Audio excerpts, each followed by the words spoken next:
Audiobooks full length, your favorite audiobooks for sleeping and relaxing, starts now.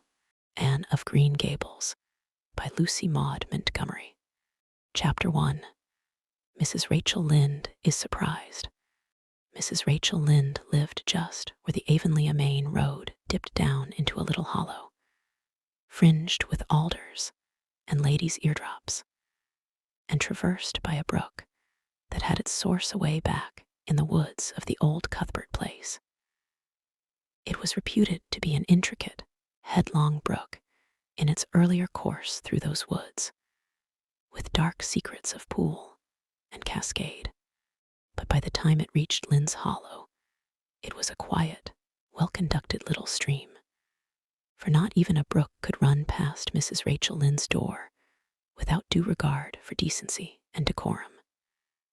It probably was conscious that Mrs. Rachel was sitting at her window, keeping a sharp eye on everything that passed, from brooks and children up, and that if she noticed anything odd or out of place, she would never rest until she had ferreted out the whys and wherefores thereof.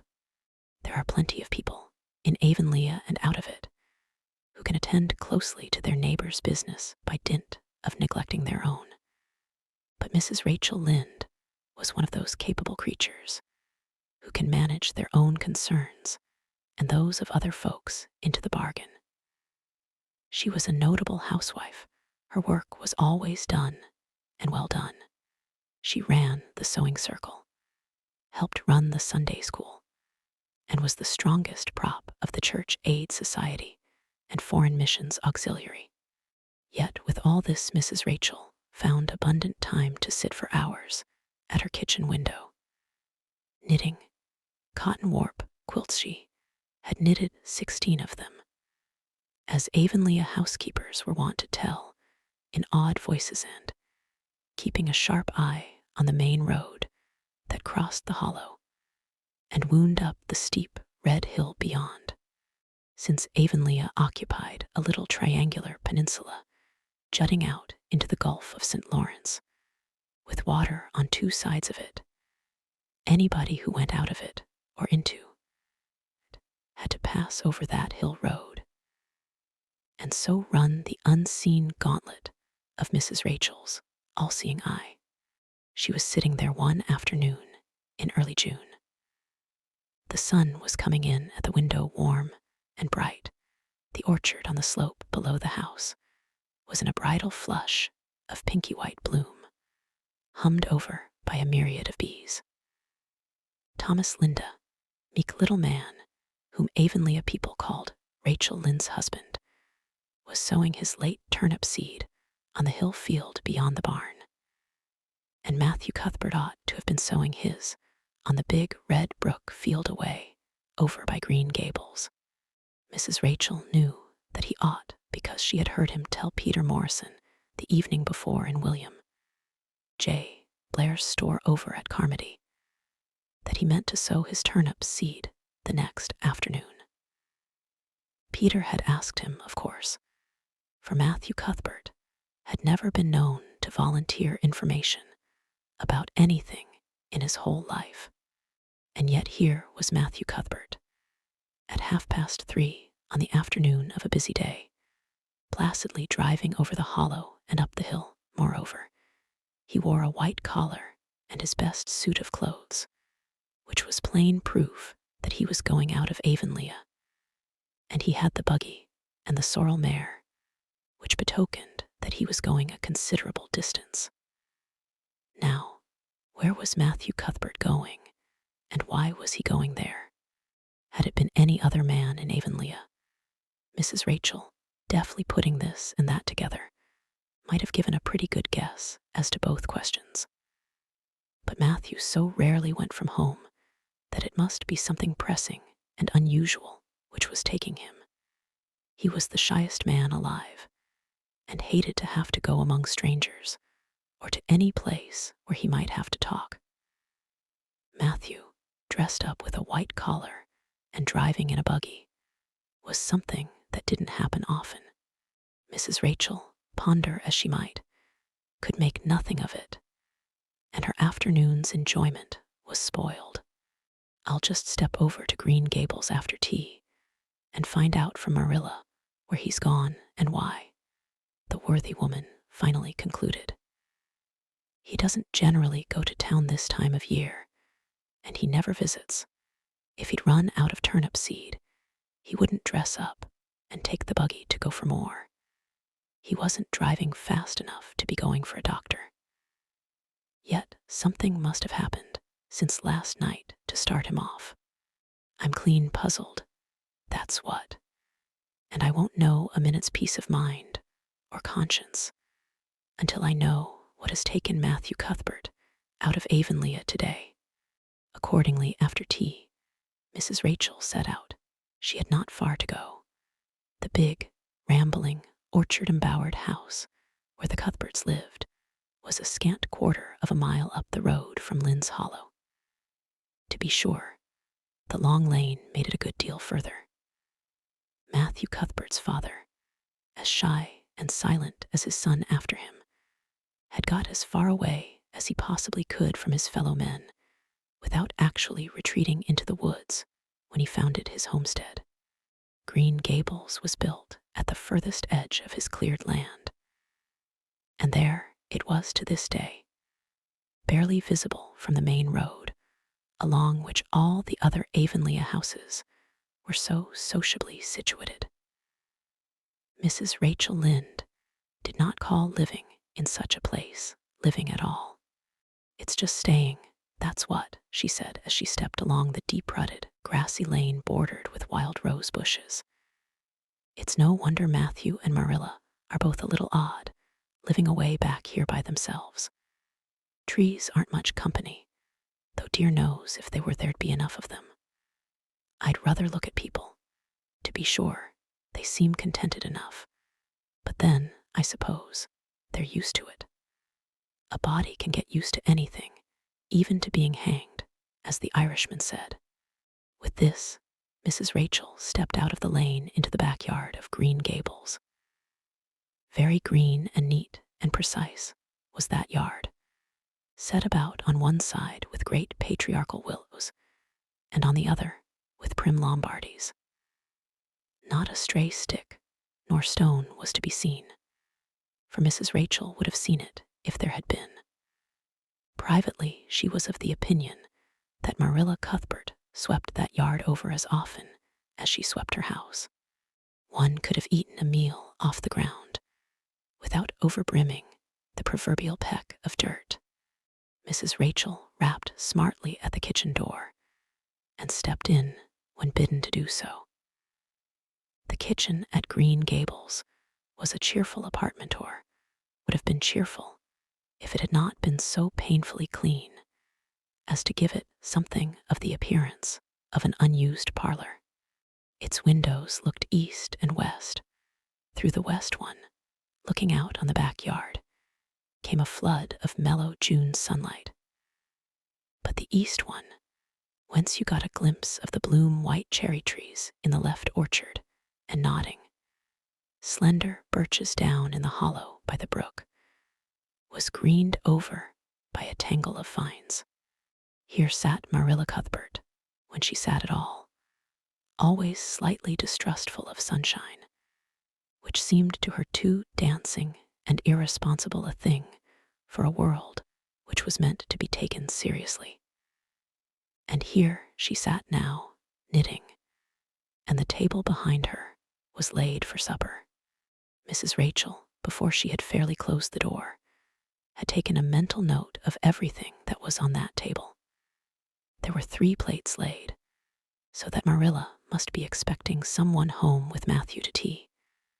But the dishes were everyday dishes, and there was only crab-apple preserves and one kind of cake, so that the expected company could not be any particular company. Yet, what of Matthew's white collar and the sorrel mare? Mrs. Rachel was getting fairly dizzy with this unusual mystery about quiet, unmysterious Green Gables. "Good evening, Rachel," Marilla said briskly. This is a real fine evening, isn't it? Won't you sit down? How are all your folks? Something that, for lack of any other name, might be called friendship existed, and always had existed between Marilla Cuthbert and Mrs. Rachel, in spite of, or perhaps because of, their dissimilarity. Marilla was a tall, thin woman with angles and without curves. Her dark hair showed some gray streaks and was always twisted up in a hard little knot behind, with 2 wire hairpins stuck aggressively through it. She looked like a woman of narrow experience and rigid conscience, which she was. But there was a saving something about her mouth, which, if it had been ever so slightly developed, might have been considered indicative of a sense of humor. "We're all pretty well," said Mrs. Rachel. "I was kind of afraid you weren't, though, when I saw Matthew starting off today. I thought maybe he was going to the doctor's." Marilla's lips twitched understandingly. She had expected Mrs. Rachel up. She had known that the sight of Matthew jaunting off so unaccountably would be too much for her neighbor's curiosity. "Oh no, I'm quite well, although I had a bad headache yesterday," she said. "Matthew went to Bright River. We're getting a little boy from an orphan asylum in Nova Scotia, and he's coming on the train tonight." If Marilla had said that Matthew had gone to Bright River to meet a kangaroo from Australia, Mrs. Rachel could not have been more astonished. She was actually stricken dumb for 5 seconds. It was unsupposable that Marilla was making fun of her, but Mrs. Rachel was almost forced to suppose it. "Are you in earnest, Marilla?" she demanded when voice returned to her. "Yes, of course," said Marilla, as if getting boys from orphan asylums in Nova Scotia were part of the usual spring work on any well-regulated Avonlea farm, instead of being an unheard of innovation. Mrs. Rachel felt that she had received a severe mental jolt. She thought in exclamation points. A boy. Marilla and Matthew Cuthbert, of all people, adopting a boy from an orphan asylum. Well, the world was certainly turning upside down. She would be surprised at nothing after this. Nothing. What on earth put such a notion into your head? She demanded disapprovingly. This had been done without her advice being asked, and must perforce be disapproved. "Well, we've been thinking about it for some time, all winter, in fact," returned Marilla. "Mrs. Alexander Spencer was up here one day before Christmas, and she said she was going to get a little girl from the asylum over in Hopeton in the spring. Her cousin lives there, and Mrs. Spencer has visited her and knows all about it. So Matthew and I have talked it over off and on ever since. We thought we'd get a boy. Matthew is getting up in years. You know, he's 60 and he isn't so spry as he once was. His heart troubles him a good deal. And you know how desperate hard it's got to be to get hired help. There's never anybody to be had but those stupid, half-grown little French boys. And as soon as you do get one broke into your ways and taught something, he's up and off to the lobster canneries or the States. At first Matthew suggested getting a homeboy, but I said no, flat to that. They may be all right, I'm not saying they're not, but no London street Arabs for me, I said. Give me a native born at least. There'll be a risk, no matter who we get. But I'll feel easier in my mind and sleep sounder at nights if we get a born Canadian. So in the end, we decided to ask Mrs. Spencer to pick us out one when she went over to get her little girl. We heard last week she was going, so we sent her word by Richard Spencer's folks at Carmody to bring us a smart, likely boy of about 10 or 11. We decided that would be the best age, old enough to be of some use in doing chores right off and young enough to be trained up proper. We mean to give him a good home and schooling. We had a telegram from Mrs. Alexander Spencer. Today the mailman brought it from the station saying they were coming on the 5:30 train tonight. So Matthew went to Bright River to meet him. Mrs. Spencer will drop him off there. Of course, she goes on to White Sands Station herself. Mrs. Rachel prided herself on always speaking her mind. She proceeded to speak it now, having adjusted her mental attitude to this amazing piece of news.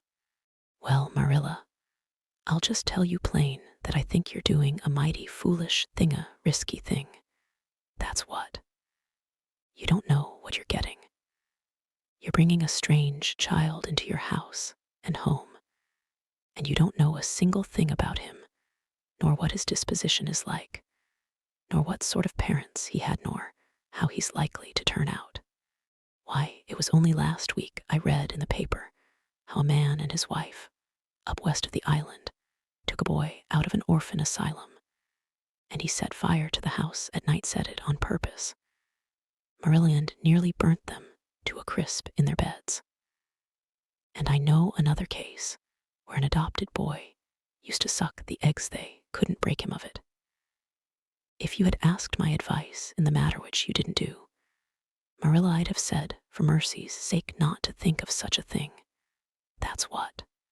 This job's comforting seemed neither to offend nor to alarm Marilla. She knitted steadily on. I don't deny there's something in what you say, Rachel. I've had some qualms myself, but Matthew was terrible set on it. I could see that, so I gave in. It's so seldom Matthew sets his mind on anything that when he does, I always feel it's my duty to give in. And as for the risk, there's risks in pretty near everything a body does in this world. There's risks in people's having children of their own. If it comes to that, they don't always turn out well. And then, Nova Scotia is right close to the island. It isn't as if we were getting him from England or the States. He can't be much different from ourselves. Well, I hope it will turn out all right, said Mrs. Rachel, in a tone that plainly indicated her painful doubts.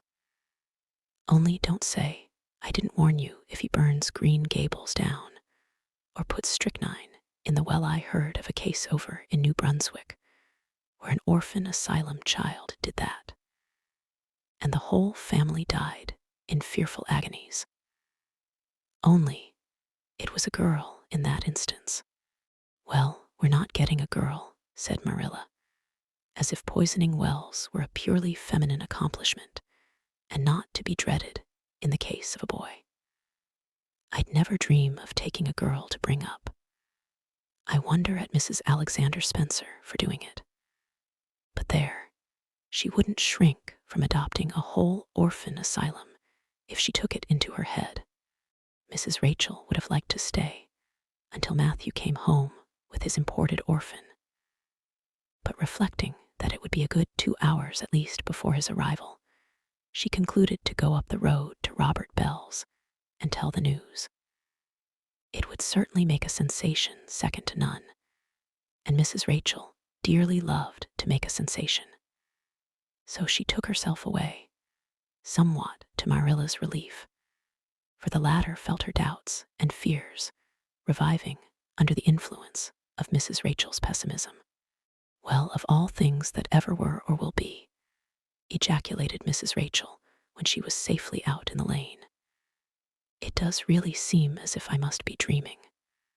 Well, I'm sorry for that poor young one, and no mistake.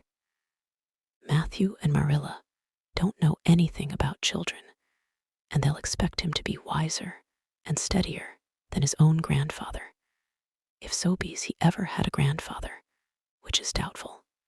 It seems uncanny to think of a child at Green Gables somehow. There's never been one there. For Matthew and Marilla were grown up when the new house was built, if they ever were children, which is hard to believe when one looks at them.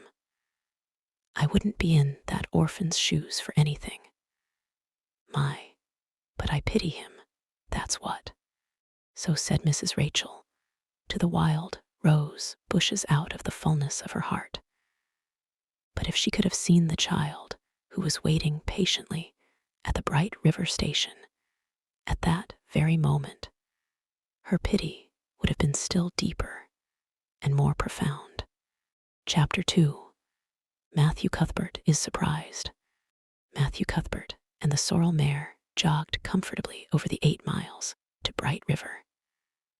It was a pretty road, running along between snug farmsteads, with now and again a bit of balsamy fir wood to drive through, or a hollow where wild plums hung out their filmy bloom. The air was sweet with the breath of many apple orchards, and the meadows sloped away in the distance to horizon mists of pearl and purple, while the little birds sang as if it were the one day of summer in all the year. Matthew enjoyed the drive after his own fashion, except during the moments when he met women and had to nod to them, for, in Prince Edward Island, you are supposed to nod to all and sundry you meet on the road, whether you know them or not. Matthew dreaded all women except Marilla and Mrs. Rachel. He had an uncomfortable feeling that the mysterious creatures were secretly laughing at him. He may have been quite right in thinking so, for he was an odd-looking personage, with an ungainly figure and long iron-gray hair that touched his stooping shoulders, and a full, soft brown beard, which he had worn ever since he was 20. In fact, he had looked at 20 very much as he looked at 60, lacking a little of the grayness. When he reached Bright River, there was no sign of any train. He thought he was too early, so he tied his horse in the yard of the small Bright River Hotel and went over to the station house. The long platform was almost deserted, the only living creature in sight being a girl who was sitting on a pile of shingles at the extreme end. Matthew, barely noting that it was a girl, sidled past her as quickly as possible without looking at her. Had he looked, he could hardly have failed to notice the tense rigidity and expectation of her attitude and expression. She was sitting there waiting for something or somebody, and since sitting and waiting was the only thing to do just then, she sat and waited with all her might and main.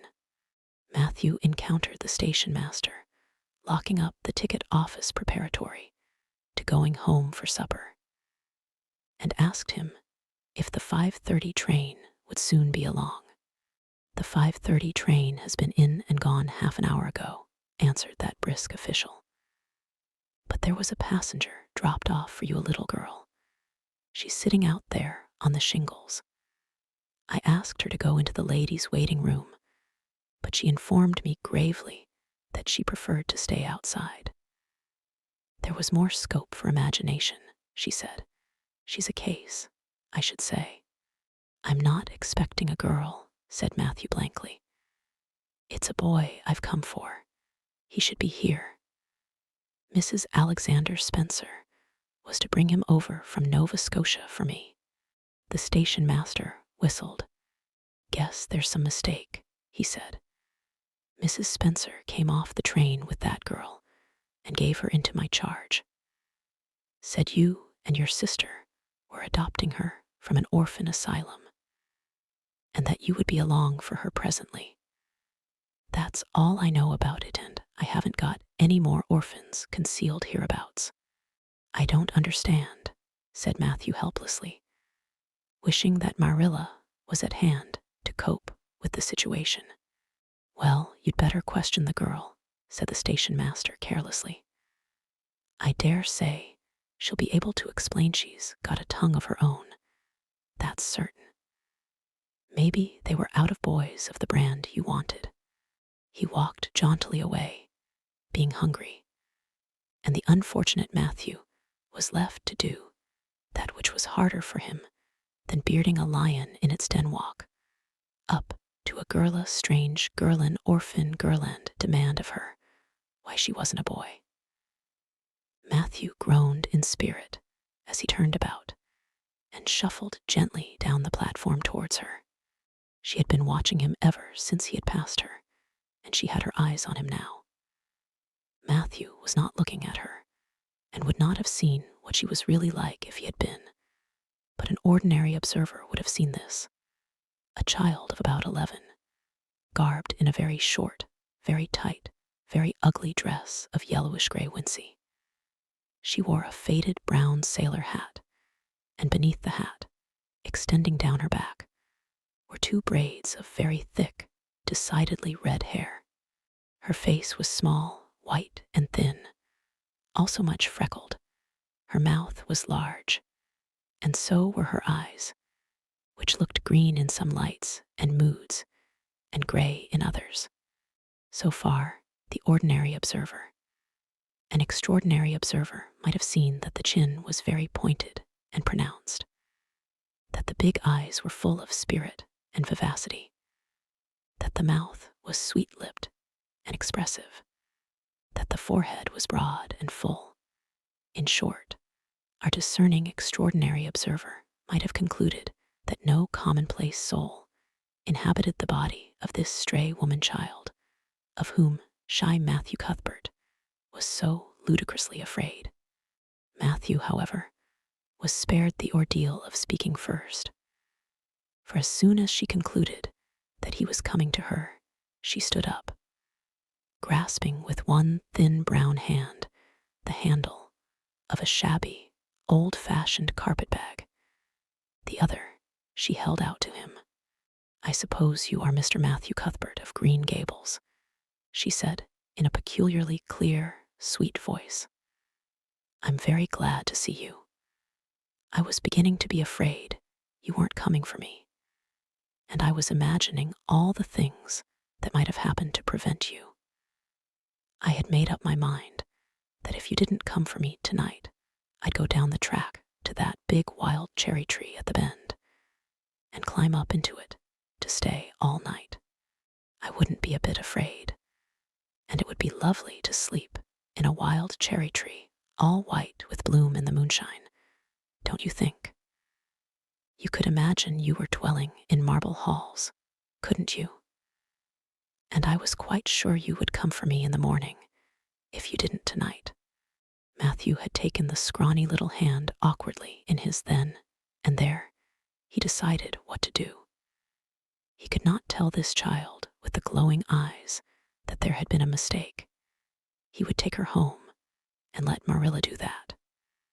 She couldn't be left at Bright River anyhow, no matter what mistake had been made, so all questions and explanations might as well be deferred until he was safely back at Green Gables. "I'm sorry I was late," he said shyly. "Come along. The horse is over in the yard. Give me your bag." "Oh, I can carry it," the child responded cheerfully. "It isn't heavy. I've got all my worldly goods in it, but it isn't heavy. And if it isn't carried in just a certain way the handle pulls out so, I'd better keep it, because I know the exact knack of it. It's an extremely old carpet bag. Oh, I'm very glad you've come, even if it would have been nice to sleep in a wild cherry tree. We've got to drive a long piece, haven't we? Mrs. Spencer said it was 8 miles. I'm glad, because I love driving. Oh, it seems so wonderful that I'm going to live with you and belong to you.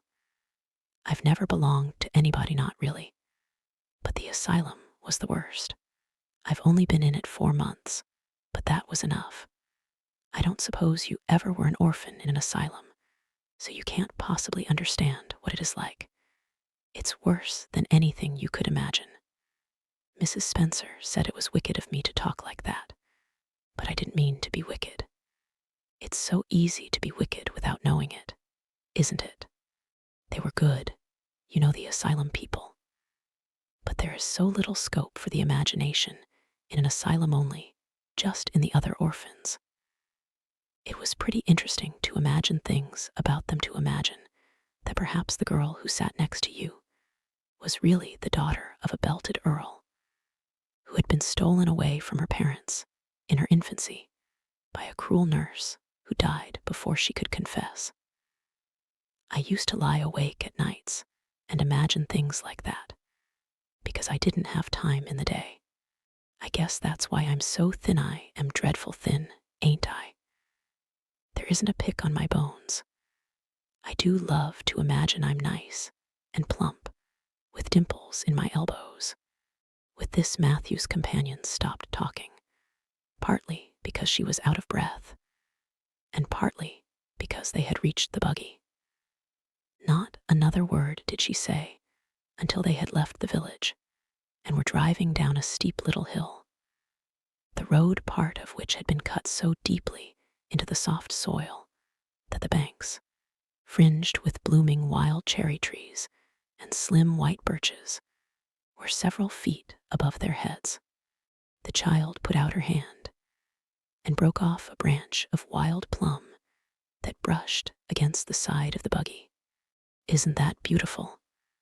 What did that tree, leaning out from the bank, all white and lacy, make you think of? She asked. Well, now, I dunno, said Matthew. Why, a bride, of course, a bride all in white with a lovely misty veil. I've never seen one, but I can imagine what she would look like. I don't ever expect to be a bride myself. I'm so homely nobody will ever want to marry me unless it might be a foreign missionary. I suppose a foreign missionary mightn't be very particular. But I do hope that someday I shall have a white dress. That is my highest ideal of earthly bliss. I just love pretty clothes. And I've never had a pretty dress in my life that I can remember, but of course, it's all the more to look forward to, isn't it? And then I can imagine that I'm dressed gorgeously. This morning, when I left the asylum, I felt so ashamed because I had to wear this horrid old wincey dress. All the orphans had to wear them, you know. A merchant in Hopeton last winter donated 300 yards of wincey to the asylum. Some people said it was because he couldn't sell it, but I'd rather believe that it was out of the kindness of his heart, wouldn't you? When we got on the train, I felt as if everybody must be looking at me and pitying me. But I just went to work and imagined that I had on the most beautiful pale blue silk dress because, when you are imagining, you might as well imagine something worth while, and a big hat, all flowers and nodding plumes, and a gold watch, and kid gloves and boots. I felt cheered up right away, and I enjoyed my trip to the island with all my might. I wasn't a bit sick coming over in the boat. Neither was Mrs. Spencer, although she generally is. She said she hadn't time to get sick, watching to see that I didn't fall overboard. She said she never saw the beat of me for prowling about. But if it kept her from being seasick, it's a mercy I did prowl, isn't it? And I wanted to see everything that was to be seen on that boat, because I didn't know whether I'd ever have another opportunity. Oh, there are a lot more cherry trees all in bloom. This island is the bloomiest place.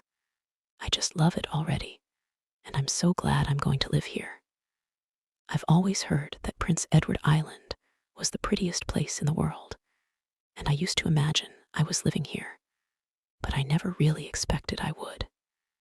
It's delightful when your imaginations come true, isn't it? But those red roads are so funny. When we got into the train at Charlottetown, and the red roads began to flash past, I asked Mrs. Spencer what made them red, and she said she didn't know, and for pity's sake not to ask her any more questions. She said I must have asked her 1,000 already. I suppose I had too, but how are you going to find out about things if you don't ask questions? And what does make the roads red? Well, now, I dunno, said Matthew. Well, that is one of the things to find out sometime. Isn't it splendid to think of all the things there are to find out about? It just makes me feel glad to be alive. It's such an interesting world. It wouldn't be half so interesting if we knew all about everything, would it? There'd be no scope for imagination then, would there? But am I talking too much?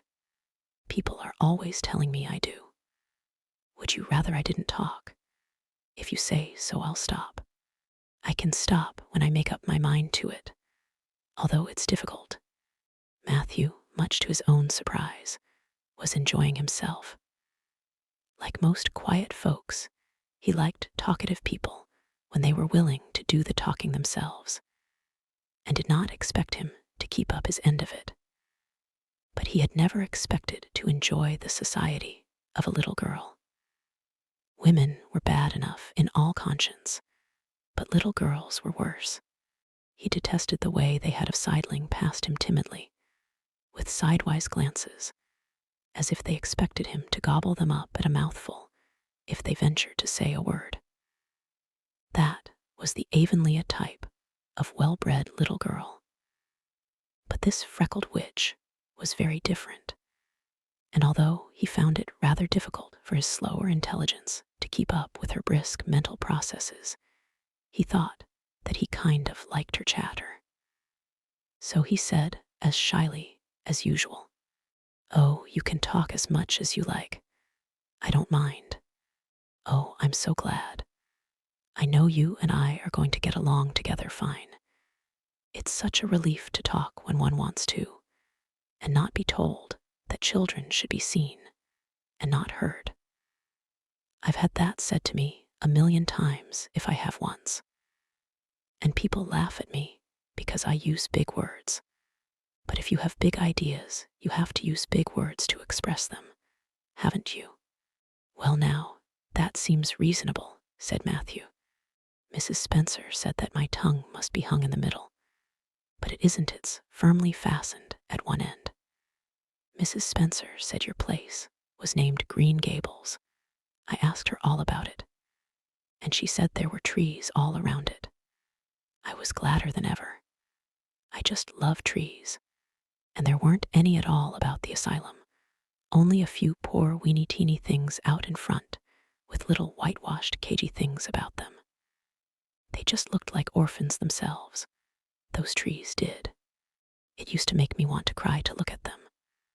I used to say to them, 'Oh, you poor little things.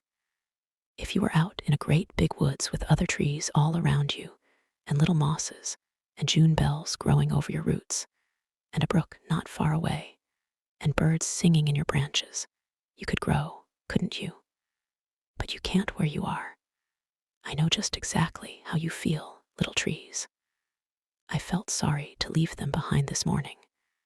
You do get so attached to things like that, don't you? Is there a brook anywhere near Green Gables? I forgot to ask Mrs. Spencer that. Well now, yes, there's one right below the house. Fancy. It's always been one of my dreams to live near a brook. I never expected I would, though. Dreams don't often come true, do they? Wouldn't it be nice if they did? But just now, I feel pretty nearly perfectly happy.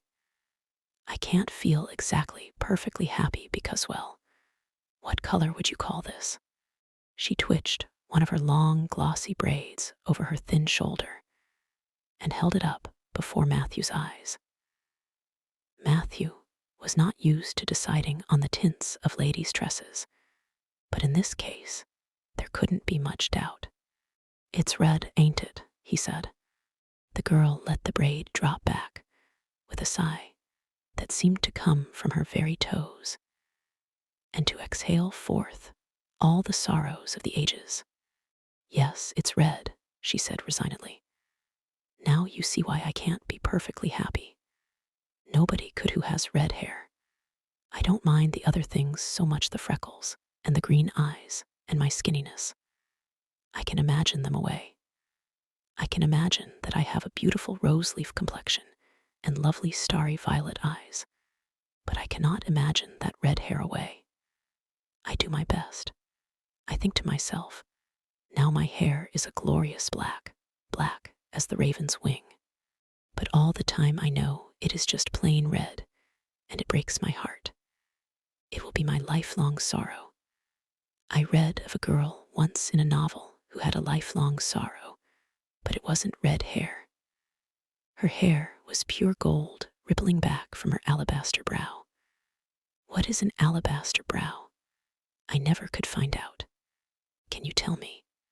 Well now, I'm afraid I can't, said Matthew, who was getting a little dizzy. He felt as he had once felt in his rash youth when another boy had enticed him on the merry-go-round at a picnic. Well, whatever it was, it must have been something nice, because she was divinely beautiful. Have you ever imagined what it must feel like to be divinely beautiful? Well now, no, I haven't, confessed Matthew ingenuously. I have often. Which would you rather be if you had the choice, divinely beautiful, or dazzlingly clever, or angelically good? Well now, I don't know exactly. Neither do I can never decide. But it doesn't make much real difference, for it isn't likely I'll ever be either. It's certain I'll never be angelically good. Mrs. Spencer says, oh, Mr. Cuthbert. Oh, Mr. Cuthbert. Oh, Mr. Cuthbert. That was not what Mrs. Spencer had said. Neither had the child tumbled out of the buggy, nor had Matthew done anything astonishing. They had simply rounded a curve in the road and found themselves in the avenue. The avenue, so called by the Newbridge people, was a stretch of road 400 or 500 yards long, completely arched over with huge, wide-spreading apple trees planted years ago by an eccentric old farmer. Overhead was one long canopy of snowy, fragrant bloom. Below the boughs, the air was full of a purple twilight, and far ahead, a glimpse of painted sunset sky shone like a great rose window at the end of a cathedral aisle. Its beauty seemed to strike the child dumb. She leaned back in the buggy, her thin hands clasped before her, her face lifted rapturously to the white splendor above. Even when they had passed out and were driving down the long slope to Newbridge, she never moved or spoke. Still, with rapt face, she gazed afar into the sunset west, with eyes that saw visions trooping splendidly across that glowing background. Through Newbridge, a bustling little village where dogs barked at them and small boys hooted and curious faces peered from the windows, they drove, still in silence. When 3 more miles had dropped away behind them, the child had not spoken. She could keep silence, it was evident, as energetically as she could talk. I guess you're feeling pretty tired and hungry, Matthew ventured to say at last, accounting for her long visitation of dumbness with the only reason he could think of. But we haven't very far to go now, only another mile. She came out of her reverie with a deep sigh and looked at him with the dreamy gaze of a soul that had been wandering afar, star-led. Oh, Mr. Cuthbert, she whispered. That place we came through, that white place, what was it? Well now, you must mean the avenue, said Matthew, after a few moments' profound reflection. It is a kind of pretty place. Pretty, oh, pretty doesn't seem the right word to use. Nor beautiful either. They don't go far enough. Oh, it was wonderful, wonderful. It's the first thing I ever saw that couldn't be improved upon by imagination. It just satisfied me. Here she put one hand on her breast. It made a queer, funny ache. And yet, it was a pleasant ache. Did you ever have an ache like that, Mr. Cuthbert? Well now, I just can't recollect that I ever had. I have it lots of times whenever I see anything royally beautiful. But they shouldn't call that lovely place the avenue. There is no meaning in a name like that. They should call it Let Me See the White Way of Delight. Isn't that a nice imaginative name? When I don't like the name of a place or person, I always imagine a new one and always think of them so. There was a girl at the asylum whose name was Hepzibah Jenkins, but I always imagined her as Rosalia de Vere. Other people may call that place the Avenue, but I shall always call it the White Way of Delight. Have we really only another mile to go before we get home? I'm glad and I'm sorry. I'm sorry because this drive has been so pleasant, and I'm always sorry when pleasant things end. Something still pleasanter may come after, but you can never be sure. And it's so often the case that it isn't pleasanter. That has been my experience anyhow. But I'm glad to think of getting home. You see, I've never had a real home since I can remember. It gives me that pleasant ache again, just to think of coming to a really, truly home. Oh, isn't that pretty? They had driven over the crest of a hill. Below them was a pond, looking almost like a river, so long and winding was it. A bridge spanned it midway, and from there to its lower end, where an amber-hued belt of sandhills shut it in from the dark blue gulf beyond. The water was a glory of many shifting hues, the most spiritual shadings of crocus and rose and ethereal green, with other elusive tintings for which no name has ever been found. Above the bridge, the pond ran up into fringing groves of fir and maple, and lay all darkly translucent in their wavering shadows. Here and there, a wild plum leaned out from the bank, like a white-clad girl tiptoeing to her own reflection. From the marsh at the head of the pond came the clear, mournfully sweet chorus of the frogs. There was a little gray house peering around a white apple orchard on a slope beyond, and although it was not yet quite dark, a light was shining from one of its windows. "That's Barry's Pond," said Matthew. "Oh, I don't like that name either. I shall call it Let Me See the Lake of Shining Waters." Yes, that is the right name for it. I know because of the thrill. When I hit on a name that suits exactly, it gives me a thrill. Do things ever give you a thrill? Matthew ruminated. Well now, yes.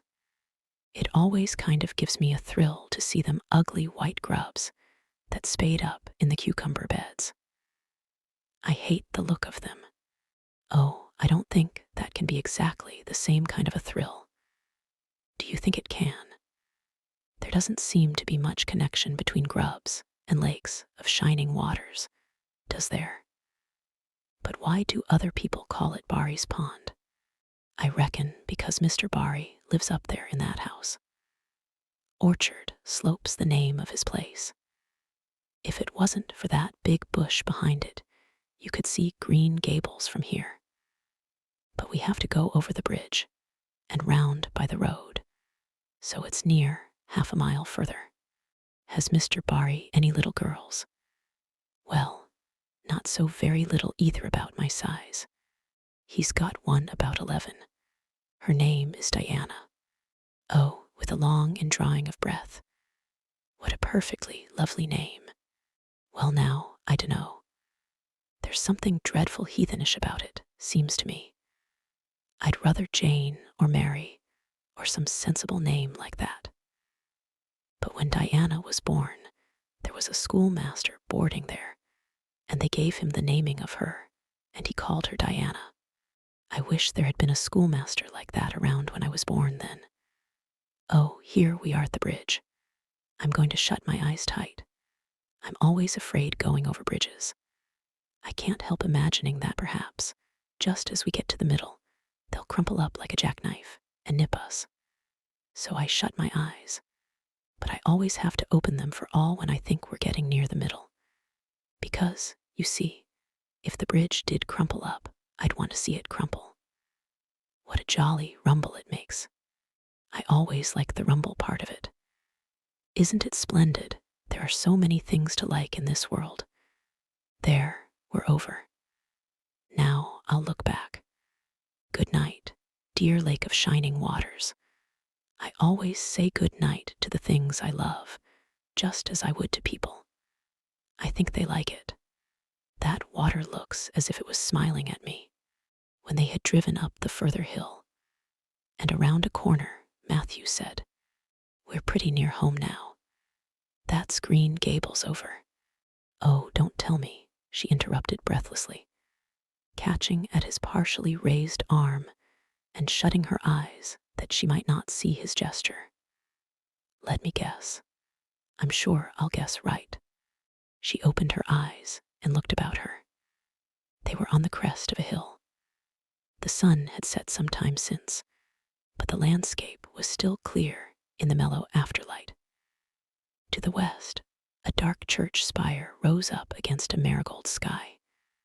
Below was a little valley, and beyond a long, gently rising slope with snug farmsteads scattered along it. From one to another, the child's eyes darted, eager and wistful. At last they lingered on one away to the left, far back from the road, dimly white with blossoming trees in the twilight of the surrounding woods. Over it, in the stainless southwest sky, a great crystal white star was shining like a lamp of guidance and promise. That's it, isn't it? She said, pointing. Matthew slapped the reins on the sorrels back delightedly. Well, now, you've guessed it. But I reckon Mrs. Spencer described it so's you could tell. No, she didn't really, she didn't. All she said might just as well have been about most of those other places. I hadn't any real idea what it looked like, but just as soon as I saw it, I felt it was home. Oh, it seems as if I must be in a dream. Do you know, my arm must be black and blue from the elbow up, for I've pinched myself so many times today. Every little while, a horrible sickening feeling would come over me, and I'd be so afraid it was all a dream. Then I'd pinch myself to see if it was real until, suddenly, I remembered that even supposing it was only a dream, I'd better go on dreaming as long as I could. So I stopped pinching. But it is real, and we're nearly home. With a sigh of rapture, she relapsed into silence. Matthew stirred uneasily. He felt glad that it would be Marilla, and not he who would have to tell this waif of the world that the home she longed for was not to be hers after all. They drove over Lynn's Hollow, where it was already quite dark, but not so dark that Mrs. Rachel could not see them from her window vantage, and up the hill and into the long lane of Green Gables. By the time they arrived at the house, Matthew was shrinking from the approaching revelation with an energy he did not understand.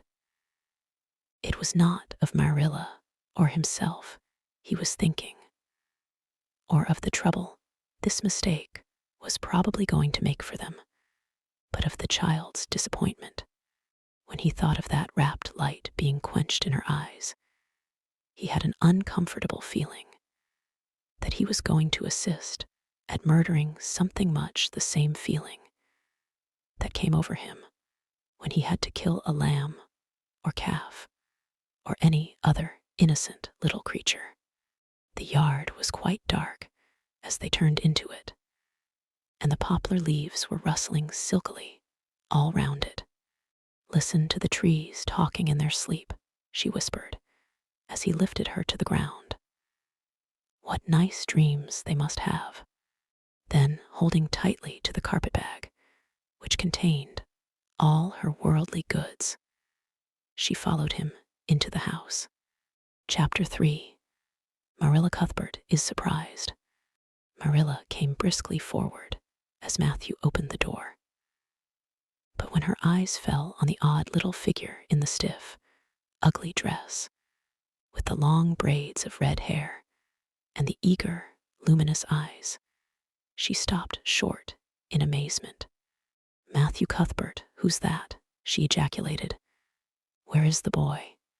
There wasn't any boy, said Matthew wretchedly. There was only her. He nodded at the child, remembering that he had never even asked her name.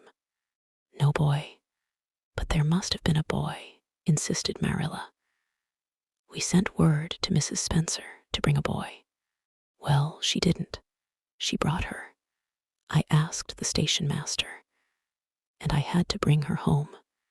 She couldn't be left there, no matter where the mistake had come in. Well, this is a pretty piece of business, ejaculated Marilla. During this dialogue, the child had remained silent, her eyes roving from one to the other, all the animation fading out of her face. Suddenly, she seemed to grasp the full meaning of what had been said. Dropping her precious carpetbag, she sprang forward a step and clasped her hands. "You don't want me," she cried. "You don't want me because I'm not a boy. I might have expected it. Nobody ever did want me. I might have known it was all too beautiful to last. I might have known nobody really did want me. Oh, what shall I do? I'm going to burst into tears." Burst into tears she did, sitting down on a chair by the table, flinging her arms out upon it, and burying her face in them. She proceeded to cry stormily. Marilla and Matthew looked at each other deprecatingly across the stove. Neither of them knew what to say or do. Finally, Marilla stepped lamely into the breach. "Well, well, there's no need to cry so about it." "Yes, there is need." The child raised her head quickly, revealing a tear-stained face and trembling lips. "You would cry, too, if you were an orphan and had come to a place you thought was going to be home, and found that they didn't want you because you weren't a boy. Oh, this is the most tragical thing that ever happened to me."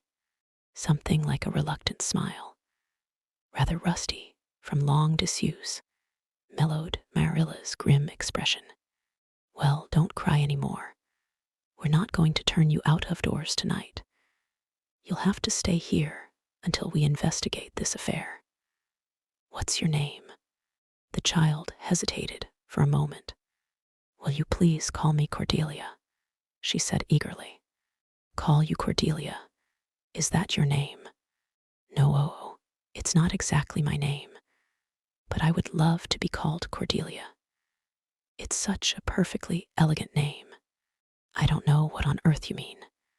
If Cordelia isn't your name, what is?" And Shirley reluctantly faltered forth the owner of that name.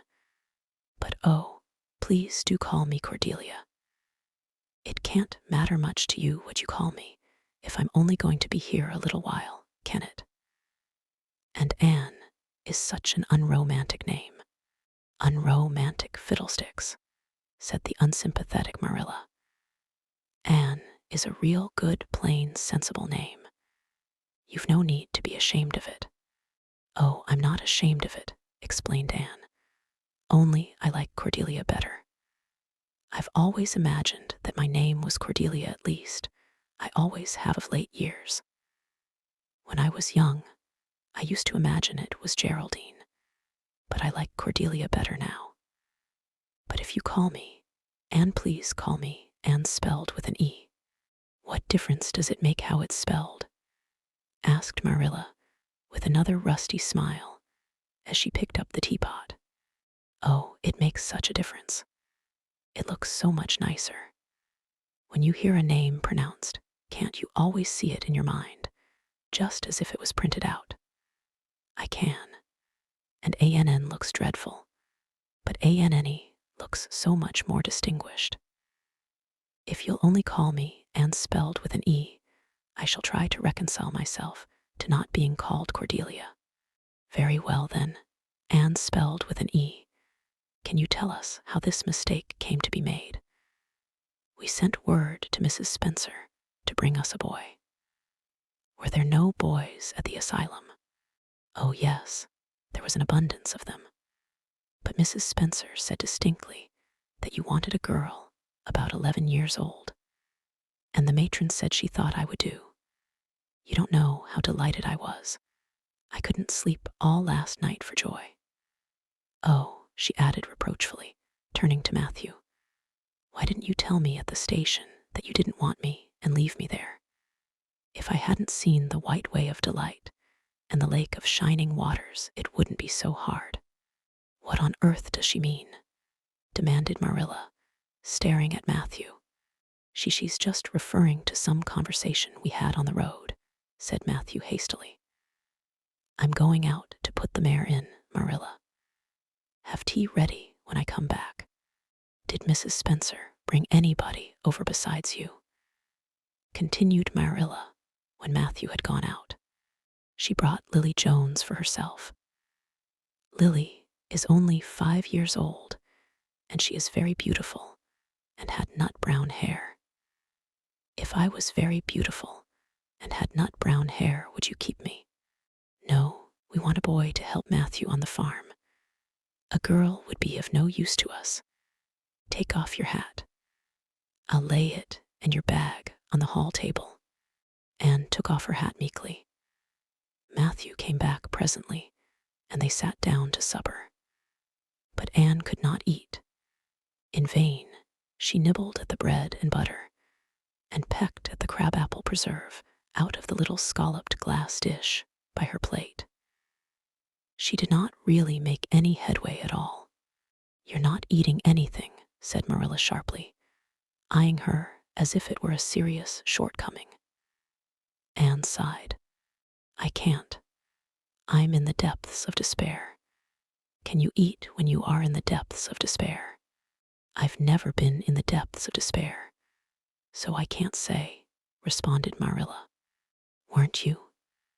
Well, did you ever try to imagine you were in the depths of despair? No, I didn't. Then I don't think you can understand what it's like. It's a very uncomfortable feeling indeed. When you try to eat, a lump comes right up in your throat, and you can't swallow anything, not even if it was a chocolate caramel. I had one chocolate caramel once 2 years ago, and it was simply delicious. I've often dreamed since then that I had a lot of chocolate caramels, but I always wake up just when I'm going to eat them. I do hope you won't be offended because I can't eat. Everything is extremely nice, but still, I cannot eat. I guess she's tired, said Matthew, who hadn't spoken since his return from the barn. Best put her to bed, Marilla. Marilla had been wondering where Anne should be put to bed. She had prepared a couch in the kitchen chamber for the desired and expected boy.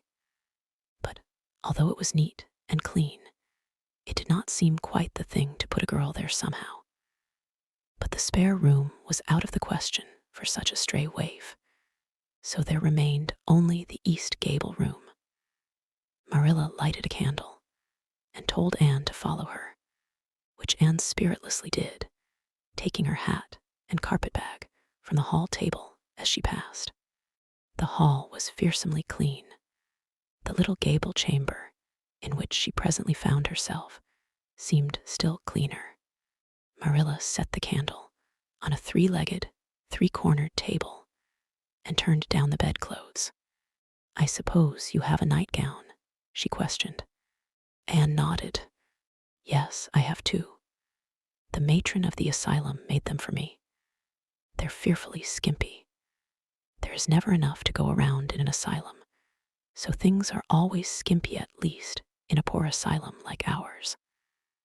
I hate skimpy night dresses, but one can dream just as well in them as in lovely trailing ones with frills around the neck. That's one consolation. Well, undress as quick as you can and go to bed. I'll come back in a few minutes for the candle. I daren't trust you to put it out yourself. You'd likely set the place on fire. When Marilla had gone, Anne looked around her wistfully. The whitewashed walls were so painfully bare and staring that she thought they must ache over their own bareness. The floor was bare, too, except for a round braided mat in the middle, such as Anne had never seen before. In one corner was the bed, a high, old-fashioned one, with 4 dark, low-turned posts. In the other corner was the aforesaid 3-cornered table, adorned with a fat, red velvet pincushion hard enough to turn the point of the most adventurous pin. Above it hung a little 6x8 mirror. Midway between table and bed was the window, with an icy white muslin frill over it, and opposite it was the washstand. The whole apartment was of a rigidity not to be described in words, but which sent a shiver to the very marrow of Anne's bones. With a sob, she hastily discarded her garments, put on the skimpy nightgown, and sprang into bed, where she burrowed face downward into the pillow and pulled the clothes over her head. When Marilla came up for the light, various skimpy articles of raiment scattered most untidily over the floor, and a certain tempestuous appearance of the bed were the only indications of any presence save her own. She deliberately picked up Anne's clothes, placed them neatly on a prim yellow chair, and then, taking up the candle, went over to the bed. "Good night," she said, a little awkwardly, but not unkindly. Anne's white face and big eyes appeared over the bedclothes with a startling suddenness. "How can you call it a good night when you know it must be the very worst night I've ever had?" she said reproachfully. Then she dived down into invisibility again. Marilla went slowly down to the kitchen and proceeded to wash the supper dishes. Matthew was smoking, a sure sign of perturbation of mind. He seldom smoked, for Marilla set her face against it as a filthy habit, but at certain times and seasons he felt driven to it, and then Marilla winked at the practice, realizing that a mere man must have some vent for his emotions. "Well, this is a pretty kettle of fish," she said wrathfully. "This is what comes of sending word instead of going ourselves. Richard Spencer's folks have twisted that message somehow. One of us will have to drive over and see Mrs. Spencer tomorrow, that's certain. This girl will have to be sent back to the asylum." "Yes, I suppose so," said Matthew reluctantly. "You suppose so, don't you know it? Well now, she's a real nice little thing, Marilla.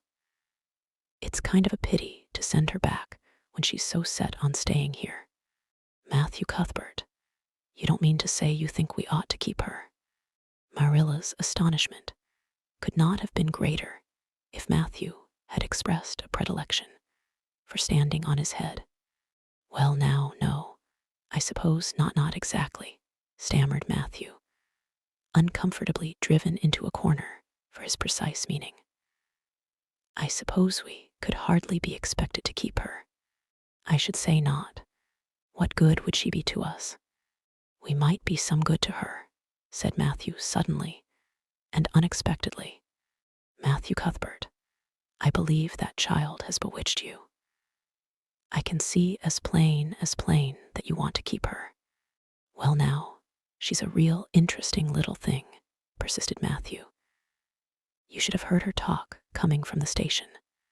Oh, she can talk fast enough. I saw that at once. It's nothing in her favor, either. I don't like children who have so much to say. I don't want an orphan girl, and if I did, she isn't the style I'd pick out. There's something I don't understand about her. No, she's got to be dispatched straightway back to where she came from." "I could hire a French boy to help me," said Matthew, "and she'd be company for you." "I'm not suffering for company," said Marilla shortly, "and I'm not going to keep her." "Well now, it's just as you say, of course, Marilla," said Matthew, rising and putting his pipe away. "I'm going to bed." To bed went Matthew.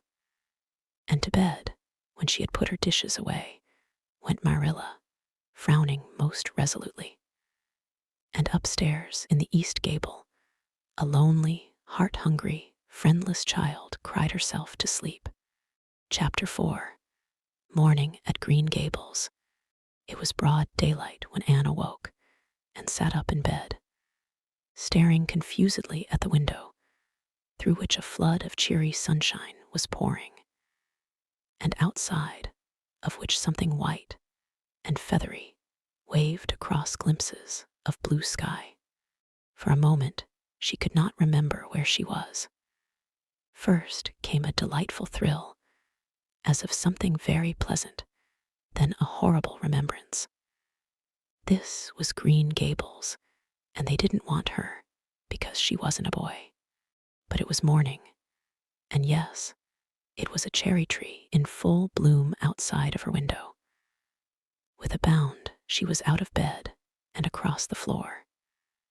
She pushed up, the sachet went up stiffly and creakily, as if it hadn't been opened for a long time, which was the case, and it stuck so tight that nothing was needed to hold it up. Anne dropped on her knees and gazed out into the June morning, her eyes glistening with delight. Oh, wasn't it beautiful? Wasn't it a lovely place? Suppose she wasn't really going to stay here. She would imagine she was. There was scope for imagination here.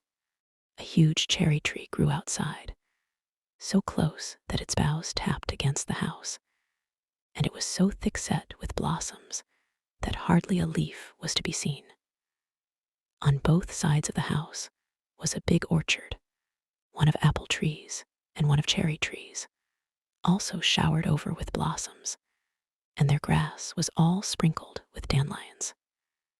In the garden below were lilac trees purple with flowers, and their dizzily sweet fragrance drifted up to the window on the morning wind.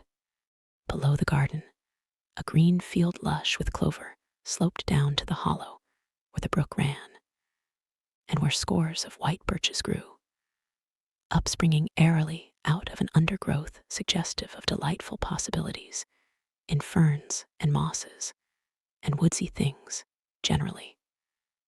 Beyond it was a hill, green and feathery, with spruce and fir.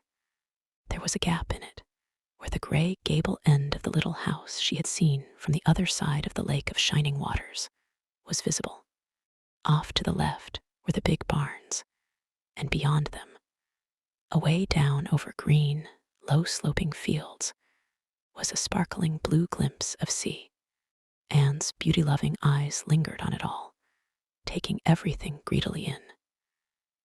She had looked on so many unlovely places in her life, poor child, but this was as lovely as anything she had ever dreamed. She knelt there, lost to everything but the loveliness around her, until she was startled by a hand on her shoulder.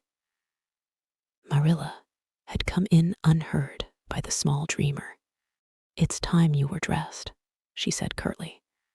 Marilla really did not know how to talk to the child, and her uncomfortable ignorance made her crisp and curt when she did not mean to be. Anne stood up and drew a long breath. "Oh, isn't it wonderful?" she said, waving her hand comprehensively at the good world outside. "It's a big tree," said Marilla, "and it blooms great, but the fruit don't amount to much, never small and wormy. Oh, I don't mean just the tree. Of course it's lovely, yes. It's radiantly lovely, it blooms as if it meant it, but I meant everything. The garden and the orchard and the brook and the woods, the whole big dear world. Don't you feel as if you just loved the world on a morning like this? And I can hear the brook laughing all the way up here. Have you ever noticed what cheerful things brooks are? They're always laughing. Even in wintertime, I've heard them under the ice. I'm so glad there's a brook near Green Gables. Perhaps you think it doesn't make any difference to me when you're not going to keep me, but it does. I shall always like to remember that there is a brook at Green Gables, even if I never see it again. If there wasn't a brook, I'd be haunted by the uncomfortable feeling that there ought to be one. I'm not in the depths of despair this morning. I never can be in the morning. Isn't it a splendid thing that there are mornings? But I feel very sad. I've just been imagining that it was really me you wanted after all, and that I was to stay here forever and ever. It was a great comfort while it lasted. But the worst of imagining things is that the time comes when you have to stop, and that hurts. You'd better get dressed and come downstairs, and never mind your imaginings, said Marilla, as soon as she could get a word in edgewise. Breakfast is waiting. Wash your face and comb your hair.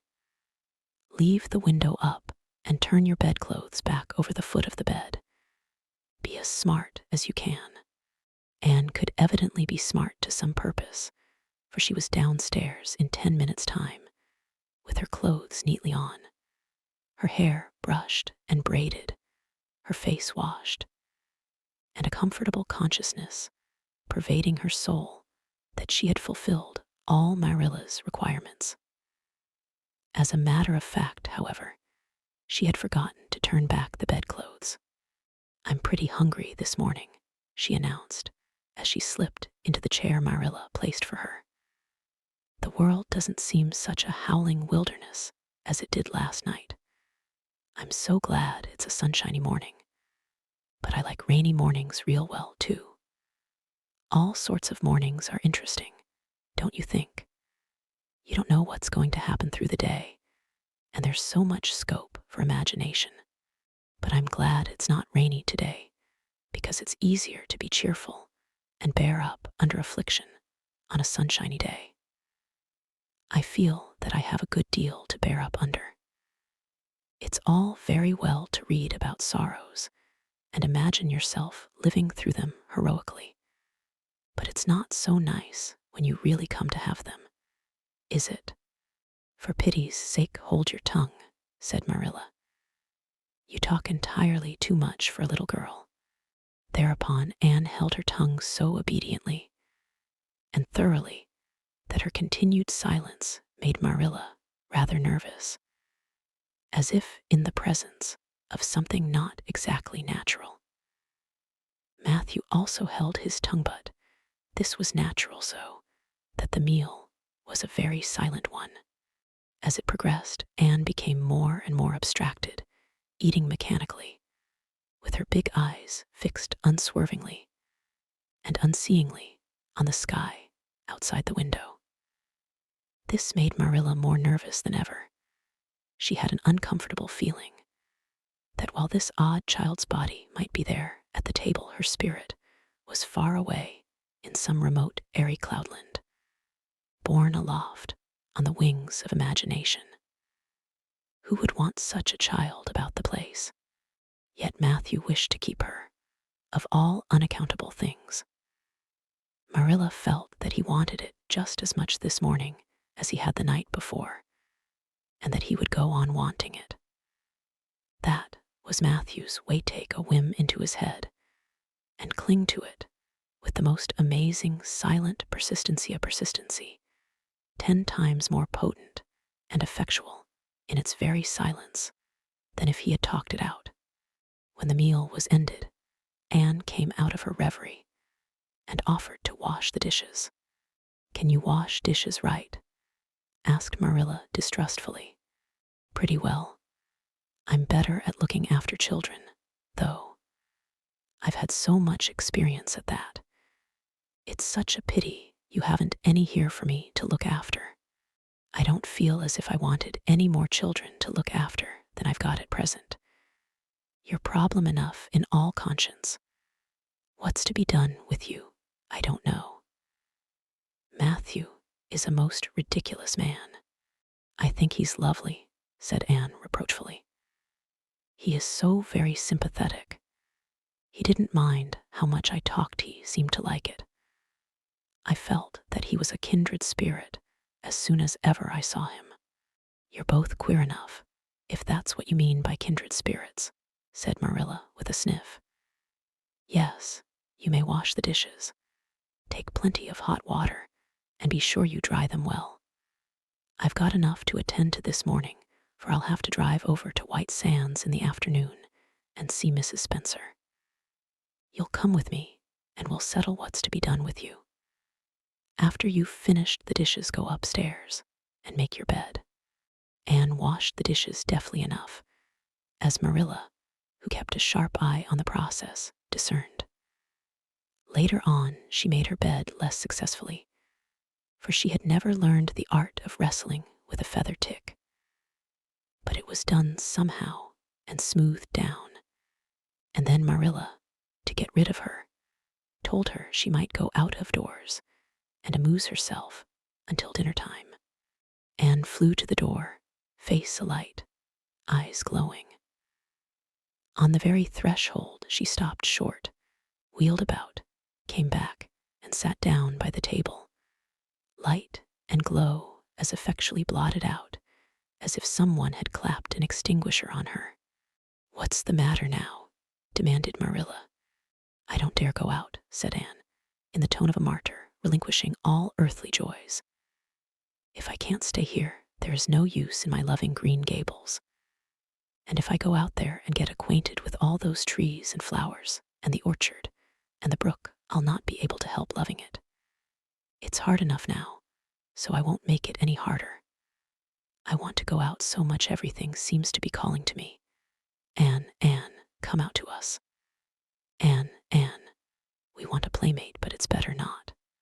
There is no use in loving things if you have to be torn from them, is there? And it's so hard to keep from loving things, isn't it? That was why I was so glad when I thought I was going to live here. I thought I'd have so many things to love and nothing to hinder me. But that brief dream is over. I am resigned to my fate now, so I don't think I'll go out for fear I'll get unresigned again. What is the name of that geranium on the windowsill, please? That's the apple-scented geranium. Oh, I don't mean that sort of a name. I mean just a name you gave it yourself. Didn't you give it a name? May I give it one then? May I call it Let Me See Bonnie? Would do may I call it Bonnie while I'm here? Oh, do let me. Goodness, I don't care. But where on earth is the sense of naming a geranium? Oh, I like things to have handles even if they are only geraniums. It makes them seem more like people. How do you know but that it hurts a geranium's feelings just to be called a geranium and nothing else? You wouldn't like to be called nothing but a woman all the time. Yes, I shall call it Bonnie. I named that cherry tree outside my bedroom window this morning. I called it Snow Queen because it was so white. Of course, it won't always be in blossom, but one can imagine that it is, can't one?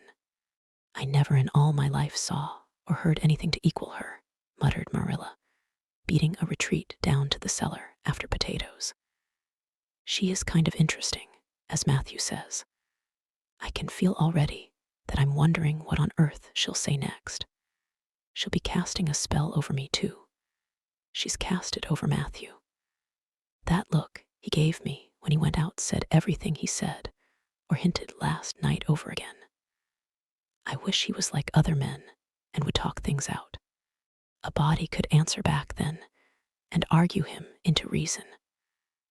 But what's to be done with a man who just looks?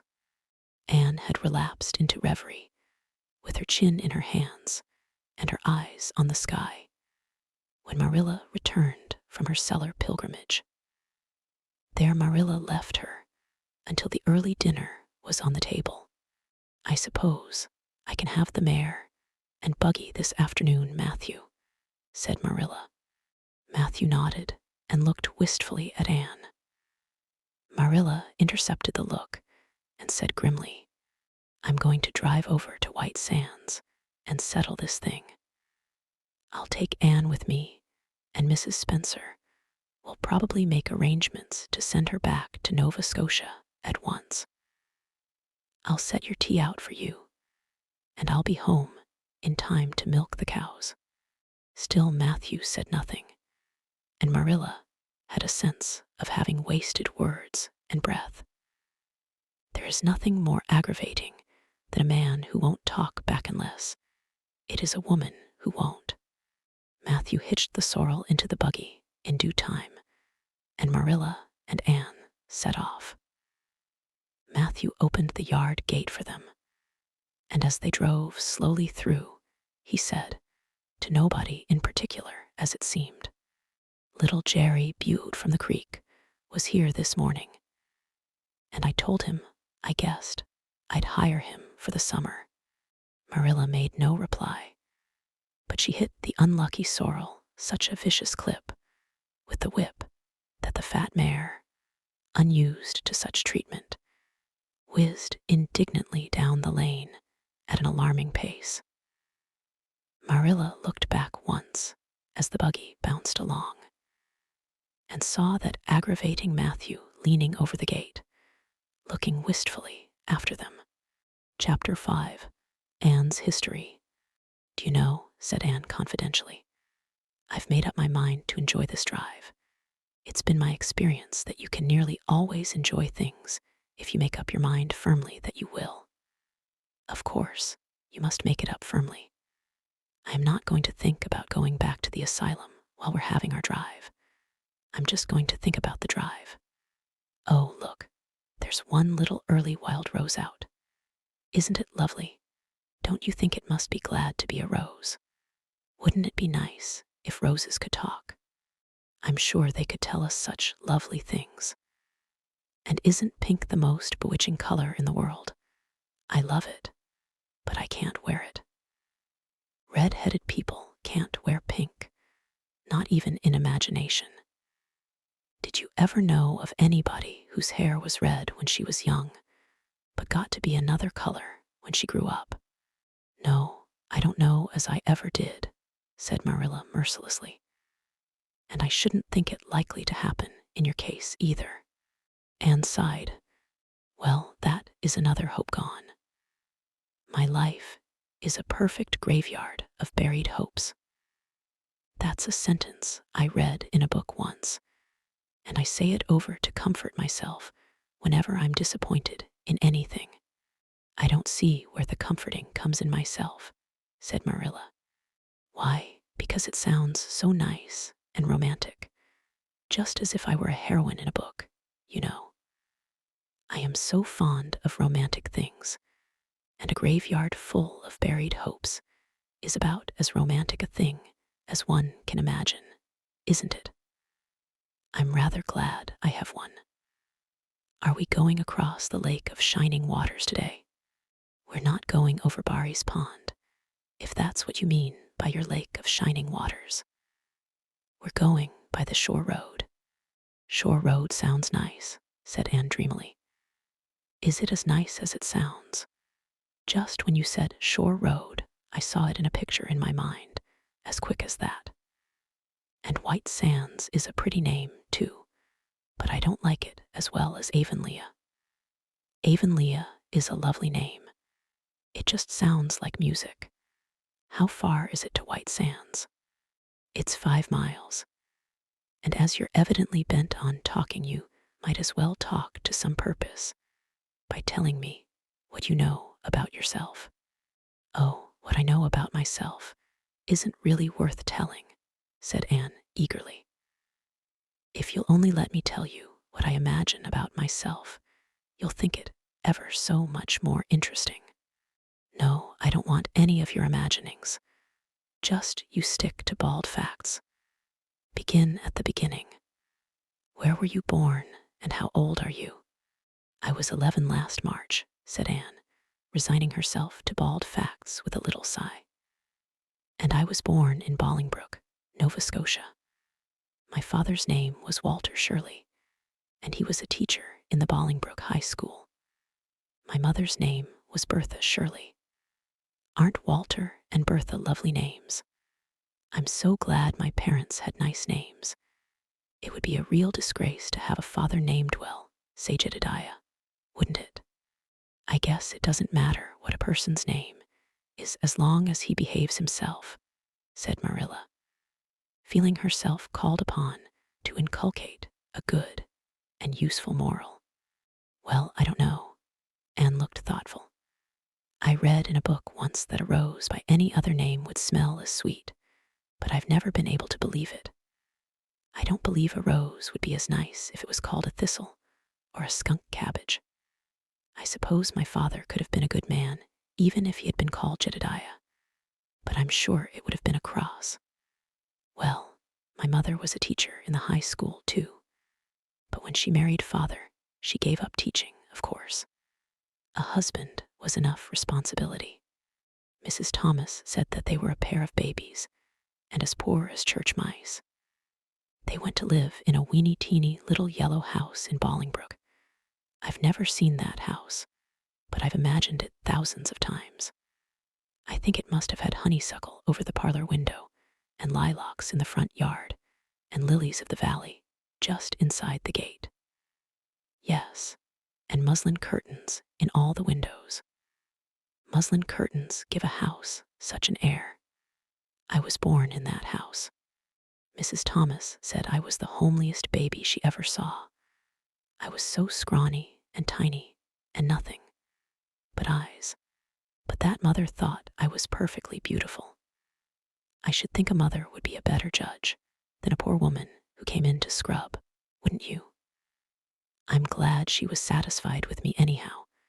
I would feel so sad if I thought I was a disappointment to her because she didn't live very long after that, you see. She died of fever when I was just 3 months old. I do wish she'd lived long enough for me to remember calling her mother. I think it would be so sweet to say mother, don't you? And Father died 4 days afterwards from fever too.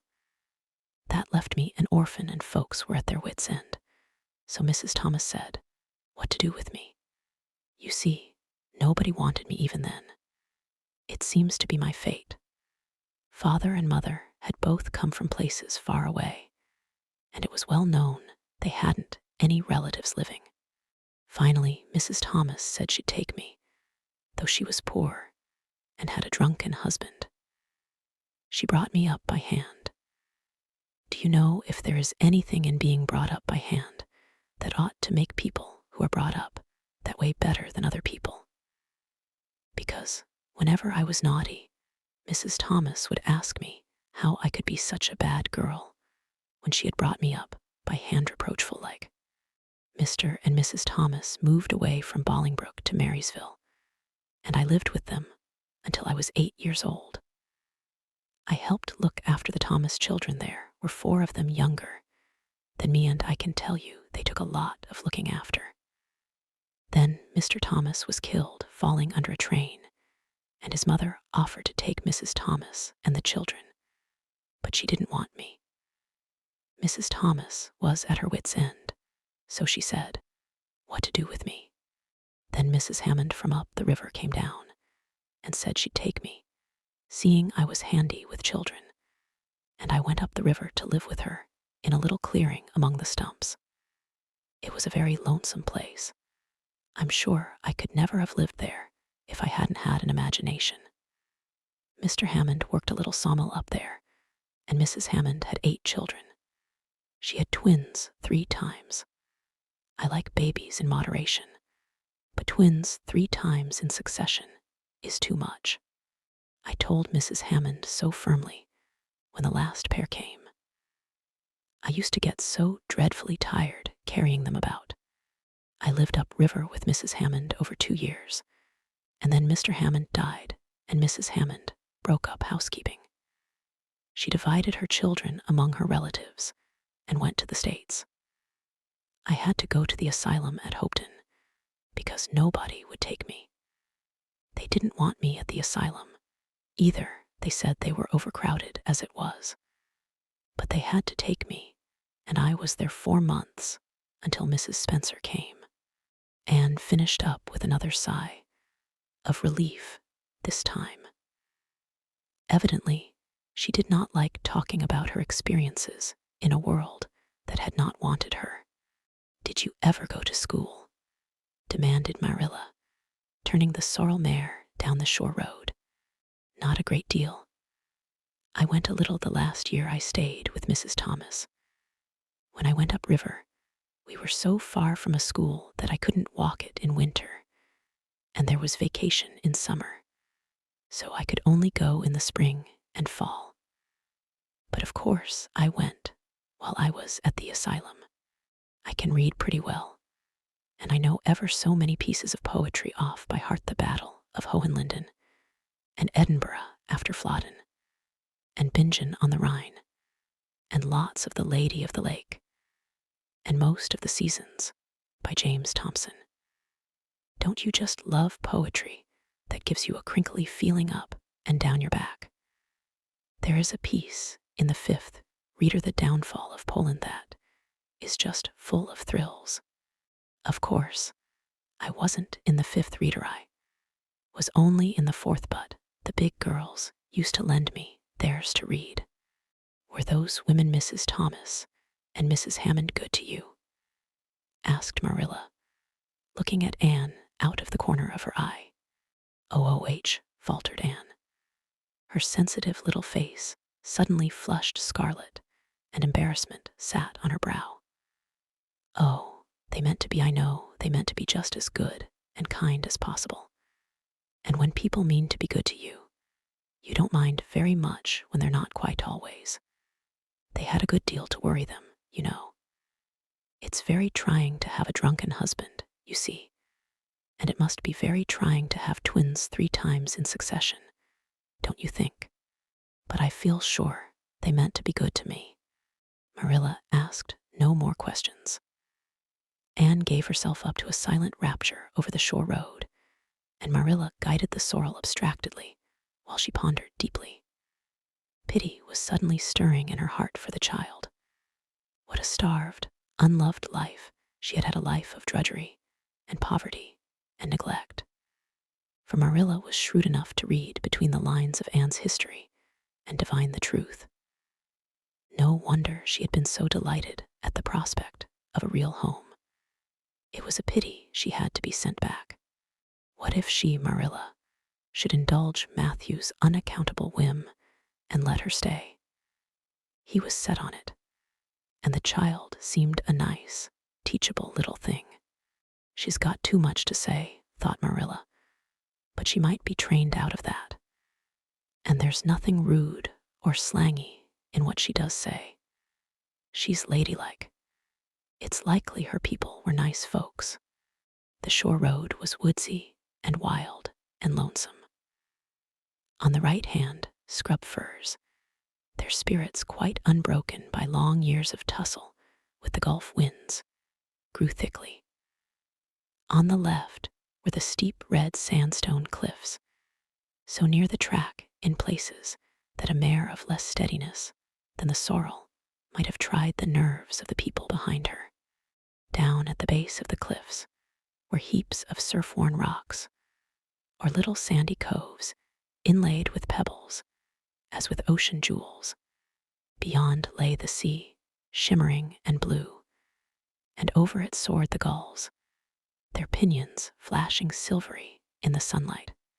"Isn't the sea wonderful?" said Anne, rousing from a long, wide-eyed silence. "Once, when I lived in Marysville, Mr. Thomas hired an express wagon and took us all to spend the day at the shore 10 miles away. I enjoyed every moment of that day, even if I had to look after the children all the time. I lived it over in happy dreams for years. But this shore is nicer than the Marysville shore. Aren't those gulls splendid? Would you like to be a gull? I think I would, that is, if I couldn't be a human girl. Don't you think it would be nice to wake up at sunrise and swoop down over the water and away out over that lovely blue all day, and then at night to fly back to one's nest? Oh, I can just imagine myself doing it. What big house is that just ahead, please?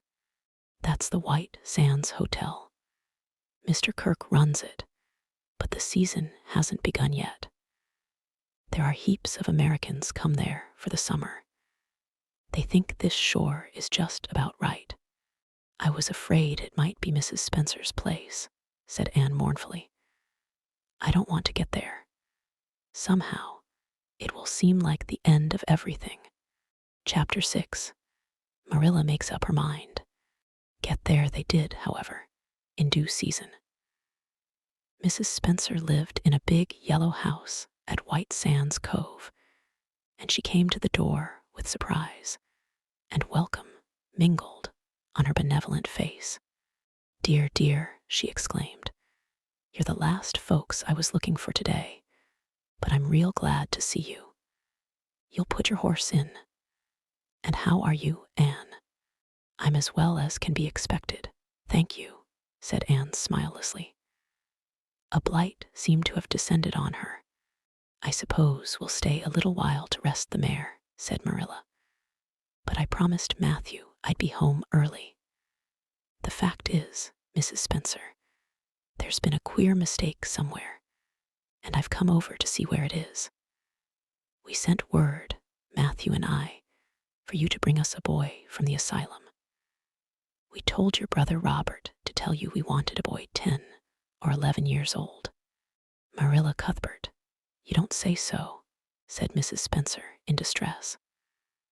Why, Robert sent word down by his daughter Nancy, and she said you wanted a girl, didn't she, Flora Jane? Appealing to her daughter, who had come out to the steps. She certainly did, Miss Cuthbert, corroborated Flora Jane earnestly. I'm dreadful sorry, said Mrs. Spencer. It's too bad, but it certainly wasn't my fault, you see, Miss Cuthbert. I did the best I could, and I thought I was following your instructions. Nancy is a terrible, flighty thing. I've often had to scold her well for her heedlessness. It was our own fault, said Marilla resignedly. We should have come to you ourselves, and not left an important message to be passed along by word of mouth in that fashion. Anyhow, the mistake has been made, and the only thing to do now is to set it right. Can we send the child back to the asylum? I suppose they'll take her back, won't they? I suppose so, said Mrs. Spencer thoughtfully. But I don't think it will be necessary to send her back. Mrs. Peter Blewett was up here yesterday, and she was saying to me how much she wished she'd sent by me for a little girl to help her. Mrs. Peter has a large family, you know, and she finds it hard to get help. Anne will be the very girl for her. I call it positively providential. Marilla did not look as if she thought Providence had much to do with the matter. Here was an unexpectedly good chance to get this unwelcome orphan off her hands, and she did not even feel grateful for it. She knew Mrs. Peter Blewett only by sight as a small, shrewish-faced woman without an ounce of superfluous flesh on her bones. But she had heard of her. A terrible worker and driver, Mrs. Peter was said to be, and discharged servant girls told fearsome tales of her temper and stinginess, and her family of pert, quarrelsome children. Marilla felt a qualm of conscience at the thought of handing Anne over to her tender mercies. Well, I'll go in and we'll talk the matter over, she said. And if there isn't Mrs. Peter coming up the lane this blessed minute, exclaimed Mrs. Spencer, bustling her guests through the hall into the parlor, where a deadly chill struck on them, as if the air had been strained so long through dark green, closely drawn blinds that it had lost every particle of warmth it had ever possessed. That is real lucky, for we can settle the matter right away. Take the armchair, Miss Cuthbert. Anne, you sit here on the ottoman and don't wriggle. Let me take your hats. Flora Jane, go out and put the kettle on. Good afternoon, Mrs. Blewett. We were just saying how fortunate it was you happened along. Let me introduce you two ladies. Mrs. Blewett, Miss Cuthbert. Please excuse me for just a moment. I forgot to tell Flora Jane to take the buns out of the oven. Mrs. Spencer whisked away after pulling up the blinds. Anne, sitting mutely on the ottoman with her hands clasped tightly in her lap, stared at Mrs. Blewett as one fascinated. Was she to be given into the keeping of this sharp-faced, sharp-eyed woman? She felt a lump coming up in her throat, and her eyes smarted painfully. She was beginning to be afraid. She couldn't keep the tears back when Mrs. Spencer returned, flushed and beaming, quite capable of taking any and every difficulty, physical, mental, or spiritual into consideration and settling it out of hand. "It seems there's been a mistake about this little girl, Mrs. Blewett," she said. "I was under the impression that Mr. and Miss Cuthbert wanted a little girl to adopt. I was certainly told so, but it seems it was a boy they wanted. So if you're still of the same mind you were yesterday, I think she'll be just the thing for you." Mrs. Blewett darted her eyes over Anne from head to foot. "How old are you, and what's your name?" she demanded. "Anne Shirley," faltered the shrinking child, not daring to make any stipulations regarding the spelling thereof. "And I'm 11 years old." "Humph, you don't look as if there was much to you. But you're wiry." "I don't know, but the wiry ones are the best after all." "Well, if I take you'll have to be a good girl. You know good and smart and respectful. I'll expect you to earn your keep, and no mistake about that."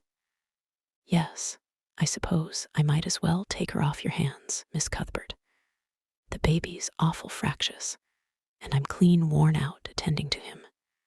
If you like, I can take her right home now." Marilla looked at Anne and softened at sight of the child's pale face, with its look of mute misery, the misery of a helpless little creature who finds itself once more caught in the trap from which it had escaped. Marilla felt an uncomfortable conviction that if she denied the appeal of that look, it would haunt her to her dying day. Moreover, she did not fancy Mrs. Blewett to hand a sensitive, high-strung child over to such a woman. No, she could not take the responsibility of doing that. "Well, I don't know," she said slowly. "I didn't say that Matthew and I had absolutely decided that we wouldn't keep her. In fact, I may say that Matthew is disposed to keep her. I just came over to find out how the mistake had occurred. I think I'd better take her home again and talk it over with Matthew. I feel that I oughtn't to decide on anything without consulting him. If we make up our mind not to keep her, we'll bring or send her over to you tomorrow night. If we don't, you may know that she is going to stay with us. Will that suit you, Mrs. Blewett?" "I suppose it'll have to," said Mrs. Blewett ungraciously. During Marilla's speech, a sunrise had been dawning on Anne's face. First, the look of despair faded out. Then came a faint flush of hope. Her eyes grew deep and bright as morning stars. The child was quite transfigured, and a moment later, when Mrs. Spencer and Mrs. Blewett went out in quest of a recipe the latter had come to borrow, she sprang up and flew across the room to Marilla. "Oh, Miss Cuthbert, did you really say that perhaps you would let me stay at Green Gables?" she said in a breathless whisper, as if speaking aloud might shatter the glorious possibility. "Did you really say it? Or did I only imagine that you did? I think you'd better learn to control that imagination of yours, Anne, if you can't distinguish between what is real and what isn't," said Marilla crossly. "Yes, you did hear me say just that, and no more. It isn't decided yet, and perhaps we will conclude to let Mrs. Blewett take you after all. She certainly needs you much more than I do."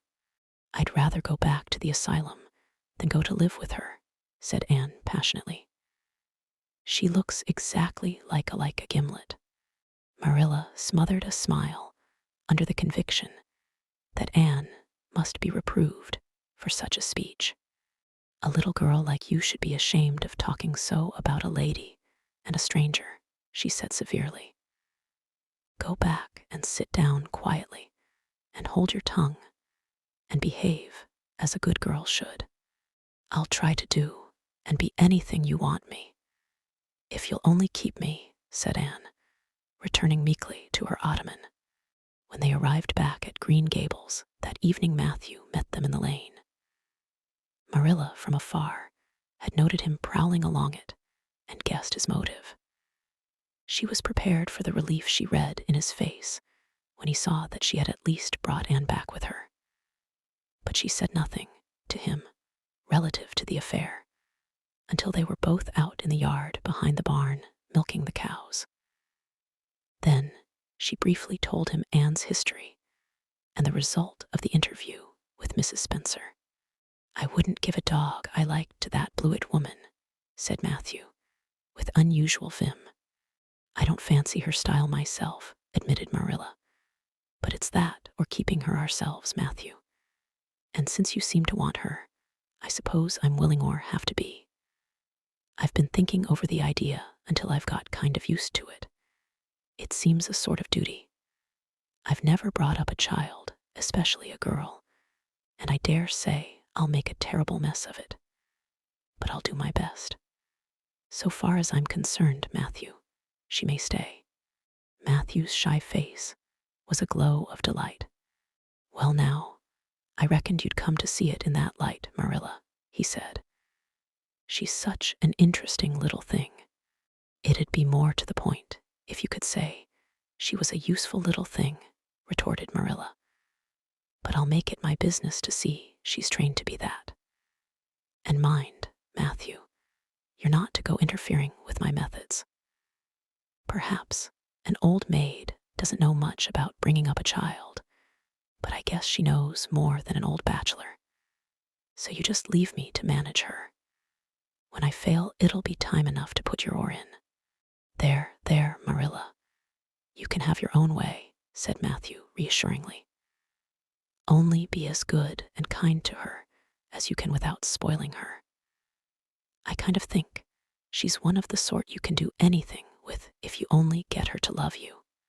Marilla sniffed to express her contempt for Matthew's opinions concerning anything feminine and walked off to the dairy with the pails. "I won't tell her tonight that she can stay," she reflected as she strained the milk into the creamers. "She'd be so excited that she wouldn't sleep a wink. Marilla Cuthbert, you're fairly in for it. Did you ever suppose you'd see the day when you'd be adopting an orphan girl? It's surprising enough, but not so surprising as that Matthew should be at the bottom of it. Him that always seemed to have such a mortal dread of little girls.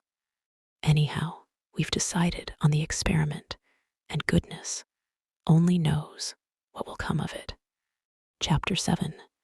Anne Says Her Prayers. When Marilla took Anne up to bed that night, she said stiffly, "Now, Anne, I noticed last night that you threw your clothes all about the floor when you took them off. That is a very untidy habit, and I can't allow it at all. As soon as you take off any article of clothing, fold it neatly and place it on the chair. I haven't any use at all for little girls who aren't neat. I was so harrowed up in my mind last night that I didn't think about my clothes at all," said Anne. "I'll fold them nicely tonight. They always made us do that at the asylum. Half the time, though, I'd forget. I'd be in such a hurry to get into bed nice and quiet and imagine things. You'll have to remember a little better if you stay here," admonished Marilla. "There, that looks something like, 'Say your prayers now and get into bed.'" "I never say any prayers," announced Anne. Marilla looked horrified astonishment. "Why, Anne, what do you mean? Were you never taught to say your prayers? God always wants little girls to say their prayers. Don't you know who God is, Anne? God is a spirit, infinite, eternal, and unchangeable. In his being, wisdom, power, holiness, justice, goodness, and truth," responded Anne promptly and glibly. Marilla looked rather relieved. "So you do know something then, thank goodness. You're not quite a heathen. Where did you learn that?" "Oh, at the asylum Sunday school. They made us learn the whole catechism. I liked it pretty well. There's something splendid about some of the words. Infinite, eternal, and unchangeable. Isn't that grand? It has such a role to it, just like a big organ playing. You couldn't quite call it poetry, I suppose, but it sounds a lot like it, doesn't it? We're not talking about poetry, and we are talking about saying your prayers. Don't you know it's a terrible, wicked thing not to say your prayers every night? I'm afraid you are a very bad little girl. You'd find it easier to be bad than good if you had red hair, said Anne reproachfully. People who haven't red hair don't know what trouble is. Mrs. Thomas told me that God made my hair red on purpose, and I've never cared about him since. And anyhow, I'd always be too tired at night to bother saying prayers. People who have to look after twins can't be expected to say their prayers. Now, do you honestly think they can? Marilla decided that Anne's religious training must be begun at once. Plainly, there was no time to be lost. You must say your prayers while you are under my roof, Anne. Why, of course, if you want me to, assented Anne cheerfully. I'd do anything to oblige you, but you'll have to tell me what to say for this once. After I get into bed, I'll imagine out a real nice prayer to say always. I believe that it will be quite interesting, now that I come to think of it. You must kneel down, said Marilla in embarrassment. Anne knelt at Marilla's knee and looked up gravely. Why must people kneel down to pray? If I really wanted to pray, I'll tell you what I'd do. I'd go out into a great big field all alone, or into the deep, deep woods, and I'd look up into the sky, up into that lovely blue sky that looks as if there was no end to its blueness. And then I just feel a prayer. Well, I'm ready. What am I to say?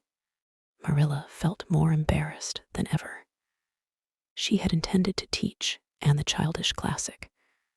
Now I lay me down to sleep. But she had, as I have told you, the glimmerings of a sense of humor, which is simply another name for a sense of the fitness of things. And it suddenly occurred to her that that simple little prayer, sacred to white-robed childhood lisping at motherly knees, was entirely unsuited to this freckled witch of a girl who knew and cared nothing about God's love, since she had never had it translated to her through the medium of human love. You're old enough to pray for yourself, Anne, she said finally. Just thank God for your blessings and ask him humbly for the things you want. Well, I'll do my best, promised Anne, burying her face in Marilla's lap. Gracious Heavenly Father, that's the way the ministers say it in church. So I suppose it's all right in private prayer, isn't it? She interjected, lifting her head for a moment. Gracious Heavenly Father, I thank thee for the white way of delight, and the lake of shining waters, and Bonnie, and the Snow Queen. I'm really extremely grateful for them. And that's all the blessings I can think of just now to thank thee for. As for the things I want, they're so numerous that it would take a great deal of time to name them all. So I will only mention the two most important. Please let me stay at Green Gables, and please let me be good looking when I grow up. I remain, yours respectfully, Anne Shirley. There, did I do all right? She asked eagerly, getting up. I could have made it much more flowery if I'd had a little more time to think it over. Poor Marilla was only preserved from complete collapse by remembering that it was not irreverence, but simply spiritual ignorance on the part of Anne that was responsible for this extraordinary petition. She tucked the child up in bed, mentally vowing that she should be taught a prayer the very next day, and was leaving the room with the light when Anne called her back. I've just thought of it now. I should have said Amen in place of yours respectfully, shouldn't I, the way the ministers do? I'd forgotten it. but I felt a prayer should be finished off in some way, so I put in the other. Do you suppose it will make any difference? I don't suppose it will, said Marilla. Go to sleep now like a good child. Good night. I can say good night tonight with a clear conscience, said Anne, cuddling luxuriously down among her pillows. Marilla retreated to the kitchen, set the candle firmly on the table, and glared at Matthew. Matthew Cuthbert, it's about time somebody adopted that child and taught her something. She's next door to a perfect heathen. Will you believe that she never said a prayer in her life till tonight? I'll send to the manse tomorrow and borrow the Peep of the Day series. That's what I'll do. And she shall go to Sunday school just as soon as I can get some suitable clothes made for her. I foresee that I shall have my hands full. Well, we can't get through this world without our share of trouble. I've had a pretty easy life of it so far, but my time has come at last, and I suppose I'll just have to make the best of it. Chapter 8. Anne's bringing up is begun. For reasons best known to herself, Marilla did not tell Anne that she was to stay at Green Gables until the next afternoon. During the forenoon, she kept the child busy with various tasks and watched over her with a keen eye while she did them. By noon, she had concluded that Anne was smart and obedient, willing to work, and quick to learn. Her most serious shortcoming seemed to be a tendency to fall into daydreams in the middle of a task and forget all about it until such time as she was sharply recalled to earth by a reprimand or a catastrophe. When Anne had finished washing the dinner dishes, she suddenly confronted Marilla with the air and expression of one desperately determined to learn the worst. Her thin little body trembled from head to foot, her face flushed, and her eyes dilated until they were almost black. She clasped her hands tightly and said in an imploring voice, "Oh, please, Miss Cuthbert, won't you tell me if you're going to send me away or not? I've tried to be patient all the morning, but I really feel that I cannot bear not knowing any longer. It's a dreadful feeling. Please tell me. You haven't scalded the dishcloth in clean hot water, as I told you to do," said Marilla immovably. "Just go and do it before you ask any more questions, Anne." Anne went and attended to the dishcloth.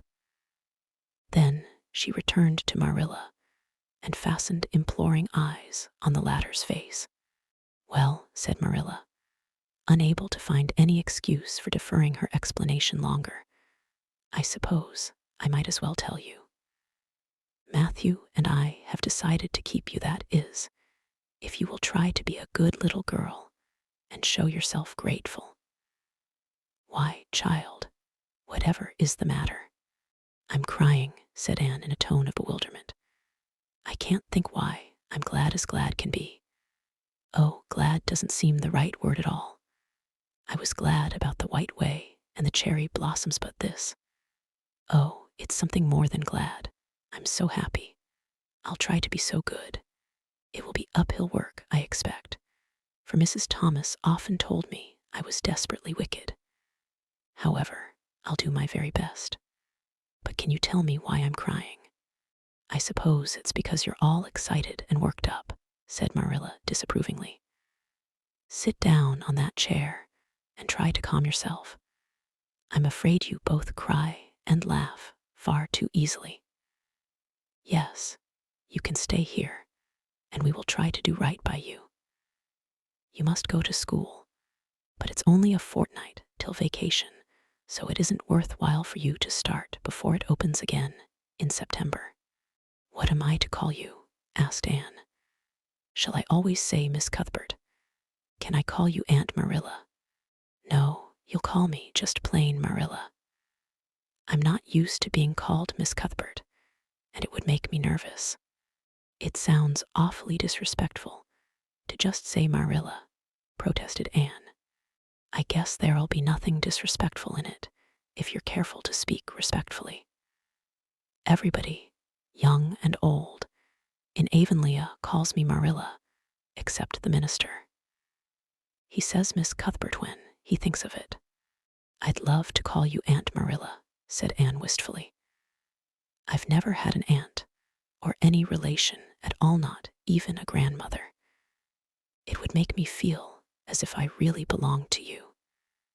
Can't I call you Aunt Marilla? No, I'm not your aunt, and I don't believe in calling people names that don't belong to them. But we could imagine you were my aunt. I couldn't, said Marilla grimly. Do you never imagine things different from what they really are? Asked Anne wide-eyed. No. Oh, Anne drew a long breath. Oh, Miss Marilla, how much you miss. I don't believe in imagining things different from what they really are, retorted Marilla. When the Lord puts us in certain circumstances, he doesn't mean for us to imagine them away. And that reminds me. Go into the sitting room and be sure your feet are clean, and don't let any flies in, and bring me out the illustrated card that's on the mantelpiece.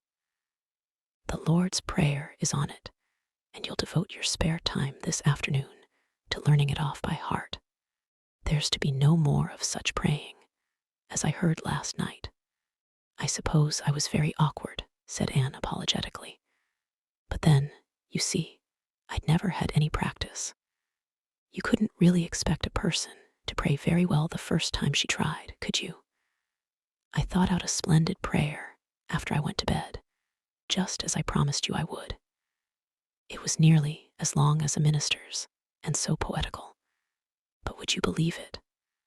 I couldn't remember one word when I woke up this morning, and I'm afraid I'll never be able to think out another one as good. Somehow, things never are so good when they're thought out a second time. Have you ever noticed that? Here is something for you to notice, Anne.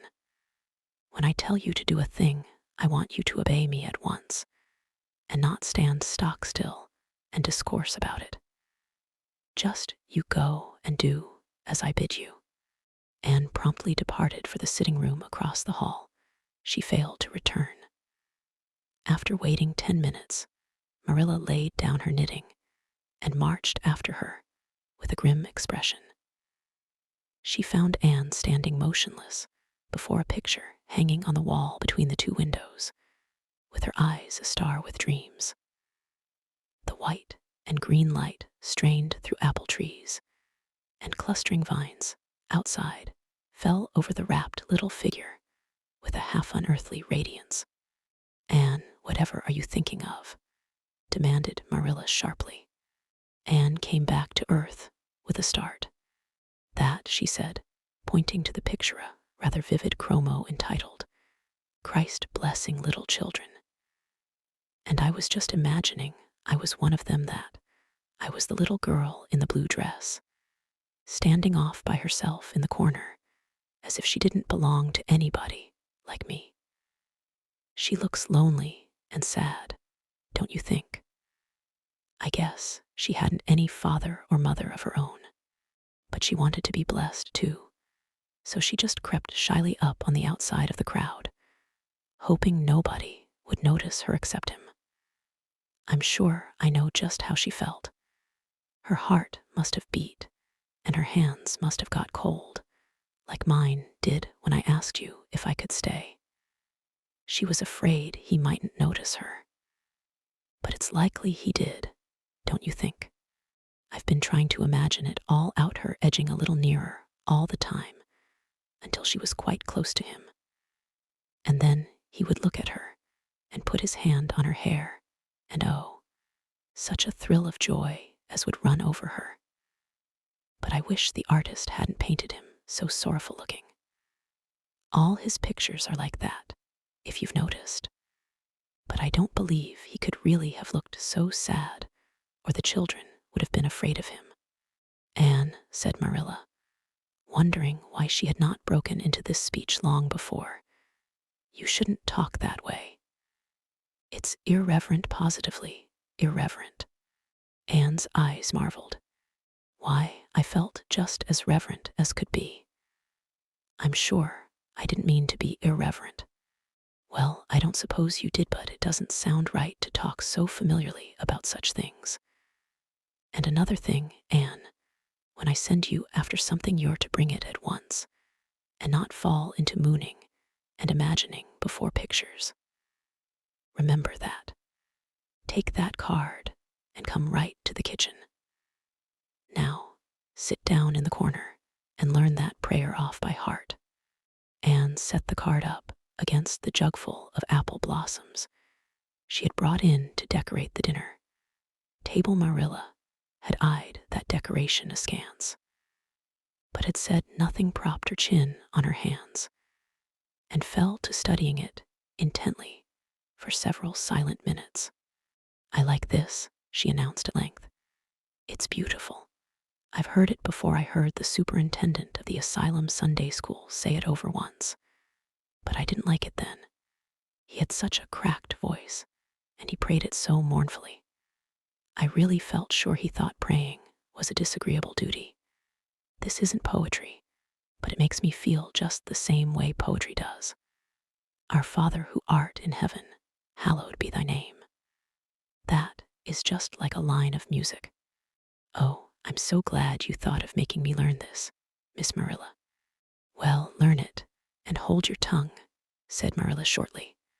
Anne tipped the vase of apple blossoms near enough to bestow a soft kiss on a pink-cupped bud, and then studied diligently for some moments longer.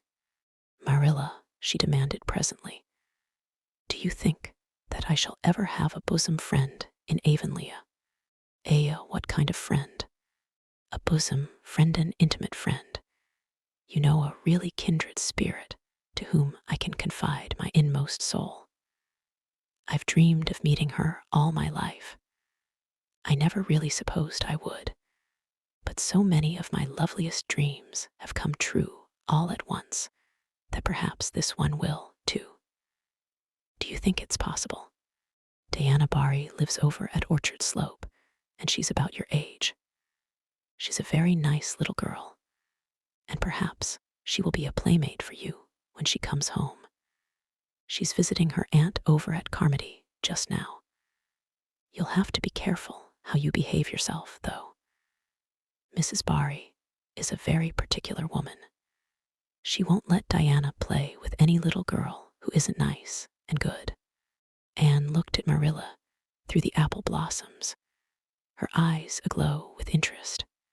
What is Diana like? Her hair isn't red, is it? Oh, I hope not.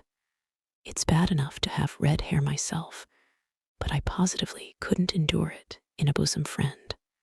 Diana is a very pretty little girl. She has black eyes and hair and rosy cheeks. And she is good and smart, which is better than being pretty.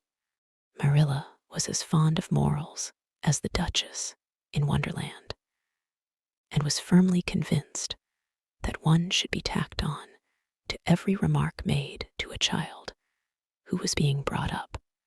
But Anne waved the moral inconsequently aside and seized only on the delightful possibilities before it. Oh, I'm so glad she's pretty. Next to being beautiful oneself, and that's impossible in my case, it would be best to have a beautiful bosom friend. When I lived with Mrs. Thomas, she had a bookcase in her sitting room with glass doors. There weren't any books in it. Mrs. Thomas kept her best china and her preserves there when she had any preserves to keep. One of the doors was broken. Mr. Thomas smashed it one night when he was slightly intoxicated, but the other was whole, and I used to pretend that my reflection in it was another little girl who lived in it. I called her Katie Morris, and we were very intimate. I used to talk to her by the hour, especially on Sunday, and tell her everything. Katie was the comfort and consolation of my life. We used to pretend that the bookcase was enchanted. and that if I only knew the spell, I could open the door and step right into the room where Katie Morris lived, instead of into Mrs. Thomas' shelves of preserves and china. And then Katie Morris would have taken me by the hand and led me out into a wonderful place, all flowers and sunshine and fairies, and we would have lived there happy forever after. When I went to live with Mrs. Hammond, it just broke my heart to leave Katie Morris. She felt it dreadfully, too. I know she did, for she was crying when she kissed me goodbye through the bookcase door. There was no bookcase at Mrs. Hammond's, but just up the river, a little way from the house, there was a long green little valley, and the loveliest echo lived there. It echoed back every word you said, even if you didn't talk a bit loud. So I imagined that it was a little girl called Violetta, and we were great friends, and I loved her almost as well as I loved Katie Morris. Not quite, but almost, you know. The night before I went to the asylum, I said goodbye to Violetta, and oh, her goodbye came back to me in such sad, sad tones. I had become so attached to her that I hadn't the heart to imagine a bosom friend at the asylum, even if there had been any scope for imagination there. I think it's just as well there wasn't, said Marilla dryly. I don't approve of such goings-on. You seem to half believe your own imaginations. It will be well for you to have a real live friend to put such nonsense out of your head. But don't let Mrs. Barry hear you talking about your Katie Morrises and your Violettas, or she'll think you tell stories. Oh, I won't. I couldn't talk of them to everybody. Their memories are too sacred for that. But I thought I'd like to have you know about them. Oh, look, here's a big bee just tumbled out of an apple blossom. Just think what a lovely place to live in an apple blossom. Fancy going to sleep in it when the wind was rocking it. If I wasn't a human girl, I think I'd like to be a bee and live among the flowers. Yesterday you wanted to be a seagull, sniffed Marilla. I think you are very fickle-minded. I told you to learn that prayer and not talk. But it seems impossible for you to stop talking if you've got anybody that will listen to you. So go up to your room and learn it. Oh, I know it pretty nearly all now, but just the last line. Well, never mind. Do as I tell you. Go to your room and finish learning it well, and stay there until I call you down to help me get tea. Can I take the apple blossoms with me for company? Pleaded Anne. No, you don't want your room cluttered up with flowers. You should have left them on the tree in the first place. I did feel a little that way, too, said Anne. I kind of felt I shouldn't shorten their lovely lives by picking them. I wouldn't want to be picked if I were an apple blossom. But the temptation was irresistible. What do you do when you meet with an irresistible temptation? Anne, did you hear me tell you to go to your room? Anne sighed, retreated to the east gable, and sat down in a chair by the window. There, I know this prayer. I learned that last sentence coming upstairs. Now I'm going to imagine things into this room so that they'll always stay imagined. The floor is covered with a white velvet carpet with pink roses all over it, and there are pink silk curtains at the windows. The walls are hung with gold and silver brocade tapestry. The furniture is mahogany. I never saw any mahogany, but it does sound so luxurious. This is a couch all heaped with gorgeous silken cushions, pink and blue and crimson and gold, and I am reclining gracefully on it. I can see my reflection in that splendid big mirror hanging on the wall. I am tall and regal, clad in a gown of trailing white lace, with a pearl cross on my breast and pearls in my hair. My hair is of midnight darkness, and my skin is a clear ivory pallor. My name is the Lady Cordelia Fitzgerald. No, It isn't I can't make that seem real. She danced up to the little looking glass and peered into it. Her pointed, freckled face and solemn gray eyes peered back at her. "You're only Anne of Green Gables," she said earnestly. "And I see you, just as you are looking now, whenever I try to imagine I'm the Lady Cordelia. But it's a million times nicer to be Anne of Green Gables than Anne of Nowhere in particular, isn't it?" She bent forward, kissed her reflection affectionately, and betook herself to the open window. "Dear Snow Queen, good afternoon. And good afternoon, dear birches down in the hollow. And good afternoon, dear gray house up on the hill. I wonder if Diana is to be my bosom friend.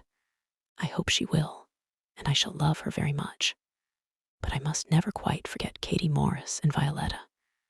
They would feel so hurt if I did, and I'd hate to hurt anybody's feelings, even a little bookcase girl's or little echo girl's. I must be careful to remember them and send them a kiss every day."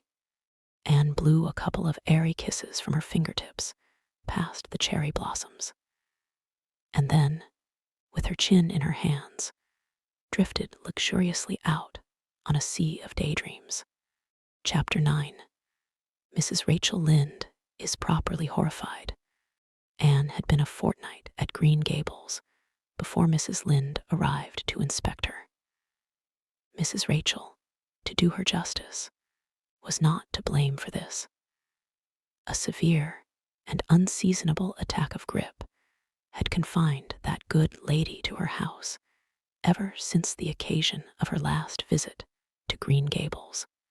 Mrs. Rachel was not often sick and had a well-defined contempt for people who were. But grippe, she asserted, was like no other illness on earth and could only be interpreted as one of the special visitations of Providence.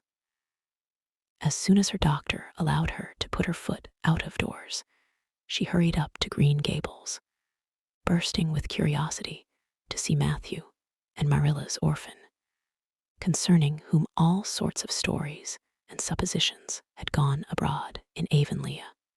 Anne had made good use of every waking moment of that fortnight. Already she was acquainted with every tree and shrub about the place. She had discovered that a lane opened out below the apple orchard and ran up through a belt of woodland, and she had explored it to its furthest end in all its delicious vagaries of brook and bridge, fir coppice and wild cherry arch, corners thick with fern, and branching byways of maple and mountain ash. She had made friends with the spring down in the hollow, that wonderful deep, clear, icy cold spring. It was set about with smooth red sandstones and rimmed in by great palm-like clumps of water fern. And beyond it was a log bridge over the brook. That bridge led Anne's dancing feet up over a wooded hill beyond, where perpetual twilight reigned under the straight, thick-growing firs and spruces. The only flowers, there were myriads of delicate June bells, those shyest and sweetest of woodland blooms, and a few pale, aerial starflowers, like the spirits of last year's blossoms. Gossamers glimmered like threads of silver among the trees, and the fir boughs and tassels seemed to utter friendly speech. All these raptured voyages of exploration were made in the odd half-hours which she was allowed for play, and Anne talked Matthew and Marilla, half-deaf, over her discoveries. Not that Matthew complained, to be sure. He listened to it all with a wordless smile of enjoyment on his face. Marilla permitted the chatter until she found herself becoming too interested in it, whereupon she always promptly quenched Anne by a curt command to hold her tongue. Anne was out in the orchard when Mrs. Rachel came, wandering at her own sweet will through the lush, tremulous grasses splashed with ruddy evening sunshine. So that good lady had an excellent chance to talk her illness fully over, describing every ache and pulse beat with such evident enjoyment that Marilla thought even grip must bring its compensations. When details were exhausted, Mrs. Rachel introduced the real reason of her call. "I've been hearing some surprising things about you and Matthew. I don't suppose you are any more surprised than I am myself," said Marilla. "I'm getting over my surprise now. It was too bad there was such a mistake," said Mrs. Rachel sympathetically. "Couldn't you have sent her back?" "I suppose we could, but we decided not to. Matthew took a fancy to her. And I must say I like her myself, although I admit she has her faults. The house seems a different place already. She's a real bright little thing." Marilla said more than she had intended to say when she began, for she read disapproval in Mrs. Rachel's expression. "It's a great responsibility you've taken on yourself," said that lady gloomily, "especially when you've never had any experience with children. You don't know much about her or her real disposition, I suppose, and there's no guessing how a child like that will turn out. But I don't want to discourage you, I'm sure, Marilla." "I'm not feeling discouraged," was Marilla's dry response. "When I make up my mind to do a thing, it stays made up. I suppose you'd like to see Anne. I'll call her in." Anne came running in presently, her face sparkling with the delight of her orchard rovings, but abashed at finding the delight herself in the unexpected presence of a stranger. She halted confusedly inside the door.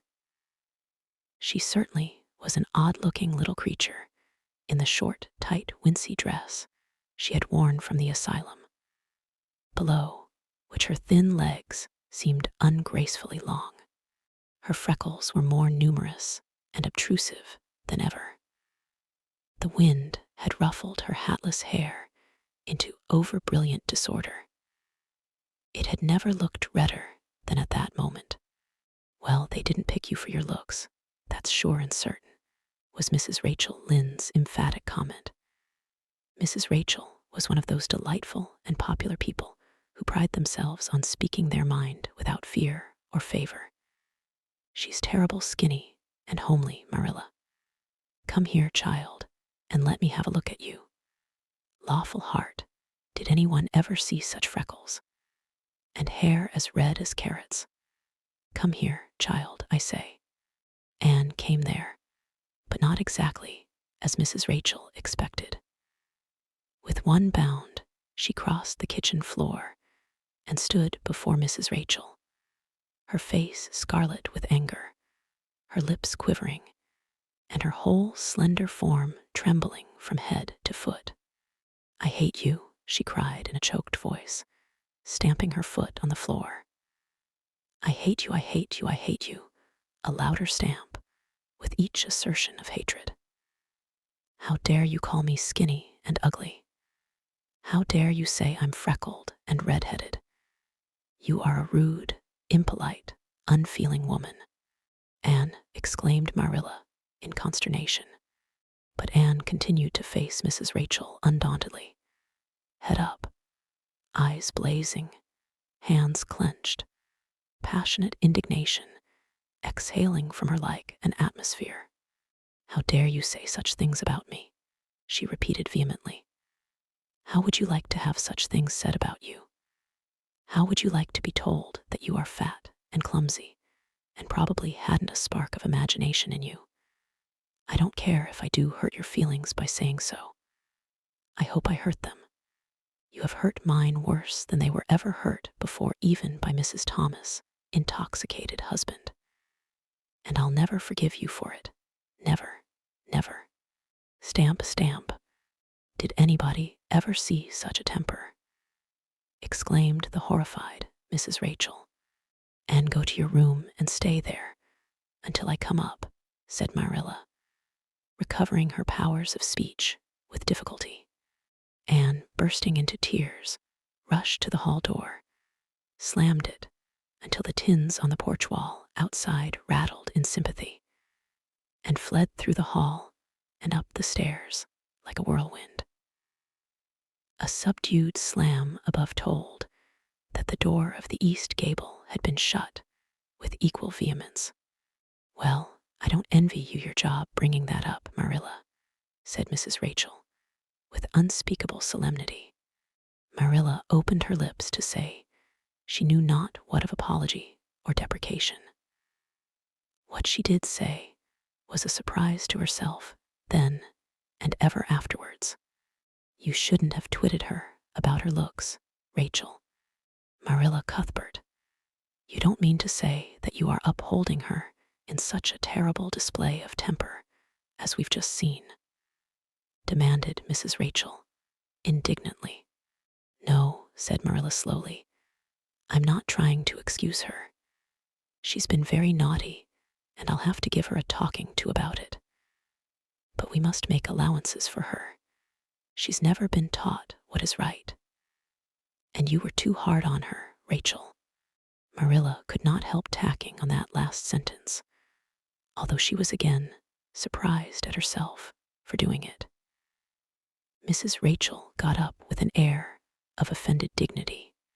"Well, I see that I'll have to be very careful what I say after this, Marilla, since the fine feelings of orphans, brought from goodness knows where, have to be considered before anything else." "Oh no, I'm not vexed, don't worry yourself. I'm too sorry for you to leave any room for anger in my mind. You'll have your own troubles with that child, but if you'll take my advice, which I suppose you won't do, although I've brought up 10 children and buried 2, you'll do that, talking to, you mention, with a fair-sized birch switch. I should think that would be the most effective language for that kind of a child. Her temper matches her hair, I guess. Well, good evening, Marilla. I hope you'll come down to see me often as usual, but you can't expect me to visit here again in a hurry if I'm liable to be flown at and insulted in such a fashion. It's something new in my experience." Whereat Mrs. Rachel swept out, and a wave, a fat woman who always waddled could be said to sweep away, and Marilla, with a very solemn face, betook herself to the east gable. On the way upstairs, she pondered uneasily as to what she ought to do. She felt no little dismay over the scene that had just been enacted. How unfortunate that Anne should have displayed such temper before Mrs. Rachel Lynde, of all people.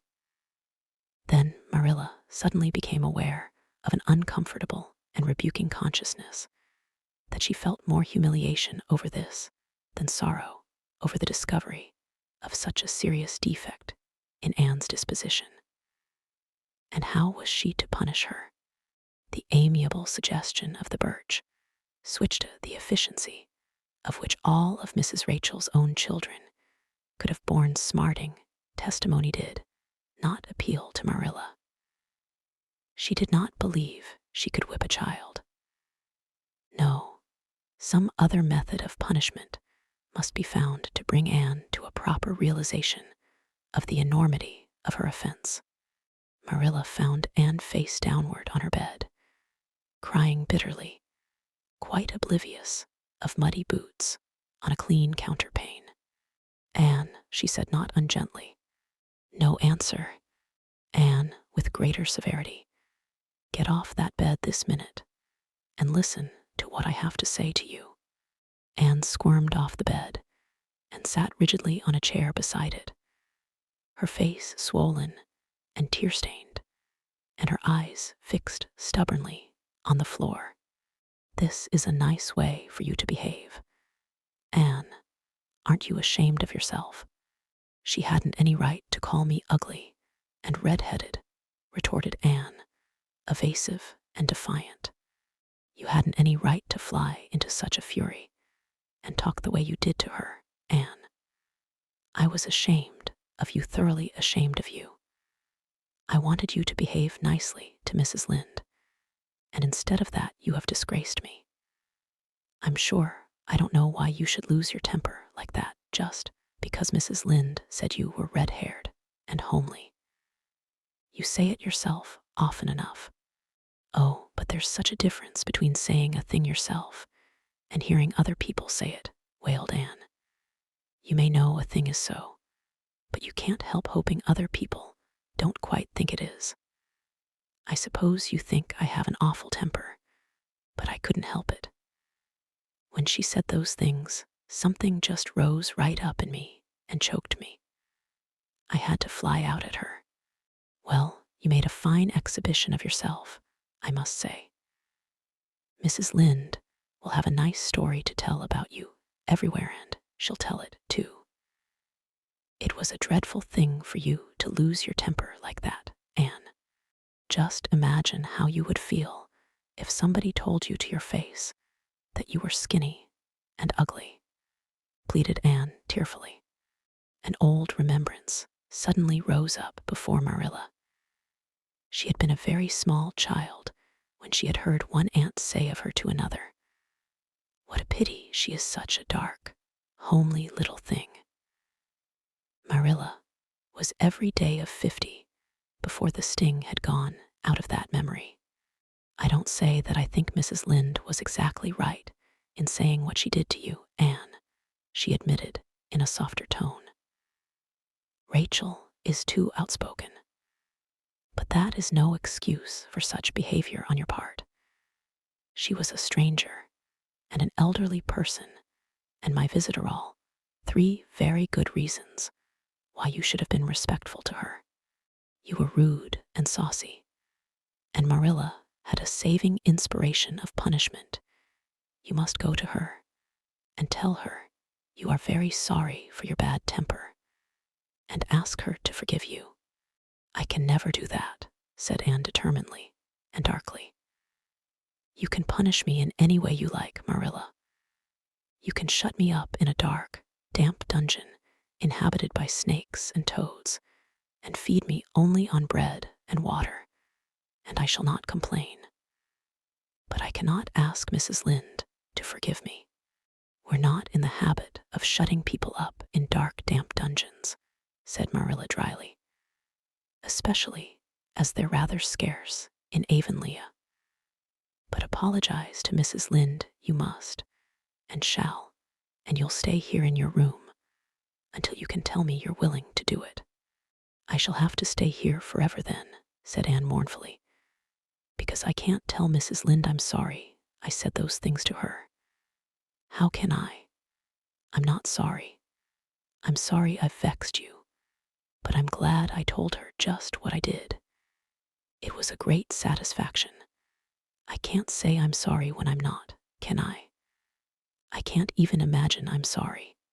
Perhaps your imagination will be in better working order by the morning, said Marilla, rising to depart.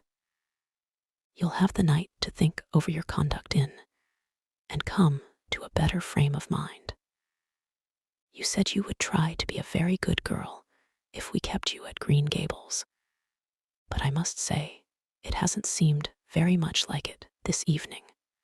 Leaving this Parthian shaft to rankle in Anne's stormy bosom, Marilla descended to the kitchen, grievously troubled in mind and vexed in soul.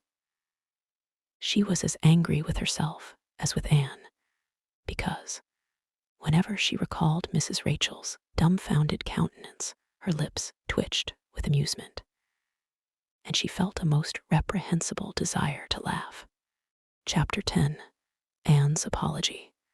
Marilla said nothing to Matthew about the affair that evening, but when Anne proved still refractory the next morning, an explanation had to be made to account for her absence from the breakfast table. Marilla told Matthew the whole story, taking pains to impress him with a due sense of the enormity of Anne's behavior. It's a good thing Rachel Lynde got a calling down. She's a meddlesome old gossip, was Matthew's consolatory rejoinder. Matthew Cuthbert, I'm astonished at you. You know that Anne's behavior was dreadful, and yet you take her part. I suppose you'll be saying next thing that she oughtn't to be punished at all. Well, now, no, not exactly, said Matthew uneasily. I reckon she ought to be punished a little. But don't be too hard on her, Marilla. Recollect, she hasn't ever had anyone to teach her right. You're going to give her something to eat, aren't you? When did you ever hear of me starving people into good behavior? Demanded Marilla indignantly. She'll have her meals regular, and I'll carry them up to her myself. But she'll stay up there until she's willing to apologize to Mrs. Lynde. And that's final, Matthew. Breakfast, dinner, and supper were very silent meals for Anne still remained obdurate. After each meal, Marilla carried a well-filled tray to the east gable and brought it down later, not noticeably depleted. Matthew eyed its last descent with a troubled eye. Had Anne eaten anything at all? When Marilla went out that evening to bring the cows from the back pasture, Matthew, who had been hanging about the barns and watching, slipped into the house with the air of a burglar and crept upstairs. As a general thing, Matthew gravitated between the kitchen and the little bedroom off the hall where he slept. Once in a while, he ventured uncomfortably into the parlor or sitting room when the minister came to tea. But he had never been upstairs in his own house since the spring he helped Marilla paper the spare bedroom. And that was 4 years ago. He tiptoed along the hall and stood for several minutes outside the door of the east gable before he summoned courage to tap on it with his fingers, and then opened the door to peep in. Anne was sitting on the yellow chair by the window, gazing mournfully out into the garden. Very small and unhappy she looked, and Matthew's heart smote him. He softly closed the door and tiptoed over to her. Anne, he whispered, as if afraid of being overheard. How are you making it, Anne? Anne smiled wanly. Pretty well. I imagine a good deal, and that helps to pass the time. Of course, it's rather lonesome. But then, I may as well get used to that. Anne smiled again, bravely facing the long years of solitary imprisonment before her. Matthew recollected that he must say what he had come to say without loss of time, lest Marilla return prematurely. Well now, Anne, don't you think you'd better do it and have it over with? He whispered. It'll have to be done sooner or later, you know, for Marilla's a dreadful determined woman, dreadful determined, Anne. Do it right off, I say, and have it over. Do you mean apologize to Mrs. Lynde? Yes, apologize, that's the very word, said Matthew eagerly. Just smooth it over, so to speak. That's what I was trying to get at. I suppose I could do it to oblige you, said Anne thoughtfully. It would be true enough to say I am sorry, because I am sorry now. I wasn't a bit sorry last night.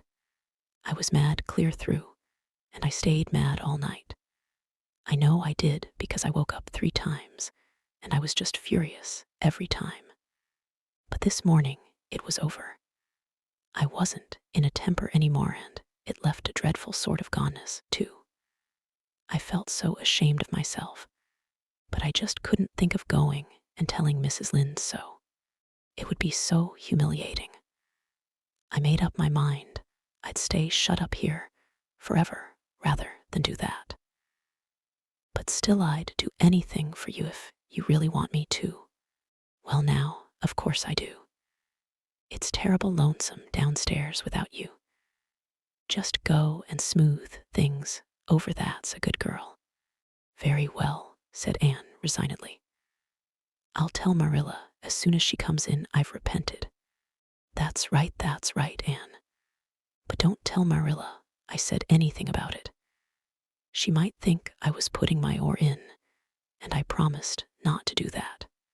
Wild horses won't drag the secret from me, promised Anne solemnly.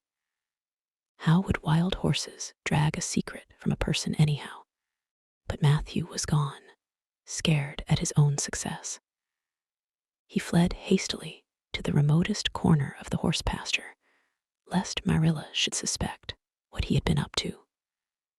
Marilla herself, upon her return to the house, was agreeably surprised to hear a plaintive voice calling Marilla over the banisters.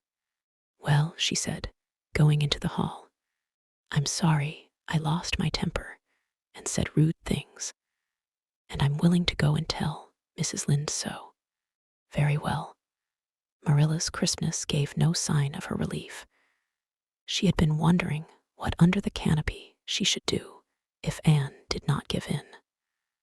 "I'll take you down after milking." Accordingly, after milking, behold Marilla and Anne walking down the lane, the former erect and triumphant, the latter drooping and dejected. But halfway down Anne's dejection vanished as if by enchantment. She lifted her head and stepped lightly along, her eyes fixed on the sunset sky and an air of subdued exhilaration about her. Marilla beheld the change disapprovingly. This was no meek penitent such as it behooved her to take into the presence of the offended Mrs. Lynde. "What are you thinking of, Anne?" she asked sharply. "I'm imagining out what I must say to Mrs. Lynde," answered Anne dreamily. This was satisfactory, or should have been so. But Marilla could not rid herself of the notion that something in her scheme of punishment was going askew. Anne had no business to look so rapt and radiant. Rapt and radiant Anne continued until they were in the very presence of Mrs. Lynde, who was sitting knitting by her kitchen window. Then the radiance vanished. Mournful penitence appeared on every feature. Before a word was spoken, Anne suddenly went down on her knees before the astonished Mrs. Rachel and held out her hands beseechingly. "Oh, Mrs. Lynde, I am so extremely sorry," she said with a quiver in her voice. "I could never express all my sorrow, no, not if I used up a whole dictionary. You must just imagine it. I behaved terribly to you, and I've disgraced the dear friends, Matthew and Marilla, who have let me stay at Green Gables, although I'm not a boy. I'm a dreadfully wicked and ungrateful girl, and I deserve to be punished and cast out by respectable people forever. It was very wicked of me to fly into a temper because you told me the truth. It was the truth. Every word you said was true. My hair is red, and I'm freckled and skinny and ugly. What I said to you was true, too, but I shouldn't have said it. Oh, Mrs. Lynde, please, please forgive me. If you refuse, it will be a lifelong sorrow on a poor little orphan girl. Would you, even if she had a dreadful temper? Oh, I am sure you wouldn't. Please say you forgive me, Mrs. Lynde." Anne clasped her hands together, bowed her head, and waited for the word of judgment. There was no mistaking her sincerity. It breathed in every tone of her voice. Both Marilla and Mrs. Lynde recognized its unmistakable ring.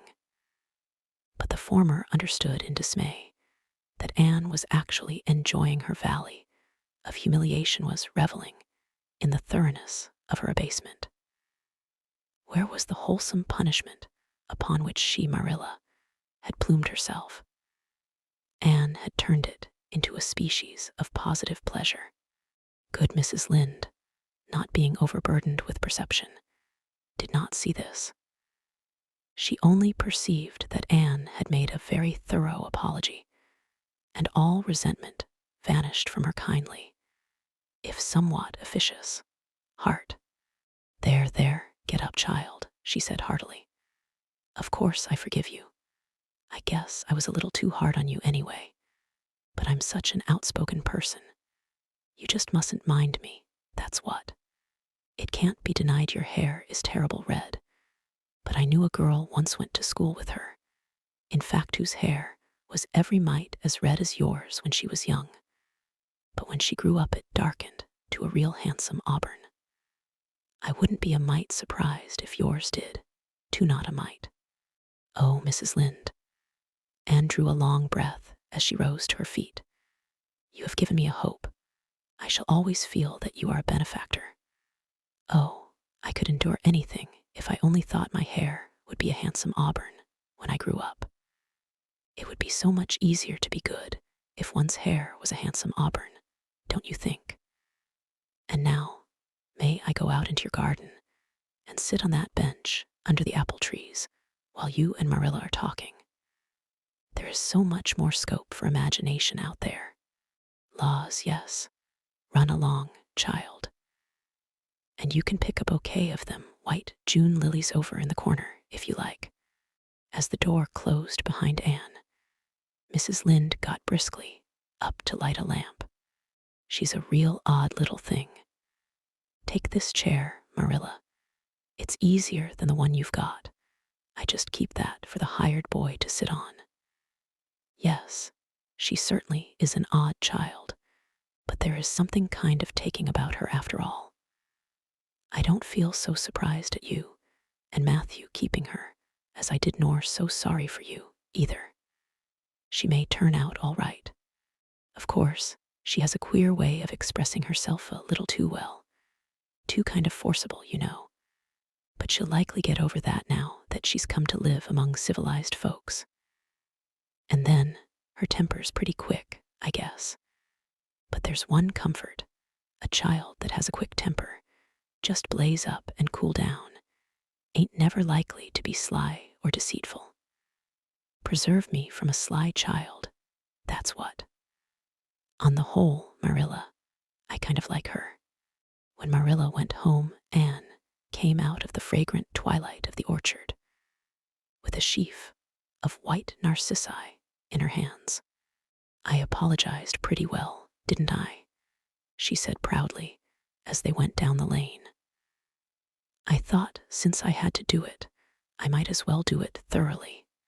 You did it thoroughly, all right enough, was Marilla's comment. Marilla was dismayed at finding herself inclined to laugh over the recollection. She had also an uneasy feeling that she ought to scold Anne for apologizing so well. But then, that was ridiculous. She compromised with her conscience by saying severely, I hope you won't have occasion to make many more such apologies. I hope you'll try to control your temper now, Anne. That wouldn't be so hard if people wouldn't twit me about my looks, said Anne with a sigh. I don't get cross about other things, but I'm so tired of being twitted about my hair, and it just makes me boil right over. Do you suppose my hair will really be a handsome auburn when I grow up? You shouldn't think so much about your looks, Anne. I'm afraid you are a very vain little girl. How can I be vain when I know I'm homely? Protested Anne. I love pretty things, and I hate to look in the glass and see something that isn't pretty. It makes me feel so sorrowful just as I feel when I look at any ugly thing. I pity it because it isn't beautiful.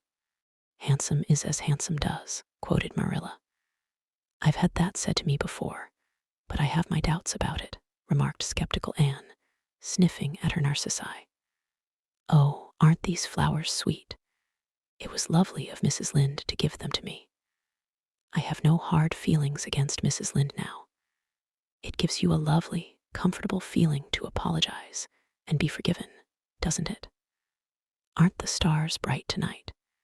If you could live in a star, which one would you pick? I'd like that lovely clear, big one away over there, above that dark hill. Anne, do hold your tongue, said Marilla, thoroughly worn out trying to follow the gyrations of Anne's thoughts. Anne said no more until they turned into their own lane.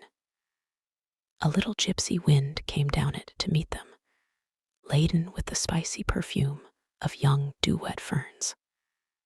Far up in the shadows, a cheerful light gleamed out through the trees from the kitchen at Green Gables.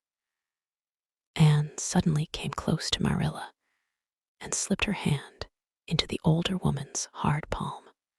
"It's lovely to be going home and know it's home," she said.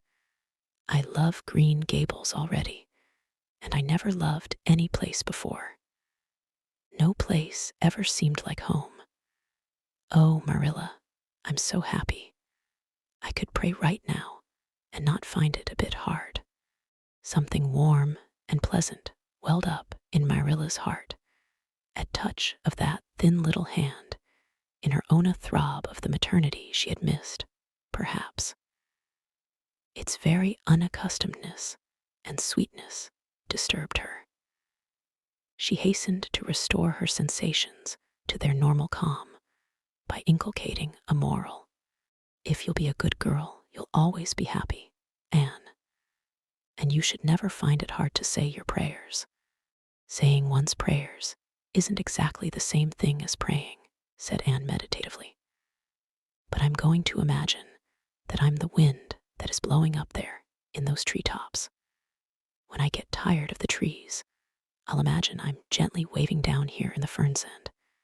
Then I'll fly over to Mrs. Lynde's garden and set the flowers dancing, and then I'll go with one great swoop over the clover field end. Then I'll blow over the lake of shining waters and ripple it all up into little sparkling waves. Oh, there's so much scope for imagination in a wind.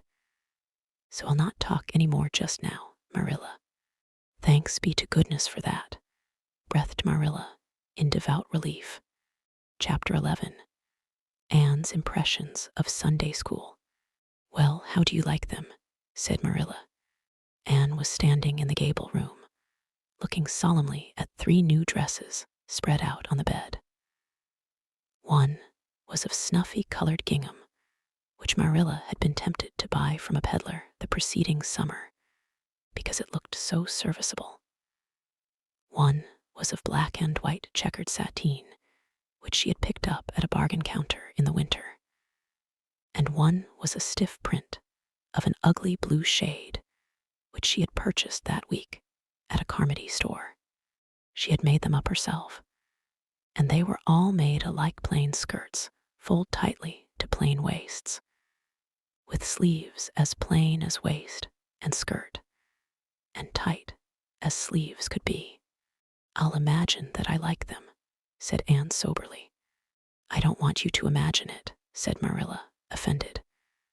"Oh, I can see you don't like the dresses. What is the matter with them? Aren't they neat and clean and new?" "Yes." "Then why don't you like them?" They're not pretty," said Anne reluctantly. "Pretty," Marilla sniffed. "I didn't trouble my head about getting pretty dresses for you. I don't believe in pampering vanity, Anne. I'll tell you that right off. Those dresses are good, sensible, serviceable dresses, without any frills or furbelows about them. And they're all you'll get this summer. The brown gingham and the blue print will do you for school when you begin to go. The sateen is for church and Sunday school.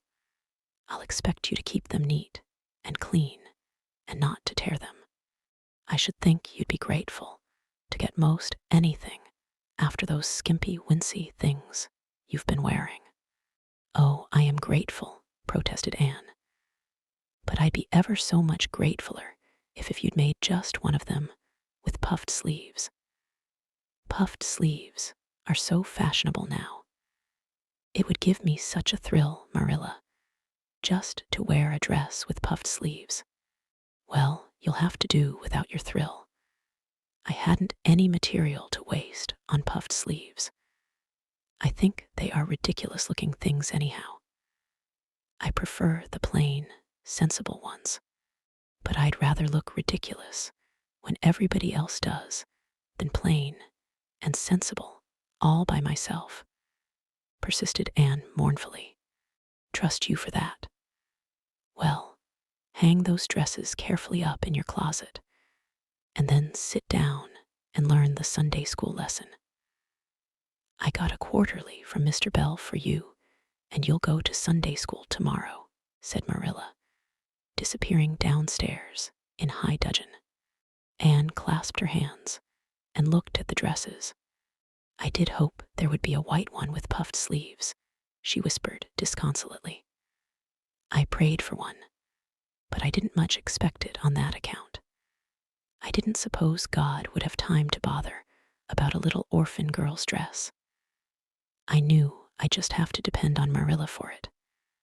Well, fortunately, I can imagine that one of them is of snow-white muslin with lovely lace frills and 3 puffed sleeves. The next morning warnings of a sick headache prevented Marilla from going to Sunday school with Anne. You'll have to go down and call for Mrs. Lynde, Anne, she said. She'll see that you get into the right class. Now, mind you behave yourself properly. Stay to preaching afterwards and ask Mrs. Lynde to show you our pew. Here's a cent for collection. Don't stare at people and don't fidget. I shall expect you to tell me the text when you come home. Anne started off irreproachable, arrayed in the stiff black and white sateen, which, while decent as regards length, and certainly not open to the charge of skimpiness, contrived to emphasize every corner and angle of her thin figure.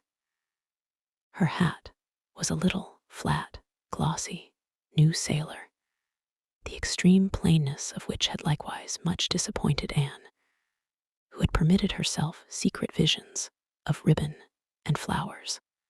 The latter, however, were supplied before Anne reached the main road, for being confronted halfway down the lane with a golden frenzy of wind-stirred buttercups and a glory of wild roses, Anne promptly and liberally garlanded her hat with a heavy wreath of them.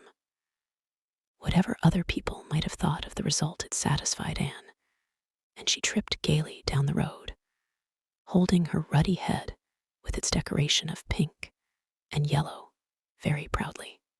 When she had reached Mrs. Lynde's house, she found that lady gone. Nothing daunted, Anne proceeded onward to the church alone. In the porch, she found a crowd of little girls, all more or less gaily attired in whites and blues and pinks, and all staring with curious eyes at the stranger in their midst, with her extraordinary head adornment. Avonlea little girls had already heard queer stories about Anne.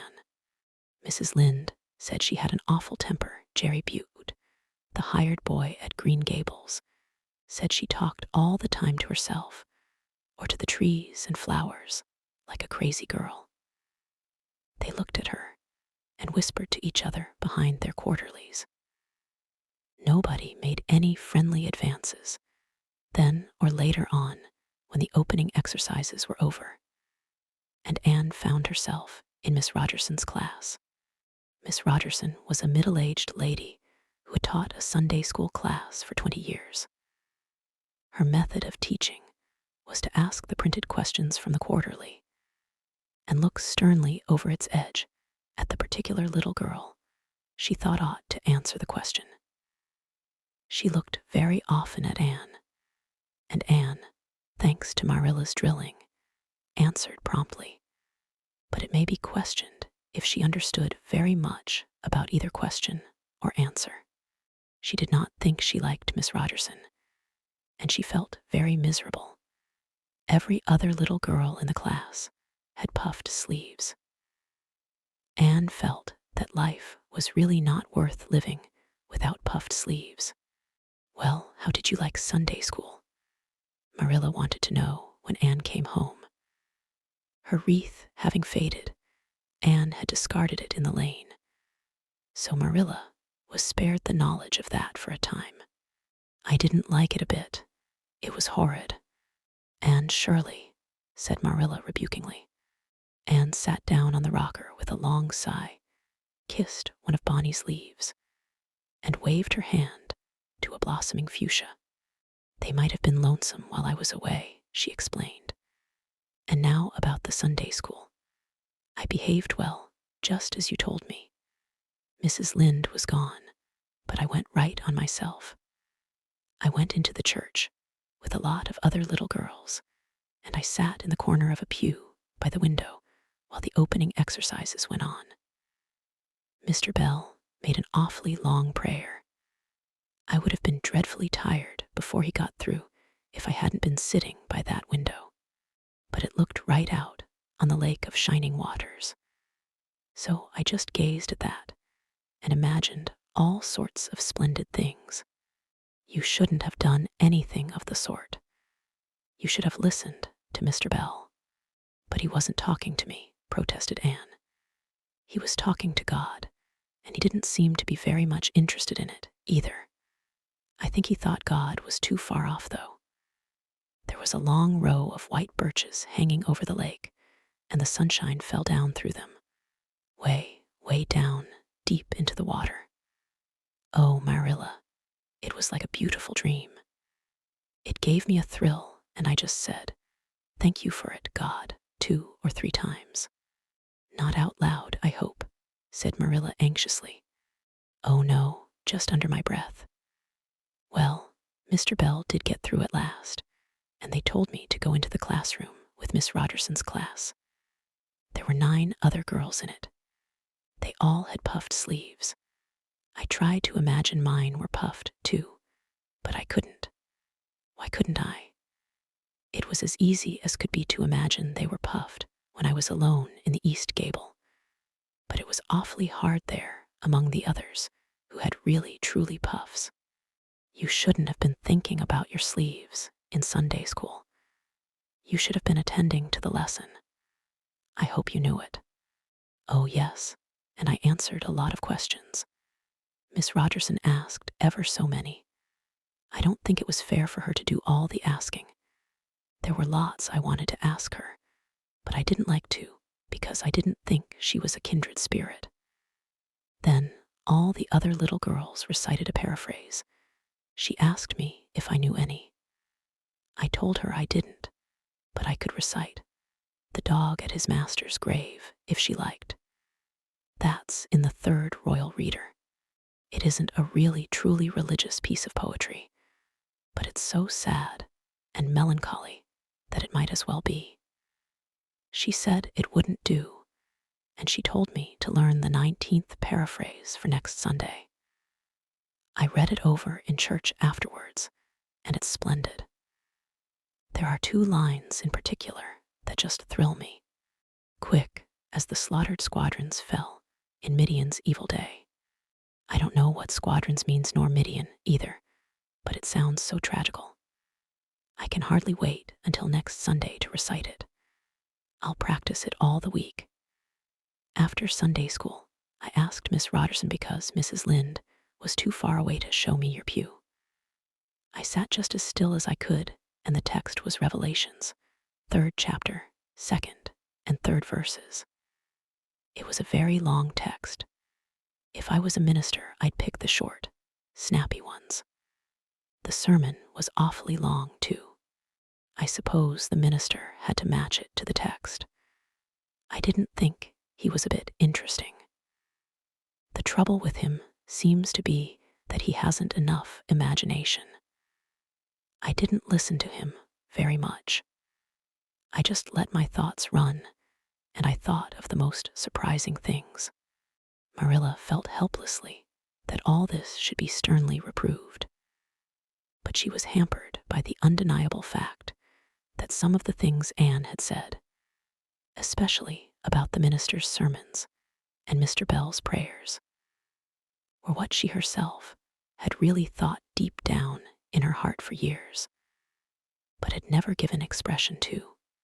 It almost seemed to her that those secret, unuttered, critical thoughts had suddenly taken visible and accusing shape and form in the person of this outspoken morsel of neglected humanity. Chapter 12. A Solemn Vow and Promise. It was not until the next Friday that Marilla heard the story of the flower-wreathed hat. She came home from Mrs. Lynde's and called Anne to account. "Anne, Mrs. Rachel says you went to church last Sunday with your hat rigged out ridiculous, with roses and buttercups. What on earth put you up to such a caper?" A pretty-looking object you must have been. Oh, I know pink and yellow aren't becoming to me, began Anne. Becoming fiddlesticks. It was putting flowers on your hat at all. No matter what color they were, that was ridiculous. You are the most aggravating child. I don't see why it's any more ridiculous to wear flowers on your hat than on your dress, protested Anne. Lots of little girls, there had bouquets pinned on their dresses. What's the difference? Marilla was not to be drawn from the safe concrete into dubious paths of the abstract. Don't answer me back like that, Anne. It was very silly of you to do such a thing. Never let me catch you at such a trick again. Mrs. Rachel says she thought she would sink through the floor when she saw you come in, all rigged out like that. She couldn't get near enough to tell you to take them off till it was too late. She says people talked about it, something dreadful. Of course, they would think I had no better sense than to let you go decked out like that. Oh, I'm so sorry, said Anne, tears welling into her eyes. I never thought you'd mind. The roses and buttercups were so sweet and pretty I thought they'd look lovely on my hat. Lots of the little girls had artificial flowers on their hats. I'm afraid I'm going to be a dreadful trial to you. Maybe you'd better send me back to the asylum. That would be terrible. I don't think I could endure it. Most likely I would go into consumption. I'm so thin as it is, you see.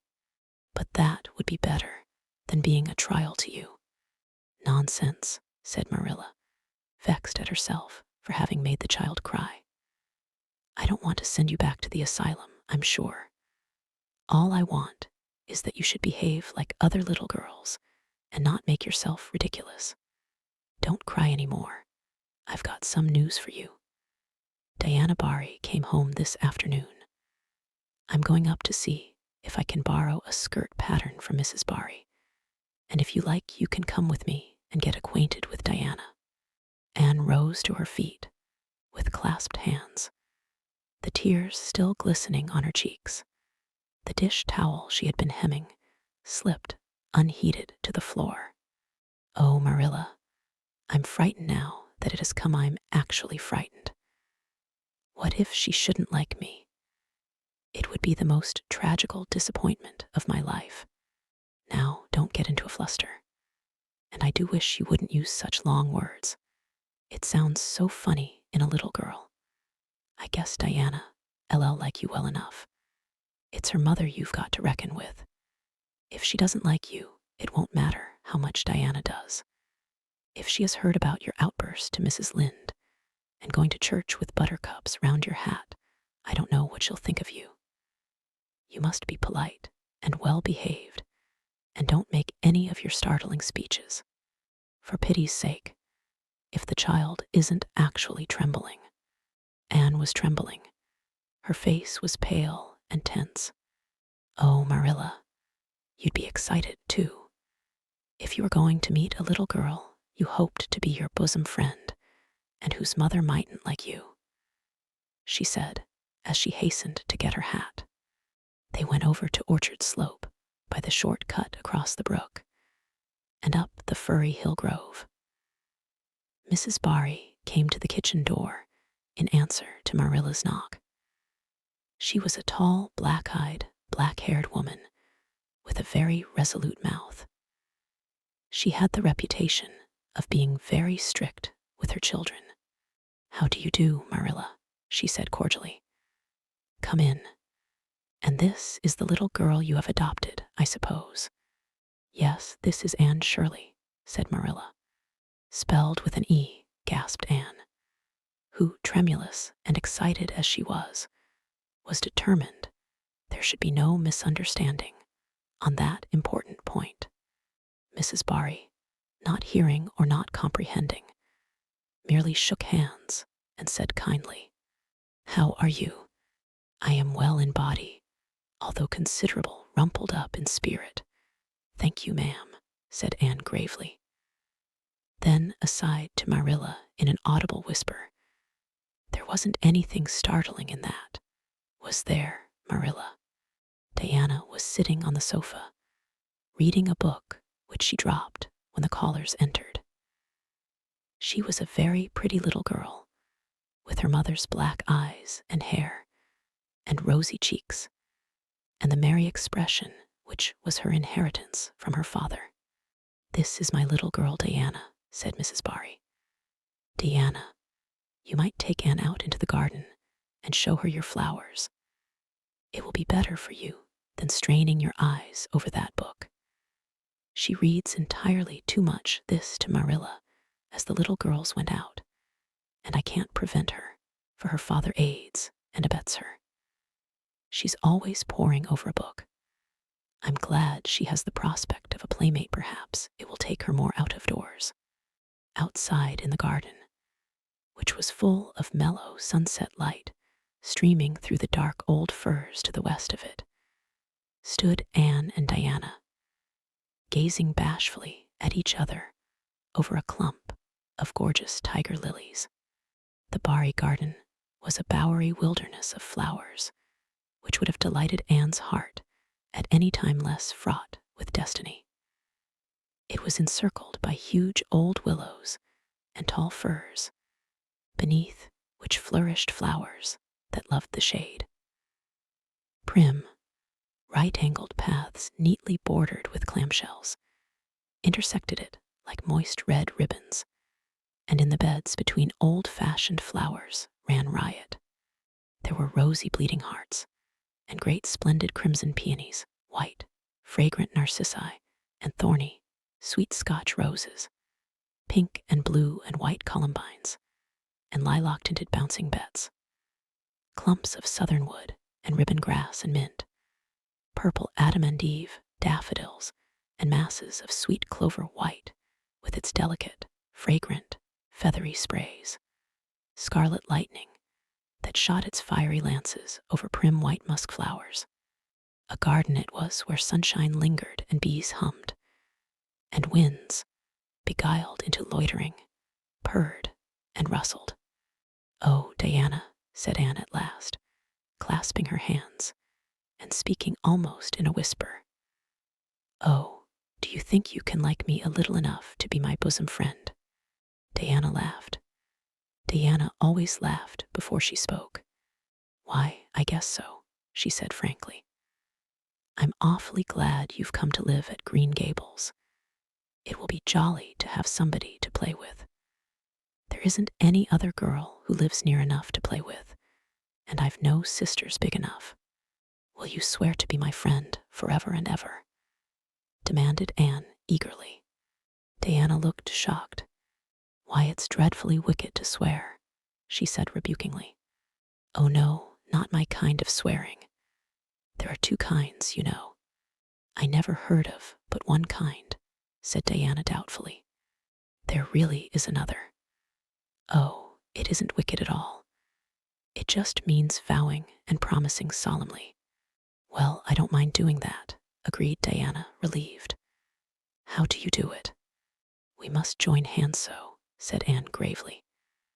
"It ought to be over running water. We'll just imagine this path is running water. I'll repeat the oath first. I solemnly swear to be faithful to my bosom friend, Diana Barry, as long as the sun and moon shall endure. Now you say it, and put my name in." Diana repeated the oath with a laugh fore and aft. Then she said, "You're a queer girl, Anne. I heard before that you were queer, but I believe I'm going to like you real well." When Marilla and Anne went home, Diana went with them as far as the log bridge. The two little girls walked with their arms about each other. At the brook, they parted with many promises to spend the next afternoon together. "Well, did you find Diana a kindred spirit?" asked Marilla as they went up through the garden of Green Gables. "Oh yes," sighed Anne, blissfully unconscious of any sarcasm on Marilla's part. "Oh, Marilla, I'm the happiest girl on Prince Edward Island this very moment. I assure you I'll say my prayers with a right good will tonight. Diana and I are going to build a playhouse in Mr. William Bell's birch grove tomorrow. Can I have those broken pieces of china that are out in the woodshed? Diana's birthday is in February, and mine is in March.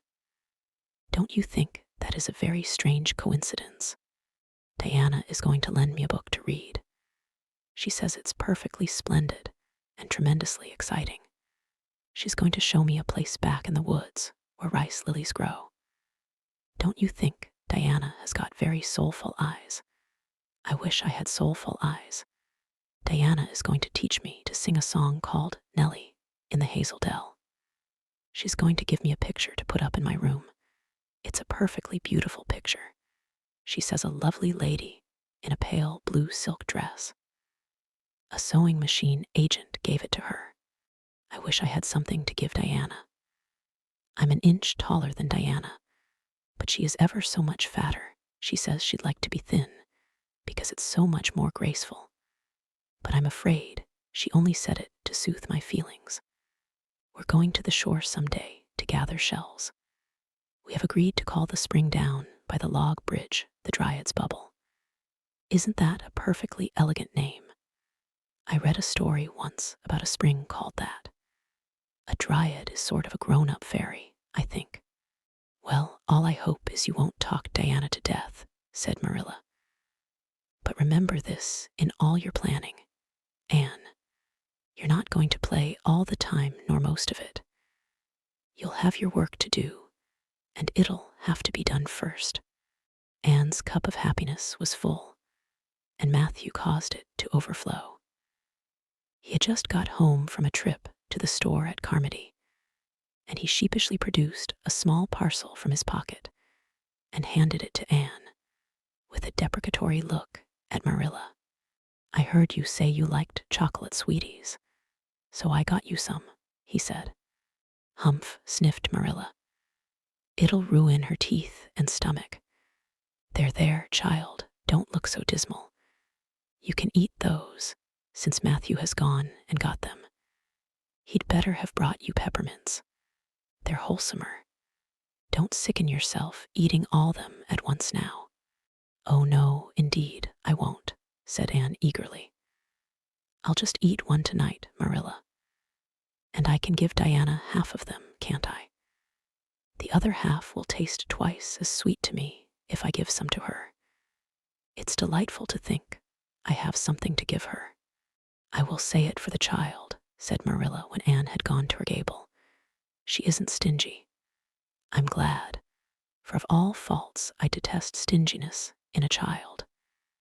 Dear me, it's only 3 weeks since she came, and it seems as if she'd been here always. I can't imagine the place without her. Now, don't be looking I told you so, Matthew. That's bad enough in a woman, but it isn't to be endured in a man. I'm perfectly willing to own up that I'm glad I consented to keep the child, and that I'm getting fond of her. But don't you rub it in, Matthew Cuthbert. Chapter 13. The Delights of Anticipation. It's time Anne was in to do her sewing, said Marilla, glancing at the clock, and then out into the yellow August afternoon, where everything drowsed in the heat. She stayed playing with Diana more than half an hour more, and I gave her leave to. And now she's perched out there on the woodpile talking to Matthew, 19 to the dozen, when she knows perfectly well she ought to be at her work. And of course, he's listening to her like a perfect ninny. I never saw such an infatuated man. The more she talks, and the odder the things she says, the more he's delighted, evidently. Anne Shirley, you come right in here this minute. Do you hear me? A series of staccato taps on the west window brought Anne flying in from the yard. Eyes shining, cheeks faintly flushed with pink, unbraided hair streaming behind her in a torrent of brightness. Oh, Marilla, she exclaimed breathlessly.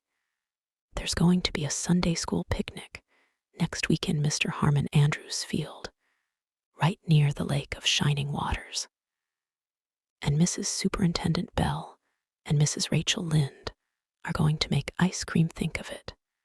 Marilla ice cream. And, oh, Marilla, can I go to it? Just look at the clock, if you please, Anne. What time did I tell you to come in? 2 o'clock, but isn't it splendid about the picnic, Marilla? Please, can I go? Oh, I've never been to a picnic. I've dreamed of picnics, but I've never. Yes, I told you to come at 2 o'clock, and it's 2:45. I'd like to know why you didn't obey me, Anne. Why, I meant to, Marilla, as much as could be. But you have no idea how fascinating Idlewild is. And then, of course, I had to tell Matthew about the picnic. Matthew is such a sympathetic listener. Please, can I go? You'll have to learn to resist the fascination of Idle, whatever you call it. When I tell you to come in at a certain time, I mean that time, and not half an hour later. And you needn't stop to discourse with sympathetic listeners on your way, either. As for the picnic, of course you can go. You're a Sunday school scholar, and it's not likely I'd refuse to let you go when all the other little girls are going. But, faltered Anne, Diana says that everybody must take a basket of things to eat. I can't cook, as you know, Marilla, and I don't mind going to a picnic without puffed sleeves so much. But I'd feel terribly humiliated if I had to go without a basket. It's been preying on my mind ever since Diana told me. Well, it needn't prey any longer. I'll bake you a basket. Oh, you dear good Marilla. Oh, you are so kind to me. Oh, I'm so much obliged to you. Getting through with her O's, Anne cast herself into Marilla's arms and rapturously kissed her sallow cheek. It was the first time in her whole life that childish lips had voluntarily touched Marilla's face. Again, that sudden sensation of startling sweetness thrilled her. She was secretly vastly pleased at Anne's impulsive caress, which was probably the reason why she said brusquely, There, never mind your kissing nonsense. I'd sooner see you doing strictly as you're told. As for cooking, I mean to begin giving you lessons in that some of these days. But you're so feather-brained, Anne. I've been waiting to see if you'd sober down a little and learn to be steady before I begin. You've got to keep your wits about you in cooking and not stop in the middle of things to let your thoughts rove all over creation. Now, get out your patchwork and have your square done before tea time. I do not like patchwork, said Anne dolefully, hunting out her work basket and sitting down before a little heap of red and white diamonds with a sigh. I think some kinds of sewing would be nice, but there's no scope for imagination in patchwork. It's just one little seam after another, and you never seem to be getting anywhere.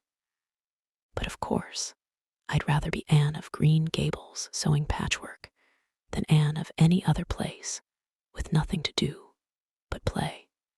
I wish time went as quick sewing patches as it does when I'm playing with Diana, though. Oh, we do have such elegant times, Marilla. I have to furnish most of the imagination, but I'm well able to do that. Diana is simply perfect in every other way. You know that little piece of land across the brook that runs up between our farm and Mr. Barry's? It belongs to Mr. William Bell, and right in the corner there is a little ring of white birch trees, the most romantic spot, Marilla. Diana and I have our playhouse there. We call it Idlewild. Isn't that a poetical name? I assure you it took me some time to think it out. I stayed awake nearly a whole night before I invented it. Then, just as I was dropping off to sleep, it came like an inspiration. Diana was enraptured when she heard it. We have got our house fixed up elegantly. You must come and see it, Marilla, won't you? We have great big stones, all covered with moss, for seats, and boards from tree to tree for shelves. And we have all our dishes on them. Of course, They're all broken, but it's the easiest thing in the world to imagine that they are whole. There's a piece of a plate with a spray of red and yellow ivy on it that is especially beautiful. We keep it in the parlor, and we have the fairy glass there, too. The fairy glass is as lovely as a dream. Diana found it out in the woods behind their chicken house. It's all full of rainbows, just little young rainbows that haven't grown big yet, and Diana's mother told her it was broken off a hanging lamp they once had. But it's nice to imagine the fairies lost it one night when they had a ball, so we call it the fairy glass. Matthew is going to make us a table. Oh, we have named that little round pool over in Mr. Barry's field Willowmere. I got that name out of the book Diana lent me. That was a thrilling book, Marilla. The heroine had 5 lovers. I'd be satisfied with one, wouldn't you? She was very handsome, and she went through great tribulations. She could faint as easy as anything. I'd love to be able to faint, wouldn't you, Marilla? It's so romantic. But I'm really very healthy for all I'm so thin. I believe I'm getting fatter, though. Don't you think I am? I look at my elbows every morning when I get up to see if any dimples are coming. Diana is having a new dress made with elbow sleeves. She is going to wear it to the picnic. Oh, I do hope it will be fine next Wednesday. I don't feel that I could endure the disappointment if anything happened to prevent me from getting to the picnic. I suppose I'd live through it, but I'm certain it would be a lifelong sorrow. It wouldn't matter if I got to 100 picnics in after years. They wouldn't make up for missing this one. They're going to have boats on the lake of shining waters and ice cream, as I told you. I have never tasted ice cream. Diana tried to explain what it was like, but I guess ice cream is one of those things that are beyond imagination. Anne, you have talked even on for 10 minutes by the clock, said Marilla. Now, just for curiosity's sake, see if you can hold your tongue for the same length of time. Anne held her tongue as desired. But for the rest of the week, she talked picnic and thought picnic and dreamed picnic. On Saturday it rained, and she worked herself up into such a frantic state lest it should keep on raining, until and over Wednesday that Marilla made her sew an extra patchwork square by way of steadying her nerves. On Sunday, Anne confided to Marilla on the way home from church that she grew actually cold all over with excitement when the minister announced the picnic from the pulpit. Such a thrill as went up and down my back, Marilla. I don't think I'd ever really believed until then that there was honestly going to be a picnic. I couldn't help fearing I'd only imagined it. But when a minister says a thing in the pulpit, you just have to believe it. You set your heart too much on things, Anne, said Marilla, with a sigh. I'm afraid there'll be a great many disappointments in store for you through life. Oh, Marilla, looking forward to things is half the pleasure of them, exclaimed Anne.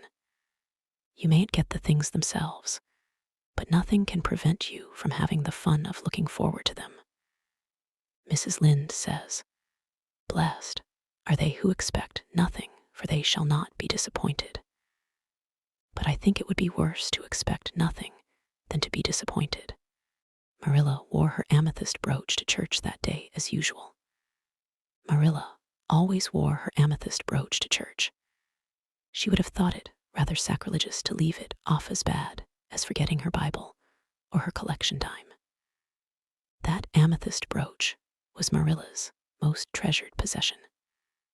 A seafaring uncle had given it to her mother, who in turn had bequeathed it to Marilla. It was an old-fashioned oval, containing a braid of her mother's hair, surrounded by a border of very fine amethysts. Marilla knew too little about precious stones to realize how fine the amethysts actually were, but she thought them very beautiful, and was always pleasantly conscious of their violet shimmer at her throat, above her good brown satin dress, even although she could not see it. Anne had been smitten with delighted admiration when she first saw that brooch. "Oh, Marilla, it's a perfectly elegant brooch. I don't know how you can pay attention to the sermon or the prayers when you have it on." "I couldn't, I know. I think amethysts are just sweet. They are what I used to think diamonds were like. Long ago, before I had ever seen a diamond, I read about them, and I tried to imagine what they would be like. I thought they would be lovely glimmering purple stones. When I saw a real diamond in a lady's ring one day, I was so disappointed I cried. Of course, it was very lovely, but it wasn't my idea of a diamond. Will you let me hold the brooch for 1 minute, Marilla? Do you think amethysts can be the souls of good violets?" Chapter 14. Anne's Confession. On the Monday evening, before the picnic, Marilla came down from her room with a troubled face.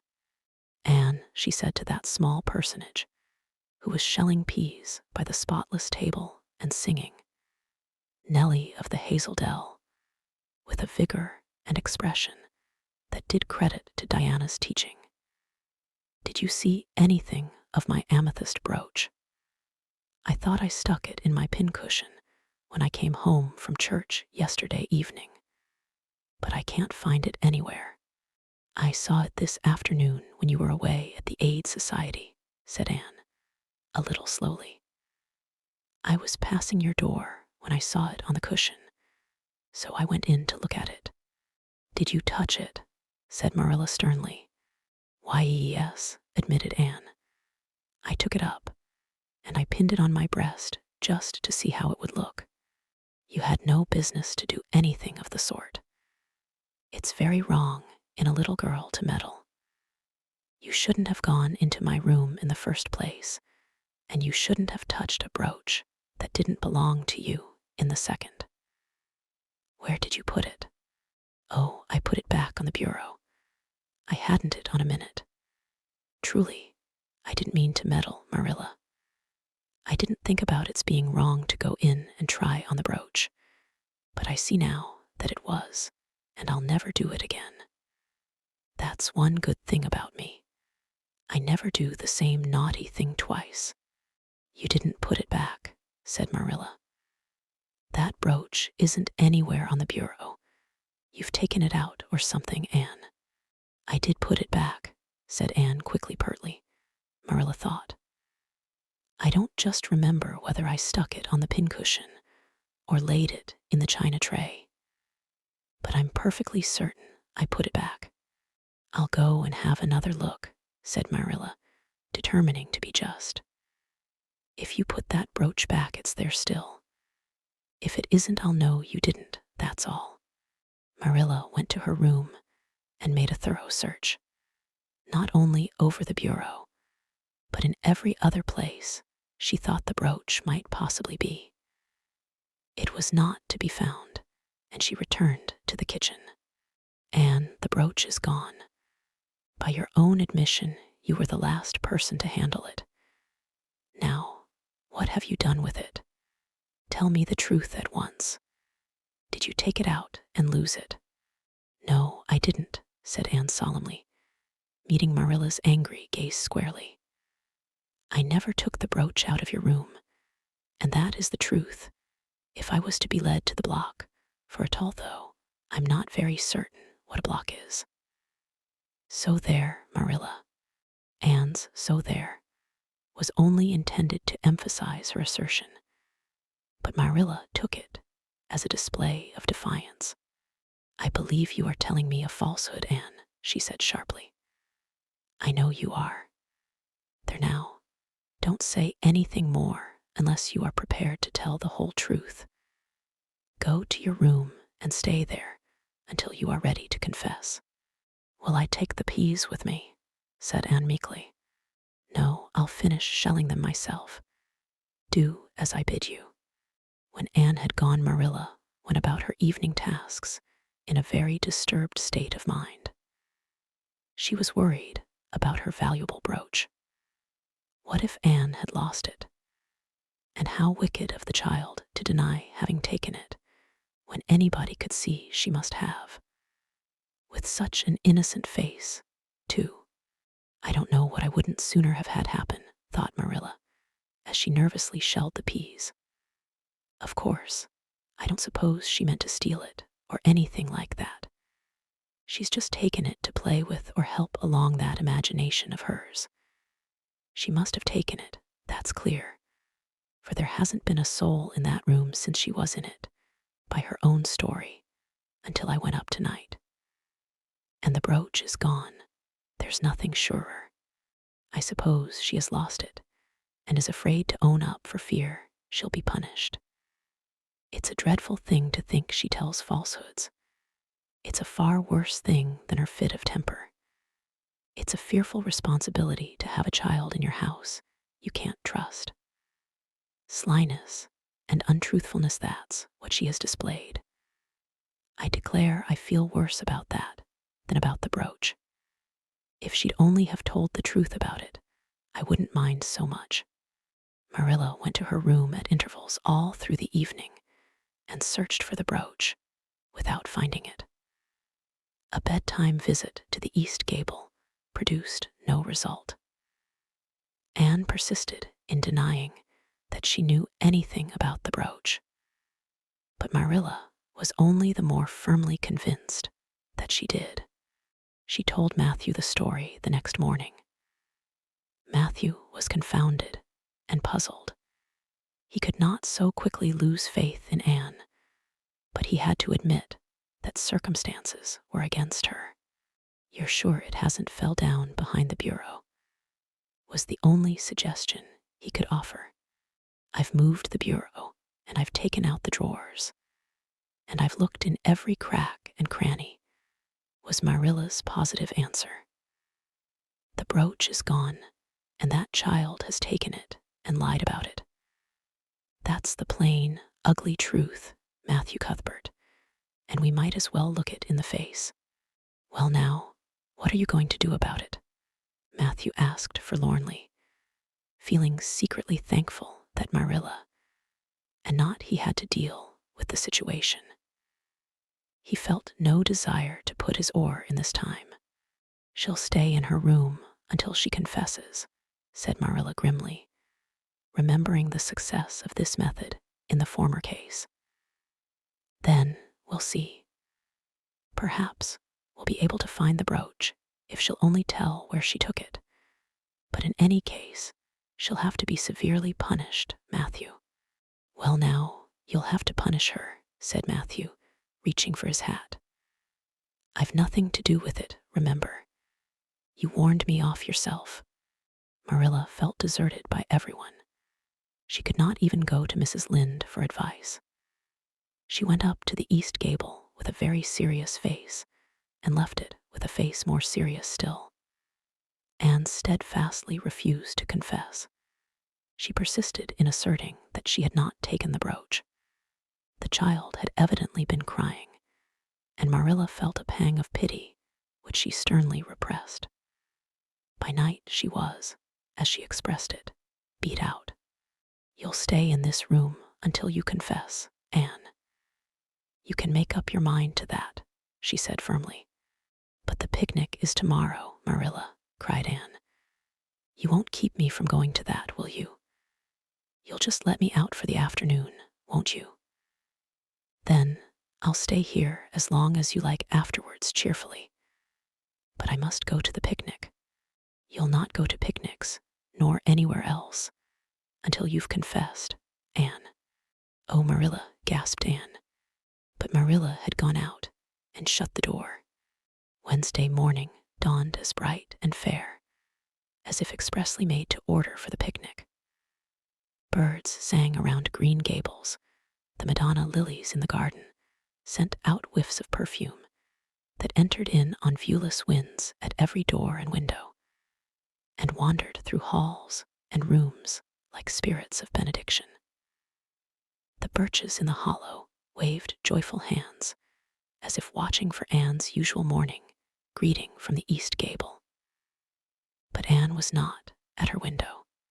When Marilla took her breakfast up to her, she found the child sitting primly on her bed, pale and resolute, with tight-shut lips and gleaming eyes. "Marilla, I'm ready to confess." Marilla laid down her tray. Once again, her method had succeeded, but her success was very bitter to her. "Let me hear what you have to say then, Anne."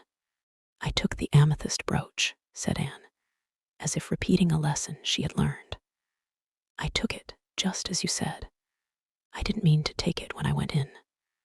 But it did look so beautiful, Marilla, when I pinned it on my breast, that I was overcome by an irresistible temptation.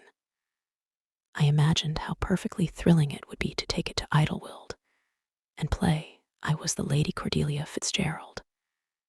It would be so much easier to imagine I was the Lady Cordelia if I had a real amethyst brooch on.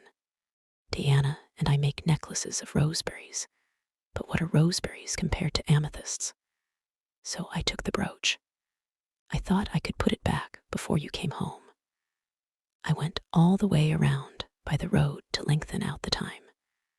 When I was going over the bridge across the lake of shining waters, I took the brooch off to have another look at it. Oh, how it did shine in the sunlight. And then, when I was leaning over the bridge, it just slipped through my fingers so and went down, down, down, all purpley sparkling, and sank forevermore beneath the lake of shining waters. And that's the best I can do at confessing, Marilla. Marilla felt hot anger surge up into her heart again. This child had taken and lost her treasured amethyst brooch, and now sat there calmly reciting the details thereof without the least apparent compunction or repentance. "Anne, this is terrible," she said, trying to speak calmly. "You are the very wickedest girl I ever heard of." "Yes, I suppose I am," agreed Anne tranquilly. "And I know I'll have to be punished. It'll be your duty to punish me, Marilla. Won't you please get it over right off, because I'd like to go to the picnic with nothing on my mind." "Picnic, indeed. You'll go to no picnic today, Anne Shirley. That shall be your punishment. And it isn't half severe enough either for what you've done. Not go to the picnic." Anne sprang to her feet and clutched Marilla's hand. "But you promised me I might." "Oh, Marilla, I must go to the picnic. That was why I confessed. Punish me any way you like but that." "Oh, Marilla, please, please, let me go to the picnic. Think of the ice cream.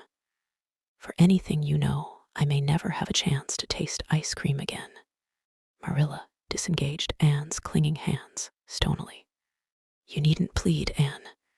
You are not going to the picnic, and that's final." No, not a word. Anne realized that Marilla was not to be moved. She clasped her hands together, gave a piercing shriek, and then flung herself face downward on the bed, crying and writhing in an utter abandonment of disappointment and despair. "For the land's sake," gasped Marilla, hastening from the room. "I believe the child is crazy.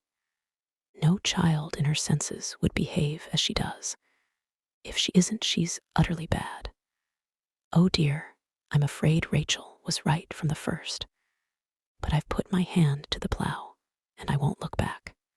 That was a dismal morning.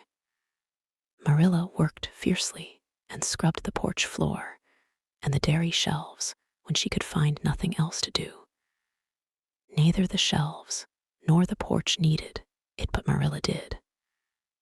Then she went out and raked the yard.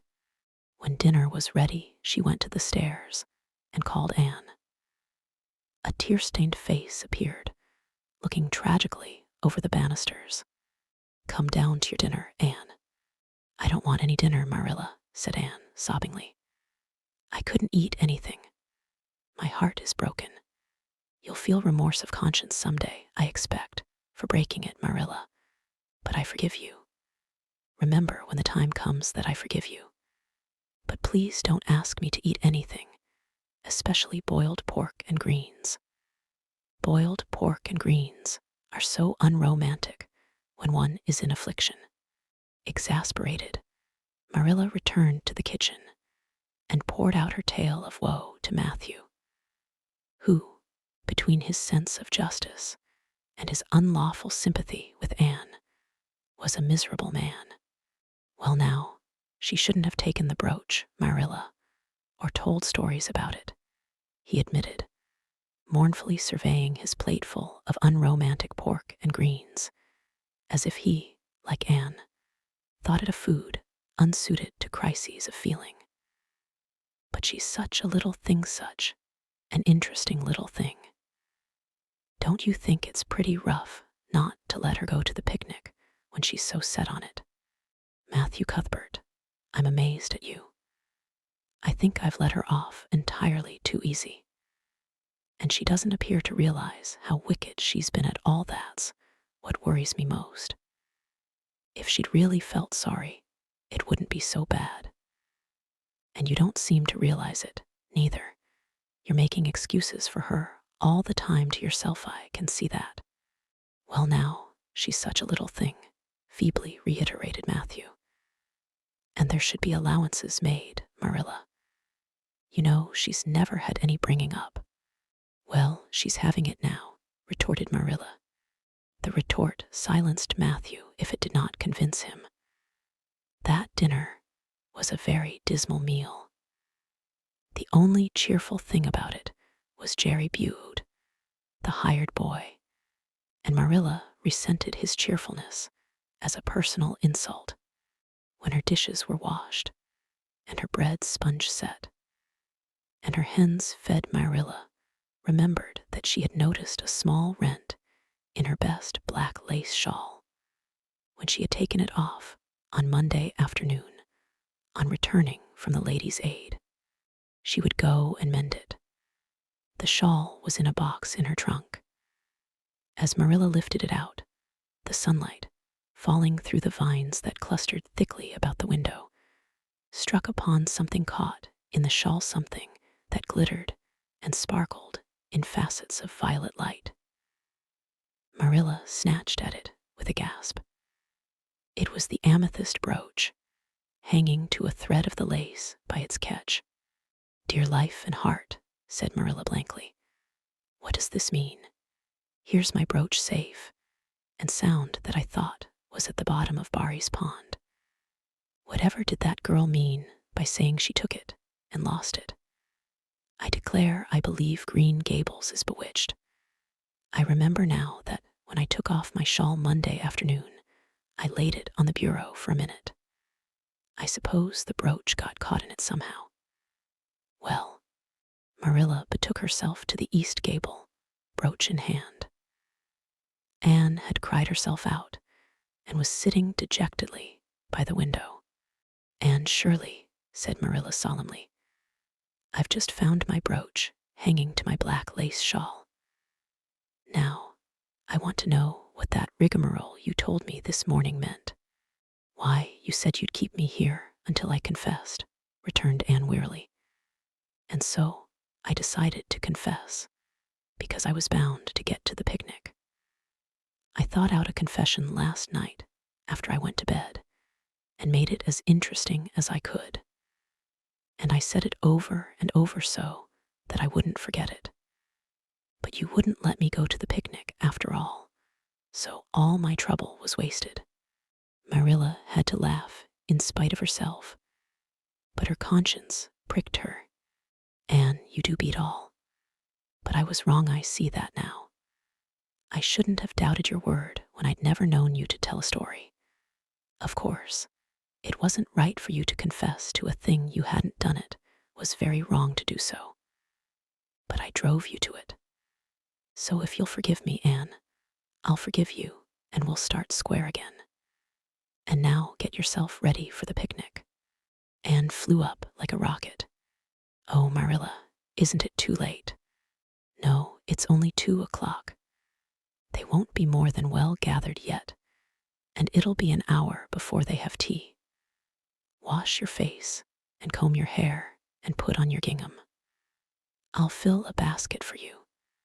There's plenty of stuff baked in the house. And I'll get Jerry to hitch up the sorrel and drive you down to the picnic ground. Oh, Marilla, exclaimed Anne, flying to the washstand. 5 minutes ago, I was so miserable I was wishing I'd never been born. And now, I wouldn't change places with an angel. That night, a thoroughly happy, completely tired out Anne returned to Green Gables in a state of beatification, impossible to describe. Oh, Marilla, I've had a perfectly scrumptious time. Scrumptious is a new word I learned today. I heard Mary Alice Bell use it. Isn't it very expressive? Everything was lovely. We had a splendid tea, and then Mr. Harmon Andrews took us all for a row on the lake of shining water, 6 of us at a time. And Jane Andrews nearly fell overboard. She was leaning out to pick water lilies. And if Mr. Andrews hadn't caught her by her sash, just in the nick of time, she'd fallen in and probably been drowned. I wish it had been me. It would have been such a romantic experience to have been nearly drowned. It would be such a thrilling tale to tell. And we had the ice cream. Words fail me to describe that ice cream. Marilla, I assure you it was sublime. That evening, Marilla told the whole story to Matthew over her stocking basket. I'm willing to own up that I made a mistake, she concluded candidly. But I've learned a lesson. I have to laugh when I think of Anne's confession, although I suppose I shouldn't, for it really was a falsehood. But it doesn't seem as bad as the other would have been, somehow. And anyhow, I'm responsible for it. That child is hard to understand in some respects, but I believe she'll turn out all right yet. And there's one thing certain, no house will ever be dull that she's in. Chapter 15. A Tempest in the School Teapot. What a splendid day, said Anne, drawing a long breath. Isn't it good just to be alive on a day like this? I pity the people who aren't born yet for missing it. They may have good days, of course, but they can never have this one. And it's splendider still to have such a lovely way to go to school by, isn't it? It's a lot nicer than going round by the road. That is so dusty and hot, said Diana practically, peeping into her dinner basket and mentally calculating if the 3 juicy, toothsome raspberry tarts reposing there were divided among 10 girls, how many bites each girl would have. The little girls of Avonlea School always pooled their lunches, and to eat 3 raspberry tarts all alone, or even to share them only with one's best chum, would have forever and ever branded as awful mean the girl who did it. And yet, when the tarts were divided among 10 girls, you just got enough to tantalize you. The way Anne and Diana went to school was a pretty one. Anne thought those walks to and from school with Diana couldn't be improved upon even by imagination. Going around by the main road would have been so unromantic, but to go by Lover's Lane and Willowmere and Violet Vale and the Birch Path was romantic, if ever anything was. Lover's Lane opened out below the orchard at Green Gables and stretched far up into the woods to the end of the Cuthbert farm.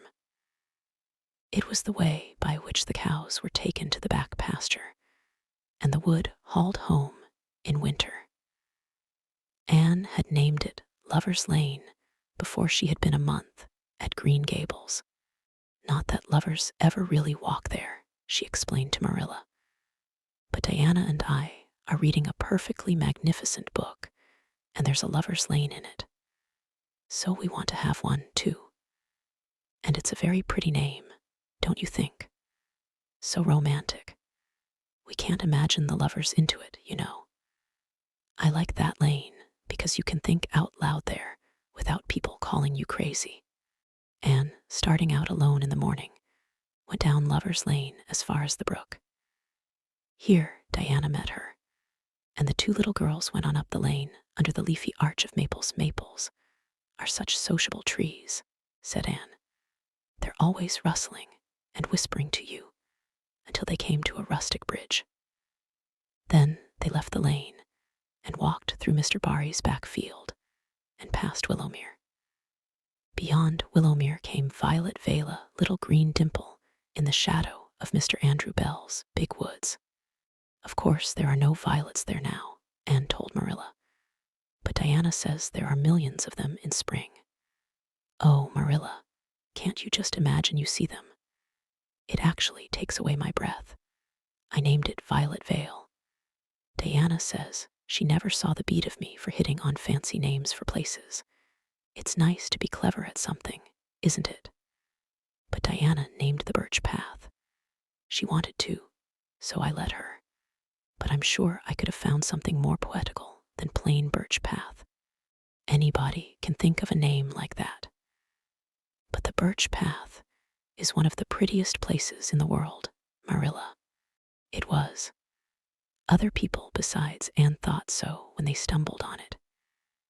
It was a little narrow, twisting path, winding down over a long hill straight through Mr. Bell's woods, where the light came down, sifted through so many emerald screens that it was as flawless as the heart of a diamond. It was fringed in all its length with slim young birches, white-stemmed and lissom-boughed, ferns and starflowers, and wild lilies of the valley, and scarlet tufts of pigeonberries grew thickly along it. And always there was a delightful spiciness in the air and music of bird calls, and the murmur and laugh of wood winds in the trees overhead.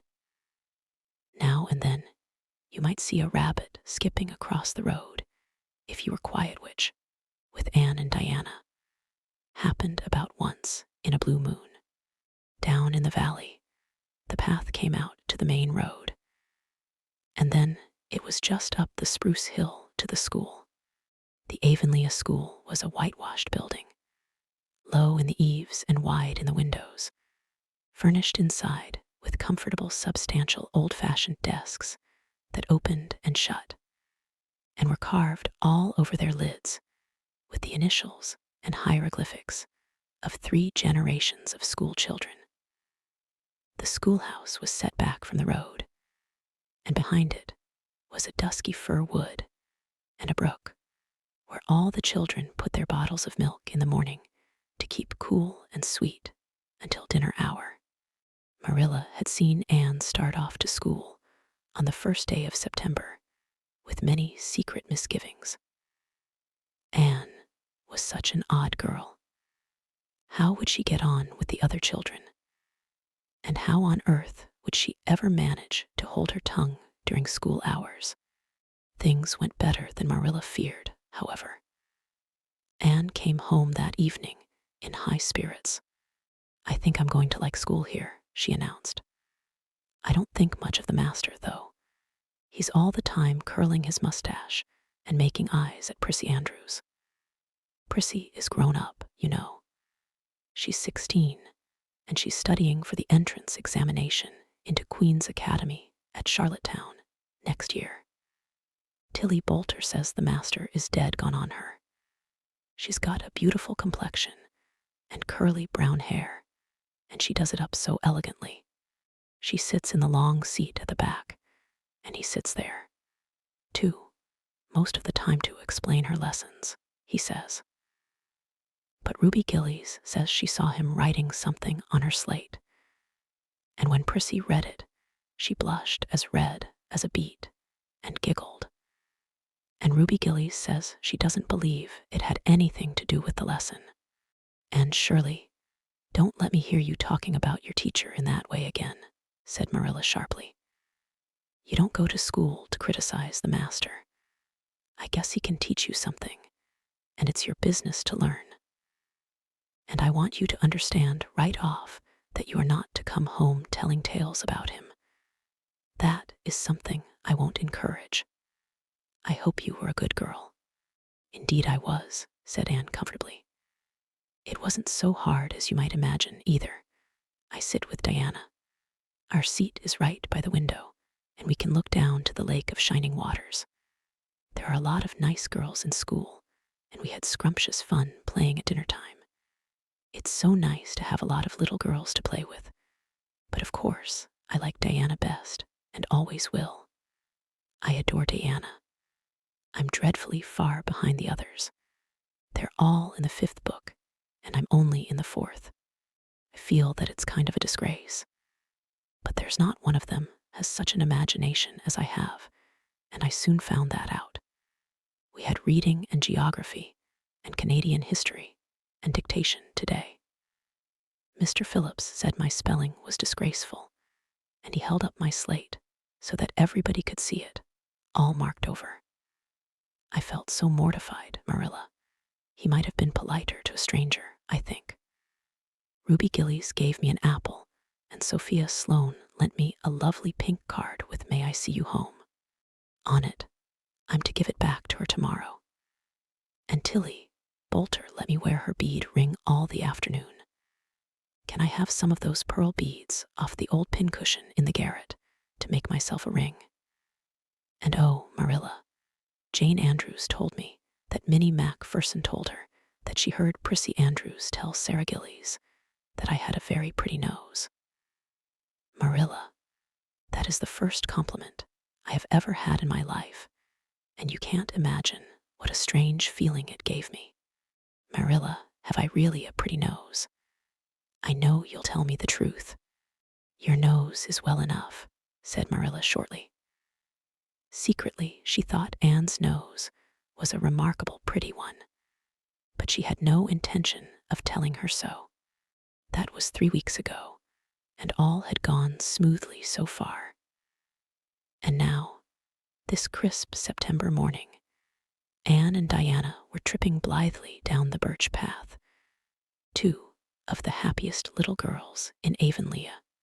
I guess Gilbert Blythe will be in school today, said Diana. He's been visiting his cousins over in New Brunswick all summer, and he only came home Saturday night.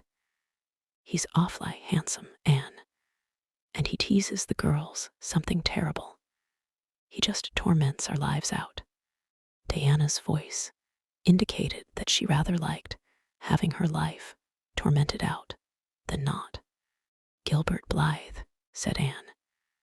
Isn't his name that's written up on the porch wall with Julia bells and a big "Take Notice" over them? Yes, said Diana, tossing her head. But I'm sure he doesn't like Julia Bell so very much. I've heard him say he studied the multiplication table by her freckles. Oh, don't speak about freckles to me, implored Anne. It isn't delicate when I've got so many. But I do think that writing take notices up on the wall about the boys and girls is the silliest ever. I should just like to see anybody dare to write my name up with the boys. Not, of course, she hastened to add, that anybody would. Anne sighed. She didn't want her name written up, but it was a little humiliating to know that there was no danger of it. Nonsense, said Diana, whose black eyes and glossy tresses had played such havoc with the hearts of Avonlea schoolboys that her name figured on the porch walls in half a dozen take notices. It's only meant as a joke. And don't you be too sure your name won't ever be written up. Charlie Sloane is dead gone on you. He told his mother, mind you, that you were the smartest girl in school. That's better than being good looking. No, it isn't, said Anne, feminine to the core. I'd rather be pretty than clever. And I hate Charlie Sloane. I can't bear a boy with goggle eyes. If anyone wrote my name up with his, I'd never get over it, Diana Barry. But it is nice to keep head of your class. You'll have Gilbert in your class after this, said Diana. and he's used to being head of his class, I can tell you. He's only in the 4th book, although he's nearly 14. 4 years ago, his father was sick and had to go out to Alberta for his health, and Gilbert went with him. They were there 3 years, and Gil didn't go to school hardly any until they came back. You won't find it so easy to keep head after this, Anne. I'm glad, said Anne quickly. I couldn't really feel proud of keeping head of little boys and girls of just 9 or 10. I got up yesterday spelling ebullition. Josie Pye was head, and mind you, she peeped in her book. Mr. Phillips didn't see her, he was looking at Prissy Andrews, but I did. I just swept her a look of freezing scorn, and she got as red as a beet, and spelled it wrong after all. Those Pye girls are cheats all round, said Diana indignantly, as they climbed the fence of the main road. Gertie Pye actually went and put her milk bottle in my place in the brook yesterday. Did you ever? I don't speak to her now.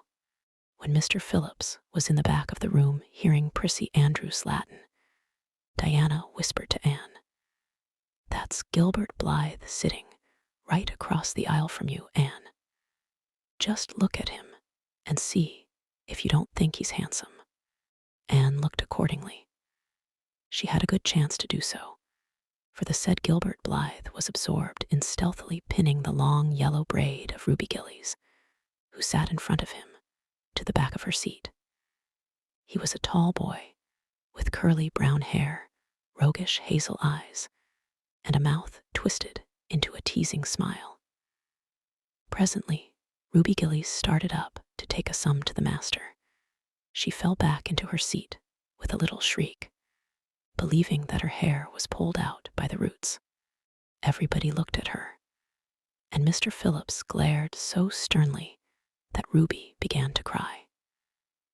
Gilbert had whisked the pin out of sight and was studying his history with the soberest face in the world. But when the commotion subsided, he looked at Anne and winked with inexpressible drollery.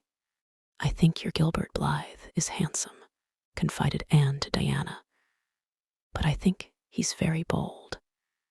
It isn't good manners to wink at a strange girl, but it was not until the afternoon that things really began to happen.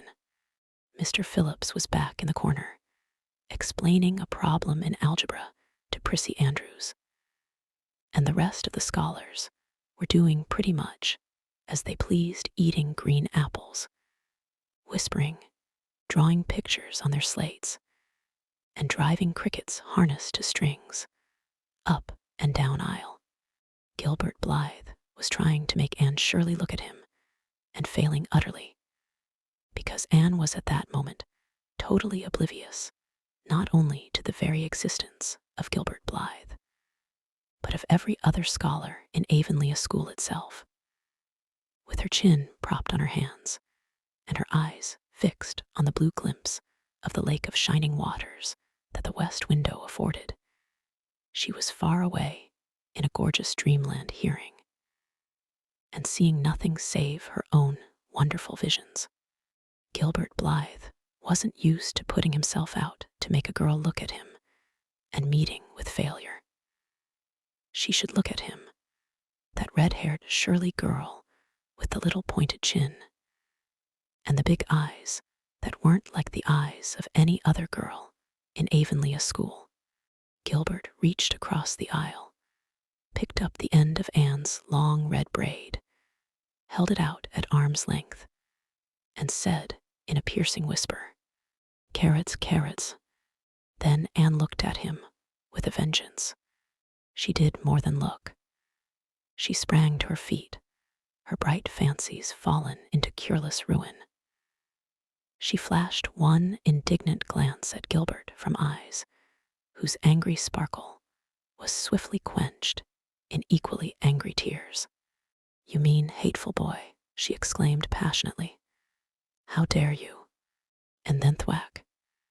Anne had brought her slate down on Gilbert's head and cracked its slate, not head clear across. Avonlea School always enjoyed a scene. This was an especially enjoyable one. Everybody said, "Oh," in horrified delight. Diana gasped. Ruby Gillies, who was inclined to be hysterical, began to cry. Tommy Sloane let his team of crickets escape him altogether while he stared open-mouthed at the tableau. Mr. Phillips stalked down the aisle and laid his hand heavily on Anne's shoulder. "Anne Shirley, what does this mean?" he said angrily. Anne returned no answer. It was asking too much of flesh and blood to expect her to tell before the whole school that she had been called carrots. Gilbert it was who spoke up stoutly. "It was my fault, Mr. Phillips. I teased her." Mr. Phillips paid no heed to Gilbert. "I am sorry to see a pupil of mine displaying such a temper and such a vindictive spirit," he said in a solemn tone, as if the mere fact of being a pupil of his ought to root out all evil passions from the hearts of small, imperfect mortals. "Anne, go and stand on the platform in front of the blackboard for the rest of the afternoon." Anne would have infinitely preferred a whipping to this punishment, under which her sensitive spirit quivered as from a whiplash. With a white, set face, she obeyed. Mr. Phillips took a chalk crayon and wrote on the blackboard above her head, "Anne Shirley has a very bad temper. Anne Shirley must learn to control her temper," and then read it out loud so that even the primer class, who couldn't read writing, should understand it. Anne stood there the rest of the afternoon with that legend above her. She did not cry or hang her head. Anger was still too hot in her heart for that, and it sustained her amid all her agony of humiliation. With resentful eyes and passion-red cheeks, she confronted alike Diana's sympathetic gaze, and Charlie Sloane's indignant nods, and Josie Pye's malicious smiles. As for Gilbert Blythe, she would not even look at him. She would never look at him again. She would never speak to him. When school was dismissed, Anne marched out with her red head held high. Gilbert Blythe tried to intercept her at the porch door. "I'm awfully sorry I made fun of your hair, Anne," he whispered contritely. "Honest I am. Don't be mad for keeps now." Anne swept by disdainfully, without look or sign of hearing. "Oh, how could you, Anne?" breathed Diana as they went down the road, half reproachfully, half admiringly. Diana felt that she could never have resisted Gilbert's plea. "I shall never forgive Gilbert Blythe," said Anne firmly. "And Mr. Phillips spelled my name without an E, too. The iron has entered into my soul, Diana." Diana hadn't the least idea what Anne meant, but she understood it was something terrible. "You mustn't mind Gilbert making fun of your hair," she said soothingly. "Why, he makes fun of all the girls. He laughs at mine because it's so black. He's called me a crow a dozen times, and I never heard him apologize for anything before, either. There's a great deal of difference between being called a crow and being called carrots," said Anne with dignity. "Gilbert Blythe has hurt my feelings excruciatingly, Diana. It is possible the matter might have blown over without more excruciation if nothing else had happened. But when things begin to happen, they are apt to keep on. Avonlea scholars often spent noon hour picking gum in Mr. Bell's spruce grove over the hill and across his big pasture field. From there, they could keep an eye on Eben Wright's house, where the master boarded. When they saw Mr. Phillips emerging therefrom, they ran for the schoolhouse. But the distance being about 3 times longer than Mr. Wright's lane, they were very apt to arrive there, breathless and gasping, some 3 minutes too late. On the following day, Mr. Phillips was seized with one of his spasmodic fits of reform and announced, before going home to dinner, that he should expect to find all the scholars in their seats when he returned. Anyone who came in late would be punished. All the boys and some of the girls went to Mr. Bell's spruce grove as usual, fully intending to stay only long enough to pick a chew. But spruce groves are seductive, and yellow nuts of gum beguiling. They picked and loitered and strayed. And as usual, the first thing that recalled them to a sense of the flight of time was Jimmy Glover shouting from the top of a patriarchal old spruce, "Master's coming." The girls who were on the ground started first and managed to reach the schoolhouse in time, but without a second to spare. The boys, who had to wriggle hastily down from the trees, were later, and Anne, who had not been picking gum at all, but was wandering happily in the far end of the grove, waist deep among the bracken, singing softly to herself, with a wreath of rice lilies on her hair, as if she were some wild divinity of the shadowy places, was latest of all. Anne could run like a deer, however. Run she did, with the impish result that she overtook the boys at the door and was swept into the schoolhouse among them just as Mr. Phillips was in the act of hanging up his hat. Mr. Phillips's brief reforming energy was over. He didn't want the bother of punishing a dozen pupils, but it was necessary to do something to save his word. So he looked about for a scapegoat and found it in Anne, who had dropped into her seat, gasping for breath, with a forgotten lily wreath hanging askew over one ear, and giving her a particularly rakish and disheveled appearance. "And surely, since you seem to be so fond of the boys' company, we shall indulge your taste for it this afternoon," he said sarcastically. "Take those flowers out of your hair and sit with Gilbert Blythe." The other boys snickered. Diana, turning pale with pity, plucked the wreath from Anne's hair and squeezed her hand. Anne stared at the master as if turned to stone. "Did you hear what I said, Anne?" queried Mr. Phillips sternly. "Yes, sir," said Anne slowly, "but I didn't suppose you really meant it." "I assure you I did," still with the sarcastic inflection, which all the children, and Anne especially, hated. It flicked on the raw. "Obey me at once." For a moment Anne looked as if she meant to disobey.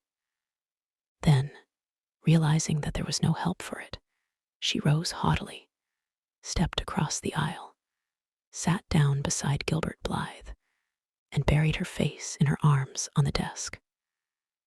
Ruby Gillies, who got a glimpse of it as it went down, told the others going home from school that she'd actually never seen anything like it. It was so white, with awful little red spots in it.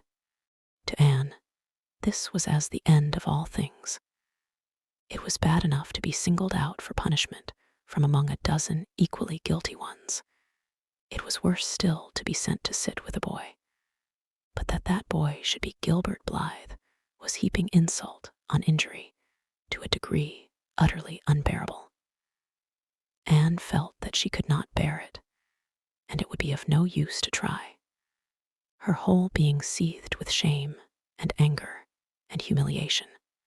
At first the other scholars looked and whispered and giggled and nudged. But as Anne never lifted her head, and as Gilbert worked fractions, as if his whole soul was absorbed in them and them only, they soon returned to their own tasks, and Anne was forgotten. When Mr. Phillips called the history class out, Anne should have gone. But Anne did not move, and Mr. Phillips, who had been writing some verses to Priscilla before he called the class, was thinking about an obstinate rhyme still, and never missed her. Once, when nobody was looking, Gilbert took from his desk a little pink candy heart with a gold motto on it: "You are sweet." and slipped it under the curve of Anne's arm. Whereupon Anne arose, took the pink heart gingerly between the tips of her fingers, dropped it on the floor, ground it to powder beneath her heel, and resumed her position without deigning to bestow a glance on Gilbert. When school went out, Anne marched to her desk, ostentatiously took out everything therein: books and writing tablet, pen and ink, testament and arithmetic, and piled them neatly on her cracked slate. "What are you taking all those things home for, Anne?" Diana wanted to know, as soon as they were out on the road. She had not dared to ask the question before. "I am not coming back to school any more," said Anne. Diana gasped and stared at Anne to see if she meant it. "Will Marilla let you stay home?" she asked. "She'll have to," said Anne. "I'll never go to school to that man again." "Oh, Anne," Diana looked as if she were ready to cry. "I do think you're mean. What shall I do? Mr. Phillips will make me sit with that horrid Gertie Pye. No, he will, because she is sitting alone." "Do come back, Anne. I'd do almost anything in the world for you, Diana," said Anne sadly. "I'd let myself be torn limb from limb if it would do you any good. But I can't do this, so please don't ask it. You harrow up my very soul. Just think of all the fun you will miss," mourned Diana. "We are going to build the loveliest new house down by the brook, and we'll be playing ball next week. And you've never played ball, Anne. It's tremendously exciting. And we're going to learn a new song. Jane Andrews is practicing it up now. And Alice Andrews is going to bring a new Pansy book next week, and we're all going to read it out loud, chapter about Down by the Brook. And you know you are so fond of reading out loud, Anne." Nothing moved Anne in the least. Her mind was made up. She would not go to school to Mr. Phillips again. She told Marilla so when she got home. "Nonsense," said Marilla. "It isn't nonsense at all," said Anne, gazing at Marilla with solemn, reproachful eyes. "Don't you understand, Marilla? I've been insulted. Insulted fiddlesticks. You'll go to school tomorrow as usual." "Oh, no." Anne shook her head gently. "I'm not going back, Marilla. I'll learn my lessons at home, and I'll be as good as I can be and hold my tongue all the time if it's possible at all.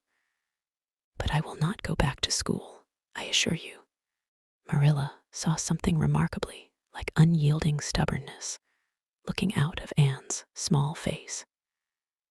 She understood that she would have trouble in overcoming it, but she resolved wisely to say nothing more just then. "I'll run down and see Rachel about it this evening," she thought. "There's no use reasoning with Anne now. She's too worked up, and I've an idea she can be awful stubborn if she takes the notion. Far as I can make out from her story, Mr. Phillips has been carrying matters with a rather high hand, but it would never do to say so to her. I'll just talk it over with Rachel. She sent 10 children to school, and she ought to know something about it. She'll have heard the whole story, too, by this time." Marilla found Mrs. Lynde knitting quilts as industriously and cheerfully as usual. "I suppose you know what I've come about," she said, a little shamefacedly. Mrs. Rachel nodded. "About Anne's fuss in school, I reckon," she said. "Tilly Boulter was in on her way home from school and told me about it. I don't know what to do with her," said Marilla. "She declares she won't go back to school. I never saw a child so worked up. I've been expecting trouble ever since she started to school. I knew things were going too smooth to last. She's so high-strung. What would you advise, Rachel?" "Well, since you've asked my advice, Marilla," said Mrs. Lynde amiably. Mrs. Lynde dearly loved to be asked for advice. "Just humor her a little at first. That's what I do. It's my belief that Mr. Phillips was in the wrong. Of course, it doesn't do to say so to the children, you know. And of course, he did right to punish her yesterday for giving way to temper. But today it was different. The others who were late should have been punished as well as Anne. That's what. And I don't believe in making the girls sit with the boys for punishment. It isn't modest. Tilly Bolter was real indignant. She took Anne's part right through and said all the scholars did too. Anne seems real popular among them somehow. I never thought she'd take with them so well. Then you really think I'd better let her stay home, said Marilla in amazement. Yes, that is, I wouldn't say school to her again until she said it herself. Depend upon it, Marilla, she'll cool off in a week or so and be ready enough to go back of her own accord. That's what, while if you were to make her go back right off, dear knows what freak or tantrum she'd take next and make more trouble than ever.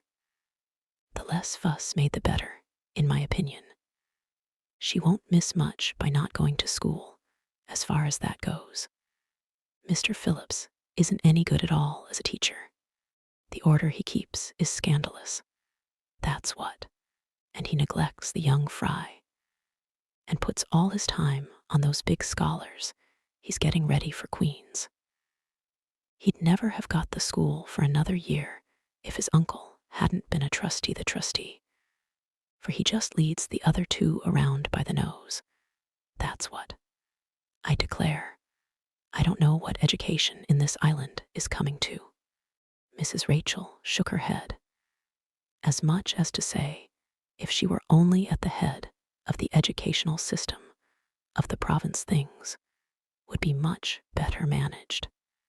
Marilla took Mrs. Rachel's advice, and not another word was said to Anne about going back to school.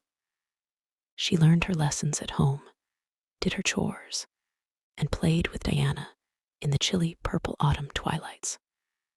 But when she met Gilbert Blythe on the road, or encountered him in Sunday school, she passed him by with an icy contempt that was no whit thawed by his evident desire to appease her. Even Diana's efforts as a peacemaker were of no avail.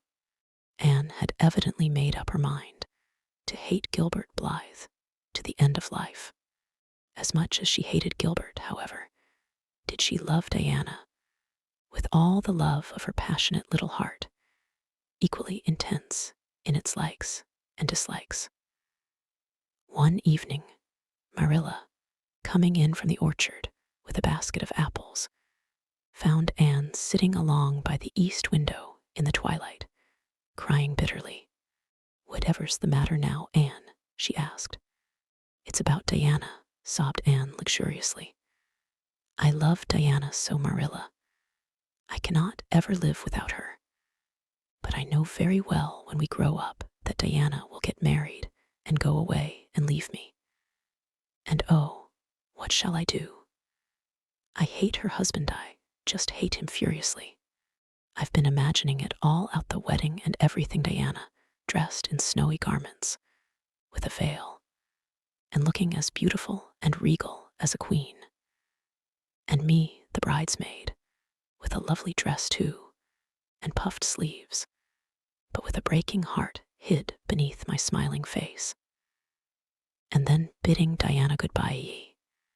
Here Anne broke down entirely and wept with increasing bitterness. Marilla turned quickly away to hide her twitching face, but it was no use. She collapsed on the nearest chair and burst into such a hearty and unusual peal of laughter that Matthew, crossing the yard outside, halted in amazement. When had he heard Marilla laugh like that before? Well, Anne Shirley, said Marilla as soon as she could speak, if you must borrow trouble, for pity's sake borrow it handier home. I should think you had an imagination, sure enough. Chapter 16. Diana is invited to tea with tragic results. October was a beautiful month at Green Gables, when the birches in the hollow turned as golden as sunshine. and the maples behind the orchard were royal crimson, and the wild cherry trees along the lane put on the loveliest shades of dark red and bronzy green, while the fields sunned themselves in aftermaths. Anne reveled in the world of color about her. "Oh, Marilla," she exclaimed one Saturday morning, coming dancing in with her arms full of gorgeous boughs.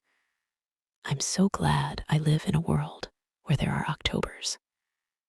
It would be terrible if we just skipped from September to November, wouldn't it?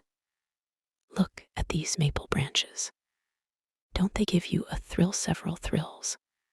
I'm going to decorate my room with them." "Messy things," said Marilla, whose aesthetic sense was not noticeably developed. "You clutter up your room entirely too much with out-of-door stuff, Anne. Bedrooms were made to sleep in. Oh, and dream in too, Marilla. And you know one can dream so much better in a room where there are pretty things. I'm going to put these boughs in the old blue jug and set them on my table. Mind you don't drop leaves all over the stairs then. I'm going on a meeting of the Aid Society at Carmody this afternoon, Anne, and I won't likely be home before dark. You'll have to get Matthew and Jerry their supper, so mind you don't forget to put the tea to draw until you sit down at the table, as you did last time." "It was dreadful of me to forget," said Anne apologetically. "But that was the afternoon I was trying to think of a name for Violet Vale, and it crowded other things out. Matthew was so good. He never scolded a bit. He put the tea down himself and said we could wait a while as well as not. And I told him a lovely fairy story while we were waiting, so he didn't find the time long at all. It was a beautiful fairy story, Marilla. I forgot the end of it, so I made up an end for it myself, and Matthew said he couldn't tell where the join came in. Matthew would think it all right, Anne, if you took a notion to get up and have dinner in the middle of the night. But you keep your wits about you this time, and I don't really know if I'm doing right. It may make you more addlepated than ever, but you can ask Diana to come over and spend the afternoon with you and have tea here." "Oh, Marilla," Anne clasped her hands. "How perfectly lovely. You are able to imagine things after all, or else you'd never have understood how I've longed for that very thing. It will seem so nice and grown-uppish. No fear of my forgetting to put the tea to draw when I have company. Oh, Marilla, can I use the rosebud spray tea set?" "No, indeed. The rosebud tea set. Well, what next? You know I never use that except for the minister or the aides. You'll put down the old brown tea set, but you can open the little yellow crock of cherry preserves. It's time it was being used anyhow. I believe it's beginning to work. And you can cut some fruit cake and have some of the cookies and snaps. I can just imagine myself sitting down at the head of the table and pouring out the tea," said Anne, shutting her eyes ecstatically, "and asking Diana if she takes sugar. I know she doesn't, but of course I'll ask her just as if I didn't know. And then pressing her to take another piece of fruit cake and another helping of preserves. Oh, Marilla, it's a wonderful sensation just to think of it. Can I take her into the spare room to lay off her hat when she comes, and then into the parlor to sit? No, the sitting room will do for you and your company. But there's a bottle half full of raspberry cordial that was left over from the church social the other night. It's on the second shelf of the sitting room closet, and you and Diana can have it if you like, and a cookie to eat with it along in the afternoon. For I dare say Matthew LL be late coming in to tea, since he's hauling potatoes to the vessel." Anne flew down to the hollow, past the Dryad's Bubble, and up the spruce path to Orchard Slope to ask Diana to tea. As a result, Just after Marilla had driven off to Carmody, Diana came over, dressed in her second-best dress, and looking exactly as it is proper to look when asked out to tea. At other times, she was wont to run into the kitchen without knocking, but now she knocked primly at the front door, and when Anne, dressed in her second-best, as primly opened it, both little girls shook hands as gravely as if they had never met before. This unnatural solemnity lasted until after Diana had been taken to the east gable to lay off her hat, and then had sat for 10 minutes in the sitting room, toes in position. "How is your mother?" inquired Anne politely, just as if she had not seen Mrs. Barry picking apples that morning, in excellent health and spirits. "She is very well, thank you. I suppose Mr. Cuthbert is hauling potatoes to the Lily Sands this afternoon." "Is he?" said Diana, who had ridden down to Mr. Harmon Andrews that morning in Matthew's cart. "Yes, our potato crop is very good this year. I hope your father's crop is good too." "It is fairly good, thank you. Have you picked many of your apples yet?" "Oh, ever so many," said Anne, forgetting to be dignified and jumping up quickly. "Let's go out to the orchard and get some of the red sweetings, Diana. Marilla says we can have all that are left on the tree. Marilla is a very generous woman. She said we could have fruit cake and cherry preserves for tea. But it isn't good manners to tell your company what you're going to give them to eat, so I won't tell you what she said we could have to drink. Only it begins with an R and a C, and it's bright red color. I love bright red drinks, don't you? They taste twice as good as any other color." The orchard, with its great sweeping boughs that bent to the ground with fruit, proved so delightful that the little girls spent most of the afternoon in it, sitting in a grassy corner where the frost had spared the green, and the mellow autumn sunshine lingered warmly, eating apples and talking as hard as they could. Diana had much to tell Anne of what went on in school. She had to sit with Gertie Pye, and she hated it. Gertie squeaked her pencil all the time, and it just made her Diana's blood run cold.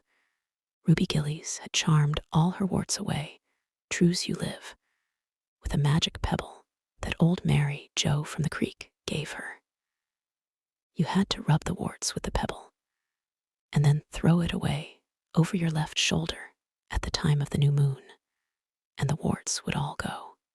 Charlie Sloane's name was written up with M. White's on the porch wall, and M. White was awful mad about it.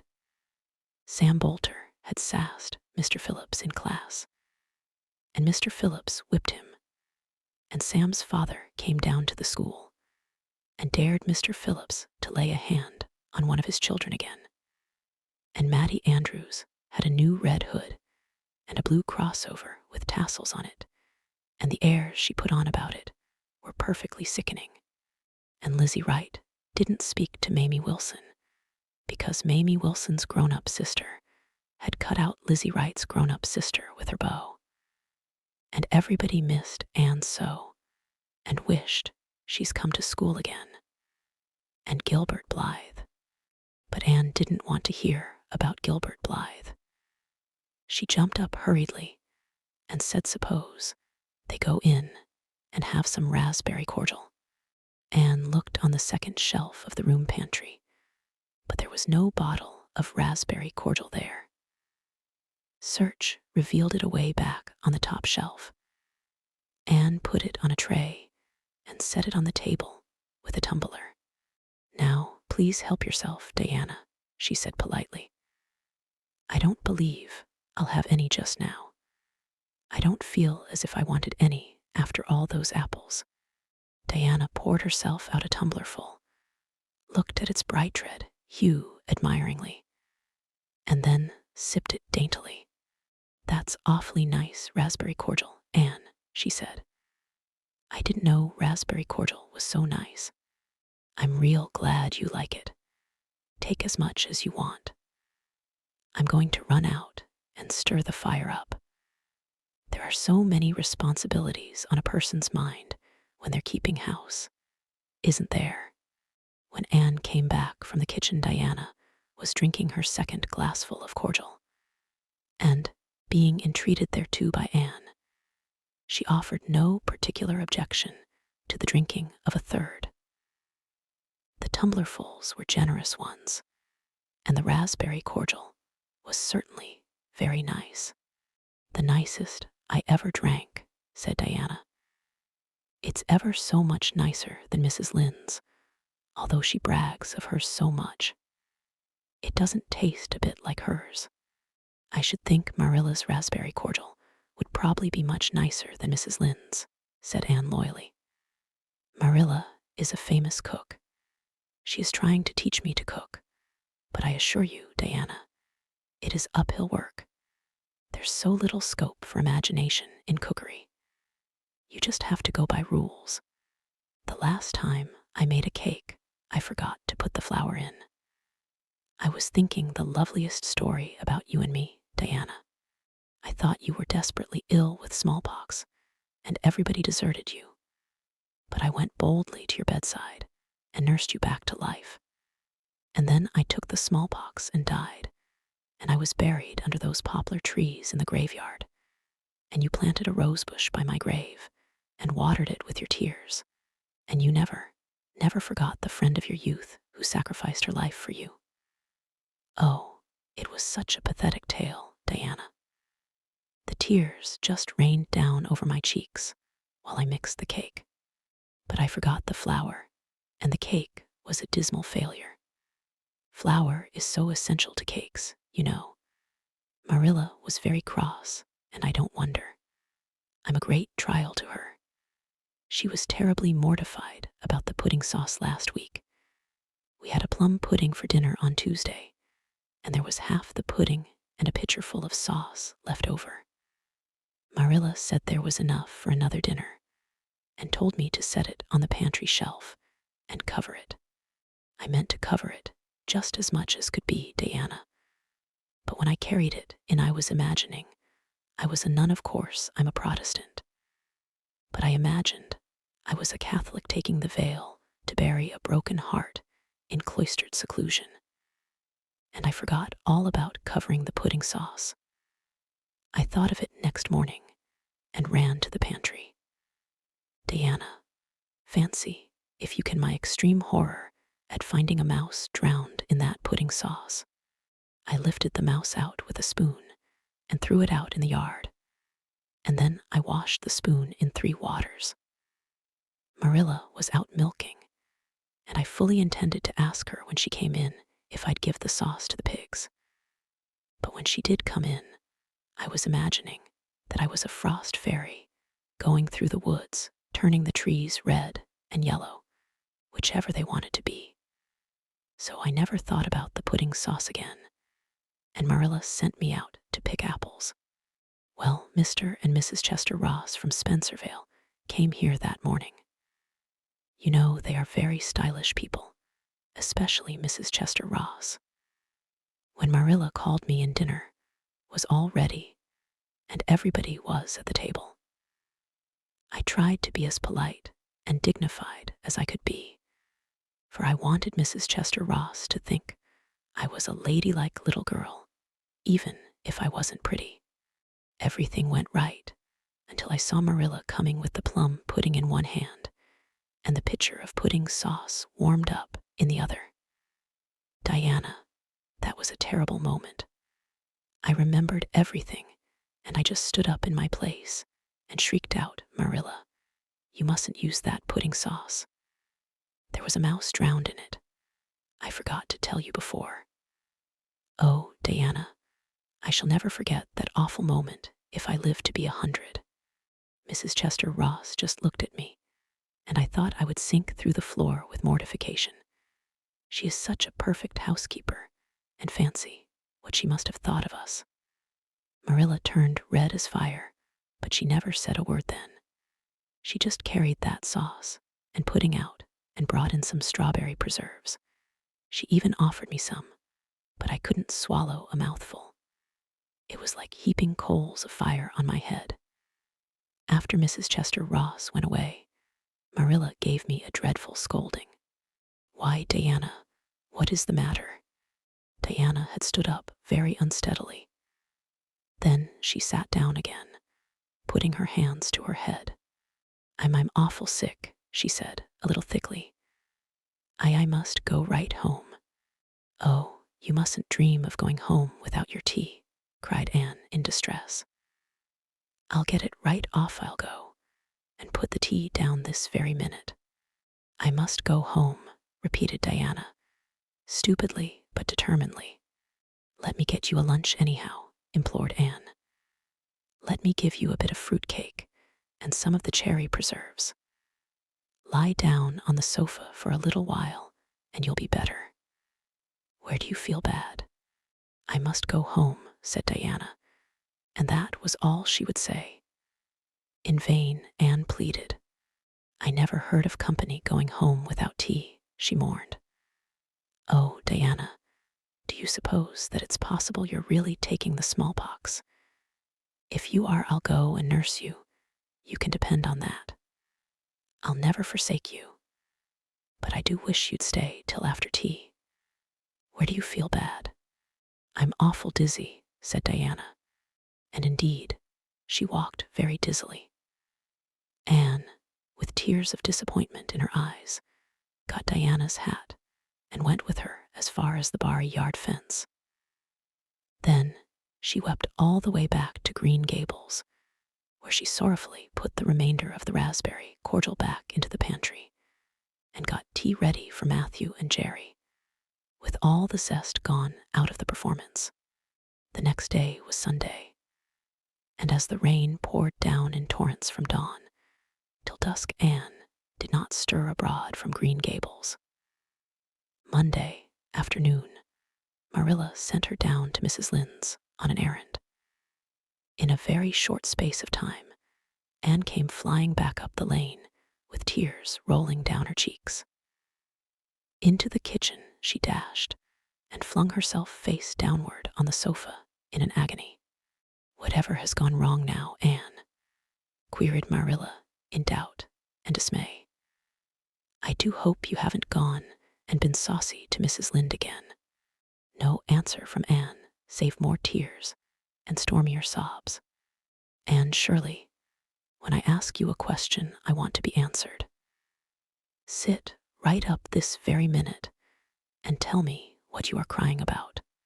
Anne sat up, tragedy personified. Mrs. Lynde was up to see Mrs. Barry today, and Mrs. Barry was in an awful state, she wailed. "She says that I set Diana drunk Saturday and sent her home in a disgraceful condition. And she says I must be a thoroughly bad, wicked little girl, and she's never going to let Diana play with me again. Oh, Marilla, I'm just overcome with woe." Marilla stared in blank amazement. "Set Diana drunk," she said when she found her voice. "Anne, are you or Mrs. Barry crazy? What on earth did you give her?" "Not a thing but raspberry cordial," sobbed Anne. "I never thought raspberry cordial would set people drunk.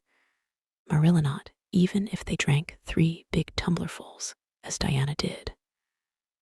"Oh, it sounds so like Mrs. Thomas's husband. But I didn't mean to set her drunk." "Drunk fiddlesticks," said Marilla, marching to the sitting room pantry. There on the shelf was a bottle which she had once recognized as one containing some of her 3-year-old homemade currant wine for which she was celebrated in Avonlea, although certain of the stricter sort, Mrs. Barry among them, disapproved strongly of it. And at the same time, Marilla recollected that she had put the bottle of raspberry cordial down in the cellar instead of in the pantry, as she had told Anne. She went back to the kitchen with the wine bottle in her hand. Her face was twitching in spite of herself. "Anne, You certainly have a genius for getting into trouble. You went and gave Diana currant wine instead of raspberry cordial. Didn't you know the difference yourself? I never tasted it, said Anne. I thought it was the cordial. I meant to be so hospitable. Diana got awfully sick and had to go home. Mrs. Barry told Mrs. Lynde she was simply dead drunk. She just laughed silly-like when her mother asked her what was the matter, and went to sleep and slept for hours. Her mother smelled her breath and knew she was drunk. She had a fearful headache all day yesterday. Mrs. Barry is so indignant. She will never believe but what I did it on purpose. I should think she would better punish Diana for being so greedy as to drink 3 glassfuls of anything, said Marilla shortly. Why, 3 of those big glasses would have made her sick, even if it had only been cordial. Well, this story will be a nice handle for those folks who are so down on me for making currant wine, although I haven't made any for 3 years ever since I found out that the minister didn't approve. I just kept that bottle for sickness. There, child, don't cry. I can't see as you were to blame, although I'm sorry it happened so. I must cry, said Anne. My heart is broken. The stars in their courses fight against me, Marilla. Diana and I are parted forever. Oh, Marilla, I little dreamed of this when first we swore our vows of friendship. Don't be foolish, Anne. Mrs. Barry will think better of it when she finds you're not to blame. I suppose she thinks you've done it for a silly joke or something of that sort. You'd best go up this evening and tell her how it was. My courage fails me at the thought of facing Diana's injured mother, sighed Anne. I wish you'd go, Marilla. You're so much more dignified than I am. Likely she'd listen to you quicker than to me. Well, I will, said Marilla, reflecting that it would probably be the wiser course. Don't cry any more, Anne. It will be all right. Marilla had changed her mind about it being all right by the time she got back from Orchard Slope. Anne was watching for her coming and flew to the porch door to meet her. Oh, Marilla, I know by your face that it's been no use, she said sorrowfully. Mrs. Barry won't forgive me. Mrs. Barry indeed, snapped Marilla. Of all the unreasonable women I ever saw, she's the worst. I told her it was all a mistake and you weren't to blame, but she just simply didn't believe me. And she rubbed it well in about my currant wine and how I'd always said it couldn't have the least effect on anybody. I just told her plainly that currant wine wasn't meant to be drunk 3 tumblerfuls at a time, and that if a child I had to do with was so greedy, I'd sober her up with a right good spanking. Marilla whisked into the kitchen, grievously disturbed, leaving a very much distracted little soul in the porch behind her. Presently, Anne stepped out bareheaded into the chill autumn dusk. Very determinedly and steadily, she took her way down through the sere clover field over the log bridge and up through the spruce grove, lighted by a pale little moon hanging low over the western woods. Mrs. Barry, coming to the door in answer to a timid knock, found a white-lipped, eager-eyed suppliant on the doorstep. Her face hardened. Mrs. Barry was a woman of strong prejudices and dislikes, and her anger was of the cold, sullen sort which is always hardest to overcome. To do her justice, she really believed Anne had made Diana drunk out of sheer malice prepense, and she was honestly anxious to preserve her little daughter from the contamination of further intimacy with such a child. What do you want? She said stiffly. Anne clasped her hands. Oh, Mrs. Barry, please forgive me. I did not mean to intoxicate Diana. How could I? Just imagine if you were a poor little orphan girl that kind people had adopted, and you had just one bosom friend in all the world, Do you think you would intoxicate her on purpose? I thought it was only raspberry cordial.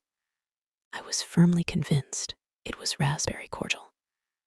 Oh, please don't say that you won't let Diana play with me anymore. If you do, you will cover my life with a dark cloud of woe. This speech, which would have softened good Mrs. Lynde's heart in a twinkling, had no effect on Mrs. Barry, except to irritate her still more. She was suspicious of Anne's big words and dramatic gestures, and imagined that the child was making fun of her. So she said, coldly and cruelly, I don't think you are a fit little girl for Diana to associate with. You'd better go home and behave yourself. Anne's lips quivered.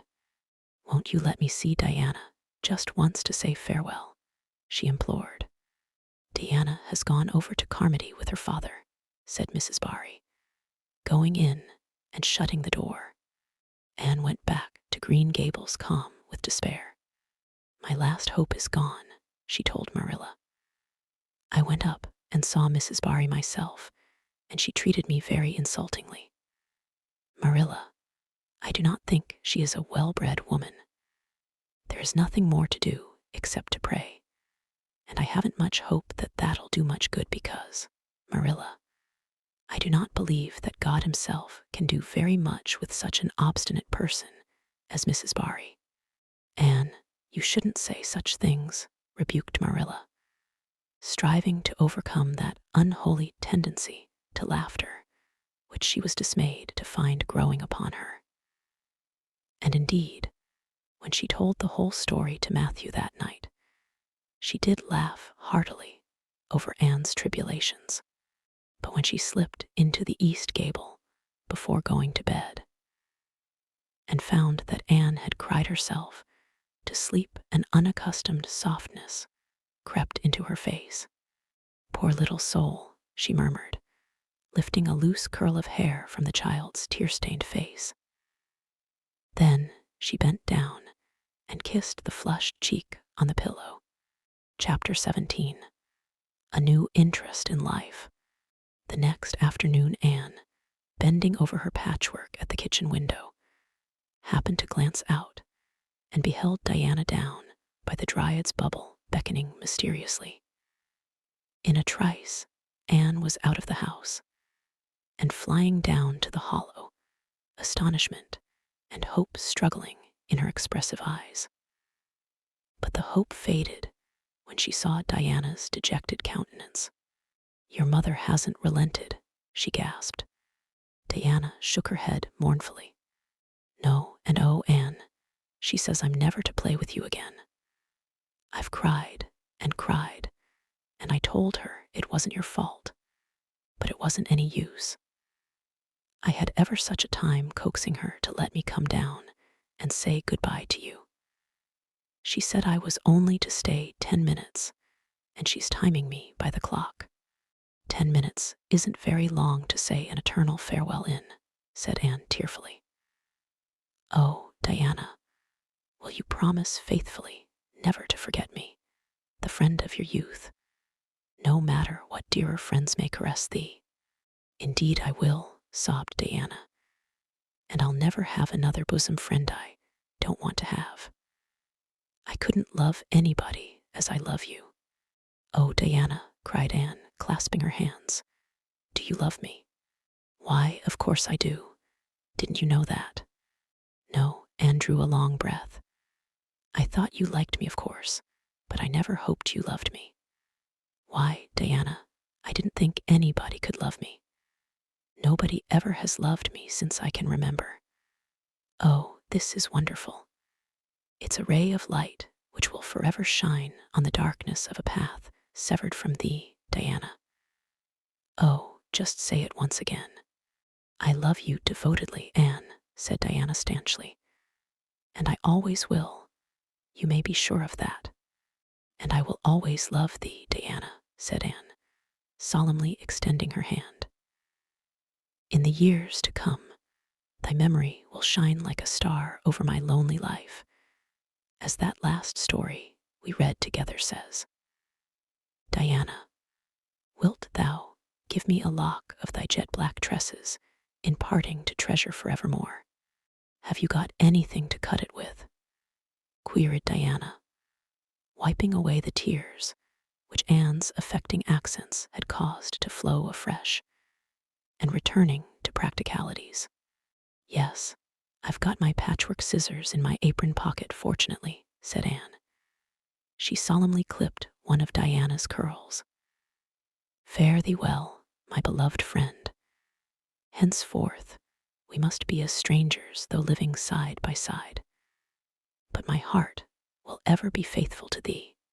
Anne stood and watched Diana out of sight, mournfully waving her hand to the latter whenever she turned to look back. Then she returned to the house, not a little consoled for the time being by this romantic parting. It is all over, she informed Marilla. I shall never have another friend. I'm really worse off than ever before, for I haven't Katie Morris and Violetta now. And even if I had, it wouldn't be the same. Somehow, little dream girls are not satisfying after a real friend. Diana and I had such an affecting farewell down by the spring. It will be sacred in my memory forever. I used the most pathetic language I could think of and said thou and thee. Thou and thee seems so much more romantic than you. Diana gave me a lock of her hair, and I'm going to sew it up in a little bag and wear it around my neck all my life. Please see that it is buried with me, for I don't believe I'll live very long. Perhaps when she sees me lying cold and dead before her, Mrs. Barry may feel remorse for what she has done and will let Diana come to my funeral. I don't think there is much fear of your dying of grief, as long as you can talk, Anne, said Marilla, unsympathetically. The following Monday, Anne surprised Marilla by coming down from her room with her basket of books on her arm and hip, and her lips primmed up into a line of determination. I'm going back to school, she announced. That is all there is left in life for me, now that my friend has been ruthlessly torn from me. In school, I can look at her and muse over days departed. You'd better muse over your lessons and sums, said Marilla, concealing her delight at this development of the situation. If you're going back to school, I hope we'll hear no more of breaking slates over people's heads and such carryings on. Behave yourself and do just what your teacher tells you. I'll try to be a model pupil, agreed Anne dolefully. There won't be much fun in it, I expect. Mr. Phillips said Minnie Andrews was a model pupil, and there isn't a spark of imagination or life in her. She is just dull and poky, and never seems to have a good time. But I feel so depressed that perhaps it will come easy to me now. I'm going round by the road. I couldn't bear to go by the birch path all alone. I should weep bitter tears if I did. Anne was welcomed back to school with open arms.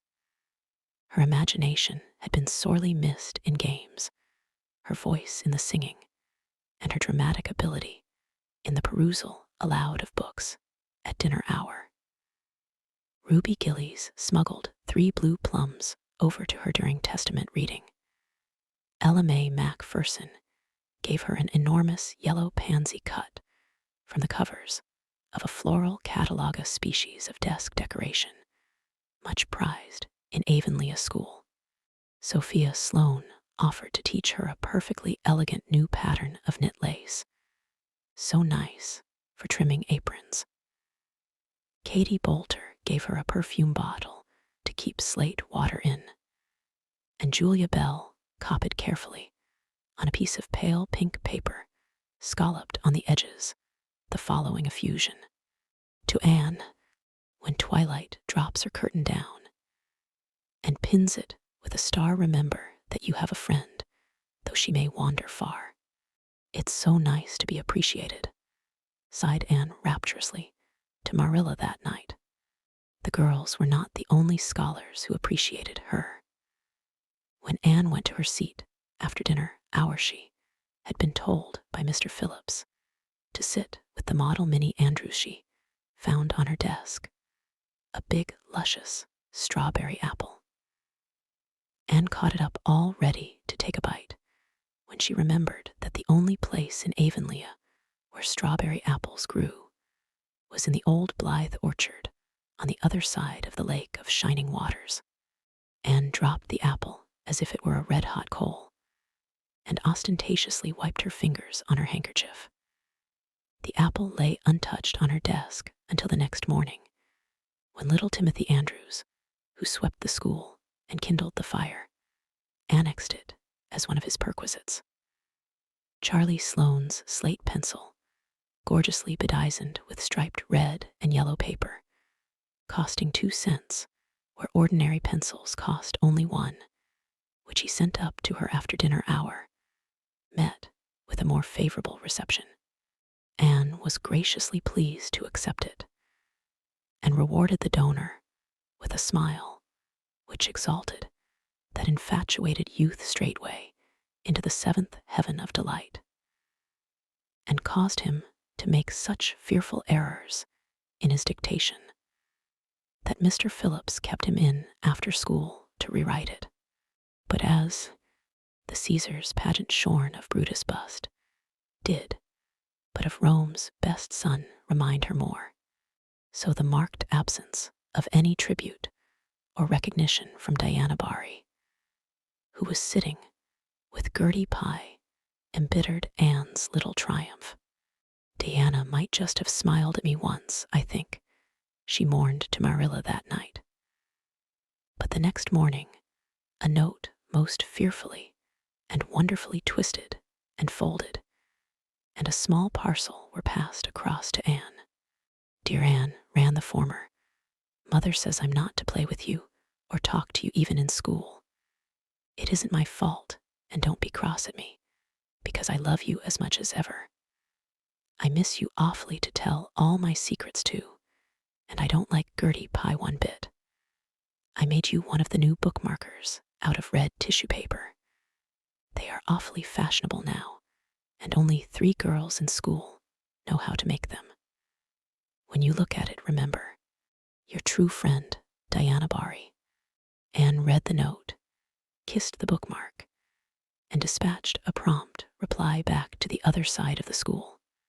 My own darling Diana, of course I am not cross at you because you have to obey your mother. Our spirits can commune. I shall keep your lovely present forever.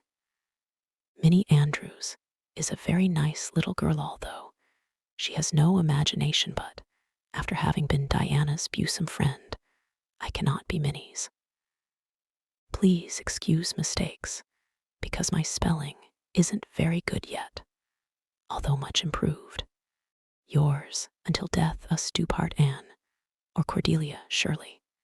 P.S. I shall sleep with your letter under my pillow tonight. A or C.S.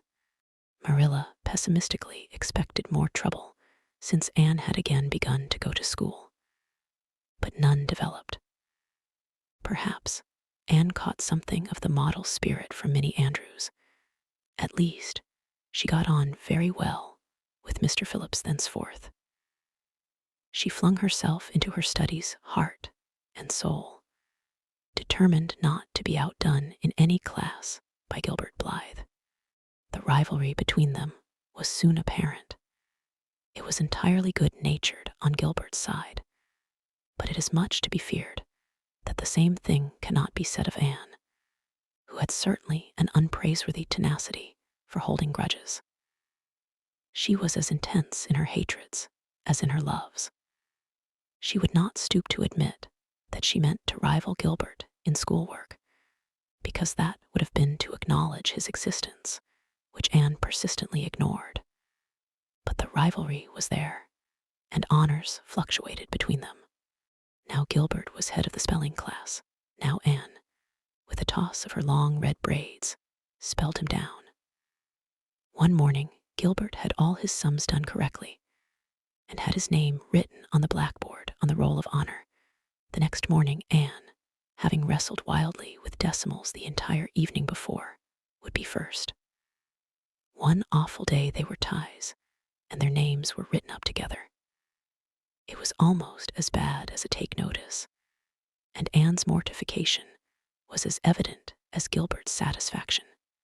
When the written examinations at the end of each month were held, the suspense was terrible. The first month, Gilbert came out 3 marks ahead. The second, Anne beat him by 5. But her triumph was marred by the fact that Gilbert congratulated her heartily before the whole school. It would have been ever so much sweeter to her if he had felt the sting of his defeat.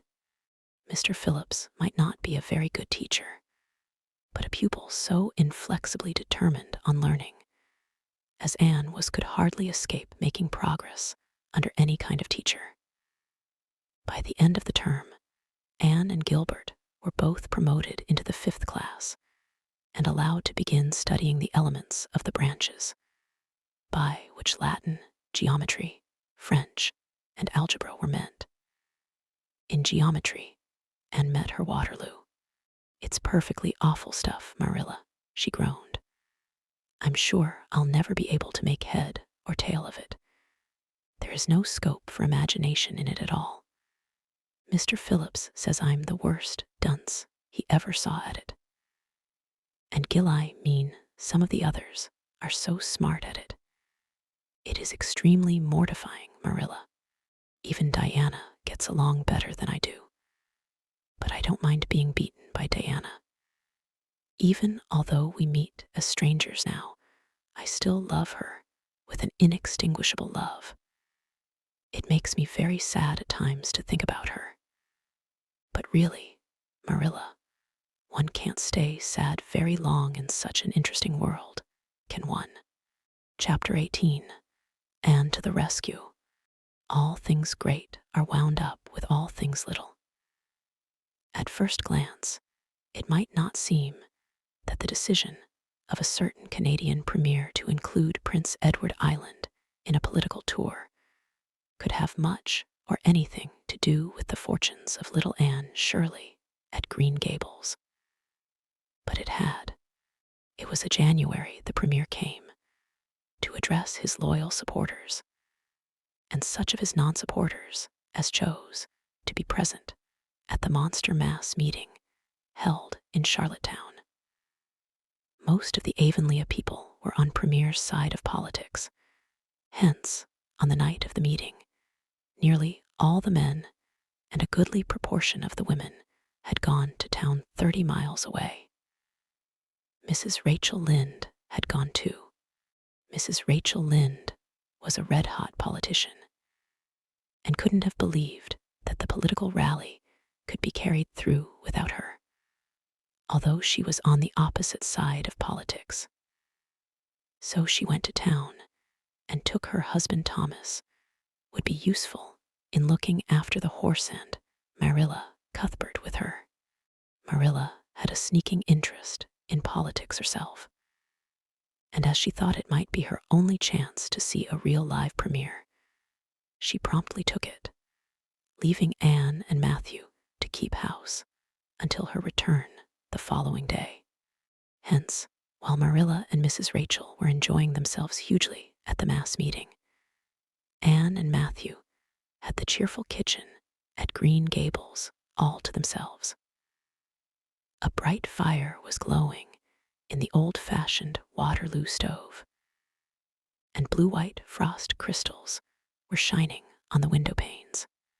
Matthew nodded over a Farmer's Advocate on the sofa, and Anne at the table studied her lessons with grim determination, despite sundry wistful glances at the clock shelf, where lay a new book that Jane Andrews had lent her that day. Jane had assured her that it was warranted to produce any number of thrills, or words to that effect, and Anne's fingers tingled to reach out for it. But that would mean Gilbert Blythe's triumph on the morrow. Anne turned her back on the clock shelf and tried to imagine it wasn't there. "Matthew, did you ever study geometry when you went to school?" "Well now, no, I didn't," said Matthew, coming out of his doze with a start. "I wish you had," sighed Anne, "because then you'd be able to sympathize with me." "You can't sympathize properly if you've never studied it. It is casting a cloud over my whole life. I'm such a dunce at it, Matthew." "Well now, I dunno," said Matthew soothingly. "I guess you're all right at anything. Mr. Phillips told me last week in Blair's store at Carmody that you was the smartest scholar in school and was making rapid progress." Rapid progress was his very words. There's them as runs down Teddy Phillips and says he ain't much of a teacher, but I guess he's all right. Matthew would have thought anyone who praised Anne was all right. "I'm sure I'd get on better with geometry if only he wouldn't change the letters," complained Anne. "I learn the proposition off by heart, and then he draws it on the blackboard and puts different letters from what are in the book, and I get all mixed up. I don't think a teacher should take such a mean advantage, do you? We're studying agriculture now, and I've found out at last what makes the roads red. It's a great comfort. I wonder how Marilla and Mrs. Lynde are enjoying themselves. Mrs. Lynde says Canada is going to the dogs, the way things are being run at Ottawa, and that it's an awful warning to the electors. She says if women were allowed to vote, we would soon see a blessed change." "What way do you vote, Matthew?" "Conservative," said Matthew promptly. To vote conservative was part of Matthew's religion. "Then I'm conservative too," said Anne decidedly. "I'm glad because some of the boys in school are grits. I guess Mr. Phillips is a grit too, because Prissy Andrews' father is one. And Ruby Gillies says that when a man is courting, he always has to agree with the girl's mother in religion and her father in politics. Is that true, Matthew?" "Well now, I dunno," said Matthew. "Did you ever go courting, Matthew?" "Well now, no, I dunno's I ever did," said Matthew, who had certainly never thought of such a thing in his whole existence. Anne reflected with her chin in her hands. "It must be rather interesting, don't you think, Matthew? Ruby Gillies says when she grows up, she's going to have ever so many bows on the string and have them all crazy about her. But I think that would be too exciting. I'd rather have just one in his right mind. But Ruby Gillies knows a great deal about such matters because she has so many big sisters, and Mrs. Lynde says the Gillies girls have gone off like hotcakes. Mr. Phillips goes up to see Prissy Andrews nearly every evening. He says it is to help her with her lessons. But Miranda Sloane is studying for Queen's too, and I should think she needed help a lot more than Prissy, because she's ever so much stupider. But he never goes to help her in the evenings at all. There are a great many things in this world that I can't understand very well, Matthew." "Well now, I dunno as I comprehend them all myself," acknowledged Matthew. "Well, I suppose I must finish up my lessons. I won't allow myself to open that new book Jane lent me until I'm through. But it's a terrible temptation, Matthew. Even when I turn my back on it, I can see it there just as plain. Jane said she cried herself sick over it. I love a book that makes me cry. But I think I'll carry that book into the sitting room and lock it in the jam closet and give you the key. And you must not give it to me, Matthew, until my lessons are done, not even if I implore you on my bended knees. It's all very well to say resist temptation, but it's ever so much easier to resist it if you can't get the key. And then, shall I run down the cellar and get some russets, Matthew? Wouldn't you like some russets?" "Well now, I dunno, but what I would," said Matthew, who never ate russets but knew Anne's weakness for them. Just as Anne emerged triumphantly from the cellar, With her plate full of russets came the sound of flying footsteps on the icy board walk outside. And the next moment, the kitchen door was flung open, and in rushed Diana Barry, white-faced and breathless, with a shawl wrapped hastily around her head. Anne promptly let go of her candle and plate in her surprise, and plate, candle, and apples crashed together down the cellar ladder, and were found at the bottom embedded in melted grease the next day by Marilla, who gathered them up and thanked mercy the house hadn't been set on fire. "Whatever is the matter, Diana?" cried Anne. "Has your mother relented at last?" "Oh, Anne, do come quick," implored Diana nervously. "Minnie May is awful sick. She's got croup. Young Mary Joe says and father and mother are away to town, and there's nobody to go for the doctor. Minnie May is awful bad, and young Mary Joe doesn't know what to do, and oh, Anne, I'm so scared." Matthew, without a word, reached out for cap and coat, slipped past Diana, and away into the darkness of the yard. "He's gone to harness the sorrel mare to go to Carmody for the doctor," said Anne, who was hurrying on hood and jacket. "I know it as well as if he'd said so. Matthew and I are such kindred spirits. I can read his thoughts without words at all. I don't believe he'll find the doctor at Carmody," sobbed Diana. "I know that Dr. Blair went to town, and I guess Dr. Spencer would go too. Young Mary Joe never saw anybody with croup, and Mrs. Lynde is away." "Oh, Anne, don't cry, Di," said Anne cheerily. "I know exactly what to do for croup. You forget that Mrs. Hammond had twins 3 times. When you look after 3 pairs of twins, you naturally get a lot of experience. They all had croup regularly. Just wait till I get the ipecac bottle. You mayn't have any at your house. Come on now." The 2 little girls hastened out hand in hand and hurried through Lover's Lane and across the crusted field beyond, for the snow was too deep to go by the shorter woodway. Anne, although sincerely sorry for Minnie May, was far from being insensible to the romance of the situation, and to the sweetness of once more sharing that romance with a kindred spirit. The night was clear and frosty, all ebony of shadow and silver of snowy slope. Big stars were shining over the silent fields. Here and there, the dark pointed firs stood up with snow powdering their branches, and the wind whistling through them. Anne thought it was truly delightful to go skimming through all this mystery and loveliness with your bosom friend who had been so long estranged. Minnie May, aged 3, was really very sick. She lay on the kitchen sofa, feverish and restless, while her hoarse breathing could be heard all over the house.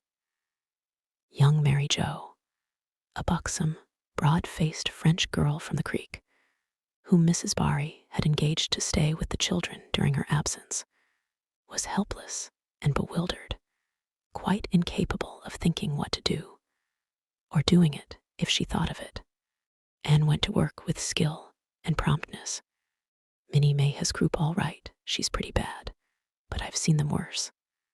First, we must have lots of hot water. I declare, Diana, there isn't more than a cupful in the kettle. There, I've filled it up, and Mary Joe, you may put some wood in the stove. I don't want to hurt your feelings, but it seems to me you might have thought of this before if you'd any imagination. Now, I'll undress Minnie May and put her to bed, and you try to find some soft flannel cloths, Diana. I'm going to give her a dose of ipecac, first of all." Minnie May did not take kindly to the ipecac, but Anne had not brought up 3 pairs of twins for nothing.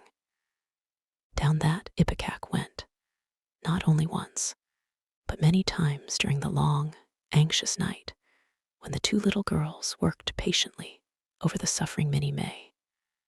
And young Mary Jo, honestly anxious to do all she could, kept up a roaring fire and heated more water than would have been needed for a hospital of croupy babies. It was 3 o'clock when Matthew came with a doctor, for he had been obliged to go all the way to Spencervale for one. But the pressing need for assistance was past. Minnie May was much better and was sleeping soundly. I was awfully near giving up in despair, explained Anne. She got worse and worse until she was sicker than ever the Hammond twins were, even the last pair. I actually thought she was going to choke to death. I gave her every drop of ipecac in that bottle, and when the last dose went down, I said to myself not to Diana or young Mary Jo, because I didn't want to worry them any more than they were worried. But I had to say it to myself, just to relieve my feelings. This is the last lingering hope, and I fear 'tis a vain one. But in about 3 minutes, she coughed up the phlegm and began to get better right away. You must just imagine my relief, doctor, because I can't express it in words. You know, there are some things that cannot be expressed in words. Yes, I know, nodded the doctor. He looked at Anne as if he were thinking some things about her that couldn't be expressed in words. Later on, however, he expressed them to Mr. and Mrs. Barry. That little red-headed girl they have over at Cuthbert's is as smart as they make M. I tell you, she saved that baby's life, for it would have been too late by the time I got there. She seems to have a skill and presence of mind perfectly wonderful in a child of her age. I never saw anything like the eyes of her when she was explaining the case to me. Anne had gone home in the wonderful, white-frosted winter morning, heavy-eyed from loss of sleep, but still talking unweariedly to Matthew as they crossed the long white field and walked under the glittering fairy arch of the Lover's Lane maples.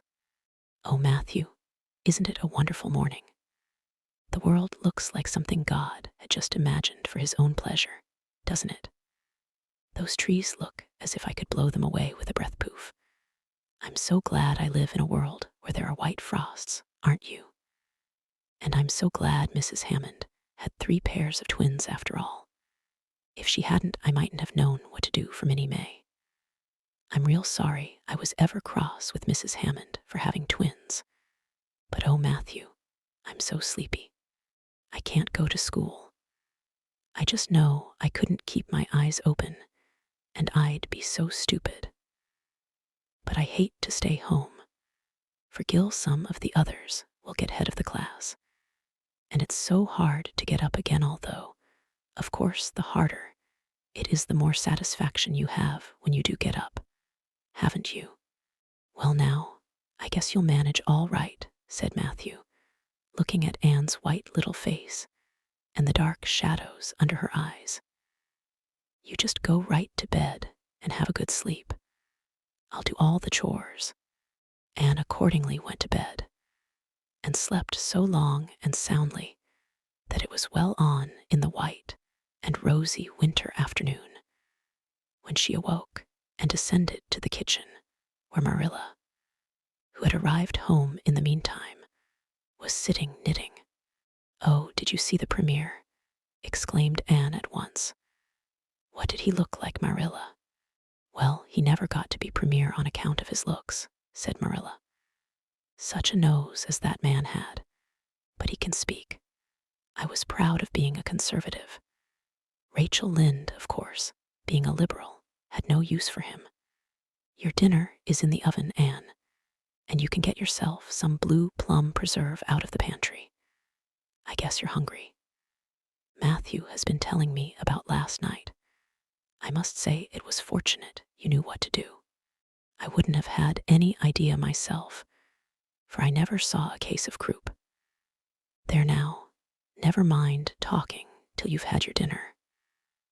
I can tell by the look of you that you're just full up with speeches, but they'll keep.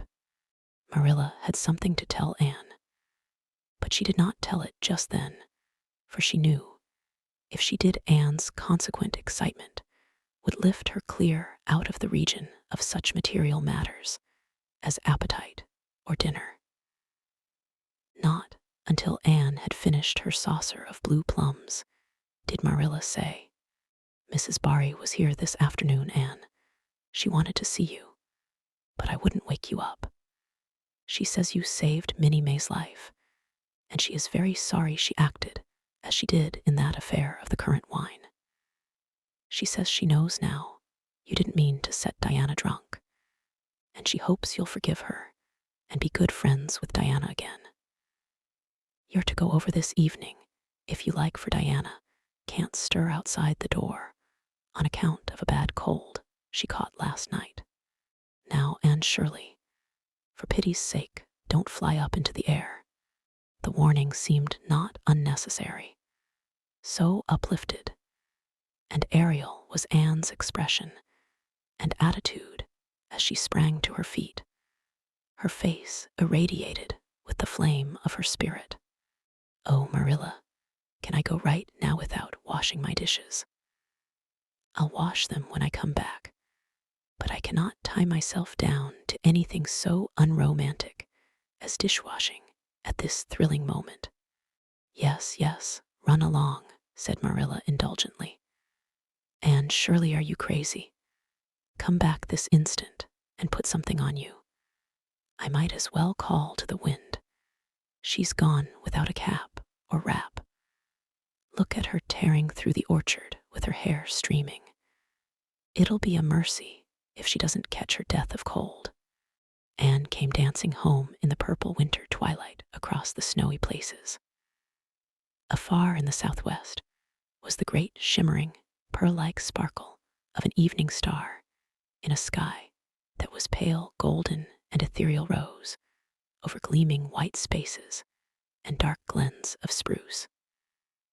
The tinkles of sleigh bells among the snowy hills came like elfin chimes through the frosty air, but their music was not sweeter than the song in Anne's heart and on her lips. "You see before you a perfectly happy person, Marilla," she announced. "I'm perfectly happy, yes, in spite of my red hair. Just at present, I have a soul above red hair. Mrs. Barry kissed me and cried, and said she was so sorry and she could never repay me.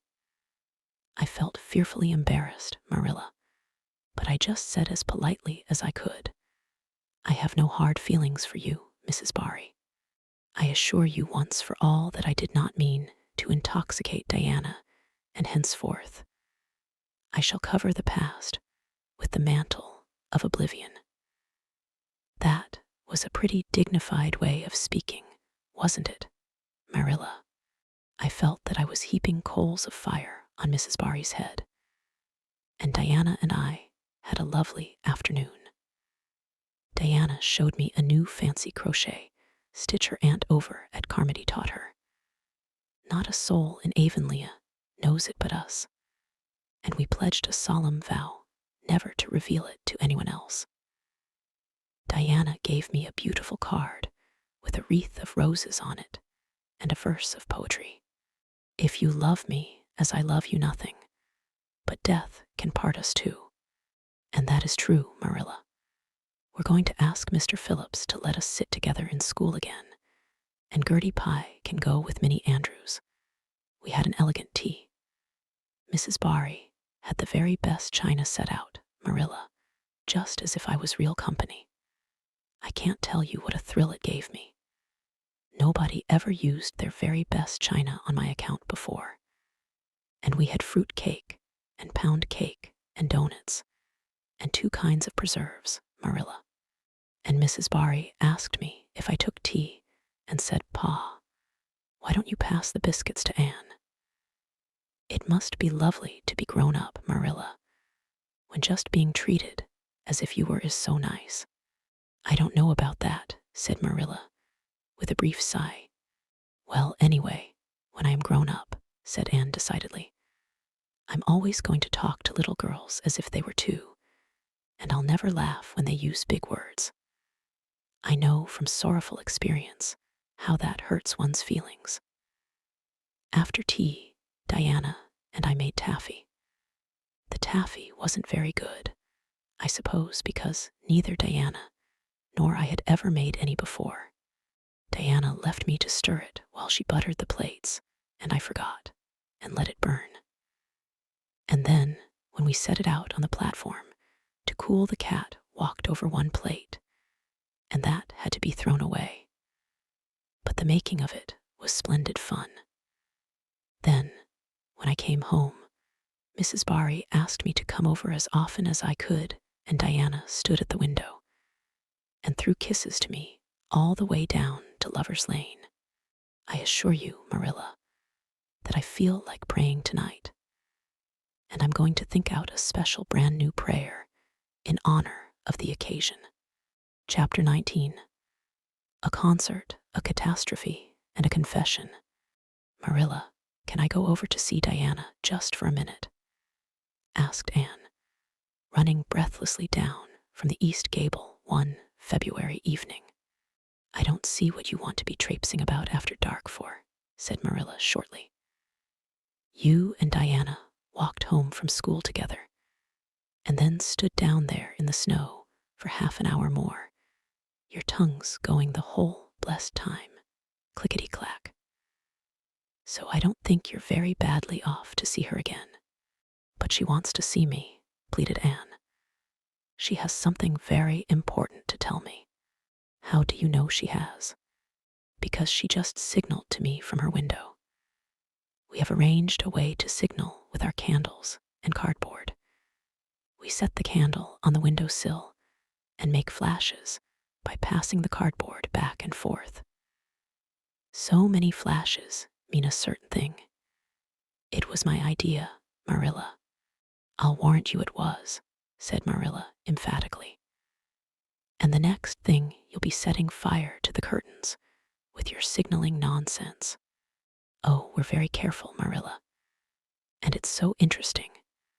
2 flashes mean, are you there? 3 mean yes, and 4 no. 5 mean, come over as soon as possible, because I have something important to reveal. Diana has just signaled 5 flashes, and I'm really suffering to know what it is. Well, you needn't suffer any longer, said Marilla sarcastically. You can go, but you're to be back here in just 10 minutes. Remember that. Anne did remember it, and was back in the stipulated time. Although probably no mortal will ever know just what it cost her to confine the discussion of Diana's important communication within the limits of 10 minutes. But at least she had made good use of them. Oh, Marilla, what do you think? You know tomorrow is Diana's birthday. Well, her mother told her she could ask me to go home with her from school and stay all night with her. And her cousins are coming over from Newbridge in a big pung sleigh to go to the debating club concert at the hall tomorrow night. And they are going to take Diana and me to the concert if you'll let me go. That is. You will, won't you, Marilla? Oh, I feel so excited. You can calm down then, because you're not going. You're better at home in your own bed.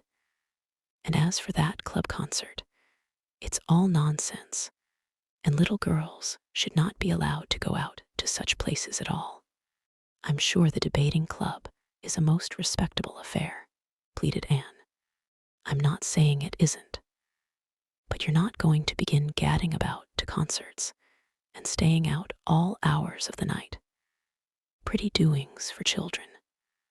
I'm surprised at Mrs. Barry's letting Diana go. But it's such a very special occasion, mourned Anne, on the verge of tears. Diana has only one birthday in a year. It isn't as if birthdays were common things, Marilla.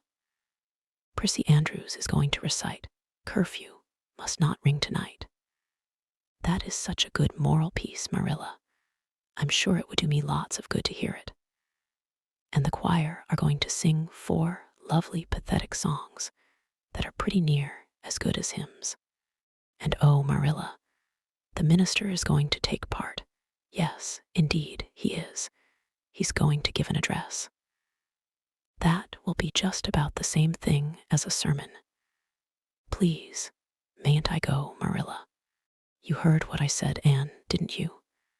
Take off your boots now and go to bed. It's past 8.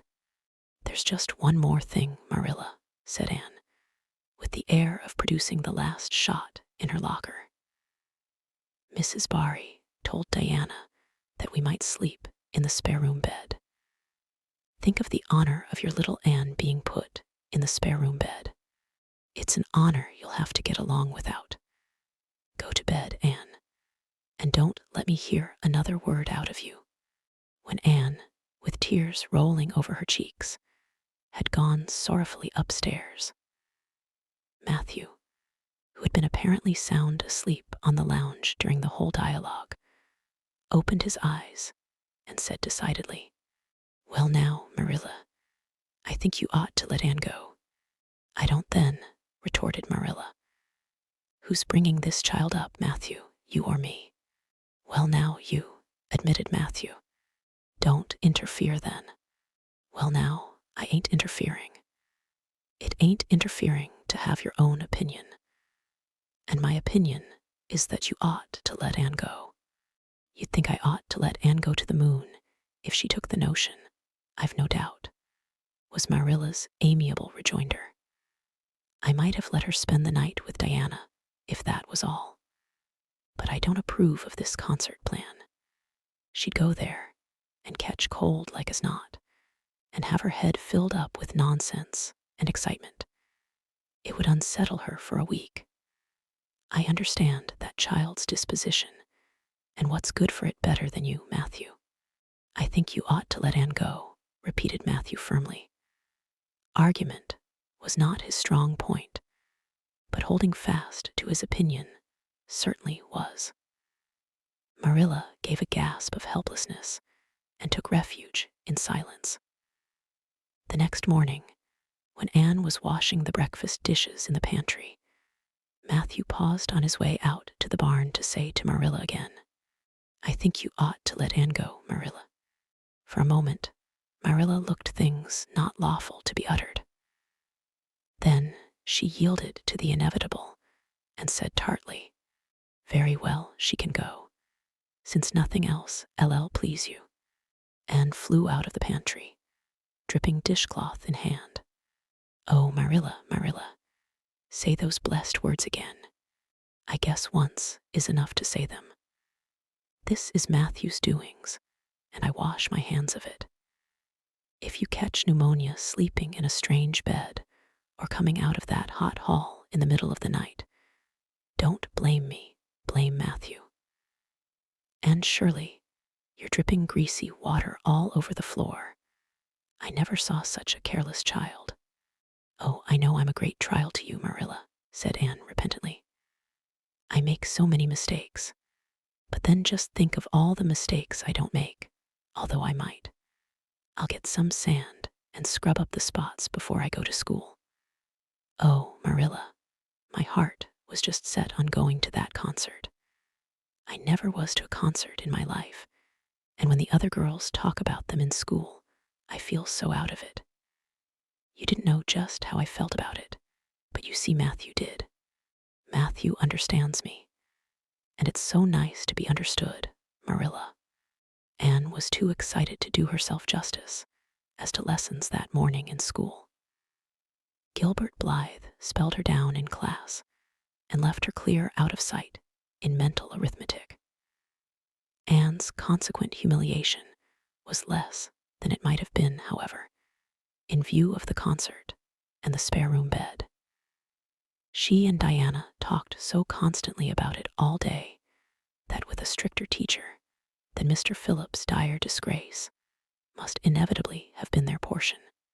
Anne felt that she could not have borne it if she had not been going to the concert, for nothing else was discussed that day in school.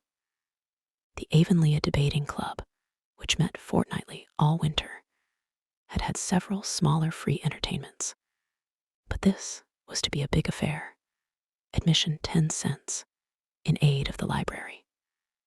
The Avonlea young people had been practicing for weeks, and all the scholars were especially interested in it by reason of older brothers and sisters who were going to take part. Everybody in school over 9 years of age expected to go, except Carrie Sloane, whose father shared Marilla's opinions about small girls going out to night concerts. Carrie Sloane cried into her grammar all the afternoon and felt that life was not worth living. For Anne, the real excitement began with the dismissal of school and increased therefrom in crescendo until it reached to a crash of positive ecstasy in the concert itself. They had a perfectly elegant tea, and then came the delicious occupation of dressing in Diana's little room upstairs. Diana did Anne's front hair in the new pompadour style, and Anne tied Diana's bows with the especial knack she possessed. And they experimented with at least half a dozen different ways of arranging their back hair. At last they were ready, cheeks scarlet and eyes glowing with excitement. True, Anne could not help a little pang when she contrasted her plain black tam and shapeless, tight-sleeved, homemade gray cloth coat with Diana's jaunty fur cap and smart little jacket. But she remembered in time that she had an imagination and could use it. Then Diana's cousins, the Murrays from Newbridge, came.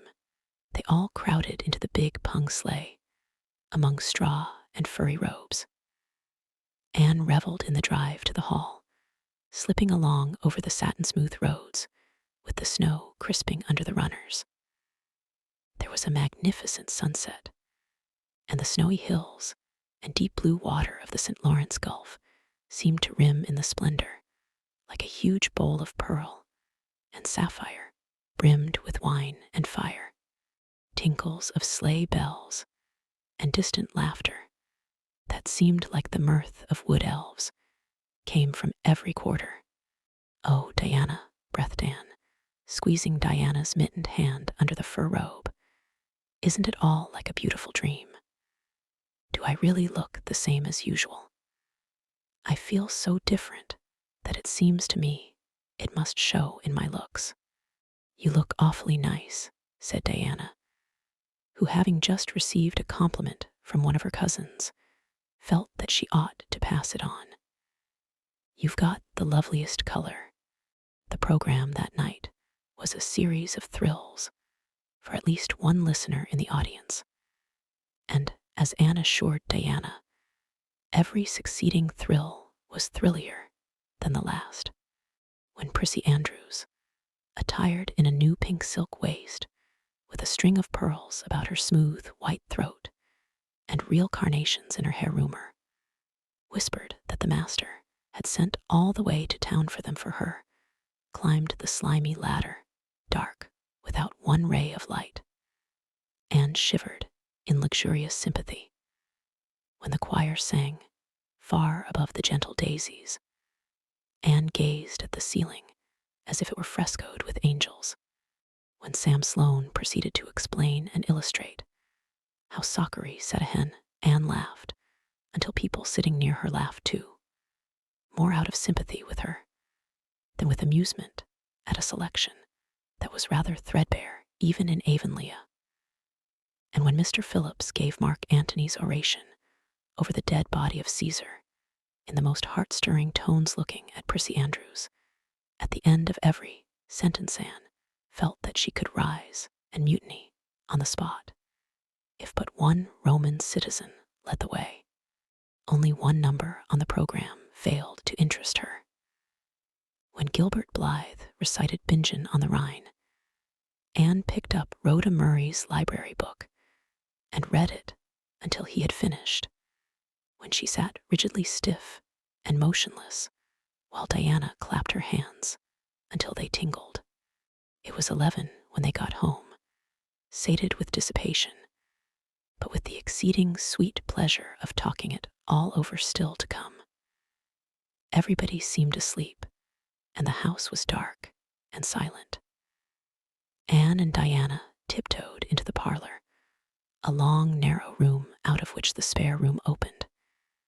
It was pleasantly warm and dimly lighted by the embers of a fire in the grate.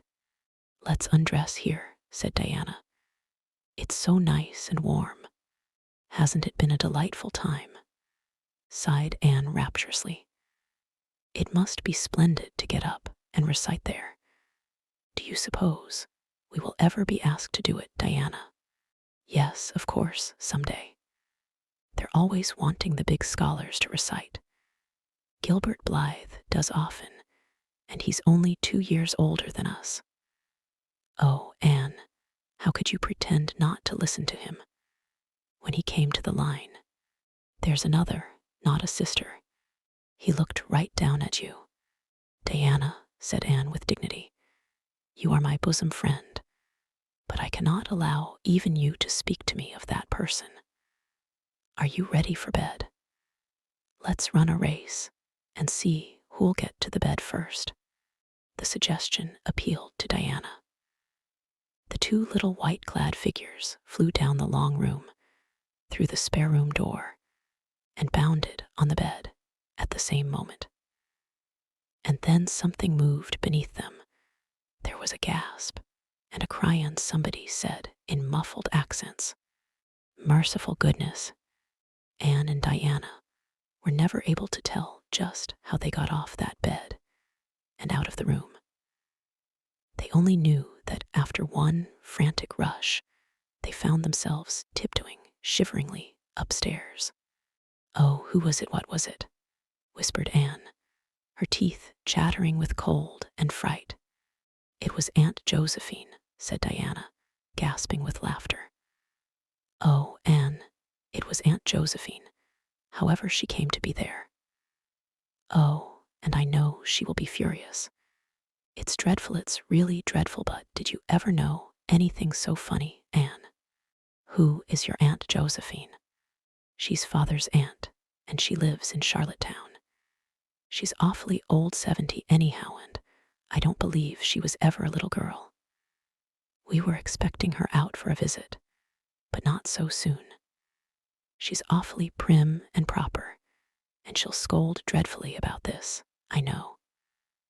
Well, we'll have to sleep with Minnie May, and you can't think how she kicks." Miss Josephine Barry did not appear at the early breakfast the next morning. Mrs. Barry smiled kindly at the 2 little girls. "Did you have a good time last night? I tried to stay awake until you came home, for I wanted to tell you Aunt Josephine had come and that you would have to go upstairs after all. But I was so tired, I fell asleep. I hope you didn't disturb your aunt, Diana." Diana preserved a discreet silence, but she and Anne exchanged furtive smiles of guilty amusement across the table. Anne hurried home after breakfast, and so remained in blissful ignorance of the disturbance, which presently resulted in the Barry household until the late afternoon, when she went down to Mrs. Lynde's on an errand for Marilla. "So you and Diana nearly frightened poor old Miss Barry to death last night," said Mrs. Lynde severely, but with a twinkle in her eye. "Mrs. Barry was here a few minutes ago on her way to Carmody. She's feeling real worried over it. Old Miss Barry was in a terrible temper when she got up this morning, and Josephine Barry's temper is no joke. I can tell you that. She wouldn't speak to Diana at all." "It wasn't Diana's fault," said Anne contritely. "It was mine. I suggested racing to see who would get into bed first." "I knew it," said Mrs. Lynde, with the exultation of a correct guesser. "I knew that idea came out of your head.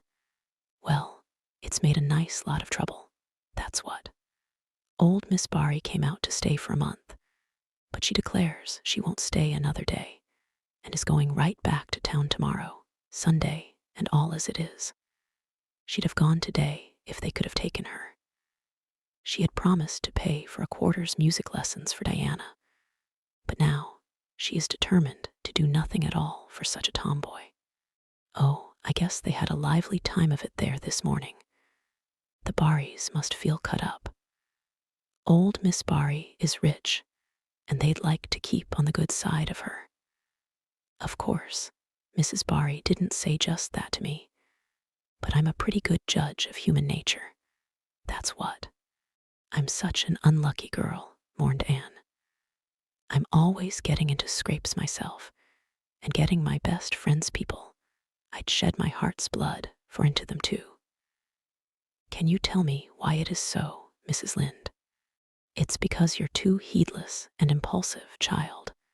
That's what.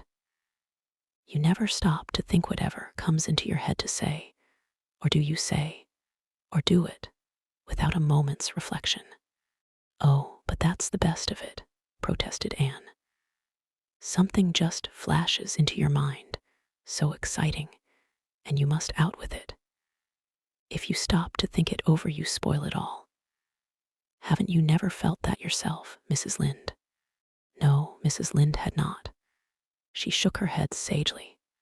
You must learn to think a little, Anne. That's what. The proverb you need to go by is, look before you leap, especially into spare room beds. Mrs. Lynde laughed comfortably over her mild joke, but Anne remained pensive.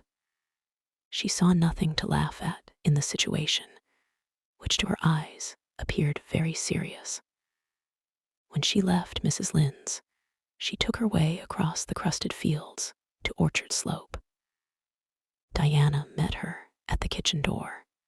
Your Aunt Josephine was very cross about it, wasn't she? Whispered Anne. Yes, answered Diana, stifling a giggle with an apprehensive glance over her shoulder at the closed sitting room door. She was fairly dancing with rage, Anne. Oh, how she scolded. She said I was the worst behaved girl she ever saw, and that my parents ought to be ashamed of the way they had brought me up. She says she won't stay, and I'm sure I don't care. But father and mother do. Why didn't you tell them it was my fault? Demanded Anne. It's likely I do such a thing, isn't it? Said Diana with just scorn.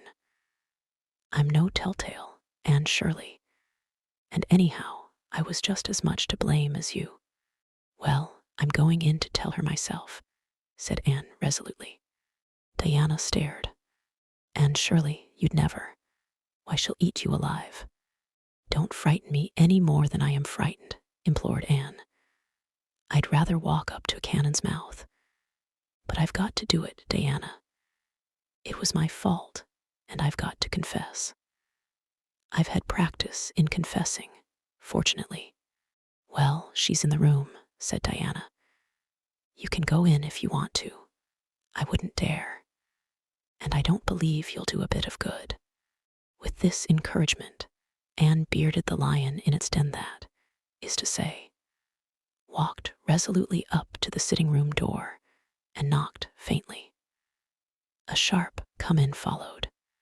Miss Josephine Barry, thin, prim, and rigid, was knitting fiercely by the fire, her wrath quite unappeased, and her eyes snapping through her gold-rimmed glasses. She wheeled around in her chair, expecting to see Diana, and beheld a white-faced girl whose great eyes were brimmed up with a mixture of desperate courage and shrinking terror. Who are you? Demanded Miss Josephine Barry, without ceremony. I'm Anne of Green Gables, said the small visitor tremulously, clasping her hands with her characteristic gesture. And I've come to confess, if you please. Confess what? That it was all my fault about jumping into bed on you last night. I suggested it. Diana would never have thought of such a thing, I am sure. Diana is a very ladylike girl, Miss Barry, so you must see how unjust it is to blame her. Oh, I must, hey. I rather think Diana did her share of the jumping, at least. Such carryings on in a respectable house. But we were only in fun, persisted Anne. I think you ought to forgive us, Miss Barry, now that we've apologized. And anyhow, please forgive Diana and let her have her music lessons. Diana's heart is set on her music lessons, Miss Barry, and I know too well what it is to set your heart on a thing and not get it. If you must be cross with anyone, be cross with me. I've been so used in my early days to having people cross at me that I can endure it much better than Diana can. Much of the snap had gone out of the old lady's eyes by this time, and was replaced by a twinkle of amused interest.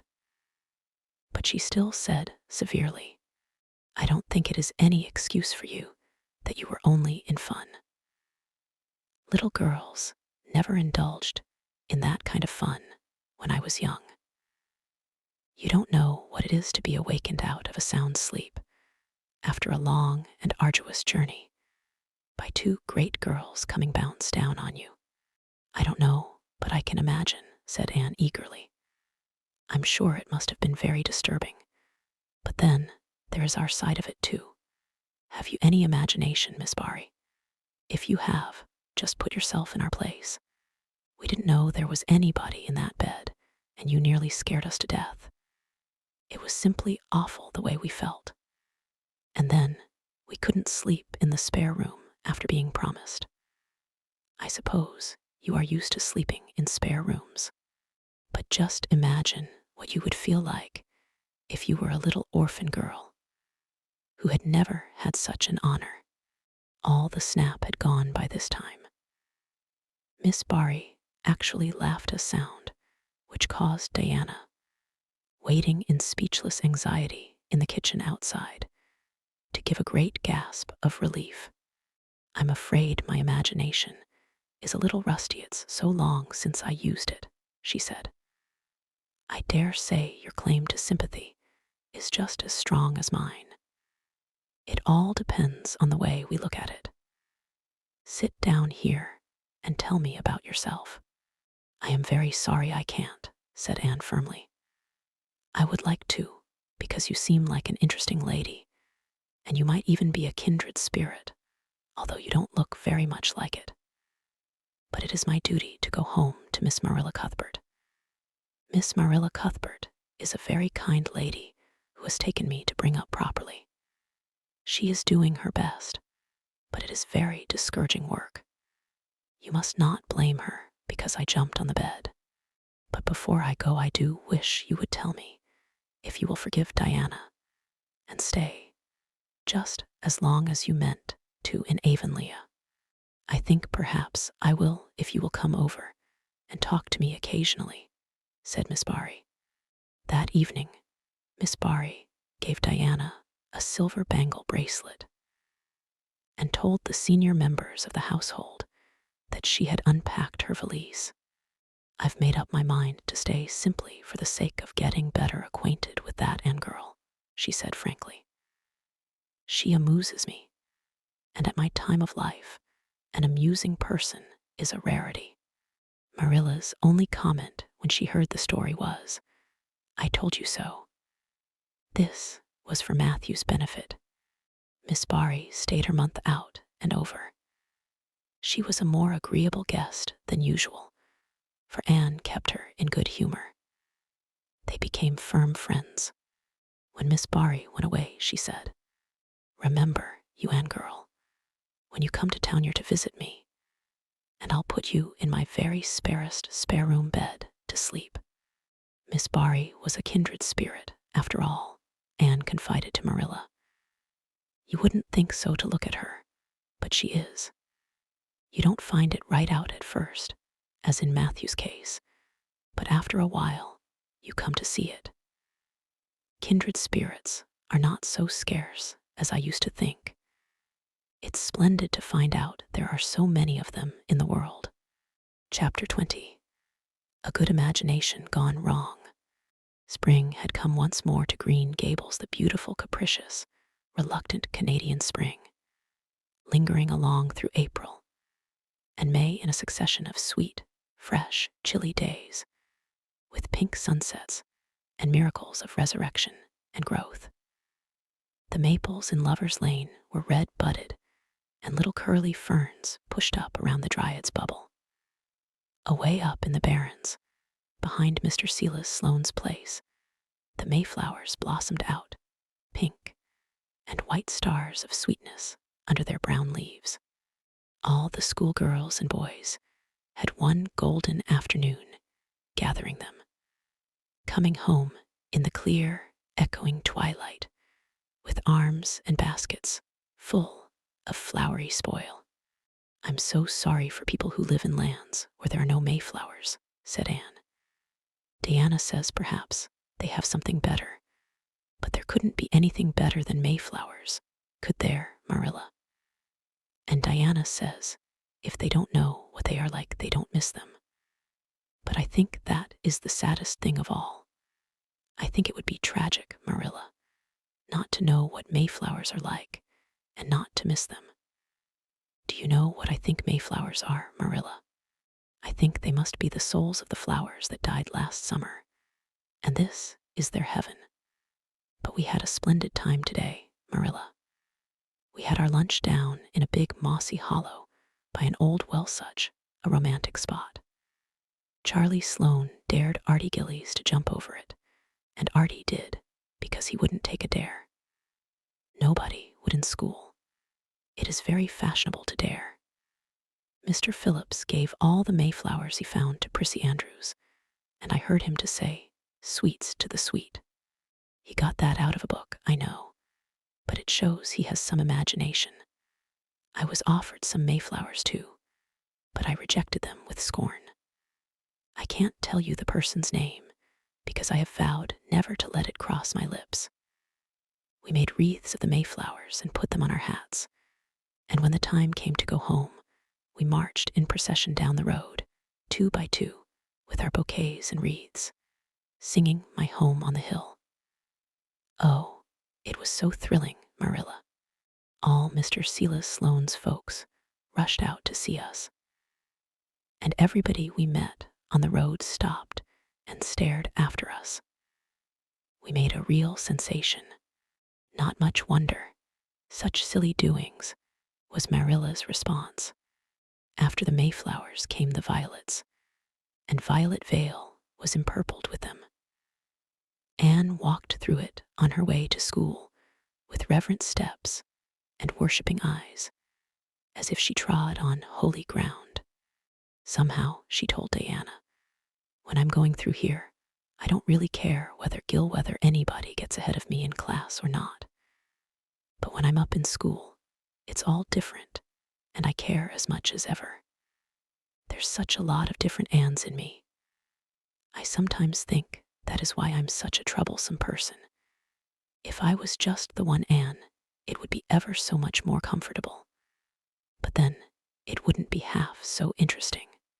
One June evening, when the orchards were pink, blossomed again, when the frogs were singing silverly sweet in the marshes about the head of the lake of shining waters, and the air was full of the savor of clover fields and balsamic fir woods, Anne was sitting by her gable window.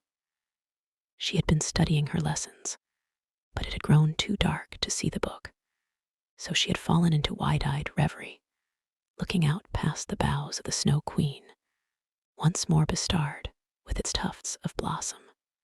In all essential respects, the little gable chamber was unchanged. The walls were as white, the pincushion as hard, the chairs as stiffly and yellowly upright as ever. Yet the whole character of the room was altered.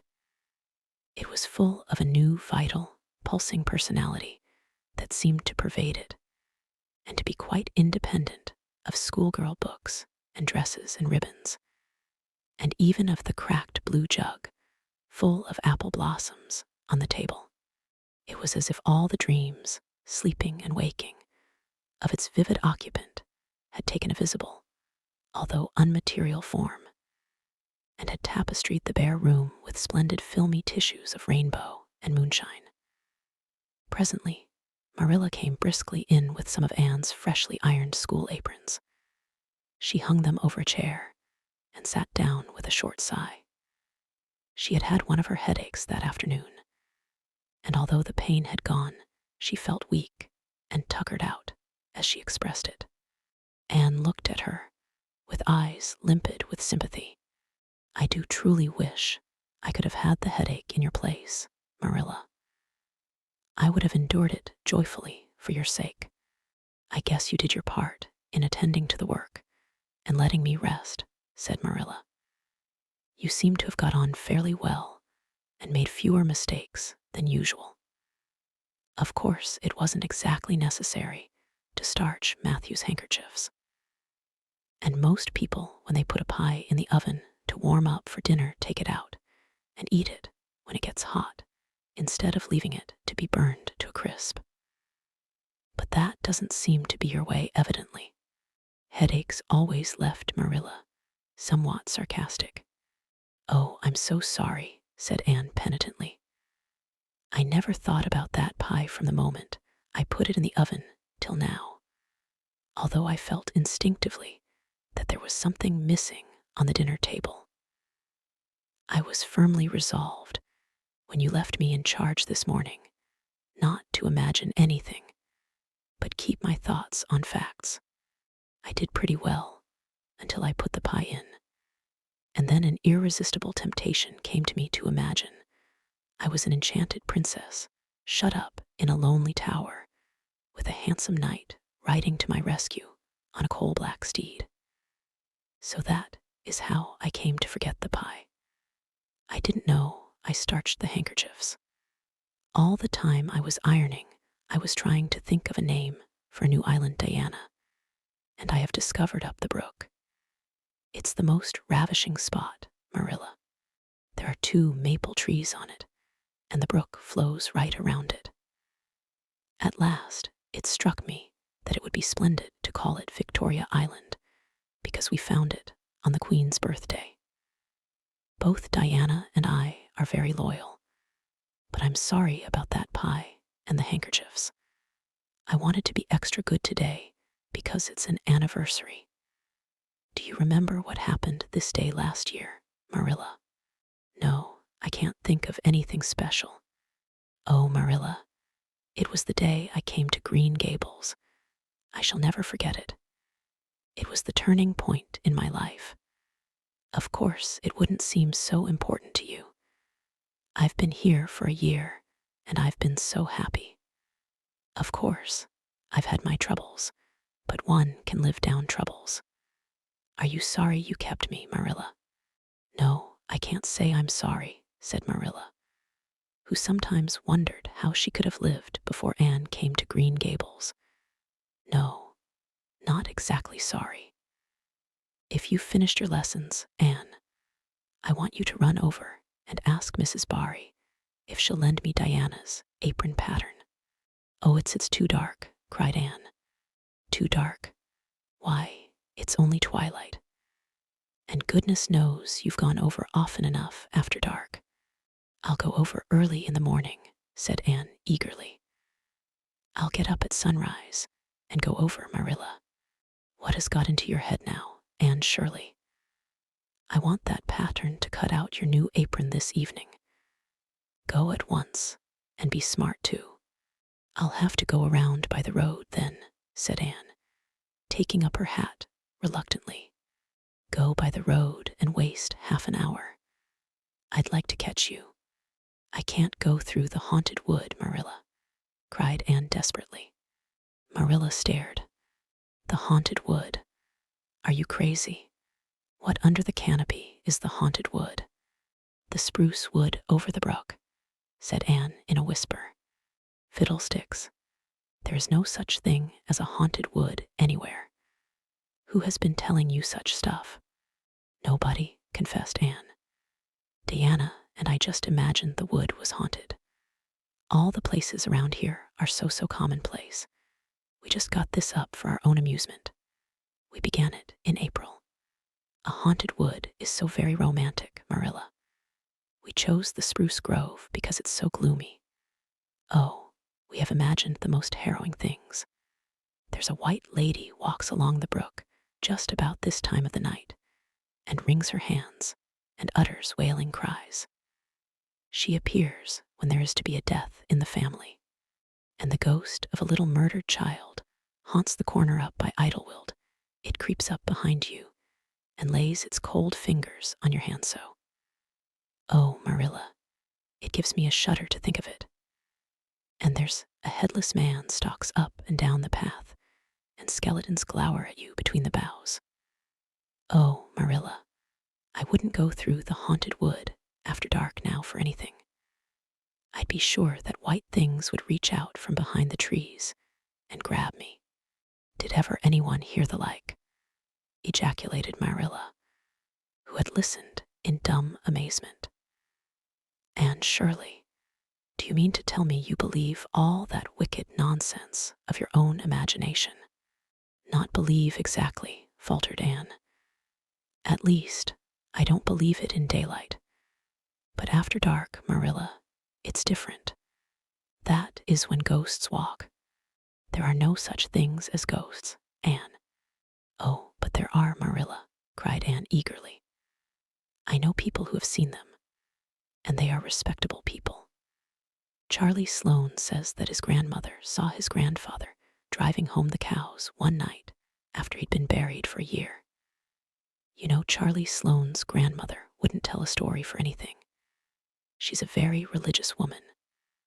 And Mrs. Thomas's father was pursued home one night by a lamb of fire, with its head cut off hanging by a strip of skin. He said he knew it was the spirit of his brother, and that it was a warning he would die within 9 days. He didn't, but he died 2 years after, so you see it was really true. And Ruby Gillies says, and Shirley, interrupted Marilla firmly, I never want to hear you talking in this fashion again. I've had my doubts about that imagination of yours right along, and if this is going to be the outcome of it, I won't countenance any such doings. You'll go right over to Barry's, and you'll go through that spruce grove, just for a lesson and a warning to you. And never let me hear a word out of your head about haunted woods again. Anne might plead and cry as she liked and did, for her terror was very real. Her imagination had run away with her, and she held the spruce grove in mortal dread after nightfall. But Marilla was inexorable. She marched the shrinking ghost's ear down to the spring, and ordered her to proceed straightway over the bridge and into the dusky retreats of wailing ladies and headless specters beyond. Oh, Marilla, how can you be so cruel? Sobbed Anne. What would you feel like if a white thing did snatch me up and carry me off? I'll risk it, said Marilla unfeelingly. You know, I always mean what I say. I'll cure you of imagining ghosts into places. March now. And marched. That is, she stumbled over the bridge and went shuddering up the horrible dim path beyond. Anne never forgot that walk. Bitterly did she repent the license she had given to her imagination. The goblins of her fancy lurked in every shadow about her, reaching out their cold, fleshless hands to grasp the terrified small girl who had called them into being. A white strip of birch bark blowing up from the hollow over the brown floor of the grove made her heart stand still. The long-drawn wail of 2 old boughs rubbing against each other brought out the perspiration in beads on her forehead. The swoop of bats in the darkness over her was as the wings of unearthly creatures. When she reached Mr. William Bell's field, she fled across it, as if pursued by an army of white things, and arrived at the Barry kitchen door so out of breath that she could hardly gasp out her request for the apron pattern. Diana was away, so that she had no excuse to linger. The dreadful return journey had to be faced. Anne went back over it with shut eyes, preferring to take the risk of dashing her brains out among the boughs to that of seeing a white thing. When she finally stumbled over the log bridge, she drew one long, shivering breath of relief. "Well, so nothing caught you," said Marilla unsympathetically. "Oh, Marmarilla," chattered Anne. "I'll be contented with CC commonplace places after this." Chapter 21. A New Departure in Flavorings. "Dear me, there is nothing but meetings and partings in this world, as Mrs. Lynde says," remarked Anne plaintively, putting her slate and books down on the kitchen table on the last day of June, and wiping her red eyes with a very damp handkerchief. "Wasn't it fortunate, Marilla, that I took an extra handkerchief to school today? I had a presentiment that it would be needed. I never thought you were so fond of Mr. Phillips that you'd require 2 handkerchiefs to dry your tears just because he was going away," said Marilla. "I don't think I was crying because I was really so very fond of him," reflected Anne. "I just cried because all the others did. It was Ruby Gillies started it. Ruby Gillies has always declared she hated Mr. Phillips, but just as soon as he got up to make his farewell speech, she burst into tears. Then all the girls began to cry, one after the other. I tried to hold out, Marilla. I tried to remember the time Mr. Phillips made me sit with Gil with the boy, and the time he spelled my name without an E on the blackboard, and how he said I was the worst dunce he ever saw at geometry and laughed at my spelling, and all the times he had been so horrid and sarcastic. But somehow I couldn't, Marilla, and I just had to cry too. Jane Andrews has been talking for a month about how glad she'd be when Mr. Phillips went away, and she declared she'd never shed a tear. Well, she was worse than any of us, and had to borrow a handkerchief from her brother, of course. The boys didn't cry because she hadn't brought one of her own, not expecting to need it. Oh, Marilla, it was heartrending. Mr. Phillips made such a beautiful farewell speech beginning, "The time has come for us to part." It was very affecting. And he had tears in his eyes too, Marilla. Oh, I felt dreadfully sorry and remorseful for all the times I'd talked in school and drawn pictures of him on my slate and made fun of him and Prissy. I can tell you, I wished I'd been a model pupil like Minnie Andrews. She hadn't anything on her conscience. The girls cried all the way home from school. Carrie Sloane kept saying every few minutes, "The time has come for us to part," and that would start us off again whenever we were in any danger of cheering up. I do feel dreadfully sad, Marilla, but one can't feel quite in the depths of despair with 2 months' vacation before them, can they, Marilla? And besides, we met the new minister and his wife coming from the station. For all I was feeling so bad about Mr. Phillips going away, I couldn't help taking a little interest in a new minister, could I? His wife is very pretty. Not exactly regally lovely. Of course it wouldn't do, I suppose, for a minister to have a regally lovely wife, because it might set a bad example. Mrs. Lynde says the minister's wife over at Newbridge sets a very bad example because she dresses so fashionably. Our new minister's wife was dressed in blue muslin with lovely puffed sleeves and a hat trimmed with roses. Jane Andrews said she thought puffed sleeves were too worldly for a minister's wife, but I didn't make any such uncharitable remark, Marilla, because I know what it is to long for puffed sleeves. Besides, she's only been a minister's wife for a little while, so one should make allowances, shouldn't they? They are going to board with Mrs. Lynde until the manse is ready.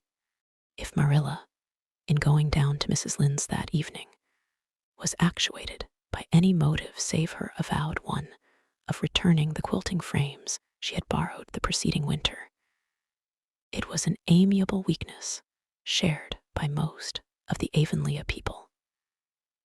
Many a thing Mrs. Lynde had lent, sometimes never expecting to see it again, came home that night in charge of the borrowers thereof, a new minister, and moreover a minister with a wife, was a lawful object of curiosity in a quiet little country settlement where sensations were few and far between.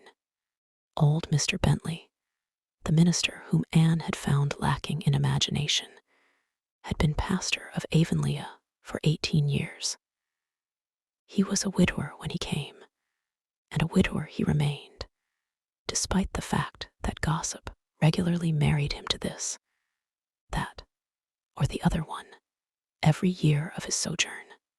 In the preceding February, he had resigned his charge and departed amid the regrets of his people, most of whom had the affection born of long intercourse for their good old minister, in spite of his shortcomings as an orator. Since then, the Avonlea church had enjoyed a variety of religious dissipation in listening to the many and various candidates and supplies who came Sunday after Sunday to preach on trial. These stood or fell by the judgment of the fathers and mothers in Israel.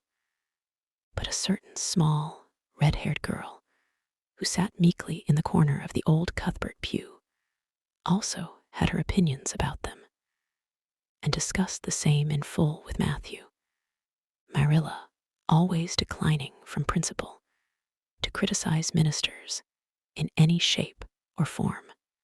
"I don't think Mr. Smith would have done, Matthew," was Anne's final summing up. "Mrs. Lynde says his delivery was so poor, but I think his worst fault was just like Mr. Bentley's, he had no imagination. And Mr. Terry had too much. He let it run away with him, just as I did mine in the matter of the haunted wood. Besides, Mrs. Lynde says his theology wasn't sound.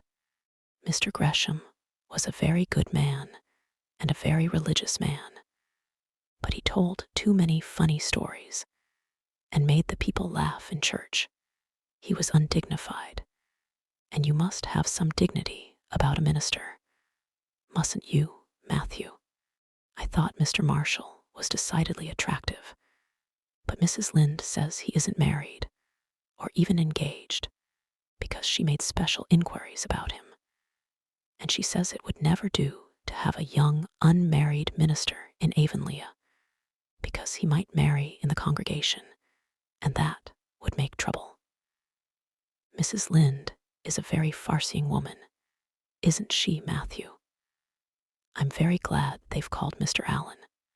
I liked him because his sermon was interesting, and he prayed as if he meant it, and not just as if he did it, because he was in the habit of it. Mrs. Lynde says he isn't perfect, but she says she supposes we couldn't expect a perfect minister for $750 a year. And anyhow, his theology is sound, because she questioned him thoroughly on all the points of doctrine. And she knows his wife's people, and they are most respectable, and the women are all good housekeepers.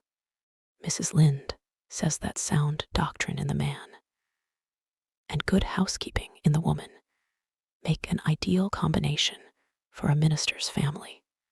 The new minister and his wife were a young, pleasant-faced couple, still on their honeymoon, and full of all good and beautiful enthusiasms for their chosen life work. Avonlea opened its heart to them from the start. Old and young liked the frank, cheerful young man with his high ideals, and the bright, gentle little lady who assumed the mistressship of the manse. With Mrs. Allen, Anne fell promptly and wholeheartedly in love. She had discovered another kindred spirit. "Mrs. Allen is perfectly lovely," she announced one Sunday afternoon. "She's taken our class, and she's a splendid teacher. She said right away she didn't think it was fair for the teacher to ask all the questions. And you know, Marilla, that is exactly what I've always thought. She said we could ask her any question we liked, and I asked ever so many. I'm good at asking questions, Marilla." "I believe you," was Marilla's emphatic comment. "Nobody else asked any except Ruby Gillies, and she asked if there was to be a Sunday school picnic this summer. I didn't think that was a very proper question to ask, because it hadn't any connection with the lesson. The lesson was about Daniel in the lion's den, but Mrs. Allen just smiled and said she thought there would be.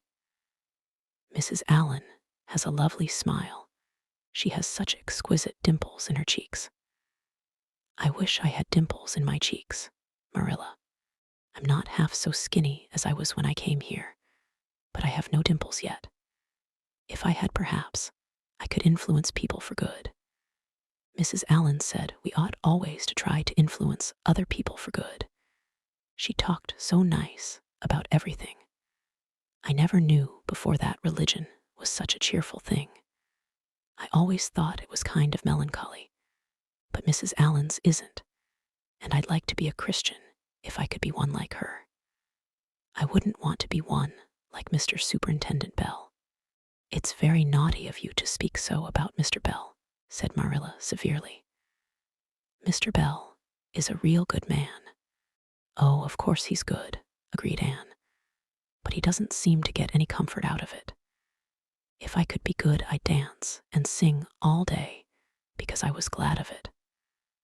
I suppose Mrs. Allen is too old to dance and sing, and of course it wouldn't be dignified in a minister's wife. But I can just feel she's glad she's a Christian, and that she'd be one even if she could get to heaven without it. I suppose we must have Mr. and Mrs. Allen up to tea someday soon, said Marilla reflectively. They've been most everywhere but here. Let me see. Next Wednesday would be a good time to have them. But don't say a word to Matthew about it, for if he knew they were coming, he'd find some excuse to be away that day.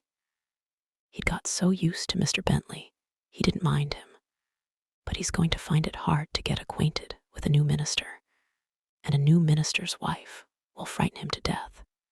I'll be as secret as the dead, assured Anne. But oh, Marilla, will you let me make a cake for the occasion? I'd love to do something for Mrs. Allen, and you know I can make a pretty good cake by this time. You can make a layer cake, promised Marilla. Monday and Tuesday, great preparations went on at Green Gables. Having the minister and his wife to tea was a serious and important undertaking, and Marilla was determined not to be eclipsed by any of the Avonlea housekeepers. Anne was wild with excitement and delight. She talked it all over with Diana Tuesday night in the twilight, as they sat on the big red stones by the Dryad's bubble, and made rainbows in the water with little twigs dipped in fir balsam. Everything is ready, Diana, except my cake, which I'm to make in the morning, and the baking powder biscuits, which Marilla will make just before tea time. I assure you, Diana, that Marilla and I have had a busy 2 days of it. It's such a responsibility having a minister's family to tea. I never went through such an experience before. You should just see our pantry. It's a sight to behold. We're going to have jellied chicken and cold tongue. We're to have 2 kinds of jelly, red and yellow, and whipped cream and lemon pie, and cherry pie, and 3 kinds of cookies and fruit cake, and Marilla's famous yellow plum preserves that she keeps especially for ministers, and pound cake and layer cake, and biscuits as aforesaid, and new bread and old both, in case the minister is dyspeptic and can't eat new. Mrs. Lynde says ministers are dyspeptic, but I don't think Mr. Allen has been a minister long enough for it to have had a bad effect on him. I just grow cold when I think of my layer cake. Oh, Diana, what if it shouldn't be good? I dreamed last night that I was chased all around by a fearful goblin with a big layer cake for a head. It'll be good, all right, assured Diana, who was a very comfortable sort of friend. I'm sure that piece of the one you made that we had for lunch in Idlewild 2 weeks ago was perfectly elegant. Yes, But cakes have such a terrible habit of turning out bad just when you especially want them to be good, sighed Anne, setting a particularly well-balsamed twig afloat. However, I suppose I shall just have to trust to Providence and be careful to put in the flour. Oh, look, Diana, what a lovely rainbow. Do you suppose the dryad will come out after we go away and take it for a scarf? You know there is no such thing as a dryad, said Diana. Diana's mother had found out about the haunted wood and had been decidedly angry over it. As a result, Diana had abstained from any further imitative flights of imagination and did not think it prudent to cultivate a spirit of belief even in harmless dryads. But it's so easy to imagine there is, said Anne. Every night before I go to bed, I look out of my window and wonder if the dryad is really sitting here, combing her locks with the spring for a mirror. Sometimes I look for her footprints in the dew in the morning. Oh, Diana, don't give up your faith in the dryad.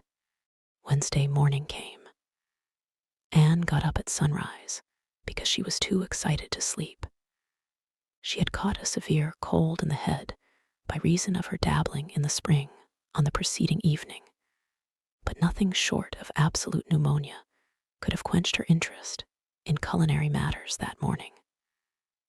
After breakfast, she proceeded to make her cake. When she finally shut the oven door upon it, she drew a long breath. I'm sure I haven't forgotten anything this time, Marilla. But do you think it will rise? Just suppose perhaps the baking powder isn't good. I used it out of the new can. And Mrs. Lynde says you can never be sure of getting good baking powder nowadays when everything is so adulterated. Mrs. Lynde says the government ought to take the matter up, but she says we'll never see the day when a Tory government will do it. Marilla, what if that cake doesn't rise? We'll have plenty without it, was Marilla's unimpassioned way of looking at the subject. The cake did rise, however, and came out of the oven as light and feathery as golden foam.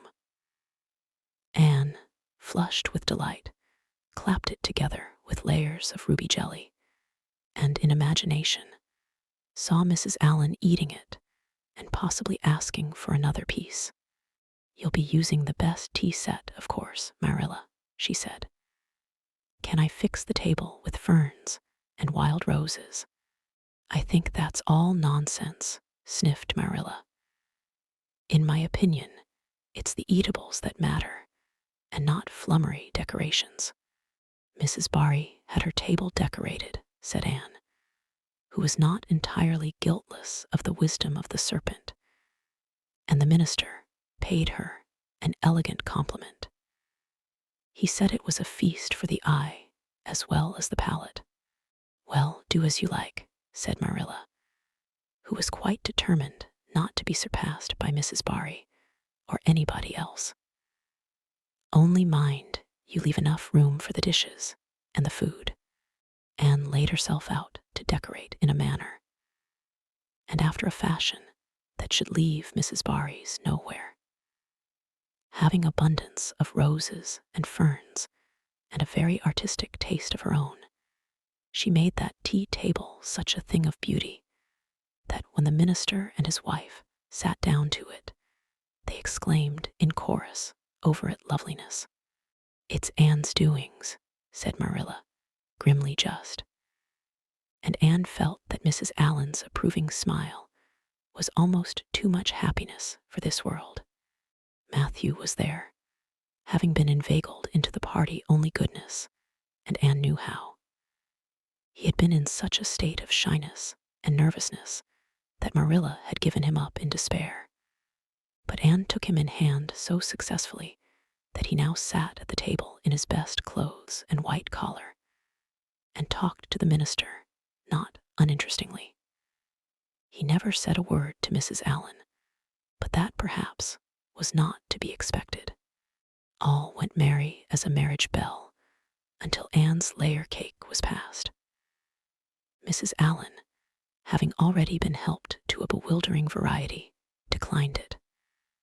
But Marilla, seeing the disappointment on Anne's face, said smilingly, "Oh, you must take a piece of this, Mrs. Allen. Anne made it on purpose for you."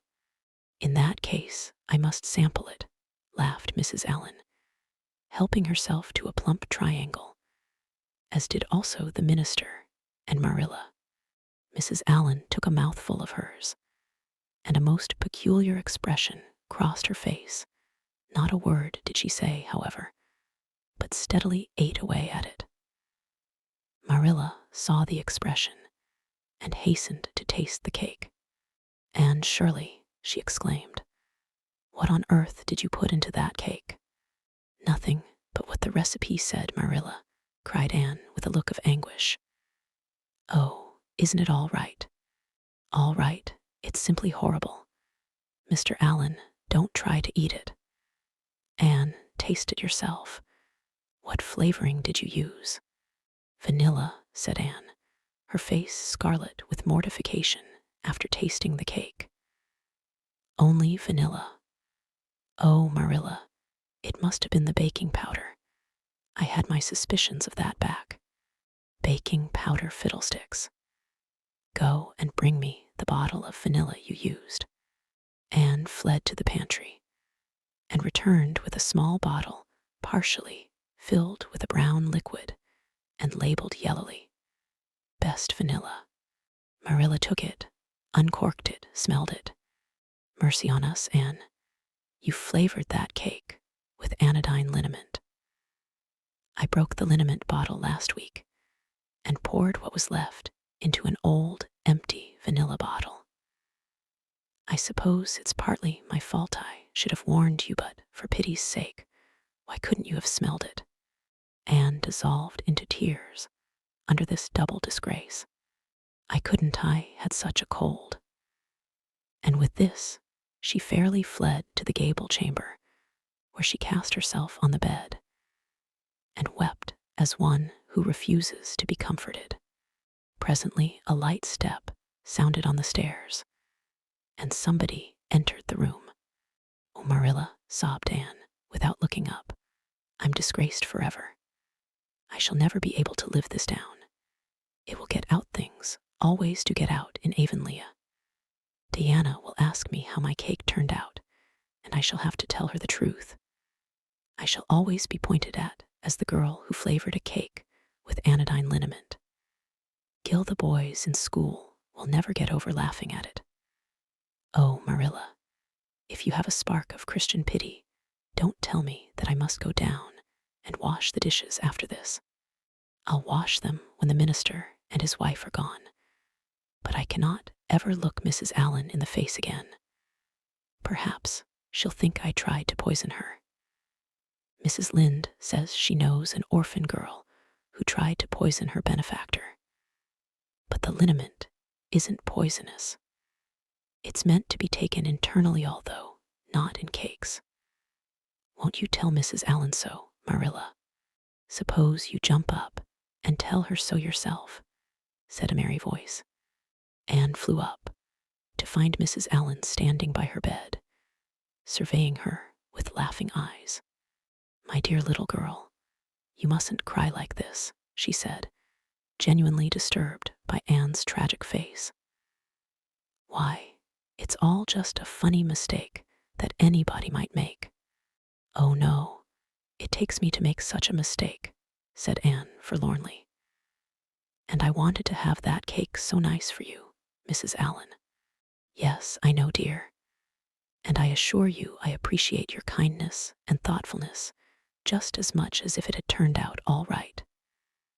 Now, you mustn't cry any more, but come down with me and show me your flower garden. Miss Cuthbert tells me you have a little plot all your own. I want to see it, for I'm very much interested in flowers." Anne permitted herself to be led down and comforted, reflecting that it was really providential that Mrs. Allen was a kindred spirit. Nothing more was said about the liniment cake, and when the guests went away, Anne found that she had enjoyed the evening more than could have been expected, considering that terrible incident. Nevertheless, she sighed deeply. Marilla, isn't it nice to think that tomorrow is a new day with no mistakes in it yet? I'll warrant you'll make plenty in it, said Marilla. I never saw your beat for making mistakes, Anne. Yes, and well I know it, admitted Anne mournfully. But have you ever noticed one encouraging thing about me, Marilla? I never make the same mistake twice. I don't know as that's much benefit when you're always making new ones. Oh, don't you see, Marilla? There must be a limit to the mistakes one person can make, and when I get to the end of them, then I'll be through with them. That's a very comforting thought. Well, you'd better go and give that cake to the pigs, said Marilla. It isn't fit for any human to eat, not even Jerry Bout. Chapter 22. Anne is invited out to tea. And what are your eyes popping out of your head about? Now, asked Marilla, when Anne had just come in from a run to the post office. Have you discovered another kindred spirit? Excitement hung around Anne like a garment, shone in her eyes, kindled in every feature. She had come dancing up the lane like a wind-blown sprite through the mellow sunshine and lazy shadows of the August evening. No, Marilla, but oh, what do you think? I am invited to tea at the manse tomorrow afternoon. Mrs. Allen left the letter for me at the post office. Just look at it, Marilla. Miss Anne Shirley, Green Gables. That is the first time I was ever called Miss. Such a thrill as it gave me. I shall cherish it forever among my choicest treasures. Mrs. Allen told me she meant to have all the members of her Sunday school class to tea in turn, said Marilla, regarding the wonderful event very coolly. You needn't get in such a fever over it. Do learn to take things calmly, child. For Anne to take things calmly would have been to change her nature. All spirit and fire and dew, as she was, the pleasures and pains of life came to her with trebled intensity.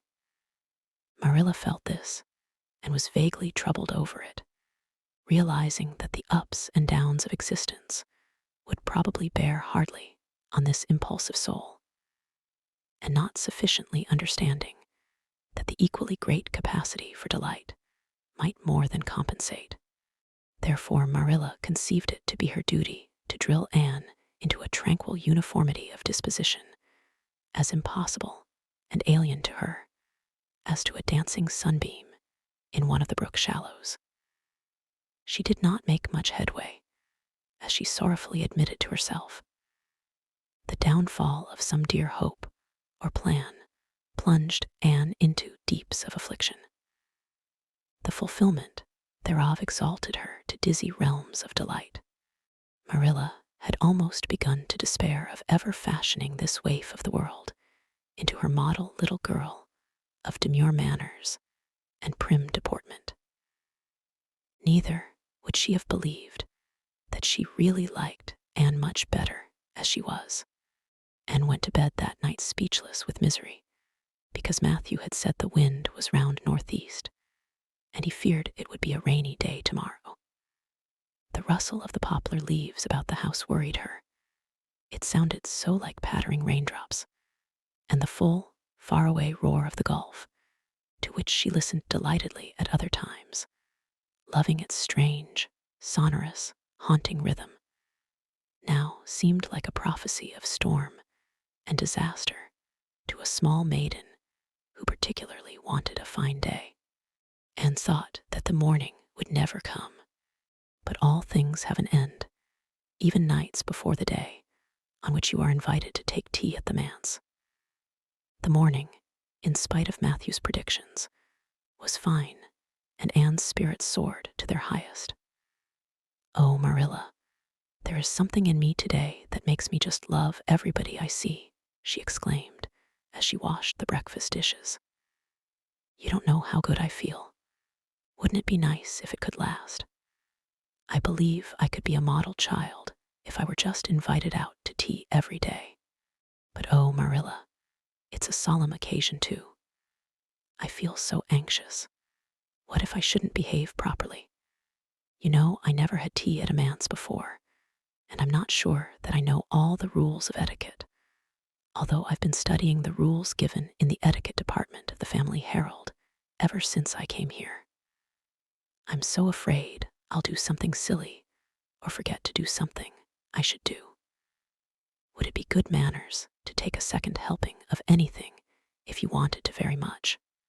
The trouble with you, Anne, is that you're thinking too much about yourself. You should just think of Mrs. Allen and what would be nicest and most agreeable to her, said Marilla, hitting for once in her life on a very sound and pithy piece of advice. Anne instantly realized this. You are right, Marilla.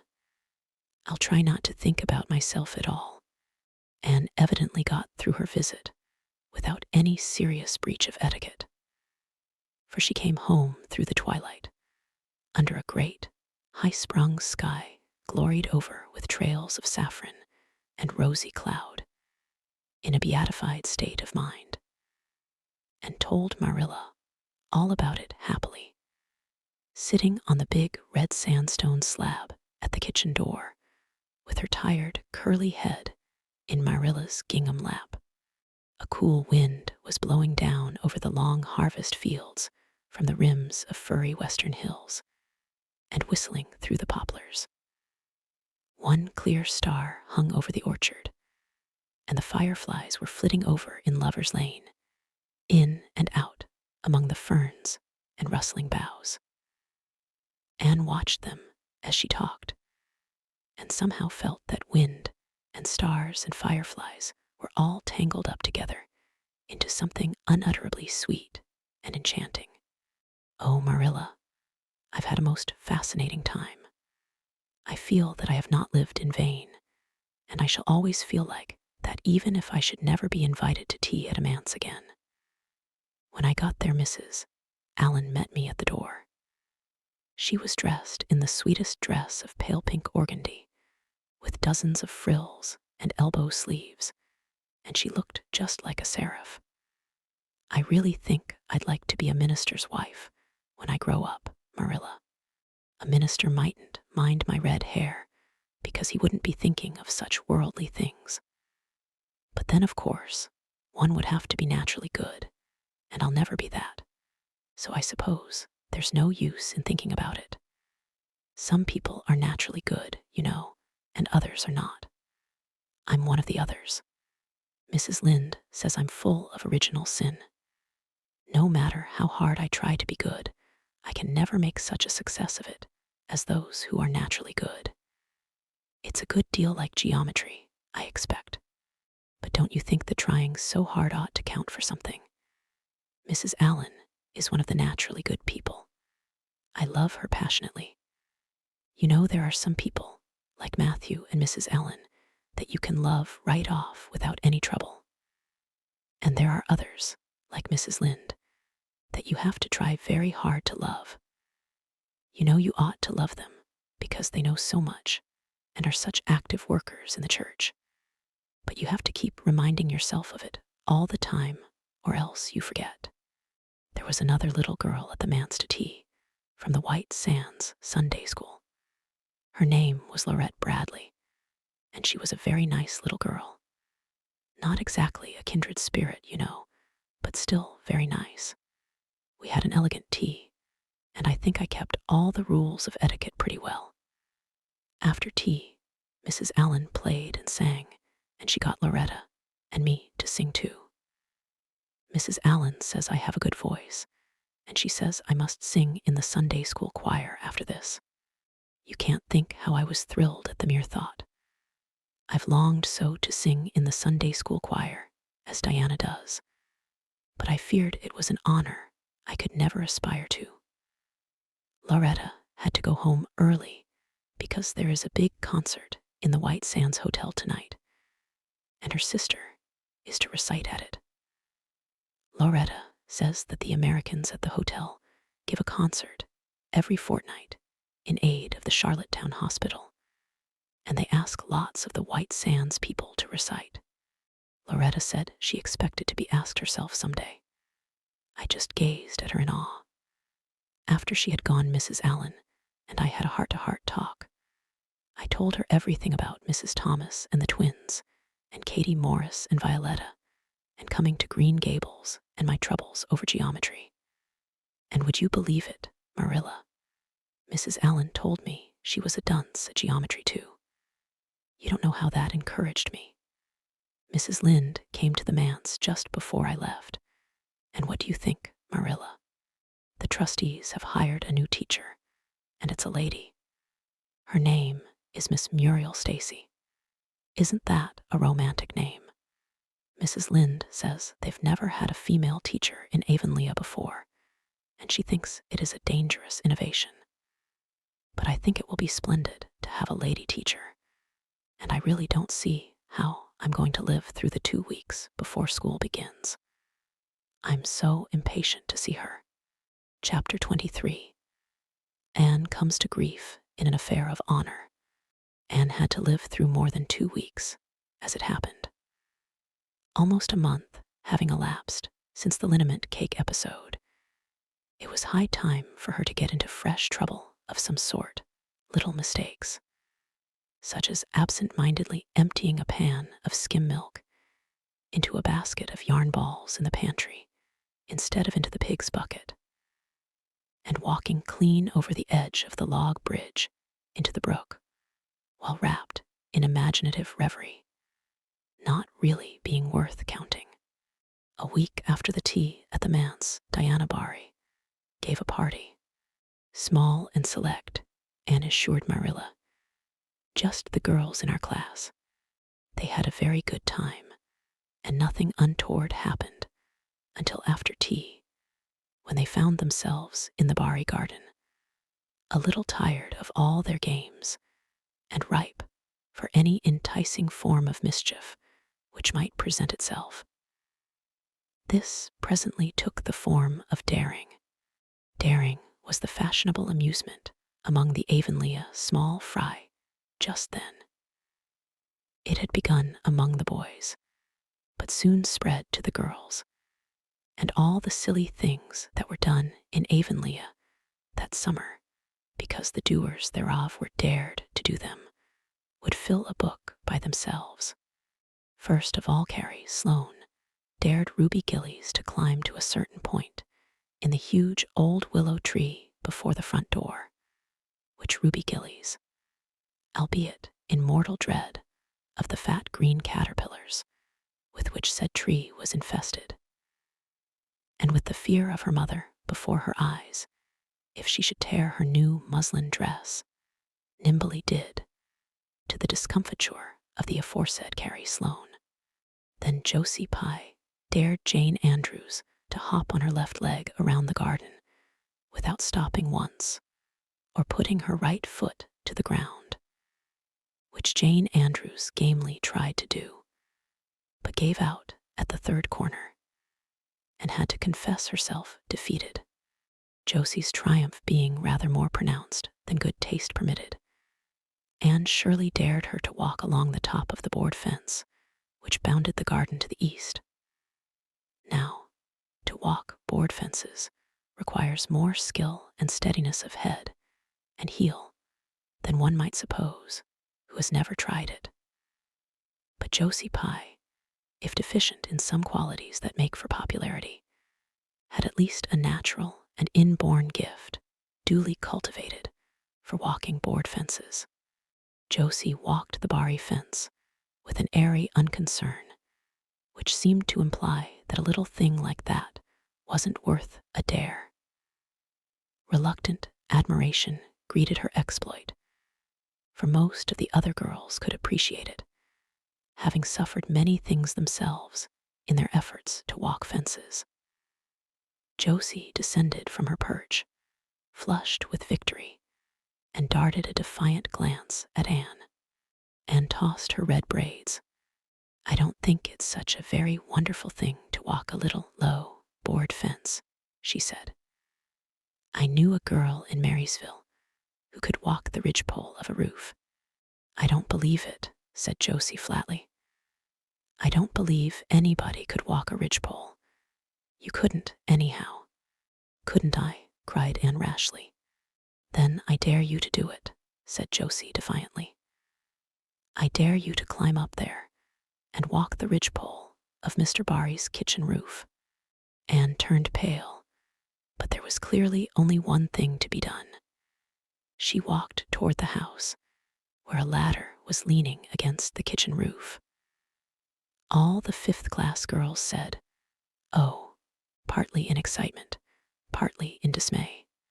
Don't you do it, Anne, entreated Diana. You'll fall off and be killed. Never mind, Josie Pye.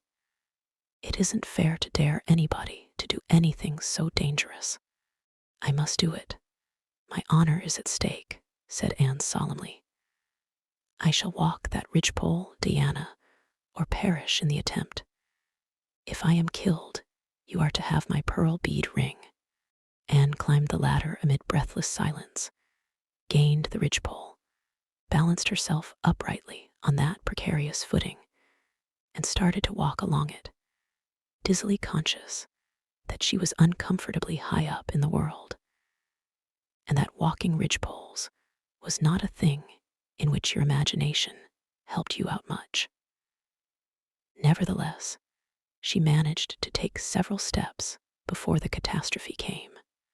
Then she swayed, lost her balance, stumbled, staggered, and fell, sliding down over the sun-baked roof and crashing off it through the tangle of Virginia creeper beneath all, before the dismayed circle below could give a simultaneous, terrified shriek. If Anne had tumbled off the roof on the side up which she had ascended, Diana would probably have fallen heir to the pearl bead ring then and there.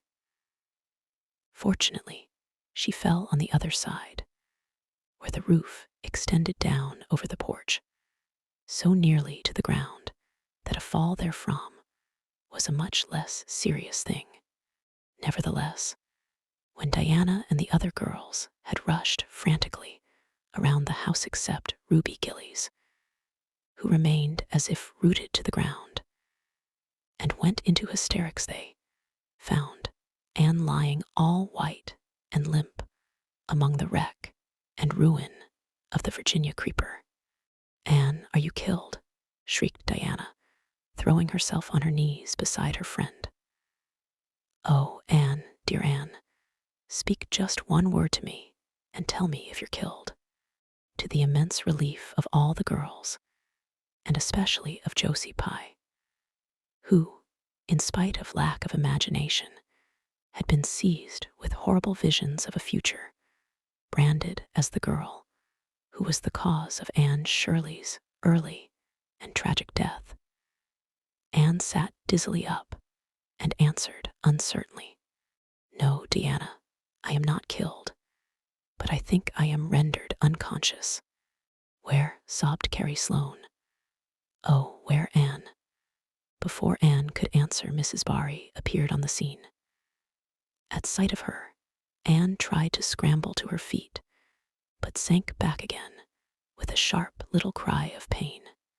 What's the matter? Where have you hurt yourself? Demanded Mrs. Barry. My ankle, gasped Anne. Oh, Diana, please find your father and ask him to take me home. I know I can never walk there, and I'm sure I couldn't hop so far on one foot when Jane couldn't even hop around the garden. Marilla was out in the orchard, picking a panful of summer apples when she saw Mr. Barry coming over the log bridge and up the slope, with Mrs. Barry beside him, and a whole procession of little girls trailing after him. In his arms, he carried Anne, whose head lay limply against his shoulder. At that moment, Marilla had a revelation. In the sudden stab of fear that pierced her very heart, she realized what Anne had come to mean to her. She would have admitted that she liked Anne, that she was very fond of Anne. But now she knew, as she hurried wildly down the slope, that Anne was dearer to her than anything else on earth. "Mr. Barry, what has happened to her?" she gasped, more white and shaken than the self-contained, sensible Marilla had been for many years. Anne herself answered, lifting her head. "Don't be very frightened, Marilla. I was walking the ridgepole and I fell off. I expect I have sprained my ankle. But Marilla, I might have broken my neck. Let us look on the bright side of things. I might have known you'd go and do something of the sort when I let you go to that party," said Marilla, sharp and shrewish in her very relief. "Bring her in here, Mr. Barry, and lay her on the sofa. Mercy me, the child has gone and fainted." It was quite true.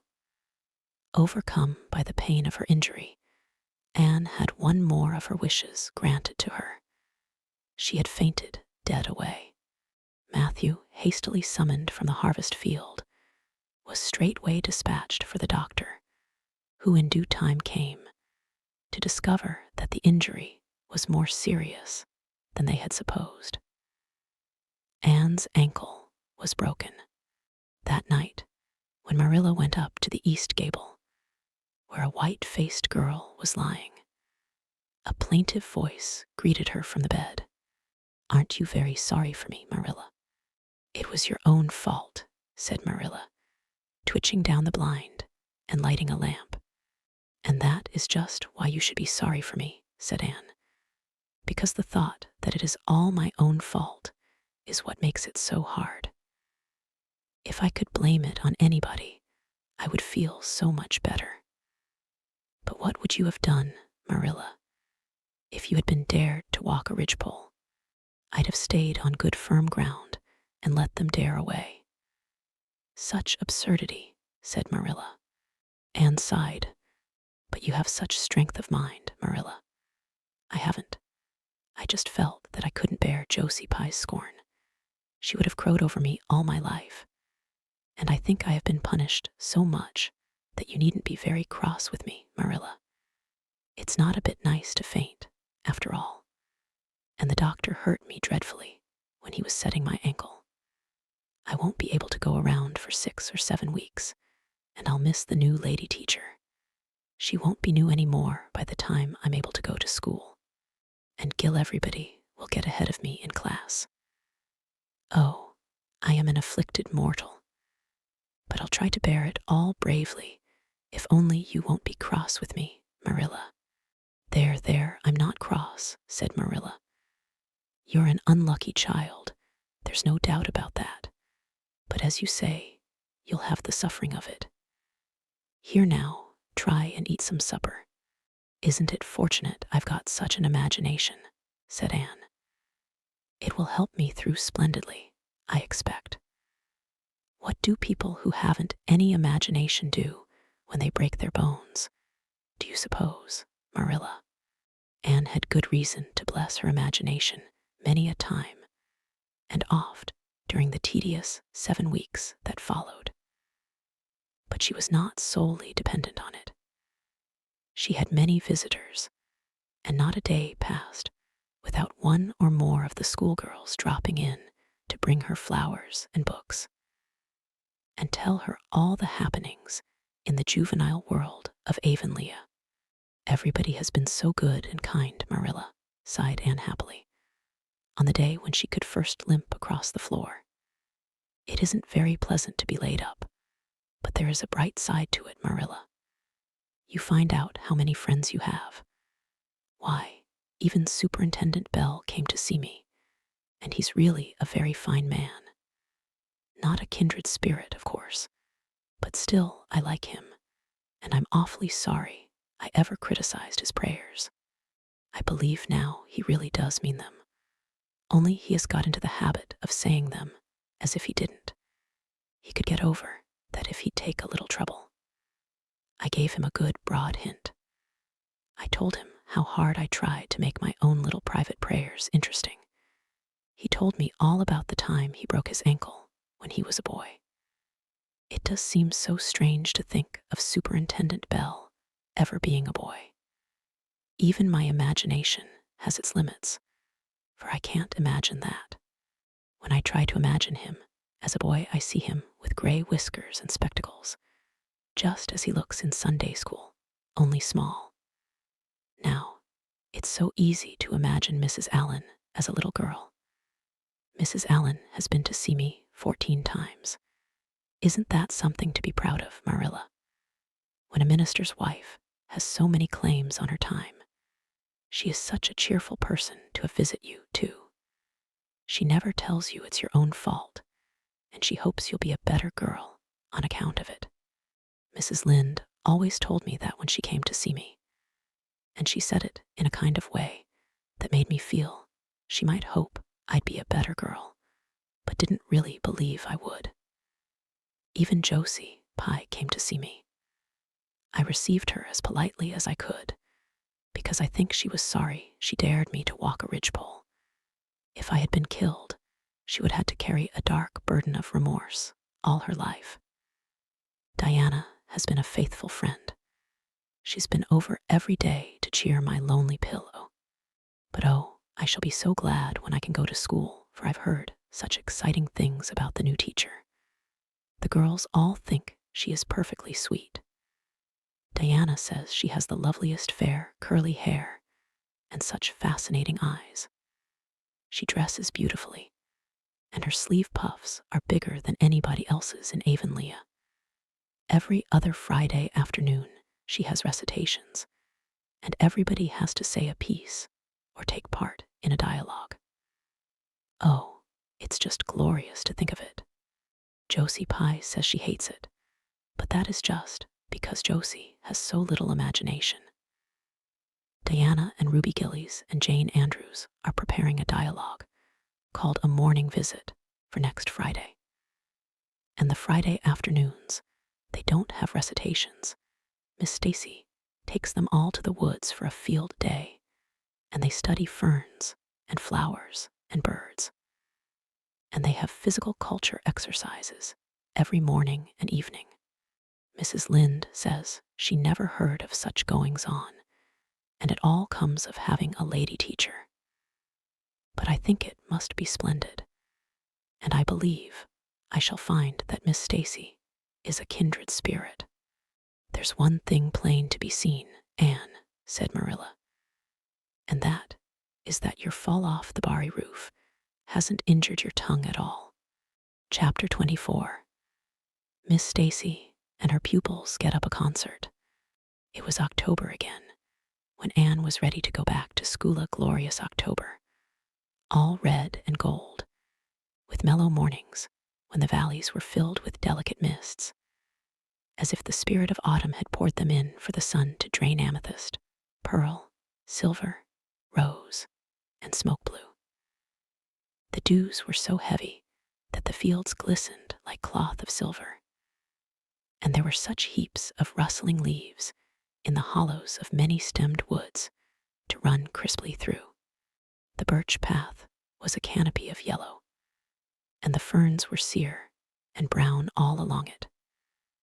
There was a tang in the very air that inspired the hearts of small maidens tripping, unlike snails, swiftly and willingly to school.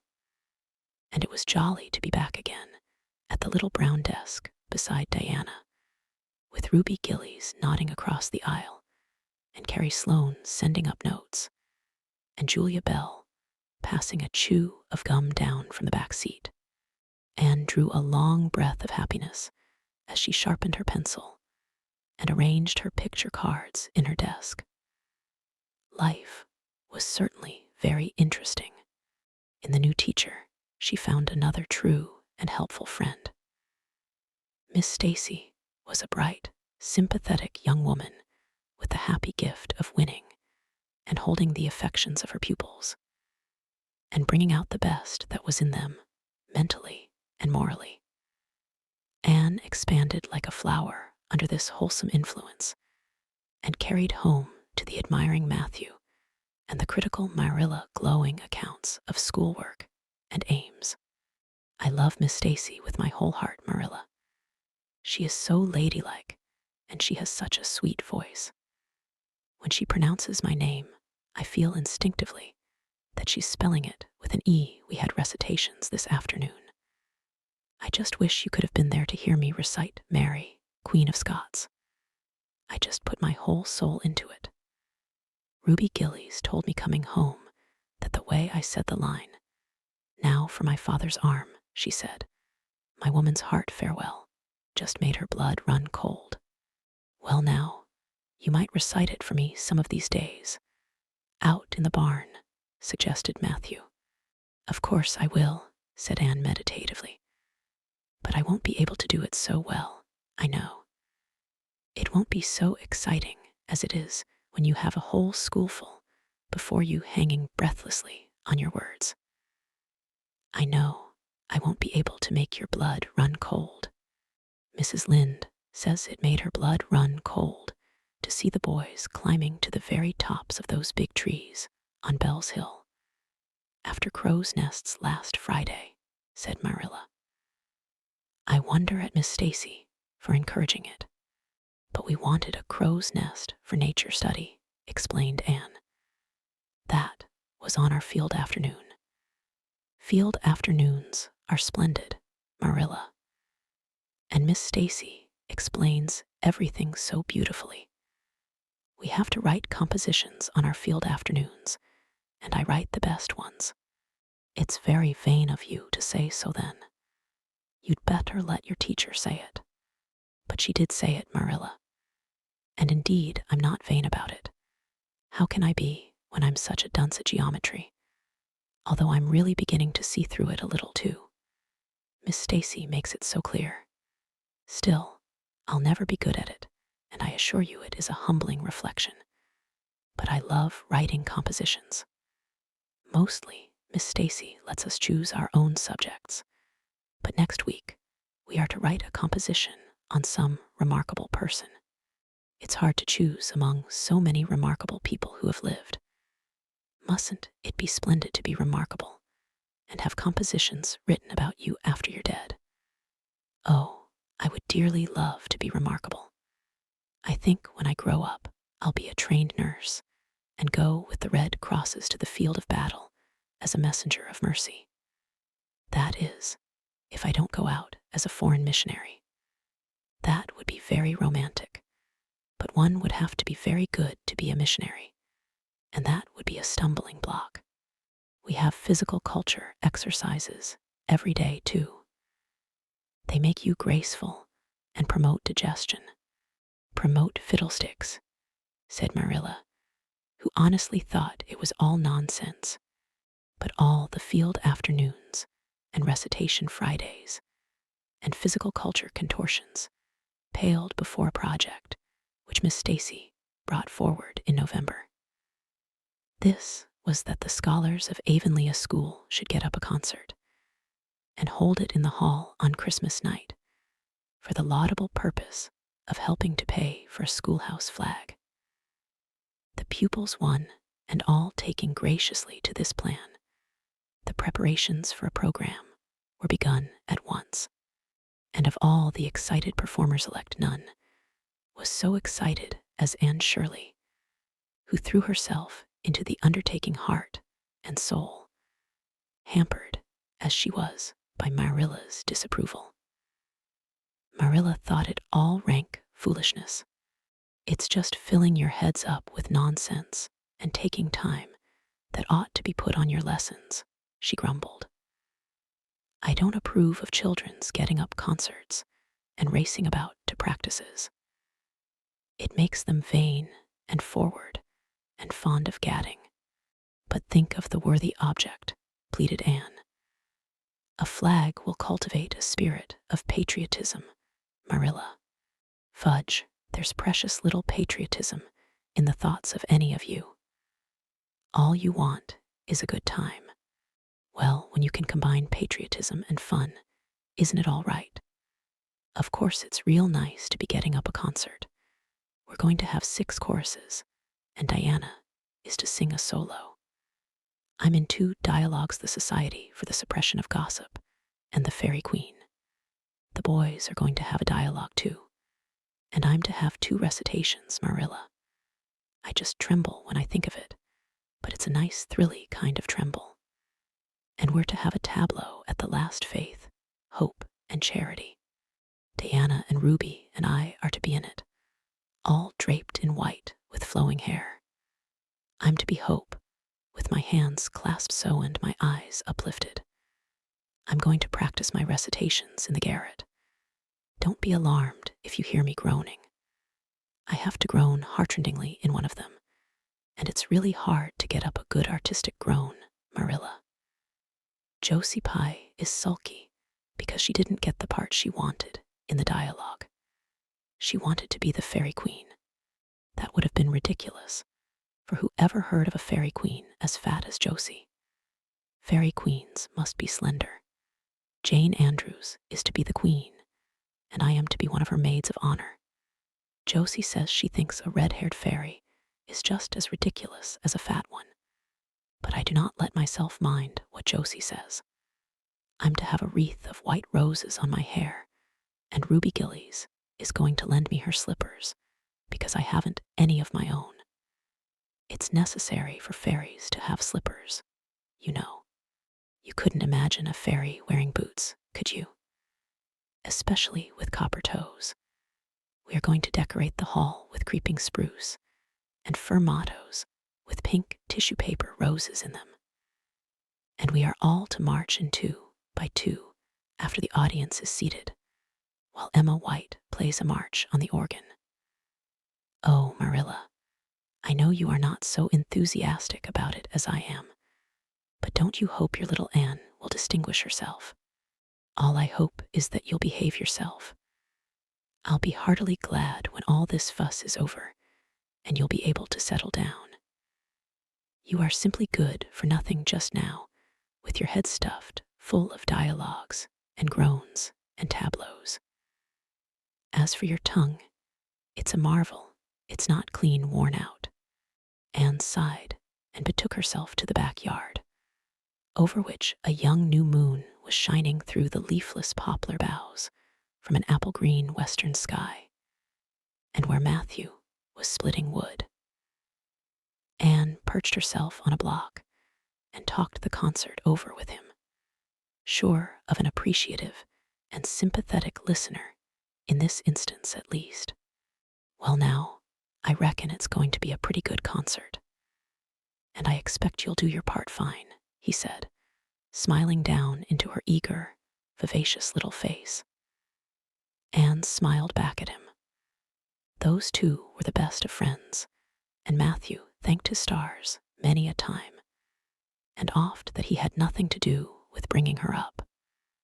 That was Marilla's exclusive duty. If it had been his, he would have been worried over frequent conflicts between inclination and said duty. As it was, he was free to spoil Anne Marilla's phrasing as much as he liked. But it was not such a bad arrangement after all. A little appreciation sometimes does quite as much good as all the conscientious bringing up in the world. Chapter 25. Matthew insists on puffed sleeves. Matthew was having a bad 10 minutes of it.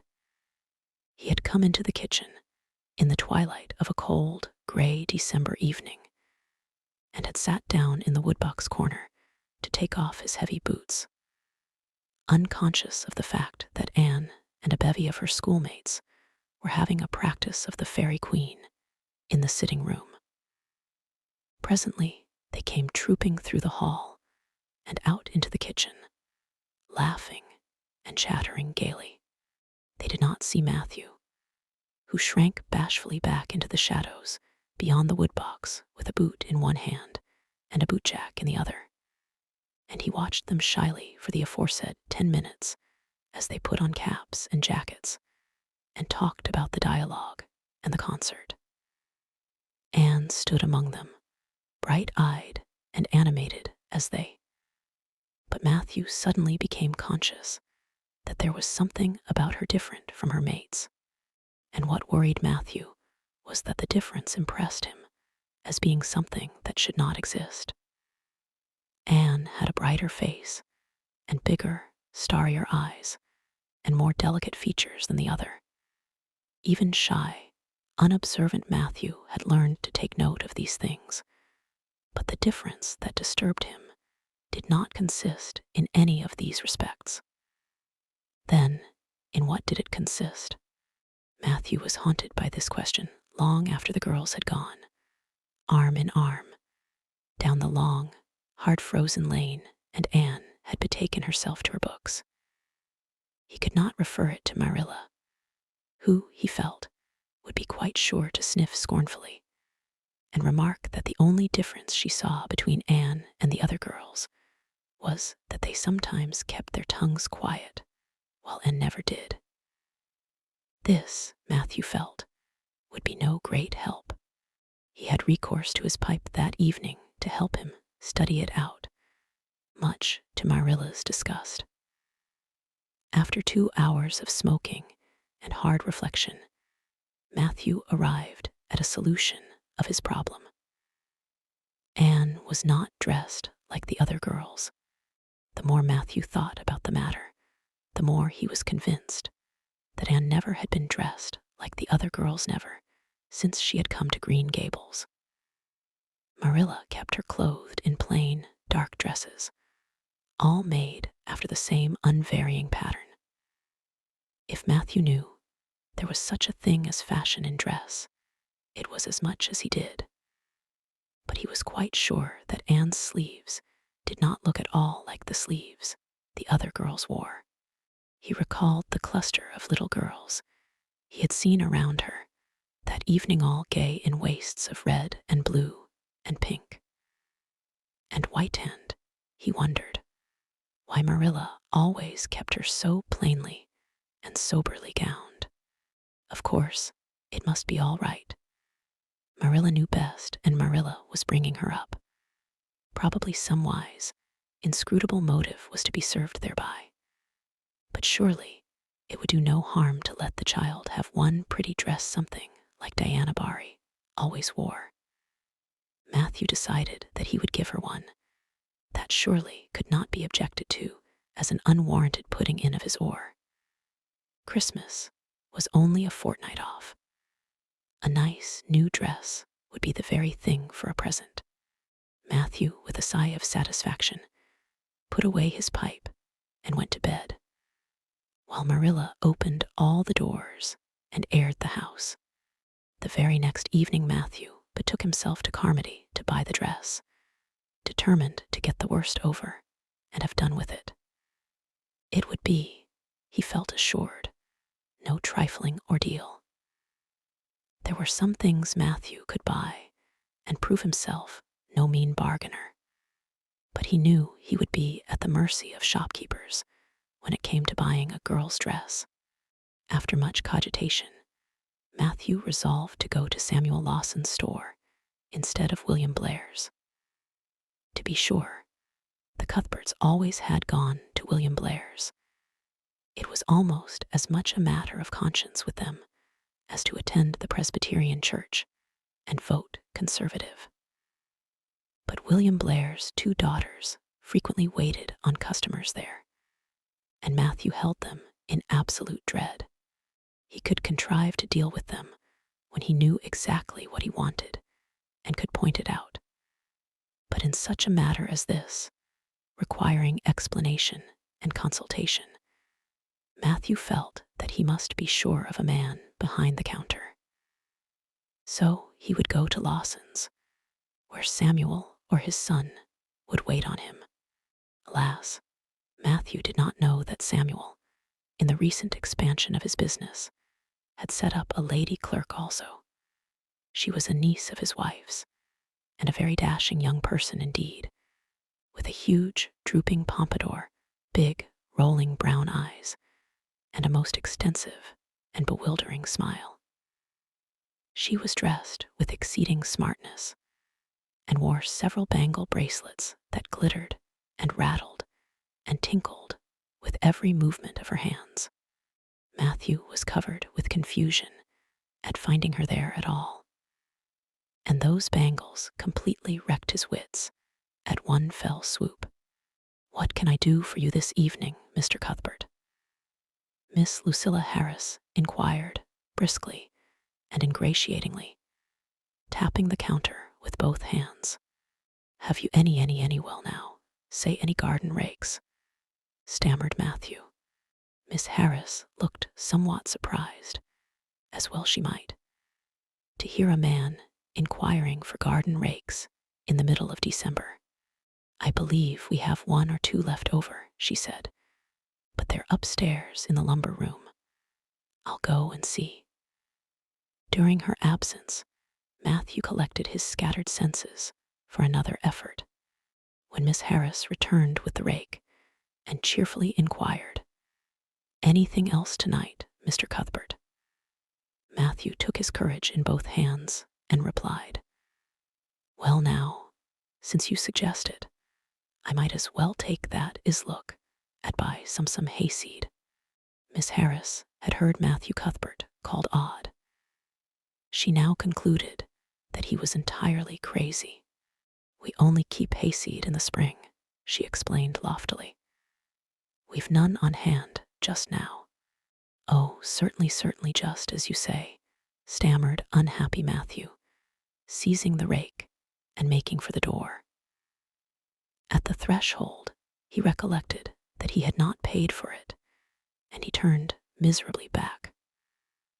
While Miss Harris was counting out his change, he rallied his powers for a final desperate attempt. "Well now, if it isn't too much trouble, I might as well that as I'd like to look at some sugar." "White or brown?" queried Miss Harris patiently. "Oh, well now, brown," said Matthew feebly. "There's a barrel of it over there," said Miss Harris, shaking her bangles at it. "It's the only kind we have." I'll take 20 pounds of it," said Matthew, with beads of perspiration standing on his forehead. Matthew had driven halfway home before he was his own man again. It had been a gruesome experience, but it served him right, he thought, for committing the heresy of going to a strange store. When he reached home, he hid the rake in the tool house, but the sugar he carried in to Marilla. "Brown sugar," exclaimed Marilla. "Whatever possessed you to get so much? You know I never use it except for the hired man's porridge or black fruit cake. Jerry's gone, and I've made my cake long ago. It's not good sugar, either. It's coarse, and dark. William Blair doesn't usually keep sugar like that." "I thought it might come in handy sometime," said Matthew, making good his escape. When Matthew came to think the matter over, he decided that a woman was required to cope with the situation. Marilla was out of the question. Matthew felt sure she would throw cold water on his project at once. Remained only Mrs. Lynde, for of no other woman in Avonlea would Matthew have dared to ask advice. To Mrs. Lynde he went accordingly, and that good lady promptly took the matter out of the harassed man's hands. "Pick out a dress for you to give Anne." "To be sure I will. I'm going to Carmody tomorrow, and I'll attend to it. Have you something particular in mind?" "No." "Well, I'll just go by my own judgment then. I believe a nice rich brown would just suit Anne, and William Blair has some new Gloria in that's real pretty. Perhaps you'd like me to make it up for her too, seeing that if Marilla was to make it, Anne would probably get wind of it before the time and spoil the surprise." "Well, I'll do it. No, it isn't a mite of trouble. I like sewing. I'll make it to fit my niece, Jenny Gillies, for she and Anne are as like as 2 peas as far as figure goes." "Well now, I'm much obliged," said Matthew. And I dunno, but I think they make the sleeves different nowadays to what they used to be. If it wouldn't be asking too much, I'd like them made in the new way. Puffs, of course. You needn't worry a speck more about it, Matthew.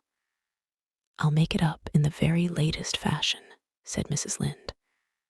To herself, she added when Matthew had gone. It'll be a real satisfaction to see that poor child wearing something decent for once. The way Marilla dresses her is positively ridiculous. That's what. And I've ached to tell her so plainly a dozen times. I've held my tongue, though, for I can see Marilla doesn't want advice, and she thinks she knows more about bringing children up than I do, for all she's an old maid. But that's always the way. Folks that has brought up children know that there's no hard and fast method in the world that'll suit every child. But them as never have think it's all as plain and easy as rule of three just. Set your 3 terms down so fashion, and the sum, LL, work out correct. But flesh and blood don't come under the head of arithmetic, and that's where Marilla Cuthbert makes her mistake. I suppose she's trying to cultivate a spirit of humility in Anne by dressing her as she does, but it's more likely to cultivate envy and discontent. I'm sure the child must feel the difference between her clothes and the other girls, but to think of Matthew taking notice of it. That man is waking up after being asleep for over 60 years. Marilla knew all the following fortnight that Matthew had something on his mind, but what it was she could not guess until Christmas Eve, when Mrs. Lynde brought up the new dress. Marilla behaved pretty well on the whole, although it is very likely she distrusted Mrs. Lynde's diplomatic explanation that she had made the dress because Matthew was afraid Anne would find out about it too soon if Marilla made it. So this is what Matthew has been looking so mysterious over and grinning about to himself for 2 weeks, is it? She said a little stiffly, but tolerantly. I knew he was up to some foolishness. Well, I must say, I don't think Anne needed any more dresses. I made her 3 good, warm, serviceable ones this fall, and anything more is sheer extravagance.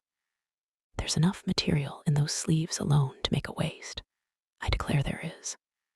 You'll just pamper Anne's vanity, Matthew, and she's as vain as a peacock now. Well, I hope she'll be satisfied at last, for I know she's been hankering after those silly sleeves ever since they came in, although she never said a word after the first. The puffs have been getting bigger and more ridiculous right along. They're as big as balloons now. Next year, anybody who wears them will have to go through a door sideways. Christmas morning broke on a beautiful white world. It had been a very mild December, and people had looked forward to a green Christmas, but just enough snow fell softly in the night to transfigure Avonlea. Anne peeped out from her frosted gable window with delighted eyes. The firs in the haunted wood were all feathery and wonderful. The birches and wild cherry trees were outlined in pearl. The plowed fields were stretches of snowy dimples, and there was a crisp tang in the air that was glorious. Anne ran downstairs singing until her voice reechoed through Green Gables. Merry Christmas, Marilla. Merry Christmas, Matthew. Isn't it a lovely Christmas? I'm so glad it's white. Any other kind of Christmas doesn't seem real, does it? I don't like green Christmases. They're not green there, just nasty, faded browns and grays. What makes people call them green? Why, Matthew, is that for me? Oh, Matthew. Matthew had sheepishly unfolded the dress from its paper swathings and held it out with a deprecatory glance at Marilla, who feigned to be contemptuously filling the teapot, but nevertheless watched the scene out of the corner of her eye with a rather interested air. Anne took the dress and looked at it in reverent silence. Oh, how pretty it was, a lovely soft brown gloria with all the gloss of silk, a skirt with dainty frills and shirrings, a waist elaborately pin-tucked in the most fashionable way, with a little ruffle of filmy lace at the neck. But the sleeves, they were the crowning glory. Long elbow cuffs, and above them, 2 beautiful puffs divided by rows of shirring and bows of brown silk ribbon. "That's a Christmas present for you, Anne," said Matthew shyly. Why, Anne, don't you like it?" Well now, for Anne's eyes had suddenly filled with tears. "Like it? Oh, Matthew." Anne laid the dress over a chair and clasped her hands. "Matthew, it's perfectly exquisite. Oh, I can never thank you enough. Look at those sleeves. Oh, it seems to me this must be a happy dream." Well, let us have breakfast," interrupted Marilla. "I must say, Anne, I don't think you needed the dress, but since Matthew has got it for you, see that you take good care of it. There's a hair ribbon Mrs. Lynde left for you. It's brown to match the dress. Come now, sit in. I don't see how I'm going to eat breakfast," said Anne rapturously. "Breakfast seems so commonplace at such an exciting moment. I'd rather feast my eyes on that dress. I'm so glad that puffed sleeves are still fashionable. It did seem to me that I'd never get over it if they went out before I had a dress with them. I'd never have felt quite satisfied, you see. It was lovely of Mrs. Lynde to give me the ribbon too. I feel that I ought to be a very good girl indeed. It's at times like this I'm sorry I'm not a model little girl, and I always resolve that I will be in future. But somehow it's hard to carry out your resolutions when irresistible temptations come. Still, I really will make an extra effort after this." When the commonplace breakfast was over, Diana appeared, crossing the white log bridge in the hollow, a gay little figure in her crimson ulster. Anne flew down the slope to meet her. "Merry Christmas, Diana. And oh, it's a wonderful Christmas. I've something splendid to show you. Matthew has given me the loveliest dress with such sleeves. I couldn't even imagine any nicer. I've got something more for you," said Diana breathlessly. "Hear this box. Aunt Josephine sent us out a big box with ever so many things in it, and this is for you. I'd have brought it over last night, but it didn't come until after dark, and I never feel very comfortable coming through the haunted wood in the dark now." Anne opened the box and peeped in. First, a card with "For the Anne girl and Merry Christmas" written on it, and then a pair of the daintiest little kid slippers with beaded toes and satin bows and glistening buckles. "Oh," said Diana, "this is too much. I must be dreaming." "I call it providential," said Diana. "You won't have to borrow Ruby's slippers now, and that's a blessing, for they're 2 sizes too big for you, and it would be awful to hear a fairy shuffling. Josie Pye would be delighted. Mind you, Rob Wright went home with Gertie Pye from the practice night before last. Did you ever hear anything equal to that? All the Avonlea scholars were in a fever of excitement that day, for the hall had to be decorated, and a last grand rehearsal held. The concert came off in the evening and was a pronounced success. The little hall was crowded. All the performers did excellently well, but Anne was the bright particular star of the occasion, as even envy, in the shape of Josie Pye, dared not deny. "Oh, hasn't it been a brilliant evening?" sighed Anne, when it was all over, and she and Diana were walking home together under a dark, starry sky. "Everything went off very well," said Diana practically. "I guess we must have made as much as $10. Mind you, Mr. Allen is going to send an account of it to the Charlottetown papers. Oh, Diana, will we really see our names in print?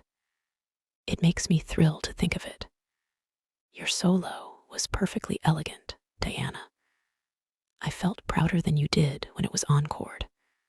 I just said to myself, it is my dear bosom friend who is so honored. Well, your recitations just brought down the house, Anne. That sad one was simply splendid. Oh, I was so nervous, Diana. When Mr. Allen called out my name, I really cannot tell how I ever got up on that platform. I felt as if a million eyes were looking at me and through me, and for one dreadful moment, I was sure I couldn't begin at all. Then I thought of my lovely puffed sleeves and took courage. I knew that I must live up to those sleeves, Diana. So I started in, and my voice seemed to be coming from ever so far away. I just felt like a parrot. It's providential that I practiced those recitations so often up in the garret, or I'd never have been able to get through. Did I groan all right? Yes, indeed. You groaned lovely, assured Diana. I saw old Mrs. Sloane wiping away tears when I sat down.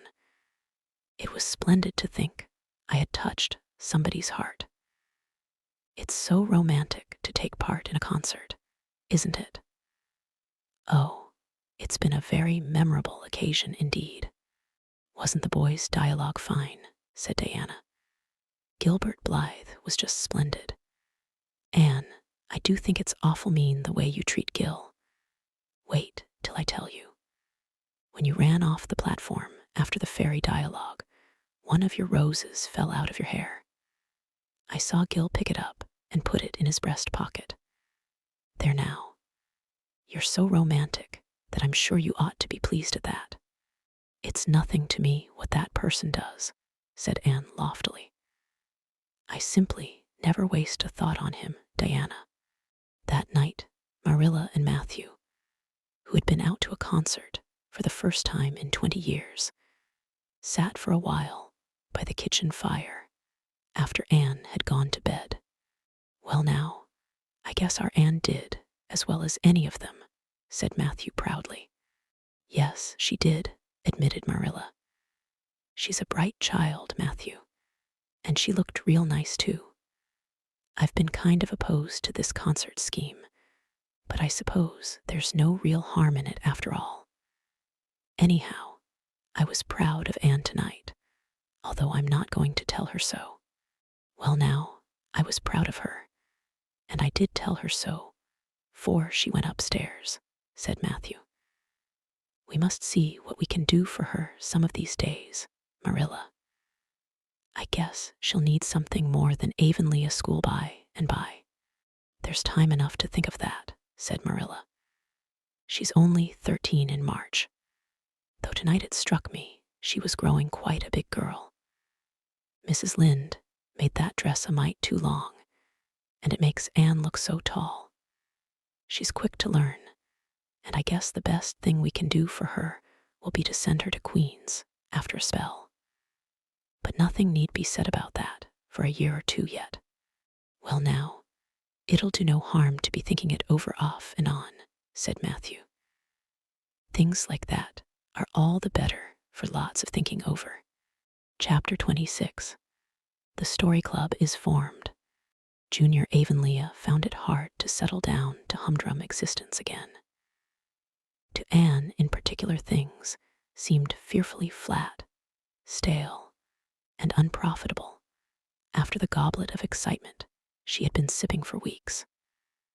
Could she go back to the former quiet pleasures of those faraway days before the concert? At first, as she told Diana, she did not really think she could. I'm positively certain, Diana, that life can never be quite the same again as it was in those olden days, she said mournfully, as if referring to a period of at least 50 years back. Perhaps after a while I'll get used to it, but I'm afraid concerts spoil people for everyday life. I suppose that is why Marilla disapproves of them. Marilla is such a sensible woman. It must be a great deal better to be sensible. But still, I don't believe I'd really want to be a sensible person, because they are so unromantic. Mrs. Lynde says there is no danger of my ever being one, but you can never tell. I feel just now that I may grow up to be sensible yet. But perhaps that is only because I'm tired. I simply couldn't sleep last night for ever so long. I just lay awake and imagined the concert over and over again. That's one splendid thing about such affairs. It's so lovely to look back to them. Eventually, however, Avonlea School slipped back into its old groove and took up its old interests. To be sure, the concert left traces. Ruby Gillies and Emma White, who had quarreled over a point of precedence in their platform seats, no longer sat at the same desk, and a promising friendship of 3 years was broken up. Josie Pye and Julia Bell did not speak for 3 months, because Josie Pye had told Bessie Wright that Julia Bell's bow, when she got up to recite, made her think of a chicken jerking its head, and Bessie told Julia. None of the Sloanes would have any dealings with the Bells, because the Bells had declared that the Sloanes had too much to do in the program, and the Sloanes had retorted that the Bells were not capable of doing the little they had to do properly. Finally, Charlie Sloane fought Moody Spurgeon Macpherson, because Moody Spurgeon had said that Anne Shirley put on airs about her recitations, and Moody Spurgeon was licked. Consequently, Moody Spurgeon's sister, Ella May, would not speak to Anne Shirley all the rest of the winter. With the exception of these trifling frictions, work in Miss Stacy's little kingdom went on with regularity and smoothness. The winter weeks slipped by. It was an unusually mild winter, with so little snow that Anne and Diana could go to school nearly every day by way of the birch path. On Anne's birthday, they were tripping lightly down it, keeping eyes and ears alert amid all their chatter, for Miss Stacy had told them that they must soon write a composition on a winter's walk in the woods, and it behooved them to be observant. "Just think, Diana, I'm 13 years old today," remarked Anne in an odd voice. "I can scarcely realize that I'm in my teens. When I woke this morning, it seemed to me that everything must be different. You've been 13 for a month, so I suppose it doesn't seem such a novelty to you as it does to me. It makes life seem so much more interesting. In 2 more years, I'll be really grown up. It's a great comfort to think that I'll be able to use big words, then without being laughed at. Ruby Gillies says she means to have a beau as soon as she's 15, said Diana. Ruby Gillies thinks of nothing but beaux, said Anne disdainfully. She's actually delighted when anyone writes her name up in a take notice, for all she pretends to be so mad. But I'm afraid that is an uncharitable speech. Mrs. Allen says we should never make uncharitable speeches, but they do slip out so often before you think, don't they? I simply can't talk about Josie Pye without making an uncharitable speech, so I never mention her at all. You may have noticed that. I'm trying to be as much like Mrs. Allen as I possibly can, for I think she's perfect. Mr. Allen thinks so too.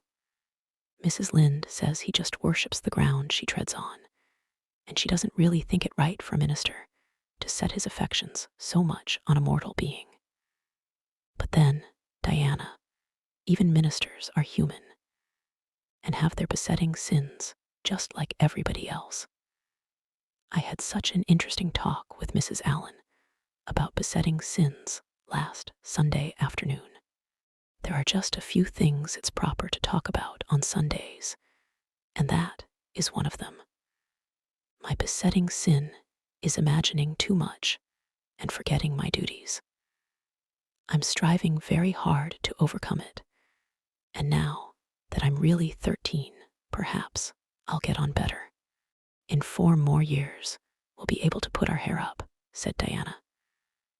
Alice Bell is only 16, and she is wearing hers up, but I think that's ridiculous. I shall wait until I'm 17. If I had Alice Bell's crooked nose, said Anne decidedly, I wouldn't, but there, I won't say what I was going to, because it was extremely uncharitable. Besides, I was comparing it with my own nose, and that's vanity. I'm afraid I think too much about my nose ever since I heard that compliment about it long ago. It really is a great comfort to me. Oh, Diana, look, there's a rabbit. That's something to remember for our woods composition. I really think the woods are just as lovely in winter as in summer. They're so white and still, as if they were asleep and dreaming pretty dreams. I won't mind writing that composition when its time comes, sighed Diana. I can manage to write about the woods, but the one we're to hand in Monday is terrible. The idea of Miss Stacy telling us to write a story out of our own heads. Why, it's as easy as wink, said Anne.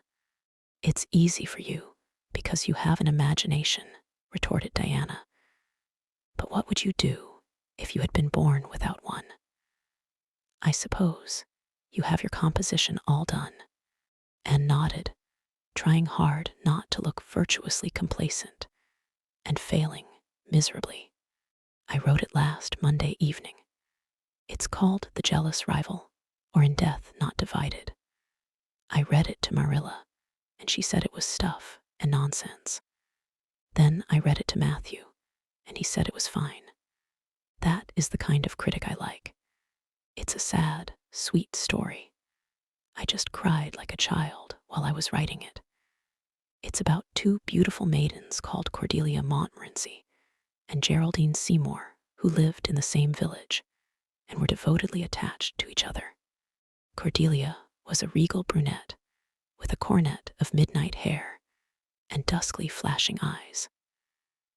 Geraldine was a queenly blonde with hair like spun gold and velvety purple eyes. I never saw anybody with purple eyes, said Diana dubiously. Neither did I just imagined them. I wanted something out of the common. Geraldine had an alabaster brow too. I've found out what an alabaster brow is. That is one of the advantages of being 13. You know so much more than you did when you were only 12. Well, what became of Cordelia and Geraldine? Asked Diana, who was beginning to feel rather interested in their fate. They grew in beauty side by side until they were 16. Then Bertram de Vere came to their native village and fell in love with the fair Geraldine. He saved her life when her horse ran away with her in a carriage, and she fainted in his arms, and he carried her home 3 miles, because, you understand, the carriage was all smashed up. I found it rather hard to imagine the proposal, because I had no experience to go by. I asked Ruby Gillies if she knew anything about how men proposed, because I thought she'd likely be an authority on the subject, having so many sisters married. Ruby told me she was hid in the hall pantry when Malcolm Andres proposed to her sister Susan. She said Malcolm told Susan that his dad had given him the farm in his own name, and then said, "What do you say, darling pet, if we get hitched this fall?" And Susan said, "Yes, no, I don't know, let me see," and there they were, engaged as quick as that. But I didn't think that sort of a proposal was a very romantic one. So in the end, I had to imagine it out as well as I could. I made it very flowery and poetical, and Bertram went on his knees, although Ruby Gillies says it isn't done nowadays. Geraldine accepted him in a speech a page long. I can tell you I took a lot of trouble with that speech. I rewrote it 5 times, and I look upon it as my masterpiece. Bertram gave her a diamond ring and a ruby necklace, and told her they would go to Europe for a wedding tour, for he was immensely wealthy. But then, alas, shadows began to darken over their path. Cordelia was secretly in love with Bertram herself, and when Geraldine told her about the engagement, she was simply furious, especially when she saw the necklace and the diamond ring. All her affection for Geraldine turned to bitter hate, and she vowed that she should never marry Bertram. But she pretended to be Geraldine's friend the same as ever. One evening they were standing on the bridge over a rushing, turbulent stream, and Cordelia, thinking they were alone, pushed Geraldine over the brink with a wild, mocking, "Ha, ha, ha." But Bertram saw it all, and he at once plunged into the current, exclaiming, "I will save thee, my peerless Geraldine." But alas, he had forgotten he couldn't swim, and they were both drowned, clasped in each other's arms. Their bodies were washed ashore soon afterwards. They were buried in the one grave, and their funeral was most imposing, Diana. It's so much more romantic to end a story up with a funeral than a wedding. As for Cordelia, she went insane with remorse and was shut up in a lunatic asylum. I thought that was a poetical retribution for her crime. How perfectly lovely, sighed Diana, who belonged to Matthew's school of critics. I don't see how you can make up such thrilling things out of your own head, Anne. I wish my imagination was as good as yours. It would be if you'd only cultivate it, said Anne cheeringly. I've just thought of a plan, Diana. Let you and me have a story club all our own and write stories for practice. I'll help you along until you can do them by yourself. You ought to cultivate your imagination, you know. Miss Stacy says so. Only we must take the right way. I told her about the haunted wood, but she said we went the wrong way about it in that. This was how the story club came into existence. It was limited to Diana and Anne at first, but soon it was extended to include Jane Andrews and Ruby Gillies, and one or two others who felt that their imaginations needed cultivating. No boys were allowed in it, although Ruby Gillies opined that their admission would make it more exciting, and each member had to produce one story a week. It's extremely interesting, Anne told Marilla. Each girl has to read her story out loud, and then we talk it over. We are going to keep them all sacredly and have them to read to our descendants. We each write under a nom de plume. Mine is Rosamond Montmorency. All the girls do pretty well. Ruby Gillies is rather sentimental. She puts too much lovemaking into her stories, and you know too much is worse than too little. Jane never puts any, because she says it makes her feel so silly when she had to read it out loud. Jane's stories are extremely sensible.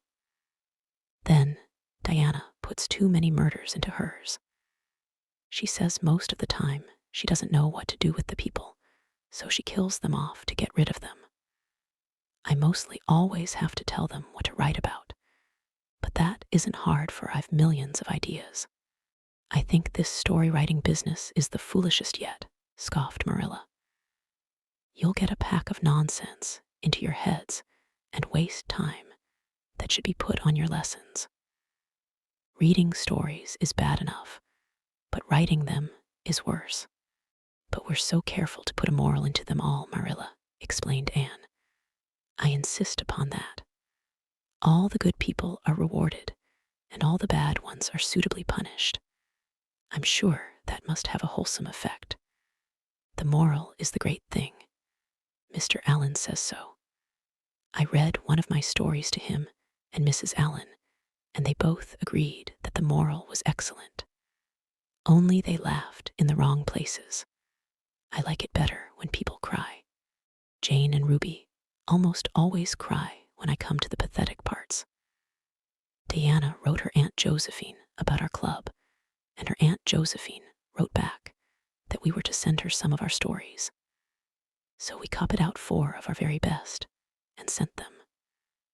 Miss Josephine Barry wrote back that she had never read anything so amusing in her life. That kind of puzzled us, because the stories were all very pathetic, and almost everybody died. But I'm glad Miss Barry liked them. It shows our club is doing some good in the world. Mrs. Allen says that ought to be our object in everything. I do really try to make it my object, but I forget so often when I'm having fun. I hope I shall be a little like Mrs. Allen when I grow up. Do you think there is any prospect of it, Marilla? I shouldn't say there was a great deal, was Marilla's encouraging answer. I'm sure Mrs. Allen was never such a silly, forgetful little girl as you are. No, but she wasn't always so good as she is now either, said Anne seriously. She told me so herself, that is. She said she was a dreadful mischief when she was a girl, and was always getting into scrapes. I felt so encouraged when I heard that. Is it very wicked of me, Marilla, to feel encouraged when I hear that other people have been bad and mischievous? Mrs. Lynde says it is. Mrs. Lynde says she always feels shocked when she hears of anyone ever having been naughty, no matter how small they were. Mrs. Lynde says she once heard a minister confess that when he was a boy, he stole a strawberry tart out of his aunt's pantry, and she never had any respect for that minister again. Now, I wouldn't have felt that way. I'd have thought that it was real noble of him to confess it, and I'd have thought what an encouraging thing it would be for small boys nowadays who do naughty things and are sorry for them to know that perhaps they may grow up to be ministers in spite of it. That's how I'd feel, Marilla. The way I feel at present, Anne, said Marilla, is that it's high time you had those dishes washed. You've taken half an hour longer than you should with all your chattering. Learn to work first and talk afterwards. Chapter 27. Vanity and Vexation of Spirit. Marilla, walking home one late April evening from an aid meeting, realized that the winter was over and gone with the thrill of delight that spring never fails to bring to the oldest and saddest, as well as to the youngest and merriest. Marilla was not given to subjective analysis of her thoughts and feelings. She probably imagined that she was thinking about the aides and their missionary box and the new carpet for the vestry room. But under these reflections was a harmonious consciousness of red fields smoking into pale purply mists in the declining sun, of long, sharp-pointed fir shadows falling over the meadow beyond the brook, of still, crimson-budded maples around a mirror-like wood pool, of awakening in the world and a stir of hidden pulses under the gray sod. The spring was abroad in the land, and Marilla's sober, middle-aged step was lighter and swifter because of its deep, primal gladness. Her eyes dwelt affectionately on Green Gables, peering through its network of trees and reflecting the sunlight back from its windows in several little coruscations of glory. Marilla, as she picked her steps along the damp lane, thought that it was really a satisfaction to know that she was going home to a briskly snapping wood fire and a table nicely spread for tea, instead of to the cold comfort of old aid meeting evenings before Anne had come to Green Gables. Consequently, when Marilla entered her kitchen and found the fire black out, with no sign of Anne anywhere, she felt justly disappointed and irritated. She had told Anne to be sure and have tea ready at 5 o'clock, but now she must hurry to take off her second-best dress and prepare the meal herself against Matthew's return from plowing. I'll settle Miss Anne when she comes home, said Marilla grimly, as she shaved up kindlings with a carving knife and with more vim than was strictly necessary. Matthew had come in and was waiting patiently for his tea in his corner. She's gadding off somewhere with Diana, writing stories or practicing dialogues or some such tomfoolery, and never thinking once about the time or her duties. She's just got to be pulled up short and sudden on this sort of thing. I don't care if Mrs. Allen does say She's the brightest and sweetest child she ever knew.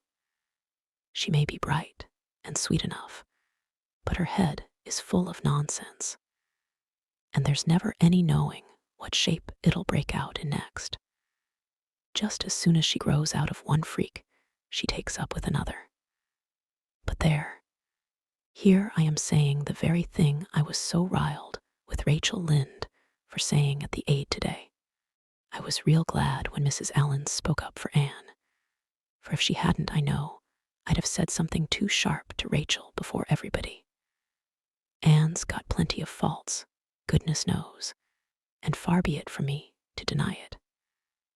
But I'm bringing her up, and not Rachel Lynde, who'd pick faults in the angel Gabriel himself if he lived in Avonlea.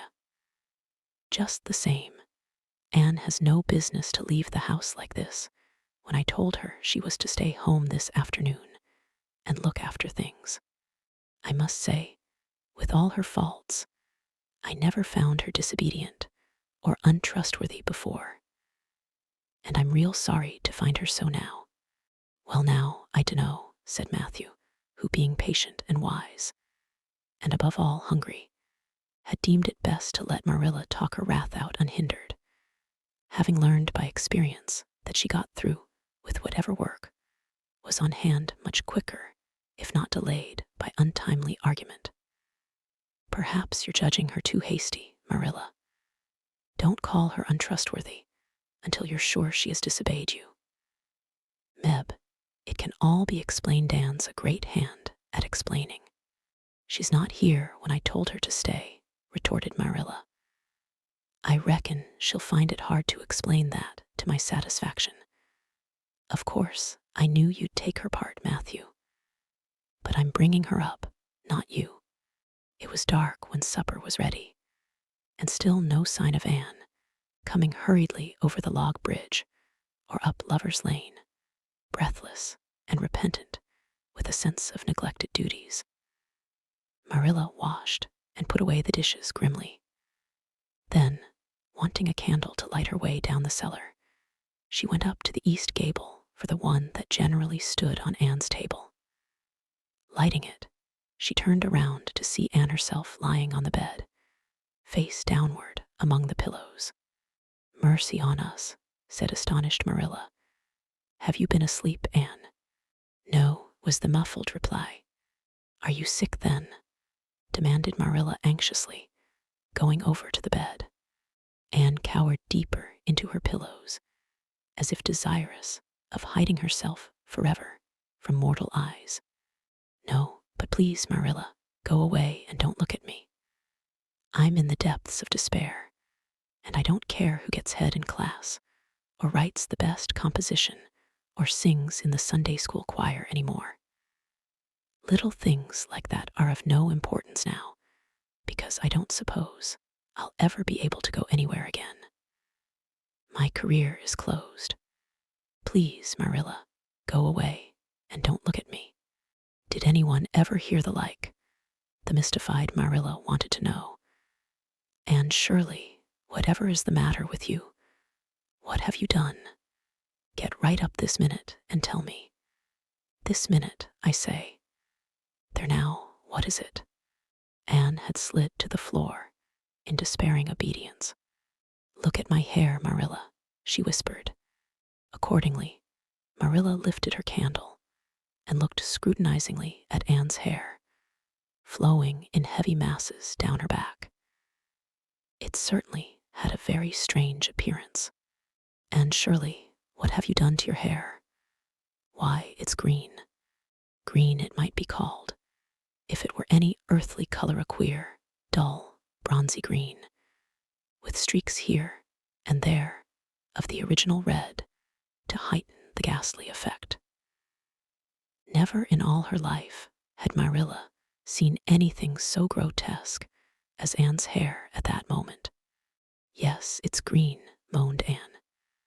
I thought nothing could be as bad as red hair, but now I know it's 10 times worse to have green hair. Oh, Marilla, you little know how utterly wretched I am. I little know how you got into this fix, but I mean to find out, said Marilla. Come right down to the kitchen, it's too cold up here, and tell me just what you've done. I've been expecting something queer for some time. You haven't got into any scrape for over 2 months, and I was sure another one was due. Now, then, what did you do to your hair? I dyed it. Dyed your hair. Anne Shirley, didn't you know it was a wicked thing to do? Yes, I knew it was a little wicked, admitted Anne.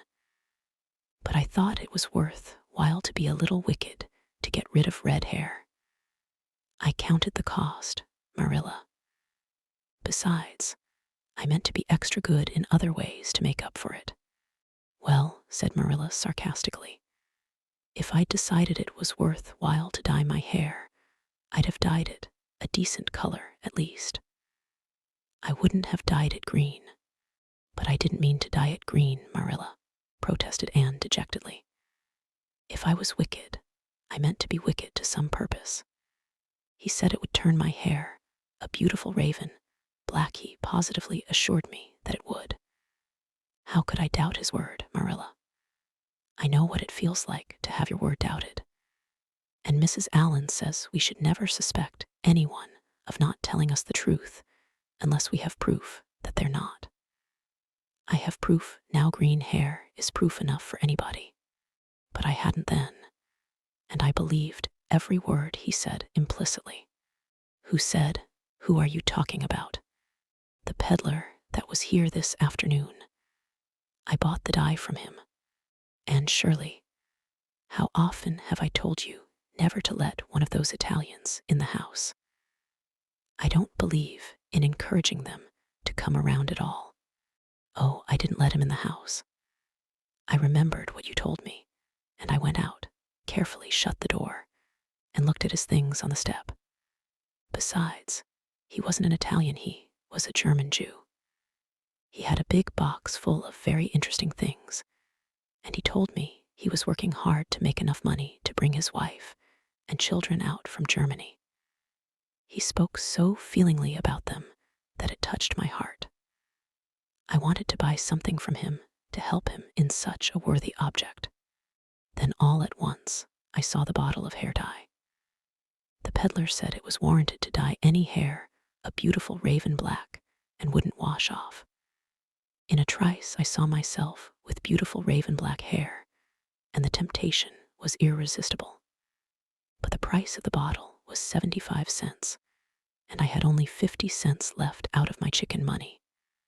I think the peddler had a very kind heart, for he said that, seeing it was me, he'd sell it for 50 cents, and that was just giving it away. So I bought it, and as soon as he had gone, I came up here and applied it with an old hairbrush, as the directions said. I used up the whole bottle, and oh, Marilla, when I saw the dreadful color it turned my hair, I repented of being wicked, I can tell you. And I've been repenting ever since. Well, I hope you'll repent to good purpose, said Marilla severely, and that you've got your eyes opened to where your vanity has led you, Anne. Goodness knows what's to be done. I suppose the first thing is to give your hair a good washing and see if that will do any good. Accordingly, Anne washed her hair, scrubbing it vigorously with soap and water. But for all the difference it made, she might as well have been scouring its original red. The peddler had certainly spoken the truth when he declared that the dye wouldn't wash off. However, his veracity might be impeached in other respects. Oh, Marilla, what shall I do? Questioned Anne in tears. I can never live this down. People have pretty well forgotten my other mistakes, the liniment cake, and setting Diana drunk, and flying into a temper with Mrs. Lynde. But they'll never forget this. They will think I am not respectable. Oh, Marilla, what a tangled web we weave when first we practice to deceive. That is poetry, but it is true. And oh, how Josie Pye will laugh. Marilla, I cannot face Josie Pye. I am the unhappiest girl in Prince Edward Island. Anne's unhappiness continued for a week. During that time, she went nowhere and shampooed her hair every day. Diana alone of outsiders knew the fatal secret, but she promised solemnly never to tell, and it may be stated here and now that she kept her word. At the end of the week, Marilla said decidedly, "It's no use, Anne. That is fast dye if ever there was any. Your hair must be cut off. There is no other way. You can't go out with it looking like that." Anne's lips quivered, but she realized the bitter truth of Marilla's remarks. With a dismal sigh, she went for the scissors. "Please cut it off at once, Marilla, and have it over. Oh, I feel that my heart is broken. This is such an unromantic affliction. The girls in books lose their hair in fevers or sell it to get money for some good deed, and I'm sure I wouldn't mind losing my hair in some such fashion half so much. But there is nothing comforting in having your hair cut off because you've dyed it a dreadful color, is there? I'm going to weep all the time you're cutting it off, if it won't interfere.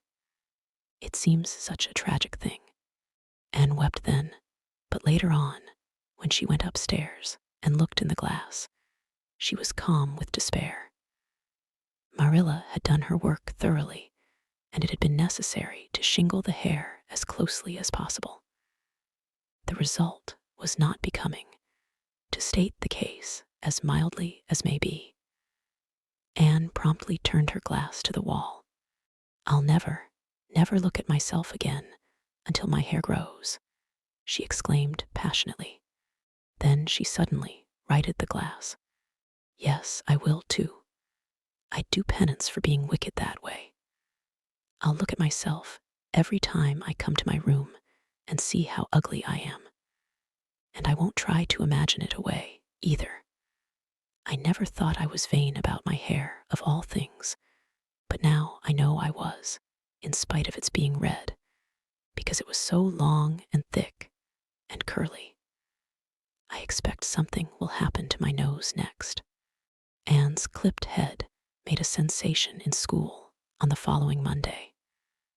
But to her relief, nobody guessed the real reason for it, not even Josie Pye, who, however, did not fail to inform Anne that she looked like a perfect scarecrow.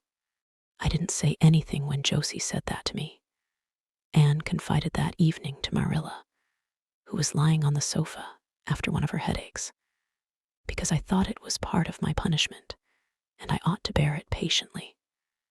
It's hard to be told you look like a scarecrow, and I wanted to say something back. But I didn't. I just swept her one scornful look, and then I forgave her. It makes you feel very virtuous when you forgive people, doesn't it? I mean to devote all my energies to being good after this, and I shall never try to be beautiful again. Of course, it's better to be good. I know it is, but it's sometimes so hard to believe a thing even when you know it. I do really want to be good, Marilla, like you and Mrs. Allen and Miss Stacy, and grow up to be a credit to you. Diana says when my hair begins to grow to tie a black velvet ribbon around my head with a bow at one side. She says she thinks it will be very becoming. I will call it a snood. That sounds so romantic. But am I talking too much, Marilla? Does it hurt your head? My head is better now. It was terrible bad this afternoon, though. These headaches of mine are getting worse and worse. I'll have to see a doctor about them. As for your chatter, I don't know that I mind it. I've got so used to it," which was Marilla's way of saying that she liked to hear it. Chapter 28. An Unfortunate Lily Maid. "Of course you must be Elaine, Anne," said Diana. "I could never have the courage to float down there." "Nor I," said Ruby Gillies, with a shiver. "I don't mind floating down when there's 2 or 3 of us in the flat, and we can sit up. It's fun then. But to lie down and pretend I was dead, I just couldn't. I'd die really of fright. Of course it would be romantic," conceded Jane Andrews. But I know I couldn't keep still. I'd be popping up every minute or so to see where I was, and if I wasn't drifting too far out. And you know, Anne, that would spoil the effect. But it's so ridiculous to have a red-headed Elaine, mourned Anne. I'm not afraid to float down, and I'd love to be Elaine. But it's ridiculous just the same. Ruby ought to be Elaine, because she is so fair, and has such lovely long golden hair. Elaine had all her bright hair streaming down, you know. And Elaine was the lily maid. Now, a red-haired person cannot be a lily maid. Your complexion is just as fair as Ruby's, said Diana earnestly. And your hair is ever so much darker than it used to be before you cut it. Oh, do you really think so? Exclaimed Anne, flushing sensitively with delight.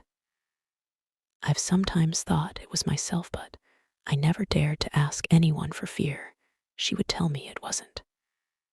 Do you think it could be called auburn now, Diana? Yes, and I think it is real pretty, said Diana, looking admiringly at the short, silky curls that clustered over Anne's head and were held in place by a very jaunty black velvet ribbon and bow. They were standing on the bank of the pond, below Orchard Slope, where a little headland fringed with birches ran out from the bank. At its tip was a small wooden platform built out into the water for the convenience of fishermen and duck hunters. Ruby and Jane were spending the midsummer afternoon with Diana, and Anne had come over to play with them. Anne and Diana had spent most of their playtime that summer on and about the pond. Idlewild was a thing of the past. Mr. Bell, having ruthlessly cut down the little circle of trees in his back pasture in the spring, Anne had sat among the stumps and wept, not without an eye to the romance of it. But she was speedily consoled, for after all, as she and Diana said, big girls of 13, going on 14, were too old for such childish amusements as playhouses, and there were more fascinating sports to be found about the pond. It was splendid to fish for trout over the bridge, and the two girls learned to row themselves about in the little flat-bottomed dory Mr. Barry kept for duck shooting. It was Anne's idea that they dramatize Elaine. They had studied Tennyson's poem in school the preceding winter, the superintendent of education having prescribed it in the English course for the Prince Edward Island schools. They had analyzed and parsed it and torn it to pieces in general, until it was a wonder there was any meaning at all left in it for them. But at least the fair Lily Maid and Lancelot and Guinevere and King Arthur had become very real people to them, and Anne was devoured by secret regret that she had not been born in Camelot. Those days, she said, were so much more romantic than the present. Anne's plan was hailed with enthusiasm. The girls had discovered that if the flat were pushed off from the landing place, it would drift down with the current under the bridge, and finally strand itself on another headland lower down, which ran out at a curve in the pond. They had often gone down like this, and nothing could be more convenient for playing Elaine. Well, I'll be Elaine, said Anne, yielding reluctantly. For, although she would have been delighted to play the principal character, yet her artistic sense demanded fitness for it, and this, she felt, her limitations made impossible. Ruby, you must be King Arthur, and Jane will be Guinevere, and Diana must be Lancelot. But first, you must be the brothers and the father. We can't have the old dumb servitor, because there isn't room for two in the flat when one is lying down. We must pawl the barge all its length in blackest samite. That old black shawl of your mother's will will be just the thing, Diana." The black shawl having been procured, Anne spread it over the flat, and then lay down on the bottom, with closed eyes and hands folded over her breast. "Oh, she does look really dead," whispered Ruby Gillies nervously, watching the still, white little face under the flickering shadows of the birches. "It makes me feel frightened, girls. Do you suppose it's really right to act like this? Mrs. Lynde says that all play acting is abominably wicked." "Ruby, you shouldn't talk about Mrs. Lynde," said Anne severely. "It spoils the effect, because this is hundreds of years before Mrs. Lynde was born. Jane, you arrange this. It's silly for Elaine to be talking when she's dead." Jane rose to the occasion. Cloth of gold for coverlet there was none, but an old piano scarf of yellow Japanese crepe was an excellent substitute. A white lily was not obtainable just then, but the effect of a tall blue iris placed in one of Anne's folded hands was all that could be desired. "Now she's all ready," said Jane. "We must kiss her quiet brows, and Diana, you say, 'Sister, farewell forever,' and Ruby, you say, 'Farewell, sweet sister,' both of you as sorrowfully as you possibly can. Anne, for goodness sake, smile a little. You know Elaine lay as though she smiled. That's better. Now push the flat off." The flat was accordingly pushed off, scraping roughly over an old embedded stake in the process. Diana and Jane and Ruby only waited long enough to see it caught in the current and headed for the bridge before scampering up through the woods, across the road, and down to the lower headland where, as Lancelot and Guinevere and the king, they were to be in readiness to receive the Lily Maid. For a few minutes Anne, drifting slowly down, enjoyed the romance of her situation to the full. Then something happened not at all romantic. The flat began to leak.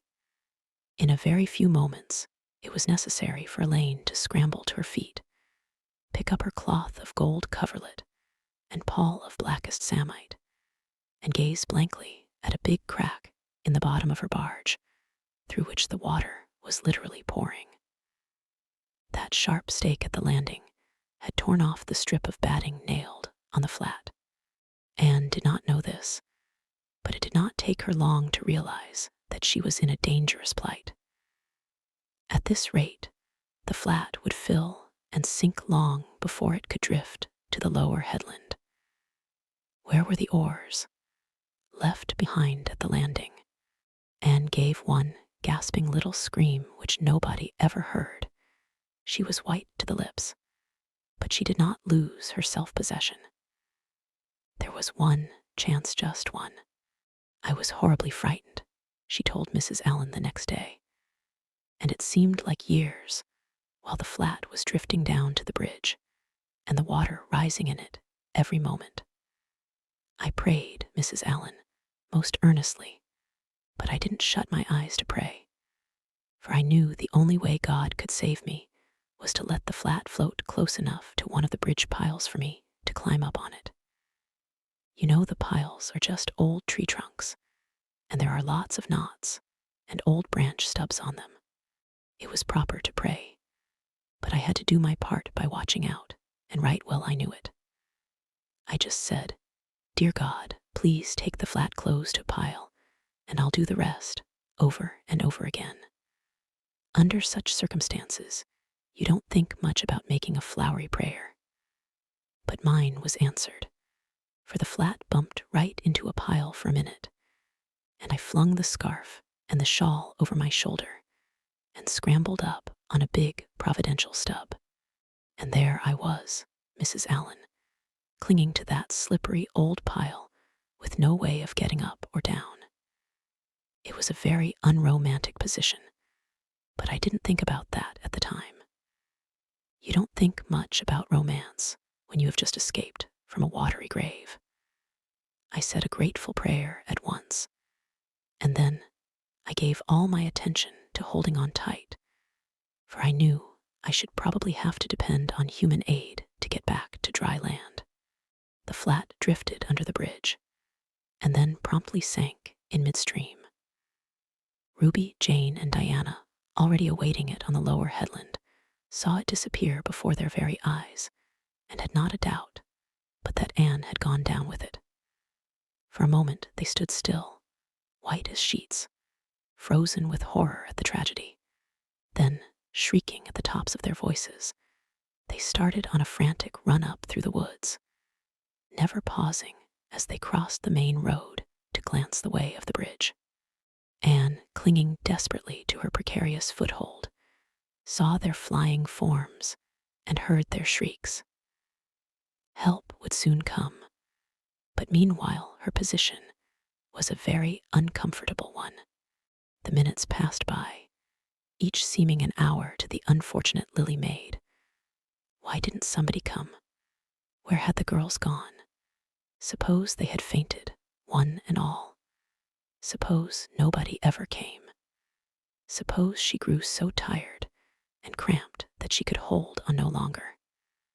Anne looked at the wicked green depths below her, wavering with long, oily shadows, and shivered. Her imagination began to suggest all manner of gruesome possibilities to her. Then, just as she thought she really could not endure the ache in her arms and wrists another moment, Gilbert Blythe came rowing under the bridge in Harmon Andrews' story. Gilbert glanced up, and much to his amazement, beheld a little white, scornful face looking down upon him with big, frightened, but also scornful gray eyes. "And Shirley, how on earth did you get there?" he exclaimed. Without waiting for an answer, he pulled close to the pile and extended his hand. There was no help for it. Anne, clinging to Gilbert Blythe's hand, scrambled down into the dory, where she sat, drabbled and furious, in the stern with her arms full of dripping shawl and wet crepe. It was certainly extremely difficult to be dignified under the circumstances. "What has happened, Anne?" asked Gilbert, taking up his oars. "We were playing Elaine," explained Anne frigidly, without even looking at her rescuer. "And I had to drift down to Camelot in the barge the flat. The flat began to leak, and I climbed out on the pile. The girls went for help. Will you be kind enough to row me to the landing?" Gilbert obligingly rowed to the landing, and Anne, disdaining assistance, sprang nimbly on shore. "I'm very much obliged to you," she said haughtily, as she turned away. But Gilbert had also sprung from the boat, and now laid a detaining hand on her arm. "Anne," he said hurriedly, "look here. Can't we be good friends? I'm awfully sorry I made fun of your hair that time. I didn't mean to vex you, and I only meant it for a joke. Besides, it's so long ago. I think your hair is awfully pretty now, honest I do. Let's be friends." For a moment, Anne hesitated. She had an odd, newly awakened consciousness, under all her outraged dignity, that the half-shy, half-eager expression in Gilbert's hazel eyes was something that was very good to see. Her heart gave a quick, queer little beat. But the bitterness of her old grievance promptly stiffened up her wavering determination. That scene of 2 years before flashed back into her recollection, as vividly as if it had taken place yesterday. Gilbert had called her carrots and had brought about her disgrace before the whole school. Her resentment, which to other and older people might be as laughable as its cause, was in no whit allayed and softened by time seemingly. She hated Gilbert Blythe. She would never forgive him. "No," she said coldly, "I shall never be friends with you, Gilbert Blythe, and I don't want to be." "All right." Gilbert sprang into his skiff with an angry color in his cheeks. "I'll never ask you to be friends again, Anne Shirley. And I don't care either."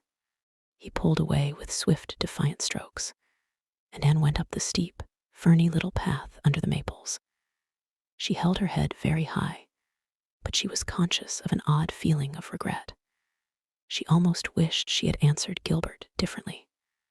Of course, he had insulted her terribly, but still. Altogether, Anne rather thought it would be a relief to sit down and have a good cry. She was really quite unstrung, for the reaction from her fright and cramped clinging was making itself felt. Halfway up the path she met Jane and Diana rushing back to the pond, in a state narrowly removed from positive frenzy.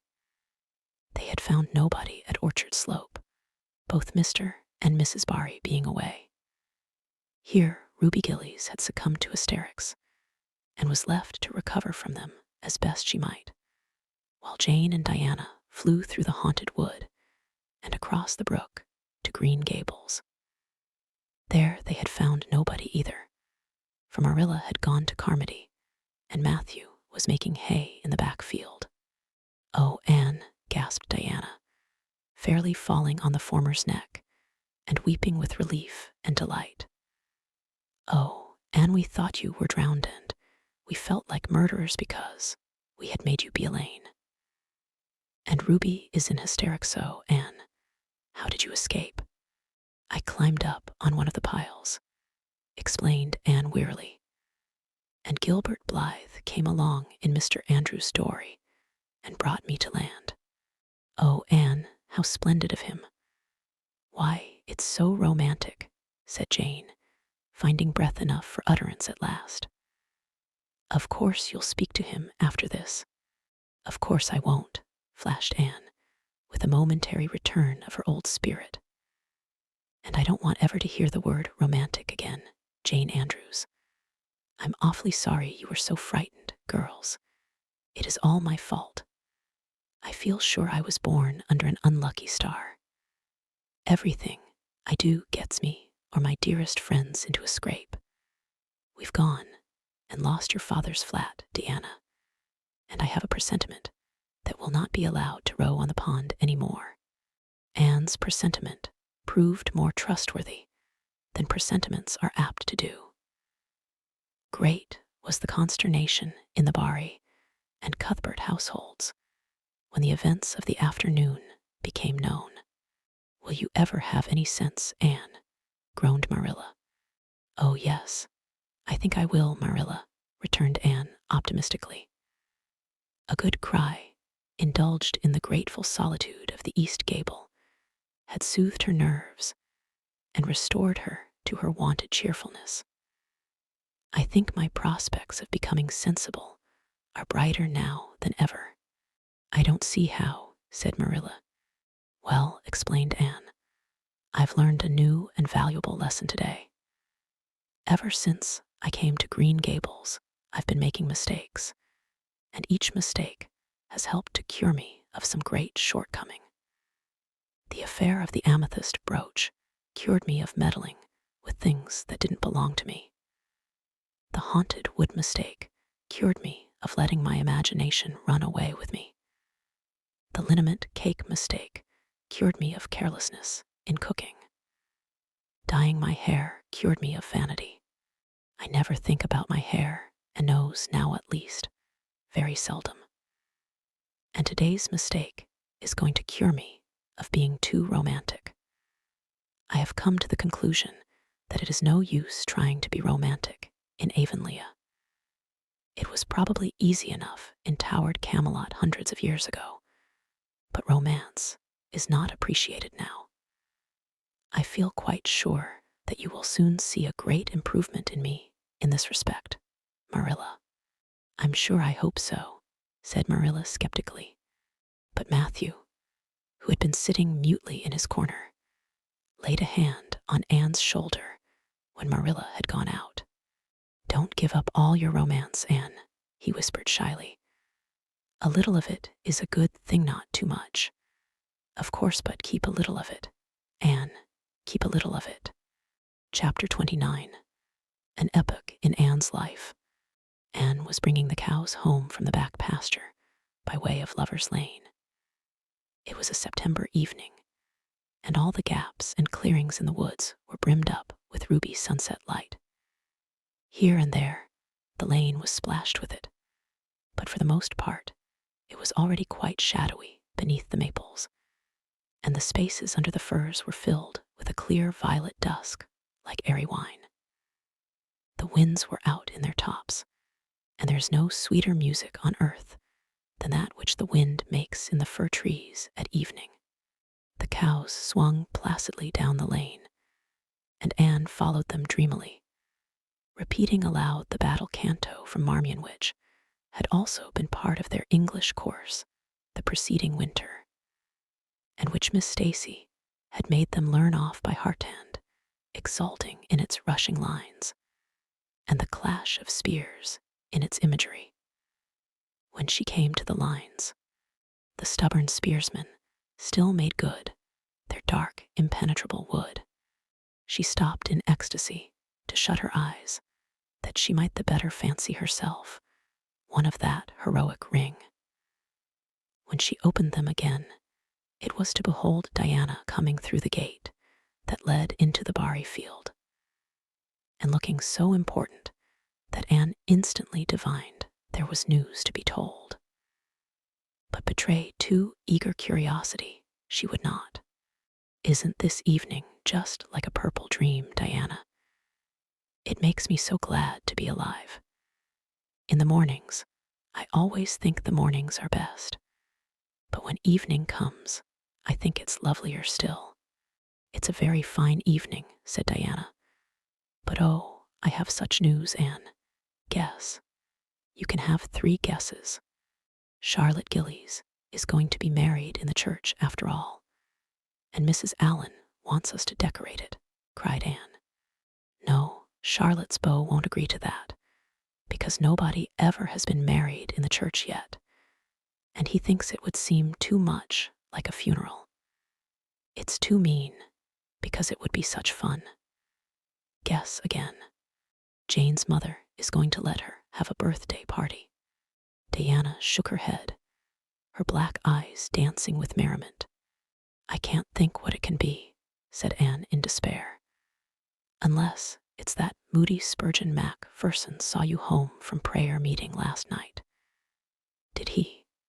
"I should think not," exclaimed Diana indignantly. "I wouldn't be likely to boast of it if he did, the horrid creature. I knew you couldn't guess it.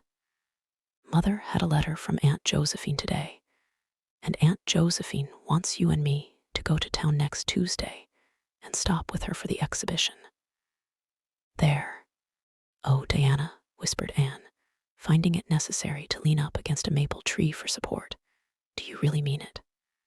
But I'm afraid Marilla won't let me go. She will say that she can't encourage gadding about. That was what she said last week when Jane invited me to go with them in their double-seated buggy to the American concert at the White Sands Hotel. I wanted to go, but Marilla said I'd be better at home learning my lessons, and so would Jane. I was bitterly disappointed, Diana. I felt so heartbroken that I wouldn't say my prayers when I went to bed. But I repented of that and got up in the middle of the night and said them. "I'll tell you," said Diana. "We'll get Mother to ask Marilla. She'll be more likely to let you go then. And if she does, we'll have the time of our lives. Anne, I've never been to an exhibition, and it's so aggravating to hear the other girls talking about their trips. Jane and Ruby have been twice, and they're going this year again. I'm not going to think about it at all until I know whether I can go or not," said Anne resolutely. "If I did and then was disappointed, it would be more than I could bear. But in case I do go, I'm very glad my new coat will be ready by that time. Marilla didn't think I needed a new coat. She said my old one would do very well for another winter, and that I ought to be satisfied with having a new dress. The dress is very pretty, Diana navy blue, and made so fashionably. Marilla always makes my dresses fashionably now, because she says she doesn't intend to have Matthew going to Mrs. Lynde to make them. I'm so glad. It is ever so much easier to be good if your clothes are fashionable. At least, it is easier for me. I suppose it doesn't make such a difference to naturally good people. But Matthew said I must have a new coat, so Marilla bought a lovely piece of blue broadcloth, and it's being made by a real dressmaker over at Carmody. It's to be done Saturday night, and I'm trying not to imagine myself walking up the church aisle on Sunday in my new suit and cap, because I'm afraid it isn't right to imagine such things. But it just slips into my mind in spite of me. My cap is so pretty. Matthew bought it for me the day we were over at Carmody. It is one of those little blue velvet ones that are all the rage, with gold cord and tassels. Your new hat is elegant, Diana, and so becoming. When I saw you come into church last Sunday, my heart swelled with pride to think you were my dearest friend. Do you suppose it's wrong for us to think so much about our clothes? Marilla says it is very sinful. But it is such an interesting subject, isn't it? Marilla agreed to let Anne go to town, and it was arranged that Mr. Barry should take the girls in on the following Tuesday. As Charlottetown was 30 miles away, and Mr. Barry wished to go and return the same day, it was necessary to make a very early start. But Anne counted it all joy and was up before sunrise on Tuesday morning. A glance from her window assured her that the day would be fine, for the eastern sky behind the firs of the haunted wood was all silvery and cloudless. Through the gap in the trees, a light was shining in the western gable of Orchard Slope, a token that Diana was also up. Anne was dressed by the time Matthew had the fire on and had the breakfast ready when Marilla came down, but for her own part was much too excited to eat. After breakfast, the jaunty new cap and jacket were donned, and Anne hastened over the brook and up through the firs to Orchard Slope. Mr. Barry and Diana were waiting for her, and they were soon on the road. It was a long drive, but Anne and Diana enjoyed every minute of it. It was delightful to rattle along over the moist roads in the early red sunlight that was creeping across the shorn harvest fields. The air was fresh and crisp, and little smoke-blue mists curled through the valleys and floated off from the hills. Sometimes the road went through woods where maples were beginning to hang out scarlet banners. Sometimes it crossed rivers on bridges that made Anne's flesh cringe with the old, half-delightful fear.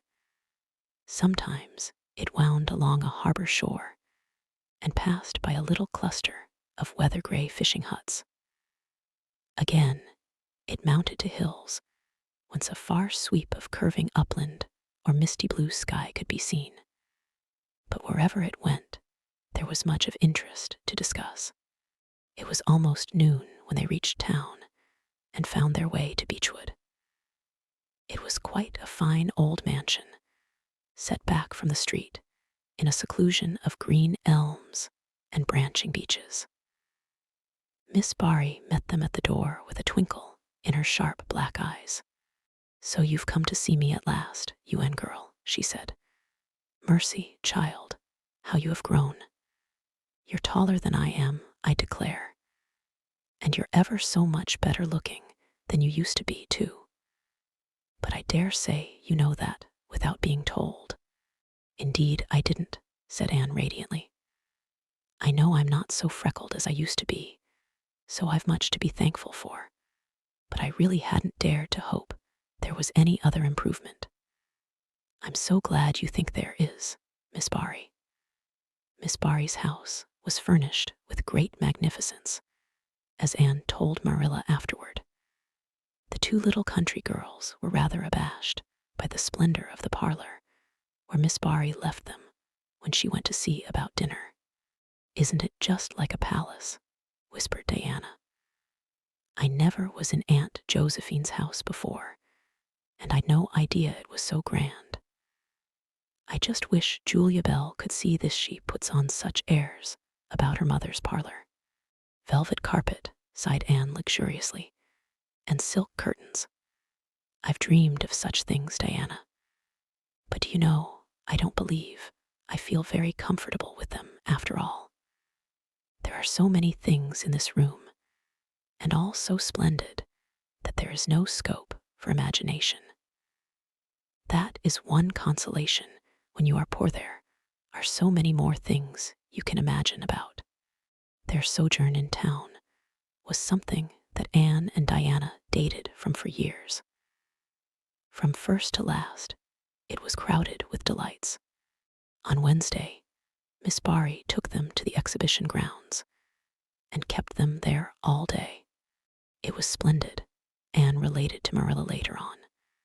I never imagined anything so interesting. I don't really know which department was the most interesting. I think I liked the horses and the flowers and the fancy work best. Josie Pye took first prize for knitted lace. I was real glad she did. And I was glad that I felt glad, for it shows I'm improving, don't you think, Marilla, when I can rejoice in Josie's success? Mr. Harmon Andrews took second prize for Gravenstein apples, and Mr. Bell took first prize for pig. Diana said she thought it was ridiculous for a Sunday school superintendent to take a prize in pigs, but I don't see why. Do you? She said she would always think of it after this, when he was praying so solemnly. Clara Louise Macpherson took a prize for painting, and Mrs. Lynde got first prize for homemade butter and cheese. So Avonlea was pretty well represented, wasn't it? Mrs. Lynde was there that day, and I never knew how much I really liked her until I saw her familiar face among all those strangers. There were thousands of people there, Marilla. It made me feel dreadfully insignificant. And Miss Barry took us up to the grandstand to see the horse races. Mrs. Lynde wouldn't go. She said horse racing was an abomination. And she, being a church member, thought it her bounden duty to set a good example by staying away. But there were so many there, I don't believe Mrs. Lynde's absence would ever be noticed. I don't think, though, that I ought to go very often to horse races, because they are awfully fascinating. Diana got so excited that she offered to bet me 10 cents that the red horse would win. I didn't believe he would, but I refused to bet because I wanted to tell Mrs. Allen all about everything, and I felt sure it wouldn't do to tell her that. It's always wrong to do anything you can't tell the minister's wife. It's as good as an extra conscience to have a minister's wife for your friend. And I was very glad I didn't bet, because the red horse did win, and I would have lost 10 cents. So you see, that virtue was its own reward. We saw a man go up in a balloon. I'd love to go up in a balloon, Marilla. It would be simply thrilling. And we saw a man selling fortunes. You paid him 10 cents, and a little bird picked out your fortune for you. Miss Barry gave Diana and me 10 cents each to have our fortunes told. Mine was that I would marry a dark-complected man who was very wealthy, and I would go across water to live. I looked carefully at all the dark men I saw after that, but I didn't care much for any of them. And anyhow, I suppose it's too early to be looking out for him yet. Oh, it was a never-to-be-forgotten day, Marilla. I was so tired I couldn't sleep at night. Miss Barry put us in the spare room, according to promise. It was an elegant room, Marilla, but somehow sleeping in a spare room isn't what I used to think it was. That's the worst of growing up, and I'm beginning to realize it. The things you wanted so much when you were a child don't seem half so wonderful to you when you get them. Thursday, the girls had a drive in the park. And in the evening, Miss Barry took them to a concert in the Academy of Music, where a noted prima donna was to sing. To Anne, the evening was a glittering vision of delight. Oh, Marilla, it was beyond description. I was so excited I couldn't even talk, so you may know what it was like. I just sat in enraptured silence. Madame Selitsky was perfectly beautiful and wore white satin and diamonds. But when she began to sing, I never thought about anything else. Oh, I can't tell you how I felt, but it seemed to me that it could never be hard to be good anymore. I felt like I do when I look up to the stars. Tears came into my eyes, but oh, they were such happy tears. I was so sorry when it was all over, and I told Miss Barry I didn't see how I was ever to return to common life again. She said she thought if we went over to the restaurant across the street and had an ice cream, it might help me. That sounded so prosaic, but to my surprise, I found it true. The ice cream was delicious, Marilla, and it was so lovely and dissipated to be sitting there eating it at 11 o'clock at night. Diana said she believed she was born for city life. Miss Barry asked me what my opinion was, but I said I would have to think it over very seriously before I could tell her what I really thought. So I thought it over after I went to bed. That is the best time to think things out. And I came to the conclusion, Marilla, that I wasn't born for city life, and that I was glad of it. It's nice to be eating ice cream at brilliant restaurants at 11 o'clock at night once in a while. But as a regular thing, I'd rather be in the East Gable at 11, sound asleep, but kind of knowing even in my sleep that the stars were shining outside and that the wind was blowing in the firs across the brook. I told Miss Barry so at breakfast the next morning, and she laughed. Miss Barry generally laughed at anything I said, even when I said the most solemn things.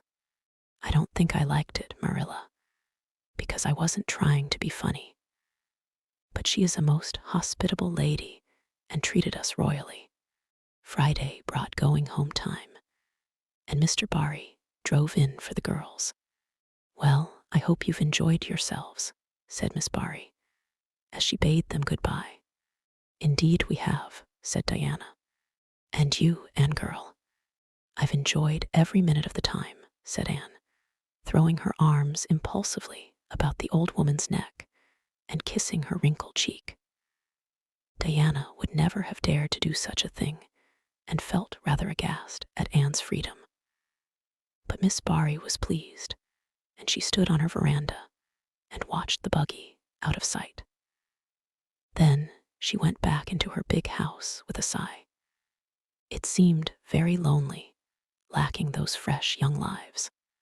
Miss Barry was a rather selfish old lady, if the truth must be told, and had never cared much for anybody but herself. She valued people only as they were of service to her or amused her. Anne had amused her, and consequently stood high in the old lady's good graces.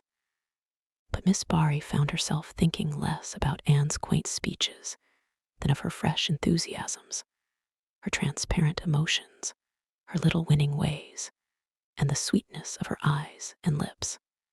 I thought Marilla Cuthbert was an old fool when I heard she'd adopted a girl out of an orphan asylum, she said to herself. But I guess she didn't make much of a mistake after all. If I'd a child like Anne in the house all the time, I'd be a better and happier woman. Anne and Diana found the drive home as pleasant as the drive and pleasanter, indeed, since there was the delightful consciousness of home waiting at the end of it. It was sunset when they passed through White Sands and turned into the shore road. Beyond, the Avonlea hills came out darkly against the saffron sky. Behind them, the moon was rising out of the sea that grew all radiant and transfigured in her light. Every little cove along the curving road was was a marvel of dancing ripples. The waves broke with a soft swish on the rocks below them, and the tang of the sea was in the strong, fresh air. "Oh, but it's good to be alive and to be going home," breathed Anne, when she crossed the log bridge over the brook. The kitchen light of Green Gables winked her a friendly welcome back, and through the open door shone the hearth fire, sending out its warm red glow athwart the chilly autumn night. Anne ran blithely up the hill and into the kitchen, where a hot supper was waiting on the table. "So you've got back," said Marilla, folding up her knitting. "Yes, and oh, it's so good to be back," said Anne joyously. "I could kiss everything, even to the clock. Marilla, a broiled chicken. You don't mean to say you cooked that for me?" "Yes, I did," said Marilla. "I thought you'd be hungry after such a drive and need something real appetizing. Hurry and take off your things, and we'll have supper as soon as Matthew comes in. I'm glad you've got back, I must say. It's been fearful lonesome here without you, and I never put in 4 longer days." After supper, Anne sat before the fire between Matthew and Marilla and gave them a full account of her visit. "I've had a splendid time," she concluded happily, "and I feel that it marks an epoch in my life. But the best of it all was the coming home." Chapter 30. The Queen's class is organized. Marilla laid her knitting on her lap and leaned back in her chair. Her eyes were tired, and she thought vaguely that she must see about having her glasses changed the next time she went to town, for her eyes had grown tired very often of late.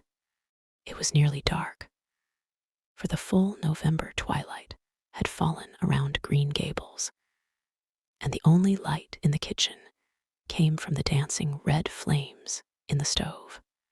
Anne was curled up Turk fashion on the hearthrug, gazing into that joyous glow where the sunshine of 100 summers was being distilled from the maple cordwood. She had been reading, but her book had slipped to the floor, and now she was dreaming, with a smile on her parted lips. Glittering castles in Spain were shaping themselves out of the mists and rainbows of her lively fancy. Adventures wonderful and enthralling were happening to her in cloudland adventures that always turned out triumphantly and never involved her in scrapes like those of actual life. Marilla looked at her with a tenderness that would never have been suffered to reveal itself in any clearer light than that soft mingling of fireshine and shadow. The lesson of a love that should display itself easily in spoken word and open look was one Marilla could never learn. But she had learned to love this slim, gray-eyed girl with an affection all the deeper and stronger from its very undemonstrativeness. Her love made her afraid of being unduly indulgent. Indeed, she had an uneasy feeling that it was rather sinful to set one's heart so intensely on any human creature as she had set hers on Anne. And perhaps she performed a sort of unconscious penance for this by being stricter and more critical than if the girl had been less dear to her. Certainly, Anne herself had no idea how Marilla loved her. She sometimes thought wistfully that Marilla was very hard to please and distinctly lacking in sympathy and understanding. But she always checked the thought reproachfully, remembering what she owed to Marilla.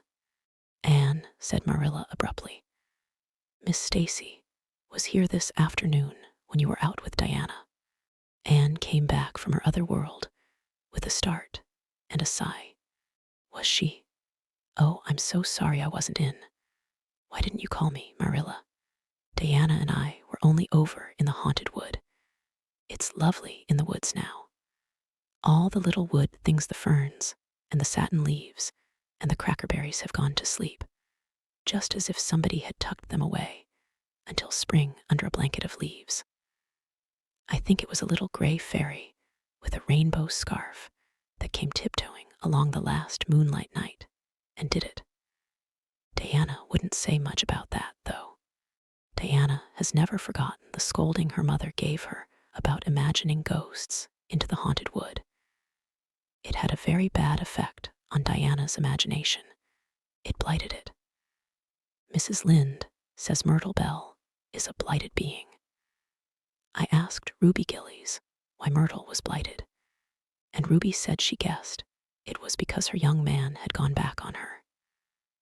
Ruby Gillies thinks of nothing but young men, and the older she gets, the worse she is. Young men are all very well in their place, but it doesn't do to drag them into everything, does it? Diana and I are thinking seriously of promising each other that we will never marry, but be nice old maids and live together forever.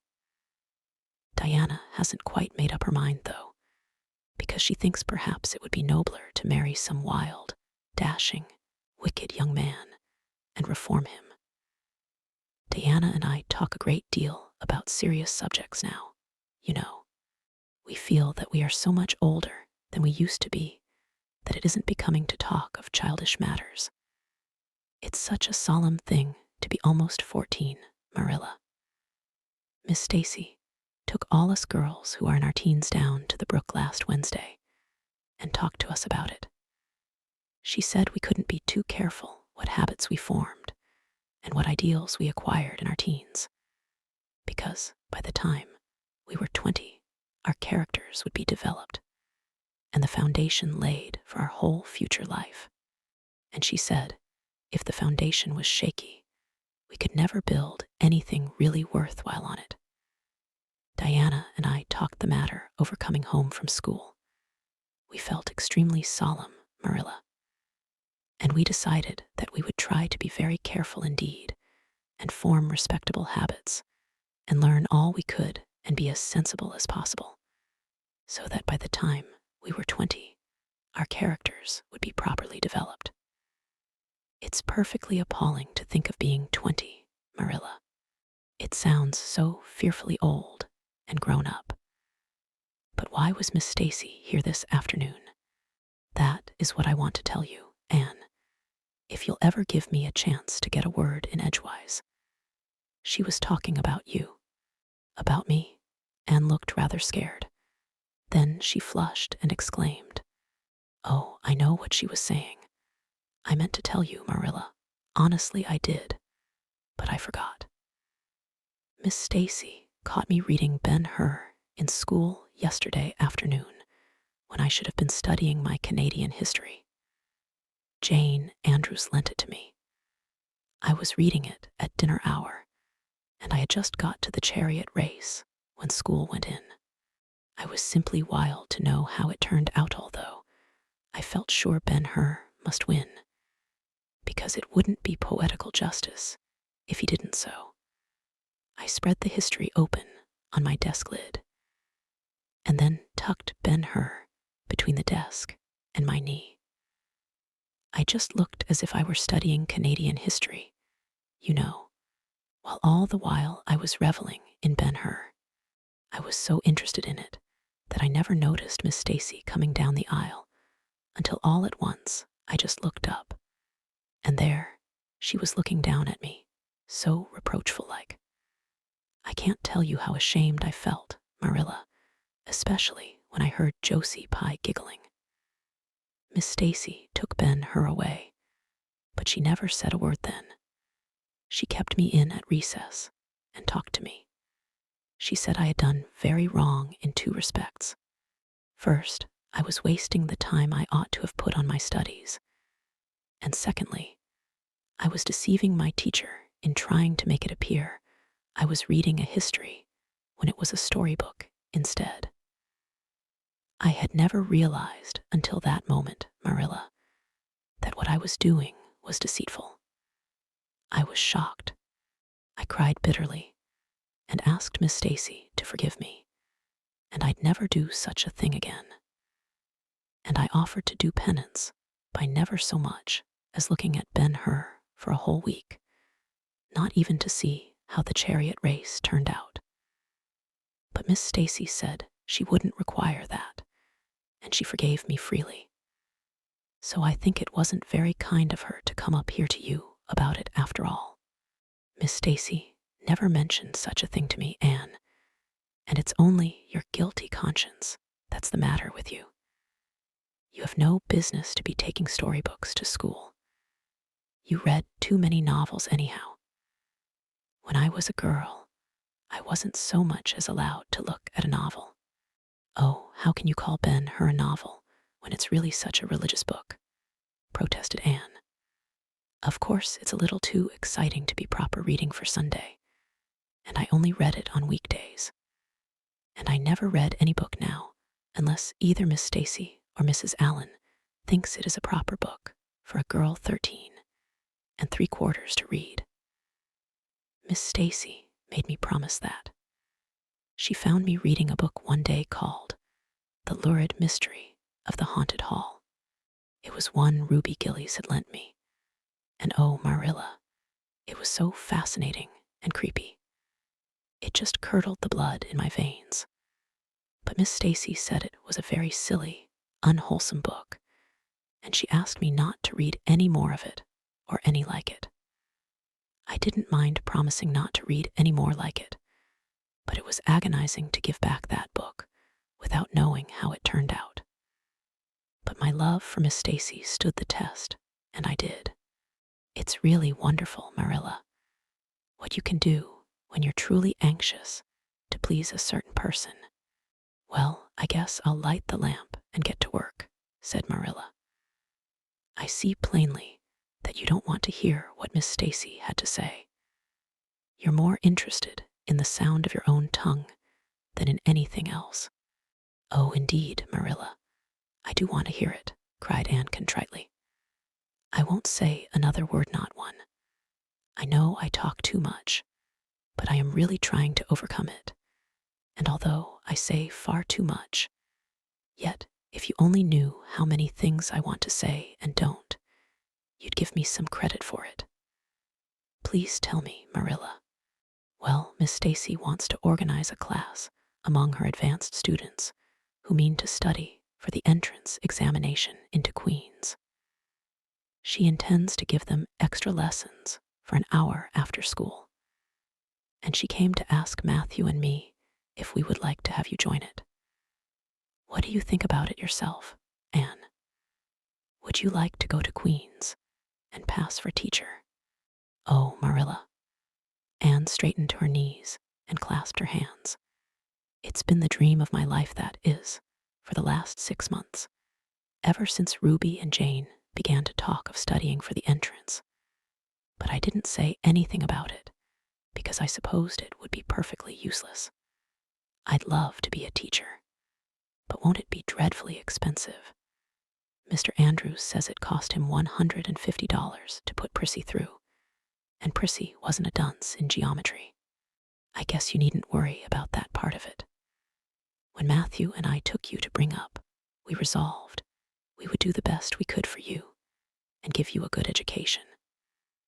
I believe in a girl being fitted to earn her own living, whether she ever has to or not. You'll always have a home at Green Gables as long as Matthew and I are here, but nobody knows what is going to happen in this uncertain world, and it's just as well to be prepared. So you can join the Queen's class if you like, Anne. Oh, Marilla, thank you. Anne flung her arms about Marilla's waist and looked up earnestly into her face. I'm extremely grateful to you and Matthew, and I'll study as hard as I can and do my very best to be a credit to you. I warn you not to expect much in geometry, but I think I can hold my own in anything else if I work hard. I dare say you'll get along well enough. Miss Stacy says you are bright and diligent.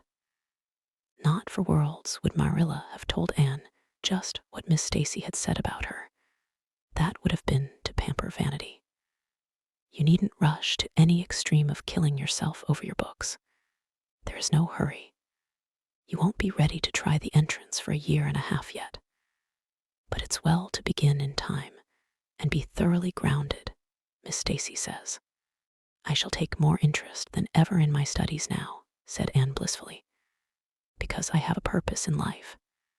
Mr. Allen says everybody should have a purpose in life and pursue it faithfully. Only, he says, we must first make sure that it is a worthy purpose.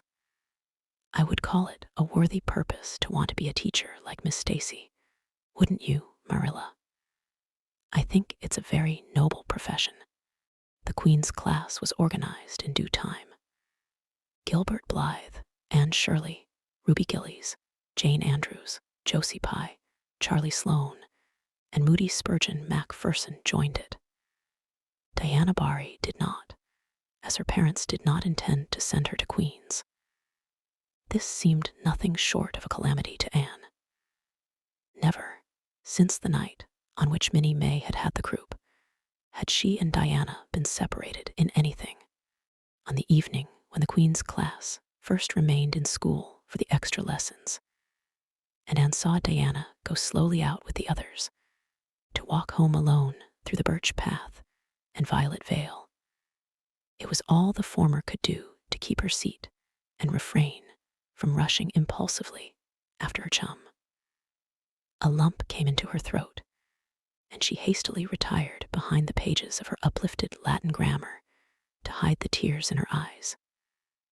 Not for worlds would Anne have had Gilbert Blythe or Josie Pye see those tears. But oh, Marilla, I really felt that I had tasted the bitterness of death. As Mr. Allen said in his sermon last Sunday, when I saw Diana go out alone, she said mournfully that night, I thought how splendid it would have been if Diana had only been going to study for the entrance too. But we can't have things perfect in this imperfect world, as Mrs. Lynde says. Mrs. Lynde isn't exactly a comforting person sometimes, but there's no doubt she says a great many very true things, and I think the Queen's class is going to be extremely interesting. Jane and Ruby are just going to study to be teachers.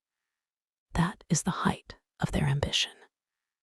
Ruby says she will only teach for 2 years after she gets through, and then she intends to be married. Jane says she will devote her whole life to teaching and never marry, because you are paid a salary for teaching. But a husband won't pay you anything and growls if you ask for a share in the egg and butter money. I expect Jane speaks from mournful experience, for Mrs. Lynde says that her father is a perfect old crank and meaner than second skimmings. Josie Pye says she is just going to college for education's sake, because she won't have to earn her own living. She says, of course, it is different with orphans who are living on charity. They have to hustle. Moody Spurgeon is going to be a minister. Mrs. Lynde says he couldn't be anything else with a name like that to live up to. I hope it isn't wicked of me, Marilla, but really the thought of Moody Spurgeon being a minister makes me laugh. He's such a funny-looking boy with that big fat face and his little blue eyes and his ears sticking out like flaps. But perhaps he will be more intellectual-looking when he grows up. Charlie Sloane says he's going to go into politics and be a member of Parliament.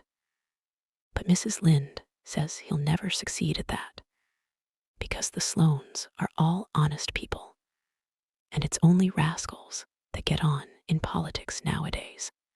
What is Gilbert Blythe going to be? Queried Marilla, seeing that Anne was opening her Caesar. I don't happen to know what Gilbert Blythe's ambition in life is, if he has any, said Anne scornfully. There was open rivalry between Gilbert and Anne now. Previously, the rivalry had been rather one-sided, but there was no longer any doubt that Gilbert was as determined to be first in class as Anne was. He was a foeman worthy of her steel. The other members of the class tacitly acknowledged their superiority, and never dreamed of trying to compete with them. Since the day by the pond when she had refused to listen to his plea for forgiveness, Gilbert, save for the aforesaid determined rivalry, had evinced no recognition whatever of the existence of Anne Shirley. He talked and jested with the other girls, exchanged books and puzzles with them, discussed lessons and plans, sometimes walked home with one or the other of them from prayer meeting or debating club. But Anne Shirley he simply ignored, and Anne found out that it is not pleasant to be ignored.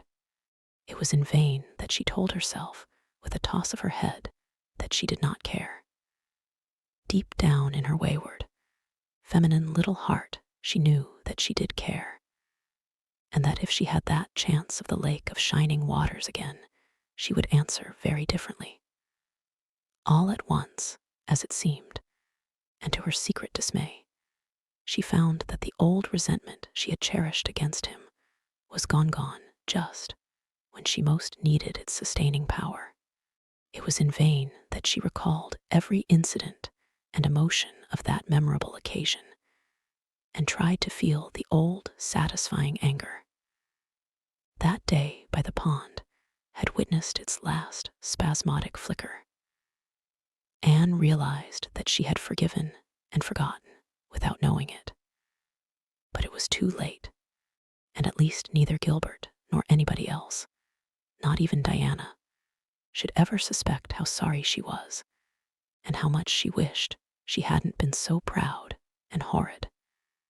She determined to shroud her feelings in deepest oblivion, and it may be stated here and now that she did it so successfully that Gilbert, who possibly was not quite so indifferent as he seemed, could not console himself with any belief that Anne felt his retaliatory scorn.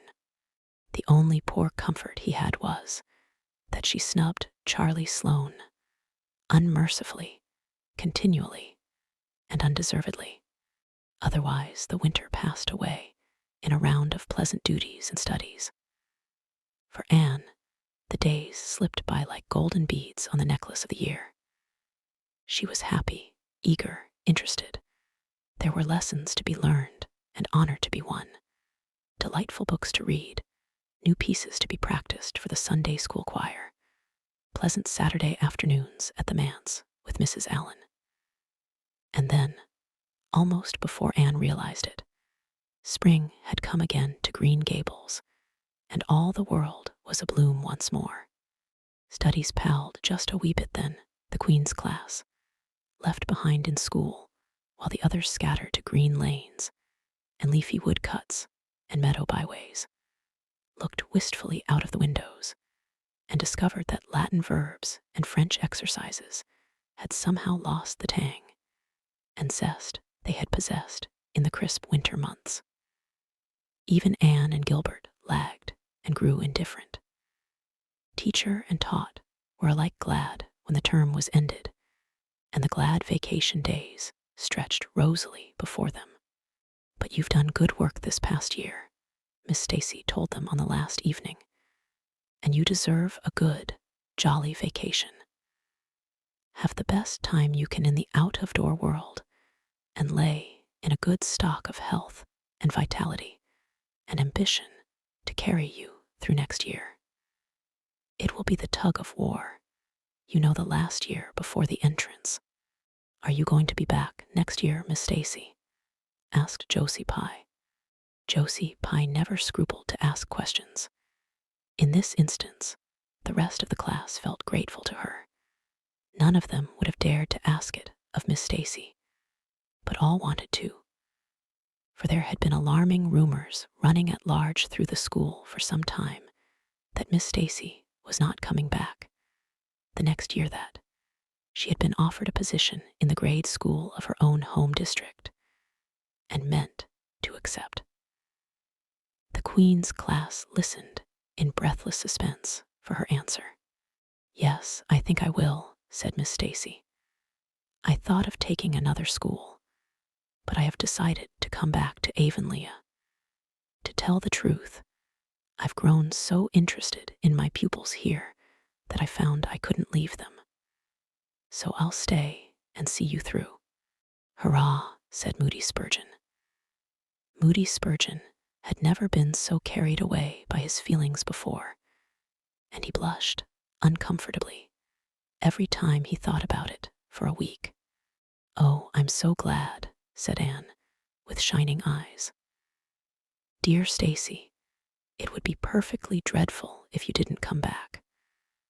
I don't believe I could have the heart to go on with my studies at all if another teacher came here." When Anne got home that night, she stacked all her textbooks away in an old trunk in the attic, locked it, and threw the key into the blanket box. "I'm not even going to look at a school book in vacation," she told Marilla.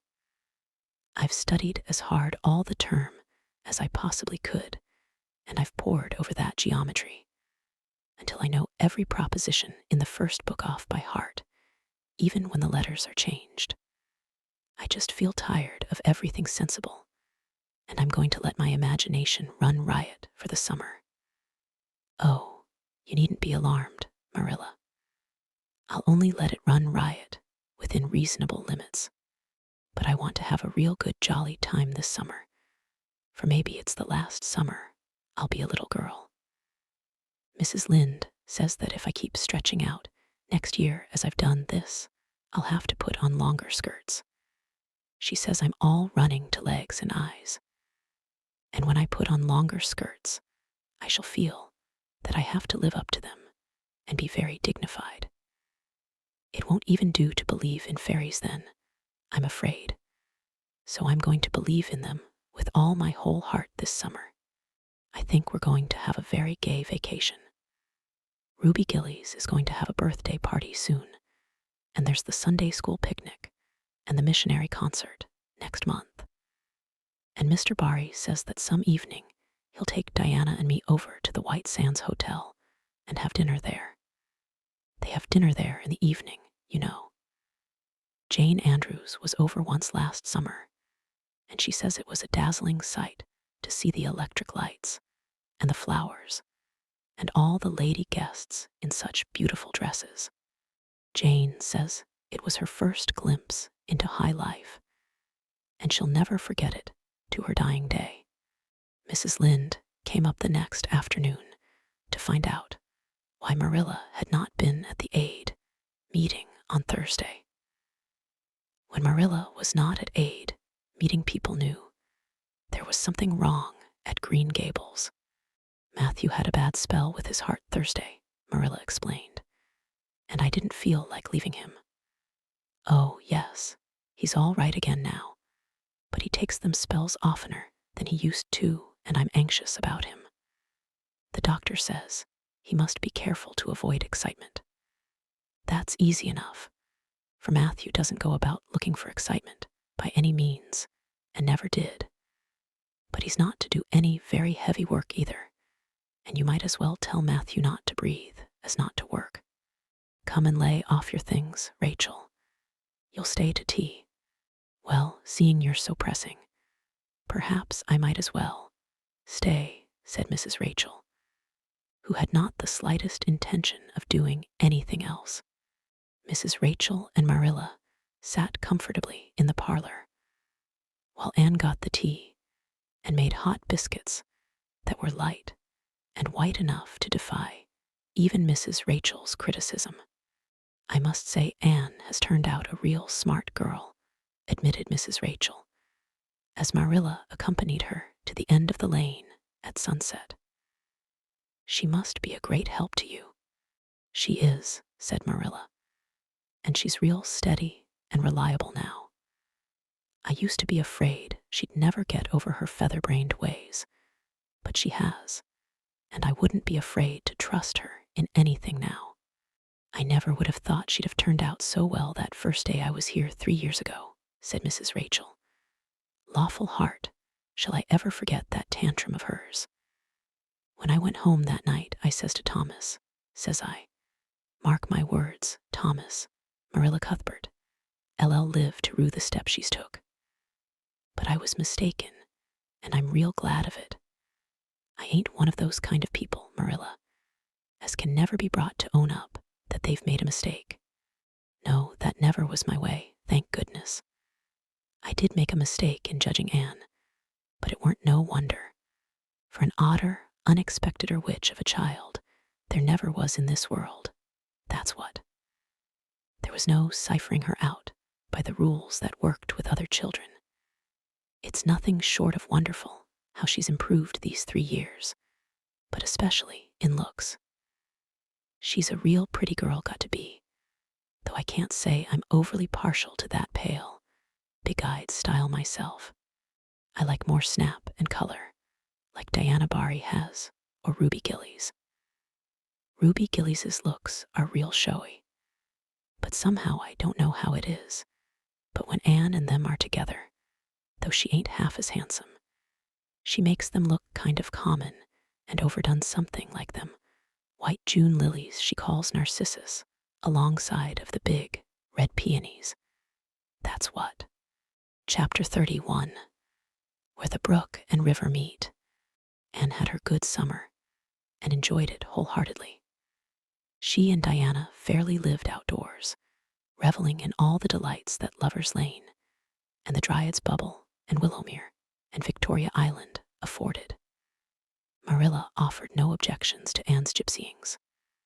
The Spencervale doctor, who had come the night Minnie May, had the group met Anne at the house of a patient one afternoon early in vacation, looked her over sharply, screwed up his mouth, shook his head, and sent a message to Marilla Cuthbert by another person. It was, "Keep that red-headed girl of yours in the open air all summer, and don't let her read books until she gets more spring into her step." This message frightened Marilla wholesomely. She read Anne's death warrant by consumption in it, unless it was scrupulously obeyed. As a result, Anne had the golden summer of her life as far as freedom and frolic went.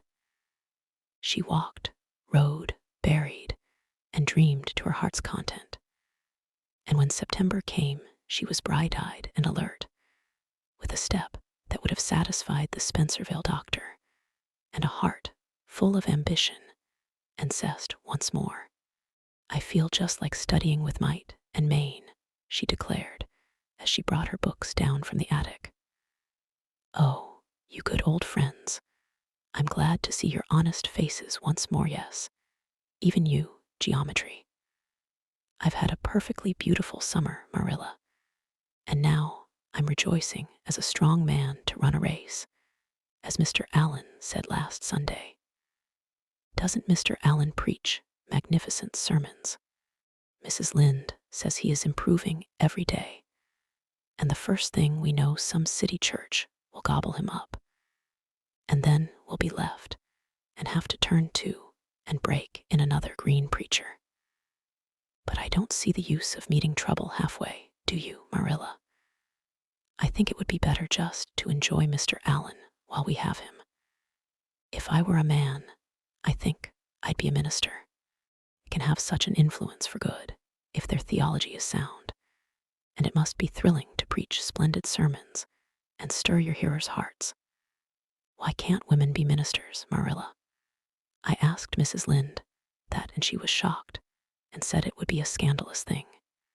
She said there might be female ministers in the States, and she believed there was, but thank goodness we hadn't got to that stage in Canada yet, and she hoped we never would.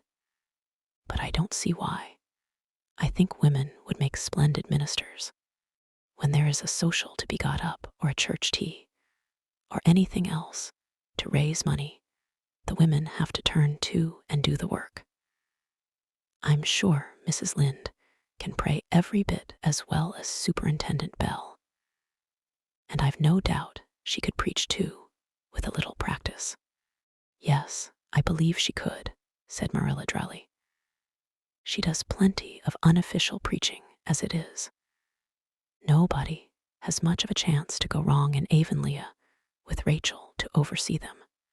Marilla, said Anne in a burst of confidence, I want to tell you something and ask you what you think about it. It has worried me terribly on Sunday afternoons. That is, when I think specially about such matters. I do really want to be good. And when I'm with you or Mrs. Allen or Miss Stacy, I want it more than ever, and I want to do just what would please you and what you would approve of. But mostly when I'm with Mrs. Lynde, I feel desperately wicked, and as if I wanted to go and do the very thing she tells me I oughtn't to do. I feel irresistibly tempted to do it. Now, what do you think is the reason I feel like that? Do you think it's because I'm really bad and unregenerate? Marilla looked dubious for a moment. Then she laughed. If you are, I guess I am too, Anne, for Rachel often has that very effect on me. I sometimes think she'd have more of an influence for good, as you say yourself, if she didn't keep nagging people to do right. There should have been a special commandment against nagging. But there, I shouldn't talk so. Rachel is a good Christian woman, and she means well. There isn't a kinder soul in Avonlea, and she never shirks her share of work. I'm very glad you feel the same, said Anne decidedly. It's so encouraging. I shan't worry so much over that after this, but I dare say there'll be other things to worry me. They keep coming up new all the time, things to perplex you, you know. You settle one question, and there's another right after. There are so many things to be thought over and decided when you're beginning to grow up. It keeps me busy all the time thinking them over and deciding what is right. It's a serious thing to grow up, isn't it, Marilla? But when I have such good friends as you and Matthew and Mrs. Allen and Miss Stacy, I ought to grow up successfully. And I'm sure it will be my own fault if I don't. I feel it's a great responsibility because I have only the one chance. If I don't grow up right, I can't go back and begin over again. I've grown 2 inches this summer, Marilla. Mr. Gillies measured me at Ruby's party. I'm so glad you made my new dresses longer. That dark green one is so pretty, and it was sweet of you to put on the flounce. Of course, I know it wasn't really necessary, but flounces are so stylish. This fall, and Josie Pye has flounces on all her dresses. I know I'll be able to study better because of mine. I shall have such a comfortable feeling deep down in my mind about that flounce. It's worth something to have that, admitted Marilla. Miss Stacy came back to Avonlea School and found all her pupils eager for work once more. Especially did the Queen's class gird up their loins for the fray, for at the end of the coming year, dimly shadowing their pathway already, loomed up that fateful thing known as the entrance, at the thought of which one and all felt their hearts sink into their very shoes. Suppose they did not pass. That thought was doomed to haunt Anne through the waking hours of that winter, Sunday afternoons inclusive, to the almost entire exclusion of moral and theological problems. When Anne had bad dreams, she found herself staring miserably at past lists of the entrance exams, where Gilbert Blythe's name was blazoned at the top, and in which hers did not appear at all. But it was a jolly, busy, happy, swift-flying winter. Schoolwork was as interesting, class rivalry as absorbing, as of yore. New worlds of thought, feeling, and ambition, fresh, fascinating fields of unexplored knowledge seemed to be opening out before Anne's eager eyes. Hills peeped o'er hill, and Alps on Alps arose. Much of all this was due to Miss Stacy's tactful, careful, broad-minded guidance. She led her class to think and explore and discover for themselves, and encouraged straying from the old beaten paths to a degree that quite shocked Mrs. Lynde and the school trustees, who viewed all innovations on established methods rather dubiously. Apart from her studies, Anne expanded socially. For Marilla, mindful of the Spencerville doctor's dictum, no longer vetoed occasional outings. The debating club flourished and gave several concerts. There were 1 or 2 parties, almost verging on grown-up affairs. There were sleigh drives and skating frolics galore. Between times, Anne grew, shooting up so rapidly that Marilla was astonished one day, when they were standing side by side, to find the girl was taller than herself. "Why, Anne, how you've grown," she said, almost unbelievingly. A sigh followed on the words. Marilla felt a queer regret over Anne's inches. The child she had learned to love had vanished somehow, and here was this tall, serious-eyed girl of 15, with the thoughtful brows and the proudly poised little head in her place. Marilla loved the girl as much as she had loved the child, but she was conscious of a queer, sorrowful sense of loss. And that night, when Anne had gone to prayer meeting with Diana, Marilla sat alone in the wintry twilight and indulged in the weakness of a cry. Matthew, coming in with a lantern, caught her at it and gazed at her in such consternation that Marilla had to laugh through her tears. "I was thinking about Anne," she explained. "She's got to be such a big girl and she'll probably be away from us next winter. I'll miss her terrible. She'll be able to come home often," comforted Matthew, to whom Anne was as yet, and always would be, the little, eager girl he had brought home from Bright River on that June evening 4 years before. "The branch railroad will be built to Carmody by that time. It won't be the same thing as having her here all the time," sighed Marilla gloomily, determined to enjoy her luxury of grief uncomforted. But their men can't understand these things. There were other changes in Anne no less real than the physical change. For one thing, she became much quieter. Perhaps she thought all the more and dreamed as much as ever, but she certainly talked less. Marilla noticed and commented on this also. "You don't chatter half as much as you used to, Anne, nor use half as many big words. What has come over you?" Anne colored and laughed a little as she dropped her book and looked dreamily out of the window, where big fat red buds were bursting out on the creeper in response to the lure of the spring sunshine. "I don't know why I don't want to talk as much," she said, denting her chin thoughtfully with her forefinger. "It's nicer to think dear, pretty thoughts and keep them in one's heart like treasures. I don't like to have them laughed at or wondered over. And somehow I don't want to use big words anymore. It's almost a pity, isn't it, now that I'm really growing big enough to say them if I did want to. It's fun to be almost grown up in some ways, but it's not the kind of fun I expected, Marilla. There's so much to learn and do, and think that there isn't time for big words. Besides, Miss Stacy says the short ones are much stronger and better. She makes us write all our essays as simply as possible. It was hard at first. I was so used to crowding in all the fine big words I could think of, and I thought of any number of them. But I've got used to it now, and I see it so much better. What has become of your story club? I haven't heard you speak of it for a long time. The story club isn't in existence any longer. We hadn't time for it, and anyhow, I think we had got tired of it. It was silly to be writing about love and murder and elopements and mysteries. Miss Stacy sometimes has us write a story for training in composition, but she won't let us write anything but what might happen in Avonlea in our own lives, and she criticizes it very sharply and makes us criticize our own too.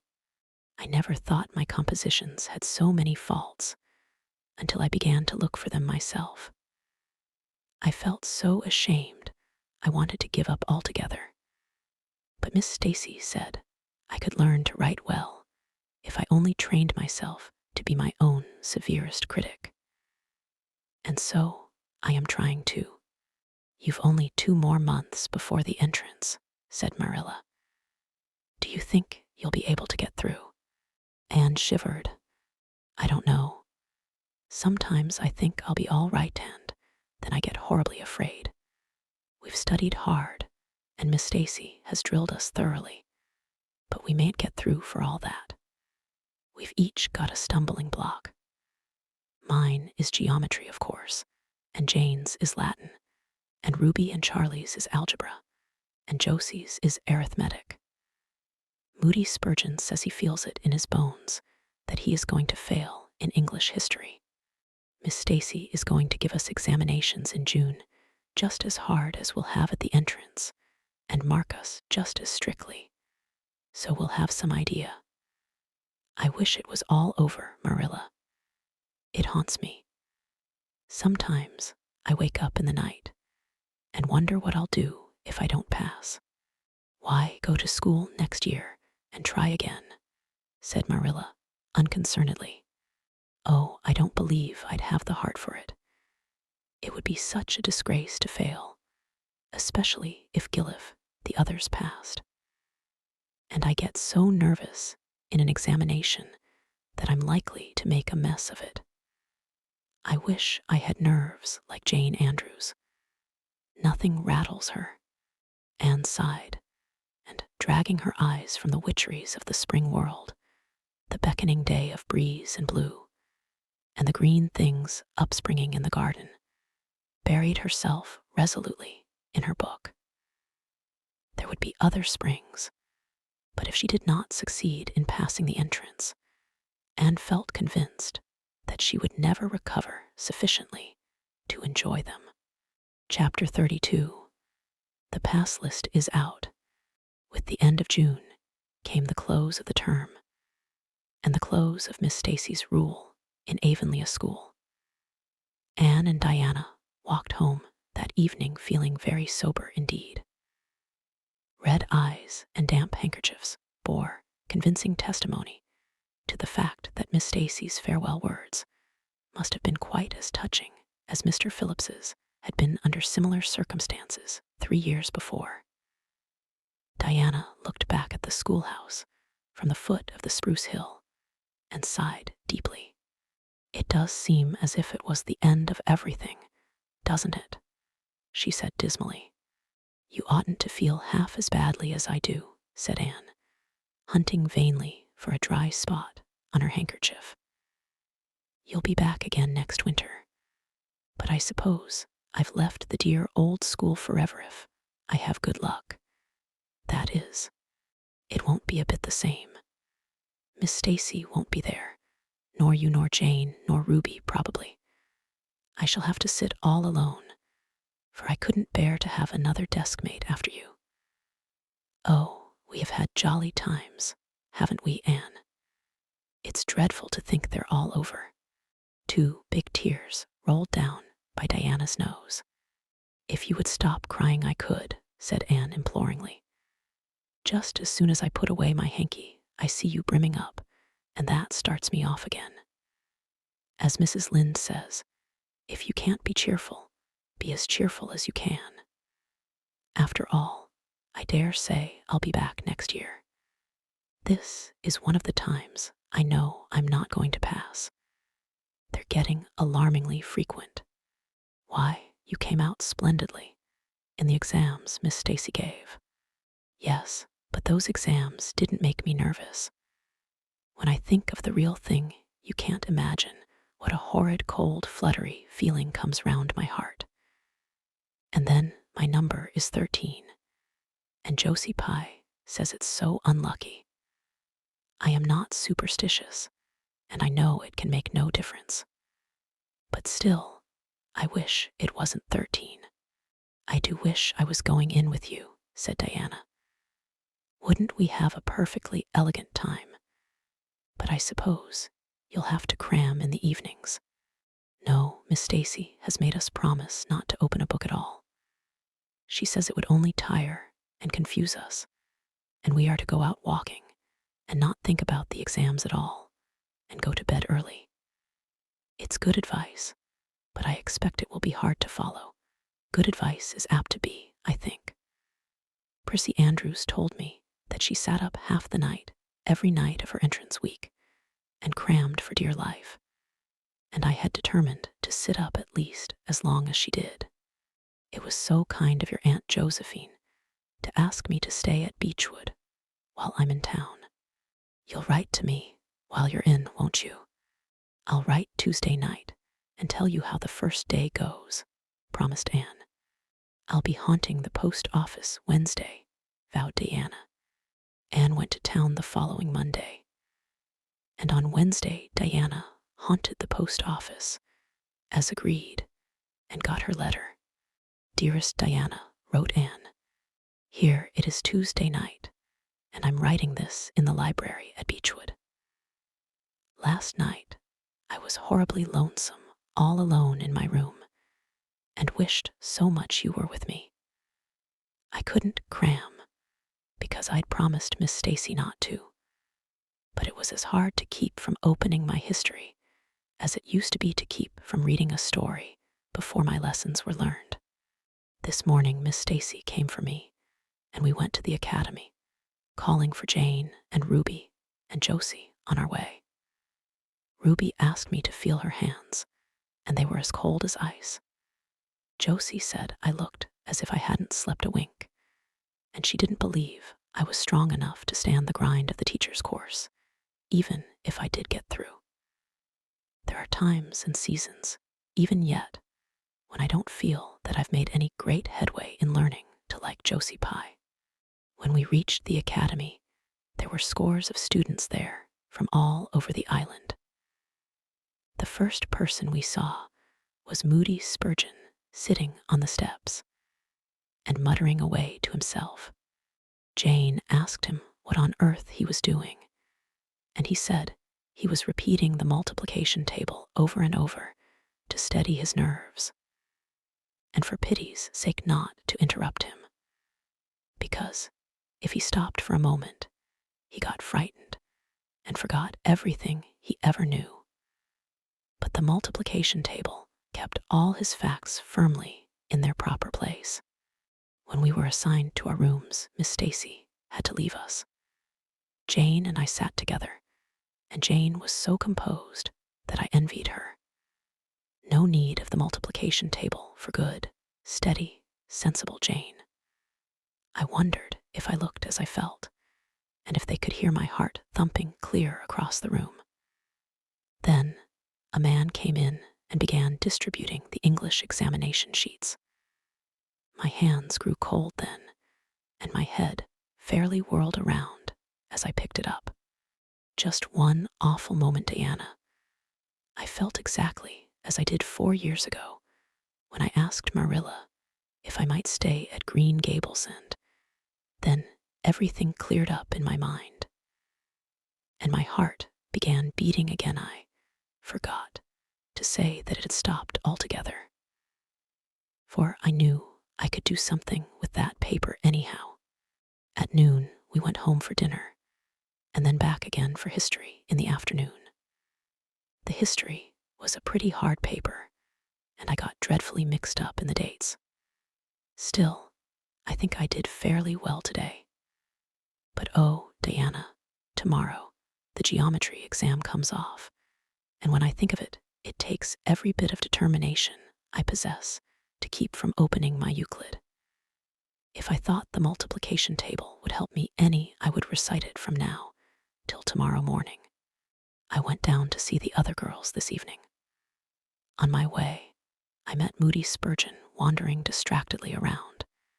He said he knew he had failed in history, and he was born to be a disappointment to his parents, and he was going home on the morning train, and it would be easier to be a carpenter than a minister anyhow. I cheered him up and persuaded him to stay to the end, because it would be unfair to Miss Stacy if he didn't. Sometimes I have wished I was born a boy, but when I see Moody Spurgeon, I'm always glad I'm a girl and not his sister. Ruby was in hysterics when I reached their boarding house. She had just discovered a fearful mistake she had made in her English paper. When she recovered, we went uptown and had an ice cream. How we wished you had been with us. Oh, Diana, if only the geometry examination were over. But there, as Mrs. Lynde would say, the sun will go on rising and setting whether I fail in geometry or not. That is true, but not especially comforting. I think I'd rather it didn't go on if I failed. Yours devotedly, Anne. The geometry examination and all the others were over in due time. And Anne arrived home on Friday evening, rather tired, but with an air of chastened triumph about her. Diana was over at Green Gables when she arrived, and they met as if they had been parted for years. You old darling, it's perfectly splendid to see you back again. It seems like an age since you went to town, and oh, Anne, how did you get along? Pretty well, I think, in everything but the geometry. I don't know whether I passed in it or not, and I have a creepy, crawly presentiment that I didn't. Oh, how good it is to be back. Green Gables is the dearest, loveliest spot in the world. How did the others do? The girls say they know they didn't pass, but I think they did pretty well. Josie says the geometry was so easy a child of 10 could do it. Moody Spurgeon still thinks he failed in history, and Charlie says he failed in algebra. But we don't really know anything about it, and won't until the pass list is out. That won't be for a fortnight. Fancy living a fortnight in such suspense. I wish I could go to sleep and never wake up until it is over. Diana knew it would be useless to ask how Gilbert Blythe had fared, so she merely said, "Oh, you'll pass all right. Don't worry. I'd rather not pass at all than not come out pretty well up on the list," flashed Anne, by which she meant, and Diana knew she meant, that success would be incomplete and bitter if she did not come out ahead of Gilbert Blythe. With this end in view, Anne had strained every nerve during the examinations. So had Gilbert. They had met and passed each other on the street a dozen times without any sign of recognition. And every time Anne had held her head a little higher and wished a little more earnestly that she had made friends with Gilbert when he asked her, and vowed a little more determinedly to surpass him in the examination. She knew that all Avonlea Jr. was wondering which would come out first. She even knew that Jimmy Glover and Ned Wright had a bet on the question, and that Josie Pye had said there was no doubt in the world that Gilbert would be first. And she felt that her humiliation would be unbearable if she failed. But she had another and nobler motive for wishing to do well. She wanted to pass high for the sake of Matthew, and Marilla especially Matthew. Matthew had declared to her his conviction that she would beat the whole island. That, Anne felt, was something it would be foolish to hope for even in the wildest dreams. But she did hope fervently that she would be among the first 10 at least, so that she might see Matthew's kindly brown eyes gleam with pride in her achievement. That, she felt, would be a sweet reward indeed for all her hard work and patient grubbing among unimaginative equations and conjugations. At the end of the fortnight, Anne took to haunting the post office also, in the distracted company of Jane, Ruby, and Josie, opening the Charlottetown dailies with shaking hands and cold, sink-away feelings as bad as any experienced during the entrance week. Charlie and Gilbert were not above doing this too, but Moody Spurgeon stayed resolutely away. "I haven't got the grit to go there and look at a paper in cold blood," he told Anne. "I'm just going to wait until somebody comes and tells me suddenly whether I've passed or not. When 3 weeks had gone by without the pass list appearing, Anne began to feel that she really couldn't stand the strain much longer. Her appetite failed, and her interest in Avonlea doings languished. Mrs. Lynde wanted to know what else you could expect with a Tory superintendent of education at the head of affairs. And Matthew, noting Anne's paleness and indifference, and the lagging steps that bore her home from the post office every afternoon, began seriously to wonder if he hadn't better vote Grit at the next election. But one evening, the news came. Anne was sitting at her open window, for the time forgetful of the woes of examinations and the cares of the world, as she drank in the beauty of the summer dusk, sweet-scented with flower breaths from the garden below, and sibilant and rustling from the stir of poplars. The eastern sky above the firs was flushed faintly pink from the reflection of the west, and Anne was wondering dreamily if the spirit of color looked like that, when she saw Diana come flying down through the firs, over the log bridge, and up the slope, with a fluttering newspaper in her hand. Anne sprang to her feet, knowing at once what that paper contained. The pass list was out. Her head whirled and her heart beat until it hurt her. She could not move a step. It seemed an hour to her before Diana came rushing along the hall and burst into the room without even knocking. So great was her excitement. "Anne, you've passed," she cried. "Passed the very first you and Gilbert both your ties, but your name is first. Oh, I'm so proud." Diana flung the paper on the table and herself on Anne's bed, utterly breathless and incapable of further speech. Anne lighted the lamp, oversetting the match safe, and using up half a dozen matches before her shaking hands could accomplish the task. Then she snatched up the paper. Yes, she had passed. There was her name at the very top of a list of 200. That moment was worth living for.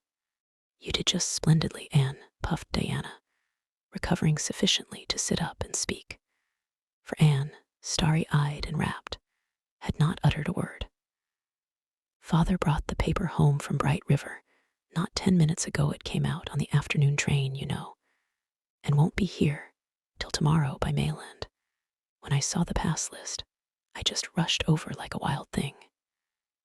You've all passed, every one of you, Moody Spurgeon and all, although he's conditioned in history. Jane and Ruby did pretty well there, halfway up, and so did Charlie. Josie just scraped through with 3 marks to spare, but you'll see she'll put on as many airs as if she'd led. Won't Miss Stacy be delighted? Oh, Anne, what does it feel like to see your name at the head of a pass list like that? If it were me, I know I'd go crazy with joy. I am pretty near crazy as it is, but you're as calm and cool as a spring evening." "I'm just dazzled inside," said Anne. "I want to say 100 things, and I can't find words to say them in. I never dreamed of this. Yes, I did too, just once. I let myself think once, what if I should come out first, quakingly, you know, for it seemed so vain and presumptuous to think I could lead the island. Excuse me a minute, Diana. I must run right out to the field to tell Matthew. Then we'll go up the road and tell the good news to the others." They hurried to the hayfield below the barn where Matthew was coiling hay. And as luck would have it, Mrs. Lynde was talking to Marilla at the lane fence. "Oh, Matthew," exclaimed Anne, "I've passed, and I'm first, or one of the first. I'm not vain, but I'm thankful." "Well now, I always said it," said Matthew, gazing at the pass list delightedly. "I knew you could beat them all easy. You've done pretty well. "I must say, Anne," said Marilla, trying to hide her extreme pride in Anne from Mrs. Rachel's critical eye. But that good soul said heartily, "I just guess she has done well, and far be it from me to be backward in saying it. You're a credit to your friends, Anne, that's what, and we're all proud of you." That night Anne, who had wound up the delightful evening with a serious little talk with Mrs. Allen at the manse, knelt sweetly by her open window in a great sheen of moonshine, and murmured a prayer of gratitude and aspiration that came straight from her heart. There was in it thankfulness for the past and reverent petition for the future. And when she slept on her white pillow, her dreams were as fair and bright and beautiful as maidenhood might desire. Chapter 33. The Hotel Concert. "Put on your white organdy, by all means, Anne," advised Diana decidedly. They were together in the East Gable chamber. Outside, it was only twilight, a lovely yellowish-green twilight, with a clear blue, cloudless sky. A big round moon, slowly deepening from her pallid luster into burnished silver, hung over the haunted wood. The air was full of sweet summer sound, sleepy birds twittering, freakish breezes, faraway voices, and laughter. But in Anne's room the blind was drawn and the lamp lighted, for an important toilet was being made. The East Gable was a very different place from what it had been on that night 4 years before, when Anne had felt its bareness penetrate to the marrow of her spirit with its inhospitable chill. Changes had crept in, Marilla conniving at them resignedly, until it was as sweet and dainty a nest as a young girl could desire. The velvet carpet with the pink roses and the pink silk curtains of Anne's early visions had certainly never materialized, but her dreams had kept pace with her growth, and it is not probable she lamented them. The floor was covered with a pretty matting, and the curtains that softened the high window and fluttered in the vagrant breezes were of pale green art muslin. The walls, hung not with gold and silver brocade tapestry, but with a dainty apple blossom paper, were adorned with a few good pictures given Anne by Mrs. Allen.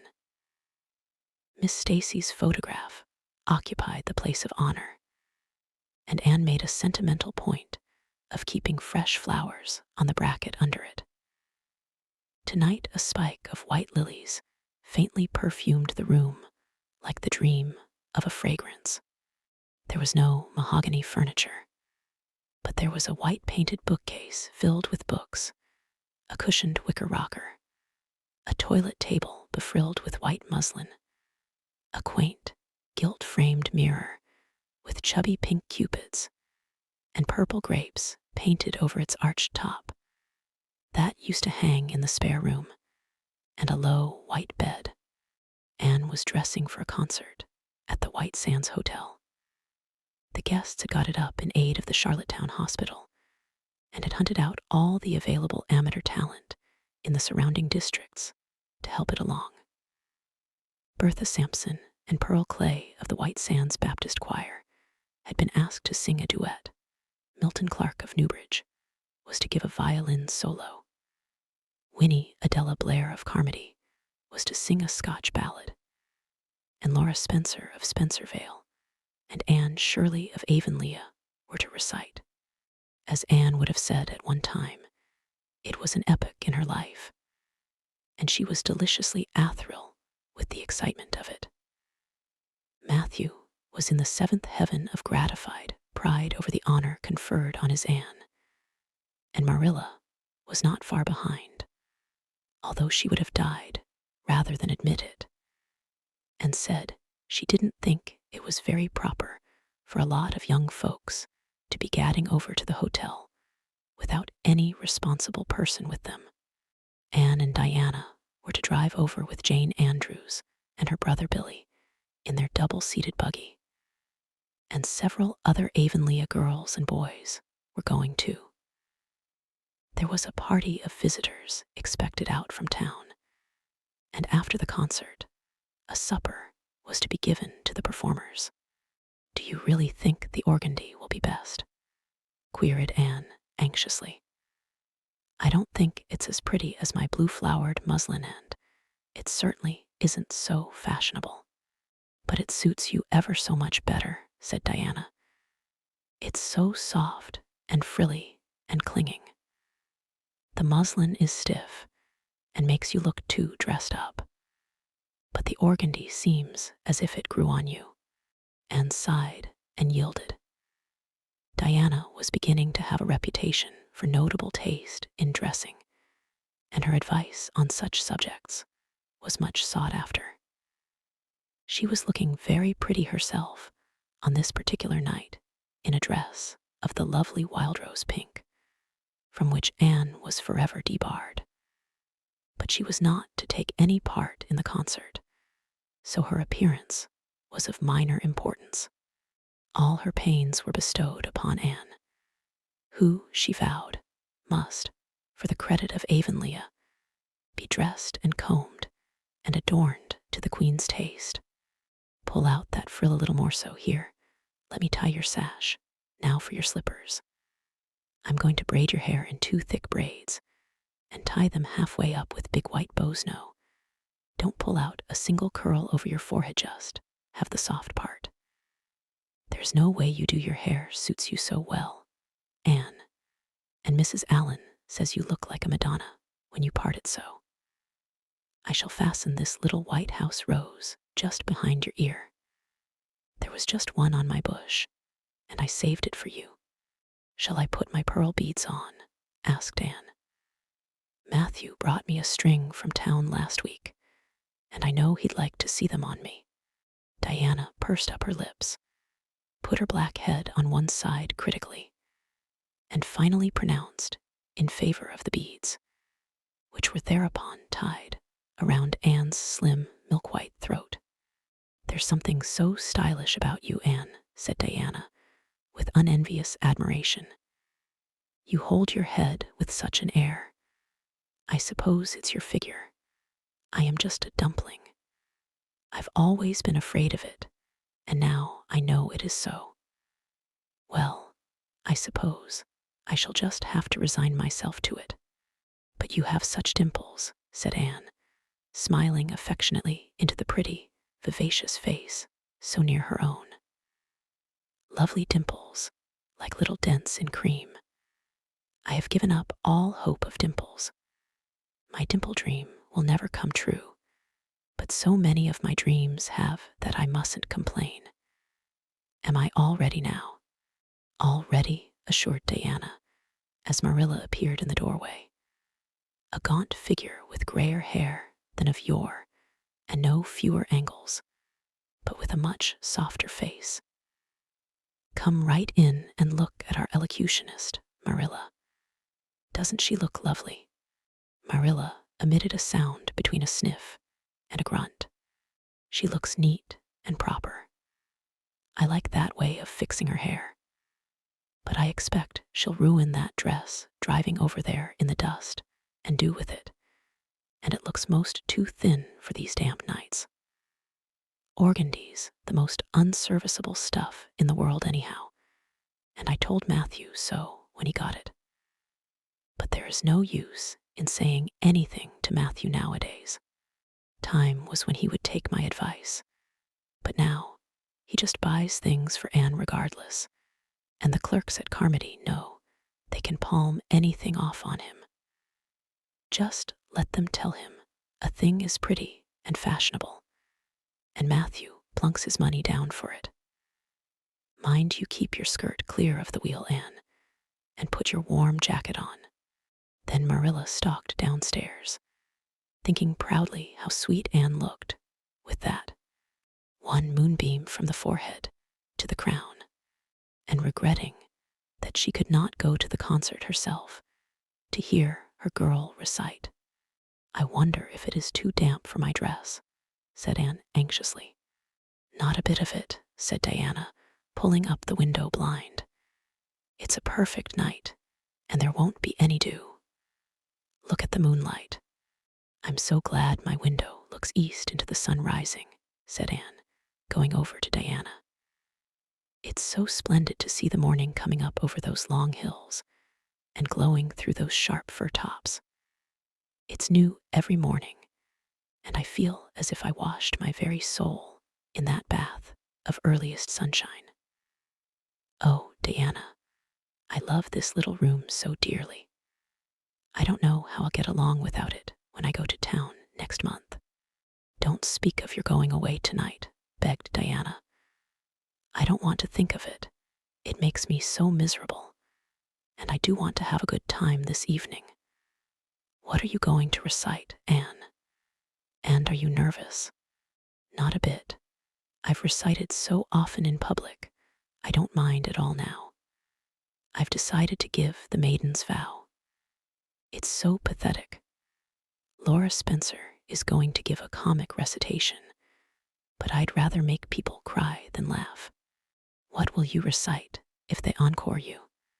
They won't dream of encoring me, scoffed Anne, who was not without her own secret hopes that they would, and already visioned herself telling Matthew all about it at the next morning's breakfast table. There are Billy and Jane now, I hear the wheels. Come on. Billy Andrews insisted that Anne should ride on the front seat with him, so she unwillingly climbed up. She would have much preferred to sit back with the girls, where she could have laughed and chattered to her heart's content. There was not much of either laughter or chatter in Billy. He was a big, fat, stolid youth of 20, with a round, expressionless face and a painful lack of conversational gifts. But he admired Anne immensely and was puffed up with pride over the prospect of driving to White Sands with that slim, upright figure beside him. Anne, by dint of talking over her shoulder to the girls and occasionally passing a sop of civility to Billy, who grinned and chuckled and never could think of any reply until it was too late, contrived to enjoy the drive in spite of all. It was a night for enjoyment. The road was full of buggies, all bound for the hotel, and laughter, silver clear, echoed and re-echoed along it. When they reached the hotel, it was a blaze of light from top to bottom. They were met by the ladies of the concert committee, one of whom took Anne off to the performers' dressing room, which was filled with the members of a Charlottetown symphony club, among whom Anne felt suddenly shy and frightened and countrified. Her dress, which in the East Gable had seemed so dainty and pretty, now seemed simple and plain, too simple and plain, she thought, among all the silks and laces that glistened and rustled around her. What were her pearl beads compared to the diamonds of the big, handsome lady near her? And how poor her one wee white rose must look beside all the hothouse flowers the others wore. Anne laid her hat and jacket away and shrank miserably into a corner. She wished herself back in the white room at Green Gables. It was still worse on the platform of the big concert hall of the hotel, where she presently found herself. The electric lights dazzled her eyes. The perfume and hum bewildered her. She wished she were sitting down in the audience with Diana and Jane, who seemed to be having a splendid time away at the back. She was wedged in between a stout lady in pink silk and a tall, scornful-looking girl in a white lace dress. The stout lady occasionally turned her head squarely around and surveyed Anne through her eyeglasses, until Anne, acutely sensitive of being so scrutinized, felt that she must scream aloud. And the white lace girl kept talking audibly to her next neighbor about the country bumpkins and rustic belles in the audience, languidly anticipating such fun from the displays of local talent on the program. Anne believed that she would hate that white lace girl to the end of life. Unfortunately for Anne, a professional elocutionist was staying at the hotel and had consented to recite. She was a lithe, dark-eyed woman in a wonderful gown of shimmering gray stuff like woven moonbeams, with gems on her neck and in her dark hair. She had a marvelously flexible voice and wonderful power of expression. The audience went wild over her selection. Anne, forgetting all about herself and her troubles for the time, listened with rapt and shining eyes. But when the recitation ended, she suddenly put her hands over her face. She could never get up and recite after that, never. Had she ever thought she could recite? Oh, if she were only back at Green Gables. At this unpropitious moment, her name was called. Somehow Anne, who did not notice the rather guilty little start of surprise the white lace girl gave, and would not have understood the subtle compliment implied therein if she had got on her feet and moved dizzily out to the front. She was so pale that Diana and Jane, down in the audience, clasped each other's hands in nervous sympathy. Anne was the victim of an overwhelming attack of stage fright. Often as she had recited in public, she had never before faced such an audience as this, and the sight of it paralyzed her energies completely. Everything was so strange, so brilliant, so bewildering: the rows of ladies in evening dress, the critical faces, the whole atmosphere of wealth and culture about her. Very different this from the plain benches at the debating club, filled with the homely, sympathetic faces of friends and neighbors. These people, she thought, would be merciless critics. Perhaps, like the white lace girl, they anticipated amusement from her rustic efforts. She felt hopelessly, helplessly ashamed and miserable. Her knees trembled, her heart fluttered. A horrible faintness came over her, not a word could she utter.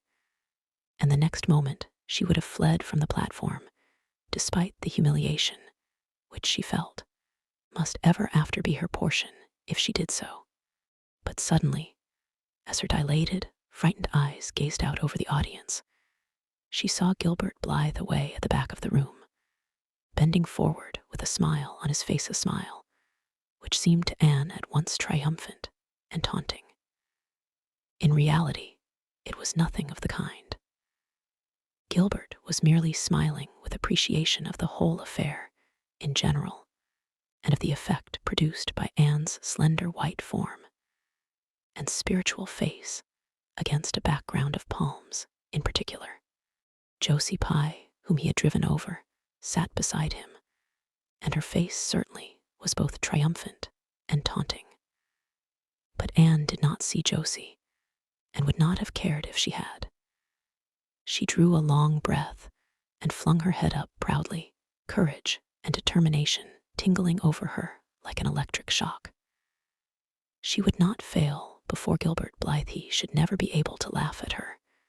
Never, never. Her fright and nervousness vanished, and she began her recitation, her clear, sweet voice reaching to the farthest corner of the room without a tremor or a break. Self-possession was fully restored to her, and in the reaction from that horrible moment of powerlessness, she recited as she had never done before. When she finished, there were bursts of honest applause. Anne, stepping back to her seat, blushing with shyness and delight, found her hand vigorously clasped and shaken by the stout lady in pink silk. "My dear, you did splendidly," she puffed. "I've been crying like a baby. Actually, I have. They're encoring you. They're bound to have you back." "Oh, I can't go," said Anne confusedly. "But yet I must, or Matthew will be disappointed. He said they would encore me." "Then don't disappoint Matthew," said the pink lady, laughing. Smiling, blushing, limpid-eyed, Anne tripped back and gave a quaint, funny little selection that captivated her audience still further. The rest of the evening was quite a little triumph for her. When the concert was over, the stout, pink lady who was the wife of an American millionaire took her under her wing and introduced her to everybody, and everybody was very nice to her. The professional elocutionist, Mrs. Evans, came and chatted with her, telling her that she had a charming voice and interpreted her selections beautifully. Even the white lace girl paid her a languid little compliment. They had supper in the big, beautifully decorated dining room. Diana and Jane were invited to partake of this, also, since they had come with Anne. But Billy was nowhere to be found, having decamped in mortal fear of some such invitation.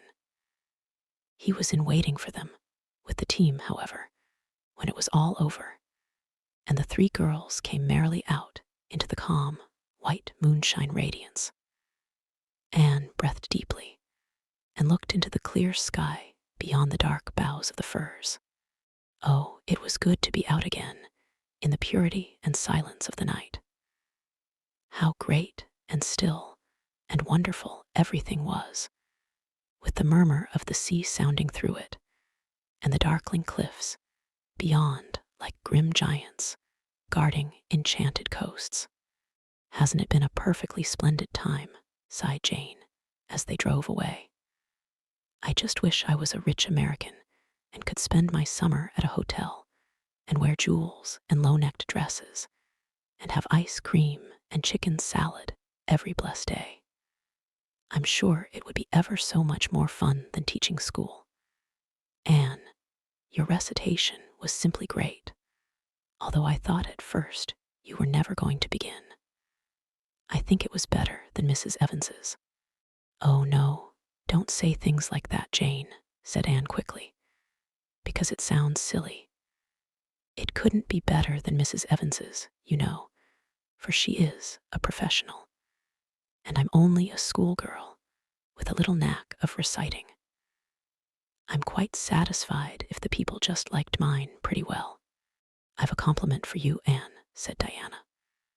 At least I think it must be a compliment, because of the tone he said it in. Part of it was anyhow. There was an American sitting behind Jane and me, such a romantic-looking man, with coal-black hair and eyes. Josie Pye says he is a distinguished artist, and that her mother's cousin in Boston is married to a man that used to go to school with him. Well, we heard him say, didn't we, Jane? Who is that girl on the platform with the splendid Titian hair? She has a face I should like to paint. There now, Anne. But what does Titian hair mean? Being interpreted, it means plain red, I guess, laughed Anne. Titian was a very famous artist who liked to paint red-haired women. Did you see all the diamonds those ladies wore? Sighed Jane. They were simply dazzling. Wouldn't you just love to be rich, girls? We are rich, said Anne staunchly. Why, we have 16 years to our credit, and we're happy as queens, and we've all got imaginations, more or less. Look at that sea, girls all silver and shadow, and vision of things not seen. We couldn't enjoy its loveliness any more if we had millions of dollars and ropes of diamonds. You wouldn't change into any of those women if you could. Would you want to be that white lace girl and wear a sour look all your life, as if you'd been born turning up your nose at the world?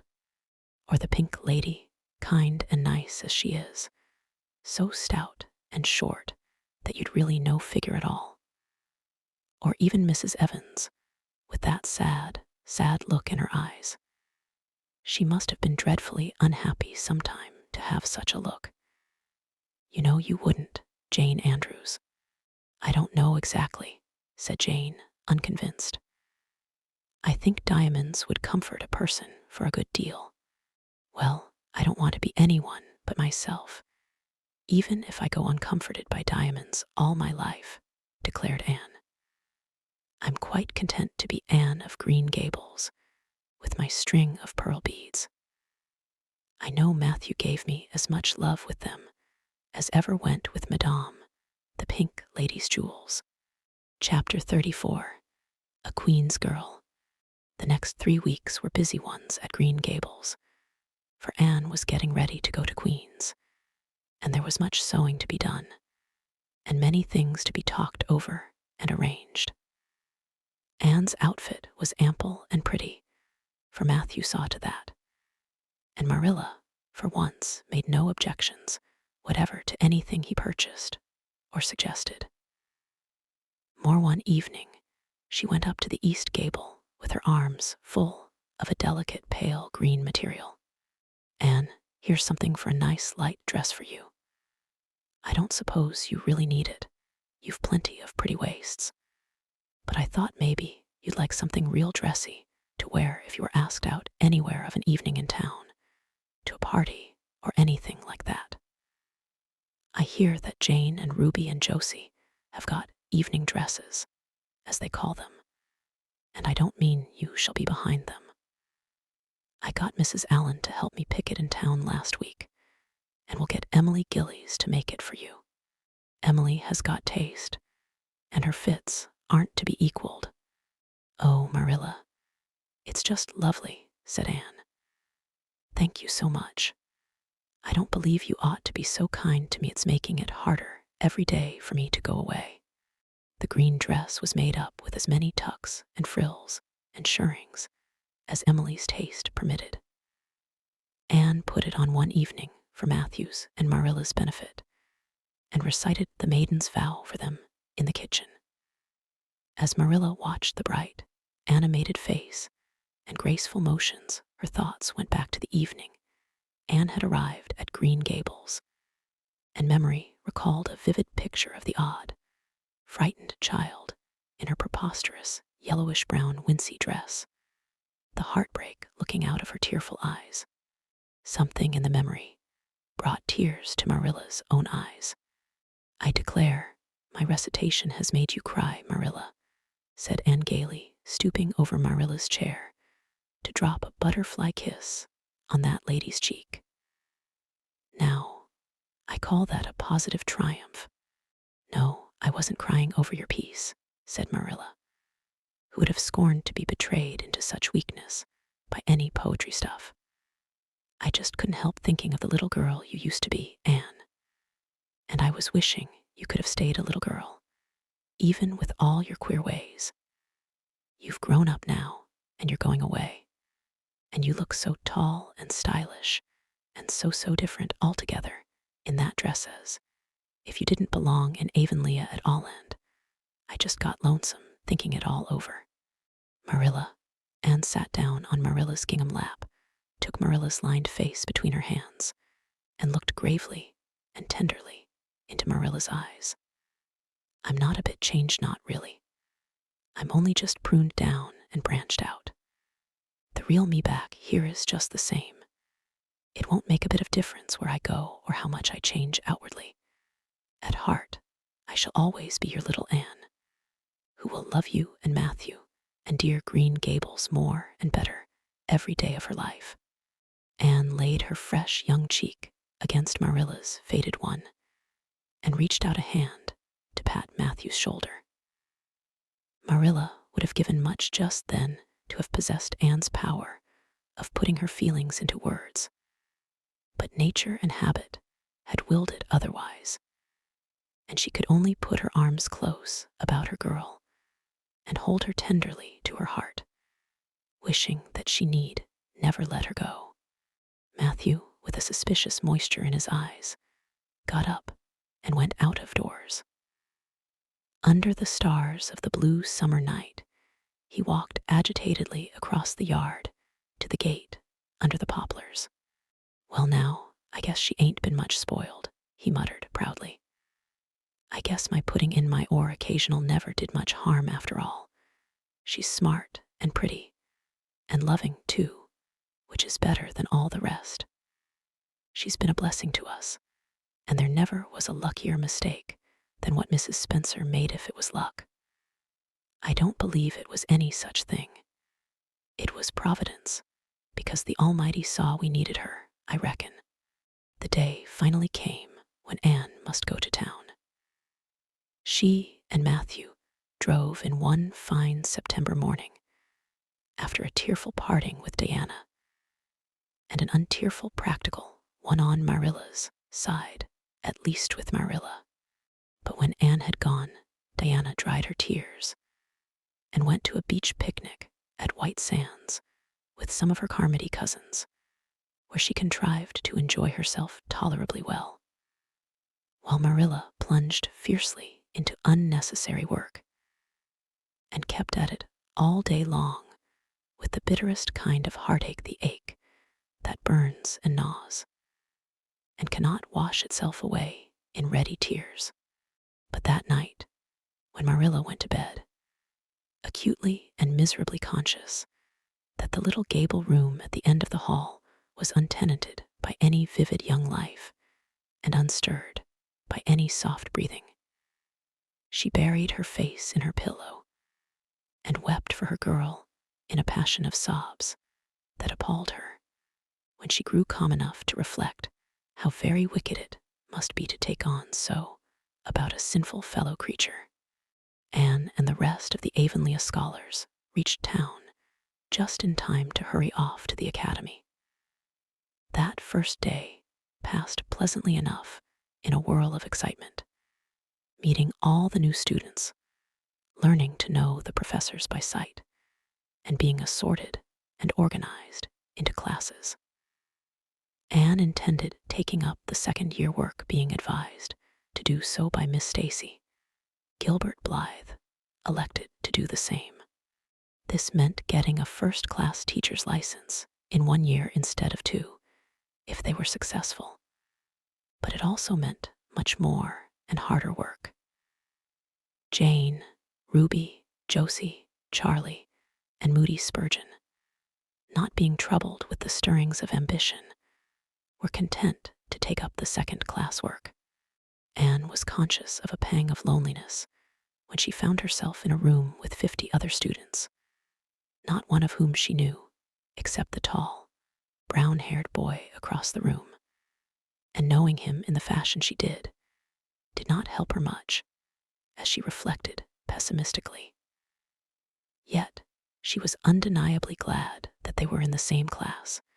The old rivalry could still be carried on, and Anne would hardly have known what to do if it had been lacking. I wouldn't feel comfortable without it, she thought. Gilbert looks awfully determined. I suppose he's making up his mind, here and now, to win the medal.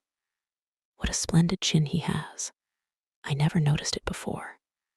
I do wish Jane and Ruby had gone in for first class, too. I suppose I won't feel so much like a cat in a strange garret when I get acquainted, though. I wonder which of the girls here are going to be my friends. It's really an interesting speculation. Of course, I promised Diana that no Queen's girl, no matter how much I liked her, should ever be as dear to me as she is. But I've lots of second-best affections to bestow. I like the look of that girl with the brown eyes and the crimson waist. She looks vivid and red-rosy. There's that pale, fair one gazing out of the window. She has lovely hair and looks as if she knew a thing or two about dreams. I'd like to both know them well enough to walk with my arm about their waists and call them nicknames. But just now, I don't know them, and they don't know me, and probably don't want to know me particularly. Oh, it's lonesome. It was lonesomer still when Anne found herself alone in her hall bedroom that night at twilight. She was not too bored with the other girls, who all had relatives in town to take pity on them. Miss Josephine Barry would have liked to board her, but Beechwood was so far from the academy that it was out of the question. So Miss Barry hunted up a boarding house, assuring Matthew and Marilla that it was the very place for Anne. The lady who keeps it is a reduced gentlewoman, explained Miss Barry. Her husband was a British officer, and she is very careful what sort of boarders she takes. Anne will not meet with any objectionable persons under her roof. The table is good, and the house is near the academy, in a quiet neighborhood. All this might be quite true, and indeed proved to be so, but it did not materially help Anne in the first agony of homesickness that seized upon her.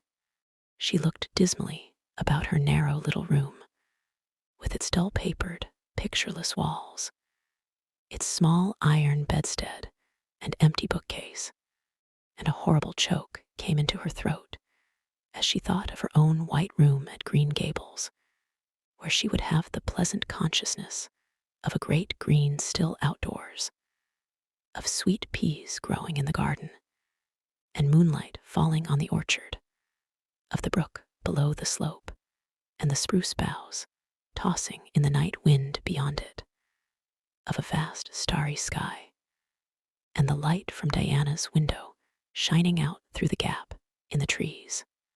Here there was nothing of this. Anne knew that outside of her window was a hard street, with a network of telephone wires shutting out the sky, the tramp of alien feet, and 1,000 lights gleaming on stranger faces. She knew that she was going to cry, and fought against it. I won't cry. It's silly and weak. There's the third tear splashing down by my nose. There are more coming. I must think of something funny to stop them. But there's nothing funny except what is connected with Avonlea, and that only makes things worse. 4-5 I'm going home next Friday, but that seems 100 years away. Oh, Matthew is nearly home by now, and Marilla is at the gate, looking down the lane for him. 6, 7, 8. There's no use in counting them. They're coming in a flood presently. I can't cheer up. I don't want to cheer up. It's nicer to be miserable. The flood of tears would have come, no doubt, had not Josie Pye appeared at that moment. In the joy of seeing a familiar face, Anne forgot that there had never been much love lost between her and Josie. As a part of Avonlea life, even a Pye was welcome. I'm so glad you came up, Anne said sincerely. You've been crying, remarked Josie, with aggravating pity. I suppose you're homesick. Some people have so little self-control in that respect. I've no intention of being homesick, I can tell you. Town's too jolly after that poky old Avonlea. I wonder how I ever existed there so long. You shouldn't cry, Anne. It isn't becoming, for your nose and eyes get red, and then you seem all red. I'd a perfectly scrumptious time in the academy today. Our French professor is simply a duck. His mustache would give you curwalopes of the heart. Have you anything eatable around, Anne? I'm literally starving. Ah, I guessed likely Marilla load you up with cake. That's why I called round. Otherwise, I'd have gone to the park to hear the band play with Frank Stockley. He boards same place as I do, and he's a sport. He noticed you in class today and asked me who the red-headed girl was. I told him you were an orphan that the Cuthberts had adopted, and nobody knew very much about what you'd been before that. Anne was wondering if, after all, solitude and tears were not more satisfactory than Josie Pye's companionship when Jane and Ruby appeared, each with an inch of Queen's color ribbon purple, and scarlet pinned proudly to her coat. As Josie was not speaking to Jane just then, she had to subside into comparative harmlessness. Well, said Jane with a sigh, I feel as if I'd lived many moons since the morning. I ought to be home studying my Virgil. That horrid old professor gave us 20 lines to start in on tomorrow, but I simply couldn't settle down to study tonight. Anne, methinks I see the traces of tears. If you've been crying, do own up. It will restore my self-respect, for I was shedding tears freely before Ruby came along. I don't mind being a goose so much if somebody else is goosey too. Cake. You'll give me a teeny piece, won't you? Thank you.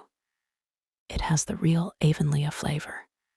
Ruby, perceiving the Queen's calendar lying on the table, wanted to know if Anne meant to try for the gold medal. Anne blushed and admitted she was thinking of it.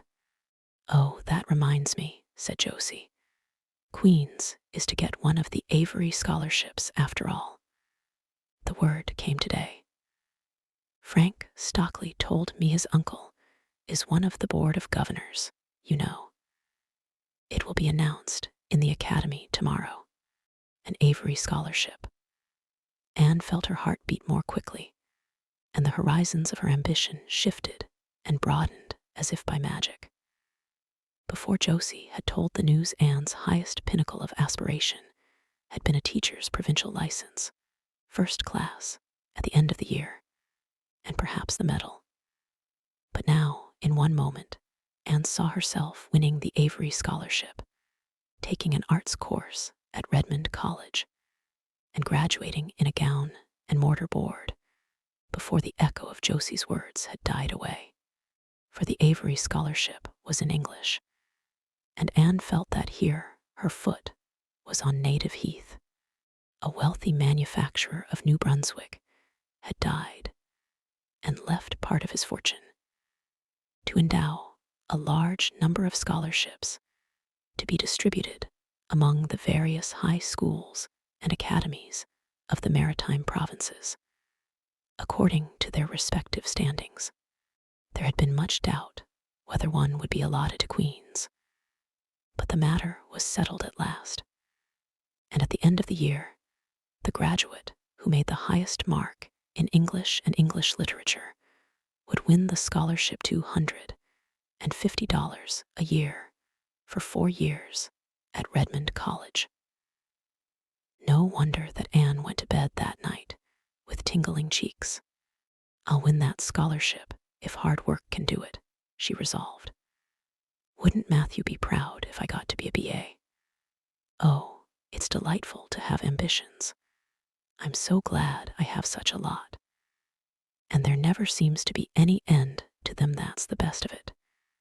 Just as soon as you attain to one ambition, you see another one glittering higher up still.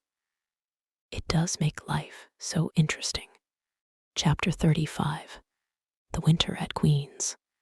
Anne's homesickness wore off, greatly helped in the wearing by her weekend visits home. As long as the open weather lasted, the Avonlea students went out to Carmody on the New Branch Railway every Friday night. Diana and several other Avonlea young folks were generally on hand to meet them, and they all walked over to Avonlea in a merry party, and thought those Friday evening gypsyings over the autumnal hills in the crisp golden air, with the home lights of Avonlea twinkling beyond, were the best and dearest hours in the whole week. Gilbert Blythe nearly always walked with Ruby Gillies and carried her satchel for her. Ruby was a very handsome young lady, now thinking herself quite as grown up as she really was. She wore her skirts as long as her mother would let her, and did her hair up in town, though she had to take it down when she went home. She had large, bright blue eyes, a brilliant complexion, and a plump, showy figure. She laughed a great deal, was cheerful and good-tempered, and enjoyed the pleasant things of life frankly. But I shouldn't think she was the sort of girl Gilbert would like, whispered Jane to Anne. Anne did not think so either, but she would not have said so for the Avery scholarship. She could not help thinking, too, that it would be very pleasant to have such a friend as Gilbert to jest and chatter with, and exchange ideas about books and studies and ambitions. Gilbert had ambitions, she knew, and Ruby Gillies did not seem the sort of person with whom such could be profitably discussed. There was no silly sentiment in Anne's ideas concerning Gilbert. Boys were to her, when she thought about them at all, merely possible good comrades. If she and Gilbert had been friends, She would not have cared how many other friends he had nor with whom he walked. She had a genius for friendship. Girl friends she had in plenty. But she had a vague consciousness that masculine friendship might also be a good thing to round out one's conceptions of companionship and furnish broader standpoints of judgment and comparison. Not that Anne could have put her feelings on the matter into just such clear definition, but she thought that if Gilbert had ever walked home with her from the train, over the crisp fields and along the ferny byways, they might have had many and merry and interesting conversations about the new world that was opening around them, and their hopes and ambitions therein. Gilbert was a clever young fellow, with his own thoughts about things and a determination to get the best out of life and put the best into it. Ruby Gillies told Jane Andrews that she didn't understand half the things Gilbert Blythe said. He talked just like Anne Shirley did when she had a thoughtful fit on. And for her part, she didn't think it any fun to be bothering about books and that sort of thing when you didn't have to. Frank Stockley had lots more dash and go. But then, he wasn't half as good looking as Gilbert, and she really couldn't decide which she liked best. In the academy, Anne gradually drew a little circle of friends about her, thoughtful, imaginative, ambitious students like herself. With the rose-red girl, Stella Maynard, and the dream girl, Priscilla Grant, she soon became intimate, finding the latter pale, spiritual-looking maiden to be full to the brim of mischief and pranks and fun, while the vivid, black-eyed Stella had a heartful of wistful dreams and fancies, as aerial and rainbow-like as Anne's own. After the Christmas holidays, the Avonlea students gave up going home on Fridays and settled down to hard work. By this time, all the Queen's scholars had gravitated into their own places in the ranks, and the various classes had assumed distinct and settled shadings of individuality. Certain facts had become generally accepted. It was admitted that the medal contestants had practically narrowed down to 3: Gilbert Blythe, Anne Shirley, and Lewis Wilson. The Avery scholarship was more doubtful, any one of a certain 6 being a possible winner. The bronze medal for mathematics was considered as good as won by a fat, funny little up-country boy with a bumpy forehead and a patched coat. Ruby Gillies was the handsomest girl of the year at the academy. In the second-year classes, Stella Maynard carried off the palm for beauty, with small but critical minority in favor of Anne Shirley. Ethel Marr was admitted by all competent judges to have the most stylish modes of hairdressing, and Jane Andrews Blaine, plodding, conscientious, Jane carried off the honors in the domestic science course. Even Josie Pye attained a certain preeminence as the sharpest-tongued young lady in attendance at Queen's. So it may be fairly stated that Miss Stacy's old pupils held their own in the wider arena of the academical course. Anne worked hard and steadily. Her rivalry with Gilbert was as intense as it had ever been in Avonlea school, although it was not known in the class at large. But somehow the bitterness had gone out of it. Anne no longer wished to win for the sake of defeating Gilbert, rather, for the proud consciousness of a well-won victory over a worthy foeman. It would be worthwhile to win, but she no longer thought life would be insupportable if she did not. In spite of lessons, the students found opportunities for pleasant times. Anne spent many of her spare hours at Beechwood, and generally ate her Sunday dinners there, and went to church with Miss Barry. The latter was, as she admitted, growing old, but her black eyes were not dim, nor the vigor of her tongue in the least abated. But she never sharpened the latter on Anne, who continued to be a prime favorite with the critical old lady. "That Anne girl improves all the time," she said. "I get tired of other girls. There is such a provoking and eternal sameness about them. Anne has as many shades as a rainbow, and every shade is the prettiest while it lasts. I don't know that she is as amusing as she was when she was a child, but she makes me love her, and I like people who make me love them. It saves me so much trouble in making myself love them." Then, almost before anybody realized it, spring had come. Out in Avonlea, the mayflowers were peeping pinkly out on the sere barrens where snow wreaths lingered, and the mist of green was on the woods and in the valleys. But in Charlottetown harassed, Queen's students thought and talked only of examinations. "It doesn't seem possible that the term is nearly over," said Anne. "Why, last fall, it seemed so long to look forward to a whole winter of studies and classes. And here we are, with the exams looming up next week. Girls, sometimes I feel as if those exams meant everything. But when I look at the big buds swelling on those chestnut trees and the misty blue air at the end of the streets, they don't seem half so important." Jane and Ruby and Josie, who had dropped in, did not take this view of it. To them, the coming examinations were constantly very important, indeed far more important than chestnut buds or Maytime hazes.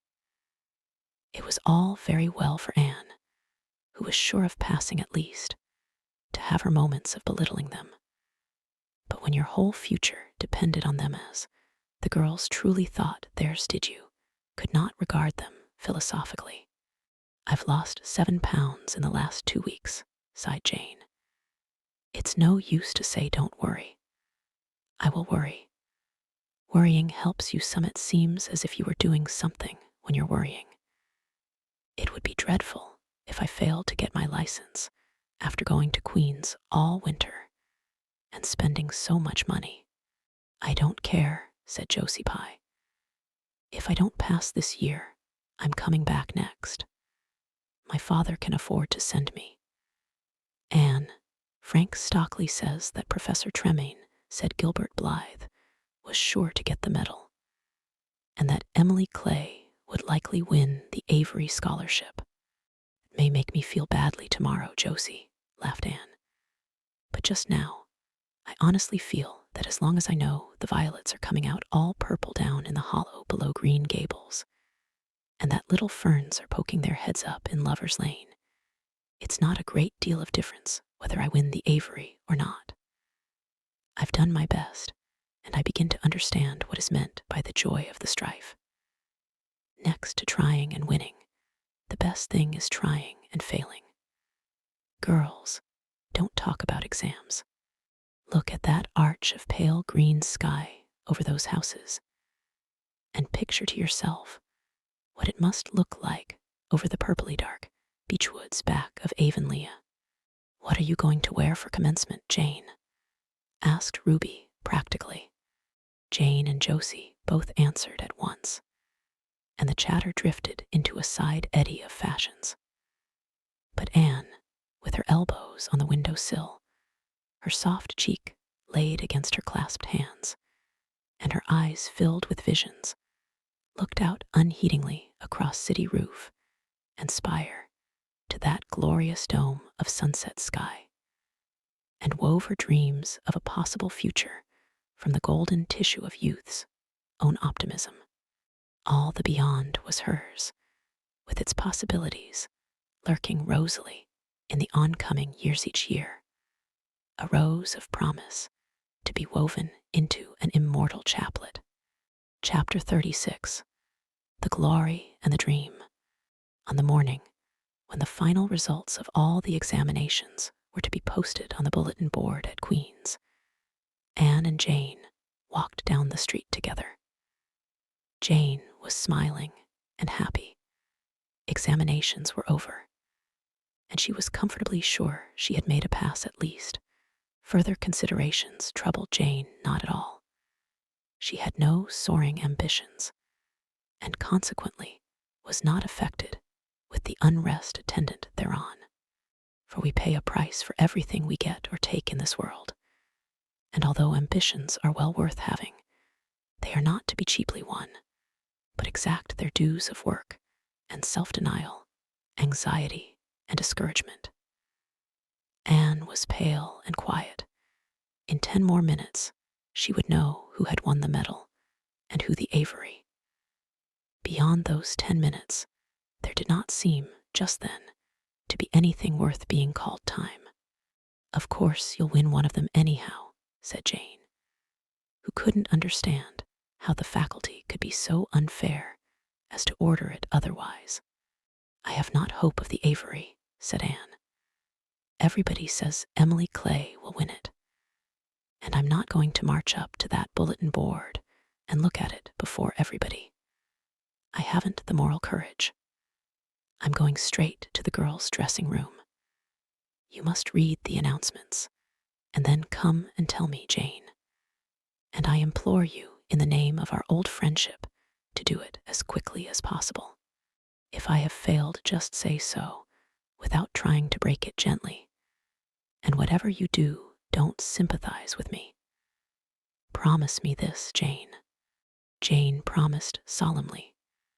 But as it happened, there was no necessity for such a promise. When they went up the entrance steps of Queen's, they found the hall full of boys who were carrying Gilbert Blythe around on their shoulders and yelling at the tops of their voices, "Hurrah for Blythe, medalist." For a moment, Anne felt one sickening pang of defeat and disappointment. So she had failed, and Gilbert had won. Well, Matthew would be sorry he had been so sure she would win. And then somebody called out, 3 cheers for Miss Shirley, winner of the Avery. Oh, Anne, gasped Jane, as they fled to the girls' dressing room amid hearty cheers. Oh, Anne, I'm so proud. Isn't it splendid? And then the girls were around them, and Anne was the center of a laughing, congratulating group. Her shoulders were thumped and her hands shaken vigorously.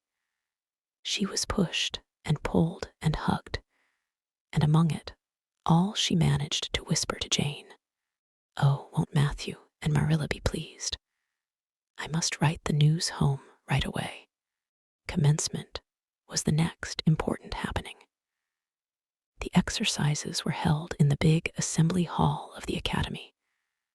Addresses were given, essays read, songs sung, the public award of diplomas, prizes and medals made. Matthew and Marilla were there, with eyes and ears for only one student on the platform, a tall girl in pale green, with faintly flushed cheeks and starry eyes, who read the best essay and was pointed out and whispered about as the Avery winner. "Reckon you're glad we kept her, Marilla," whispered Matthew, speaking for the first time since he had entered the hall, when Anne had finished her essay. "It's not the first time I've been glad," retorted Marilla. "You do like to rub things in, Matthew Cuthbert." Miss Barry, who was sitting behind them, leaned forward and poked Marilla in the back with her parasol. "Aren't you proud of that, Anne girl?" "I am," she said, and went home to Avonlea with Matthew and Marilla that evening. She had not been home since April, and she felt that she could not wait another day. The apple blossoms were out, and the world was fresh and young. Diana was at Green Gables to meet her. In her own white room, where Marilla had set a flowering house rose on the window sill, Anne looked about her and drew a long breath of happiness. "Oh, Diana, it's so good to be back again. It's so good to see those pointed firs coming out against the pink sky and that white orchard and the old Snow Queen. Isn't the breath of the mint delicious? And that tea rosewhite, It's a song and a hope and a prayer all in one. And it's good to see you again, Diana. I thought you liked that Stella Maynard better than me, said Diana reproachfully. Josie Pye told me you did. Josie said you were infatuated with her. Anne laughed and pelted Diana with the faded June lilies of her bouquet. Stella Maynard is the dearest girl in the world, except one, and you are that one, Diana, she said. I love you more than ever, and I've so many things to tell you. But just now, I feel as if it were joy enough to sit here and look at you. I'm tired. I think tired of being studious and ambitious. I mean to spend at least 2 hours tomorrow lying out in the orchard grass, thinking of absolutely nothing. You've done splendidly, Anne. I suppose you won't be teaching now that you've won the Avery. No, I'm going to Redmond in September. Doesn't it seem wonderful? I'll have a brand new stock of ambition laid in by that time, after 3 glorious, golden months of vacation. Jane and Ruby are going to teach. Isn't it splendid to think we all got through, even to Moody Spurgeon and Josie Pye? The Newbridge trustees have offered Jane their school already, said Diana. Gilbert Blythe is going to teach, too. He has to. His father can't afford to send him to college next year, after all, so he means to earn his own way through. I expect he'll get the school here if Miss Ames decides to leave. Anne felt a queer little sensation of dismayed surprise. She had not known this. She had expected that Gilbert would be going to Redmond also. What would she do without their inspiring rivalry? Would not work, even at a coeducational college with a real degree in prospect. Be rather flat without her friend the enemy. The next morning at breakfast, it suddenly struck Anne that Matthew was not looking well. Surely he was much grayer than he had been a year before. Marilla, she said hesitatingly when he had gone out, is Matthew quite well? No, he isn't, said Marilla in a troubled tone. He's had some real bad spells with his heart this spring, and he won't spare himself a mite. I've been real worried about him, but he's some better this while back, and we've got a good hired man, so I'm hoping he'll kind of rest and pick up. Maybe he will now you're home. You always cheer him up. Anne leaned across the table and took Marilla's face in her hands. You are not looking as well yourself as I'd like to see you, Marilla. You look tired. I'm afraid you've been working too hard. You must take a rest, now that I'm home. I'm just going to take this one day off to visit all the dear old spots and hunt up my old dreams, and then it will be your turn to be lazy while I do the work. Marilla smiled affectionately at her girl. It's not the work, it's my head. I've got a pain so often now behind my eyes. Dr. Spencer's been fussing with glasses, but they don't do me any good. There is a distinguished oculist coming to the island the last of June, and the doctor says I must see him. I guess I'll have to. I can't read or sew with any comfort now. Well, Anne, you've done real well at Queen's, I must say. To take first-class license in 1 year and win the Avery scholarship well. Well, Mrs. Lynde says pride goes before a fall, and she doesn't believe in the higher education of women at all. She says it unfits them for woman's true sphere. I don't believe a word of it. Speaking of Rachel reminds me, did you hear anything about the Abbey Bank lately, Anne?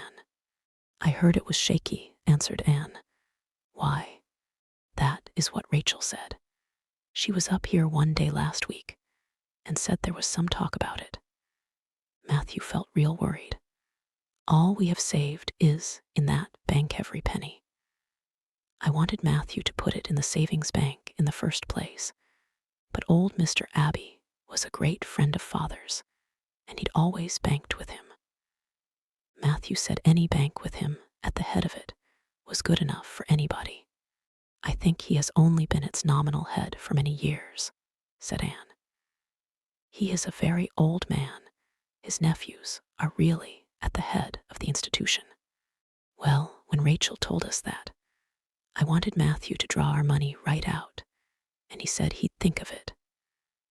But Mr. Russell told him yesterday that the bank was all right. Anne had her good day in the companionship of the outdoor world. She never forgot that day. It was so bright and golden and fair, so free from shadow and so lavish of blossom. Anne spent some of its rich hours in the orchard. She went to the Dryad's Bubble and Willowmere and Violet Vale. She called at the manse and had a satisfying talk with Mrs. Allen. And finally, in the evening, she went with Matthew for the cows, through Lover's Lane to the back pasture. The woods were all gloried through with sunset, and the warm splendor of it streamed down through the hill gaps in the west. Matthew walked slowly with bent head. Anne, tall and erect, suited her springing step to his. "You've been working too hard today, Matthew," she said reproachfully. "Why won't you take things easier?" "Well, now, I can't seem to," said Matthew, as he opened the yard gate to let the cows through. "It's only that I'm getting old, Anne, and keep forgetting it." Well, I've always worked pretty hard, and I'd rather drop in harness." "If I had been the boy you sent for," said Anne wistfully, "I'd be able to help you so much now, and spare you in 100 ways. I could find it in my heart to wish I had been, just for that." "Well, now, I'd rather have you than a dozen boys, Anne," said Matthew, patting her hand. "Just mind you that, rather than a dozen boys."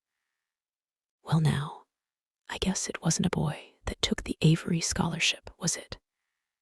It was a girl, my girl, that I'm proud of." He smiled his shy smile at her as he went into the yard. Anne took the memory of it with her when she went to her room that night, and sat for a long while at her open window, thinking of the past and dreaming of the future. Outside, the Snow Queen was mistily white in the moonshine. The frogs were singing in the marsh beyond Orchard Slope. Anne always remembered the silvery, peaceful beauty and fragrant calm of that night. It was the last night before sorrow touched her life, and no life is ever quite the same again. When once that cold, sanctifying touch has been laid upon it. Chapter 37. The Reaper Whose Name is Death. "Matthew, what is the matter? Matthew, are you sick?" It was Marilla who spoke, alarm in every jerky word. Anne came through the hall, her hands full of white narcissus. It was long before Anne could love the sight or odor of white narcissus again in time to hear her, and to see Matthew standing in the porch doorway, a folded paper in his hand, and his face strangely drawn and gray. Anne dropped her flowers and sprang across the kitchen to him at the same moment as Marilla. They were both too late. Before they could reach him, Matthew had fallen across the threshold. "He's fainted," gasped Marilla. "Anne, run for Martin, quick. He's at the barn." Martin, the hired man, who had just driven home from the post office, started at once for the doctor, calling at Orchard Slope on his way to send Mr. and Mrs. Barry over. Mrs. Lynde, who was there on an errand, came too. They found Anne and Marilla distractedly trying to restore Matthew to consciousness. Mrs. Lynde pushed them gently aside, tried his pulse, and then laid her ear over his heart. She looked at their anxious faces sorrowfully, and the tears came into her eyes. "Oh, Marilla," she said gravely, "I don't think we can do anything for him. Mrs. Lynde, you don't think you can't think Matthew is?" Anne could not say the dreadful word. She turned sick and pallid. Child, yes, I'm afraid of it. Look at his face. When you've seen that look as often as I have, you'll know what it means. Anne looked at the still face, and there beheld the seal of the great presence. When the doctor came, he said that death had been instantaneous and probably painless, caused in all likelihood by some sudden shock. The secret of the shock was discovered to be in the paper Matthew had held, and which Martin had brought from the office that morning. It contained an account of the failure of the Abbey Bank.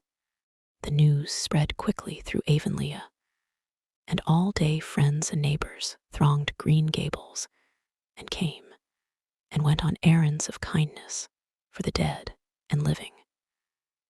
For the first time shy, quiet Matthew Cuthbert was a person of central importance. The white majesty of death had fallen on him and set him apart as one crowned. When the calm night came softly down over Green Gables, the old house was hushed and tranquil. In the parlor lay Matthew Cuthbert in his coffin, his long gray hair framing his placid face, on which there was a little kindly smile, as if he but slept, dreaming pleasant dreams.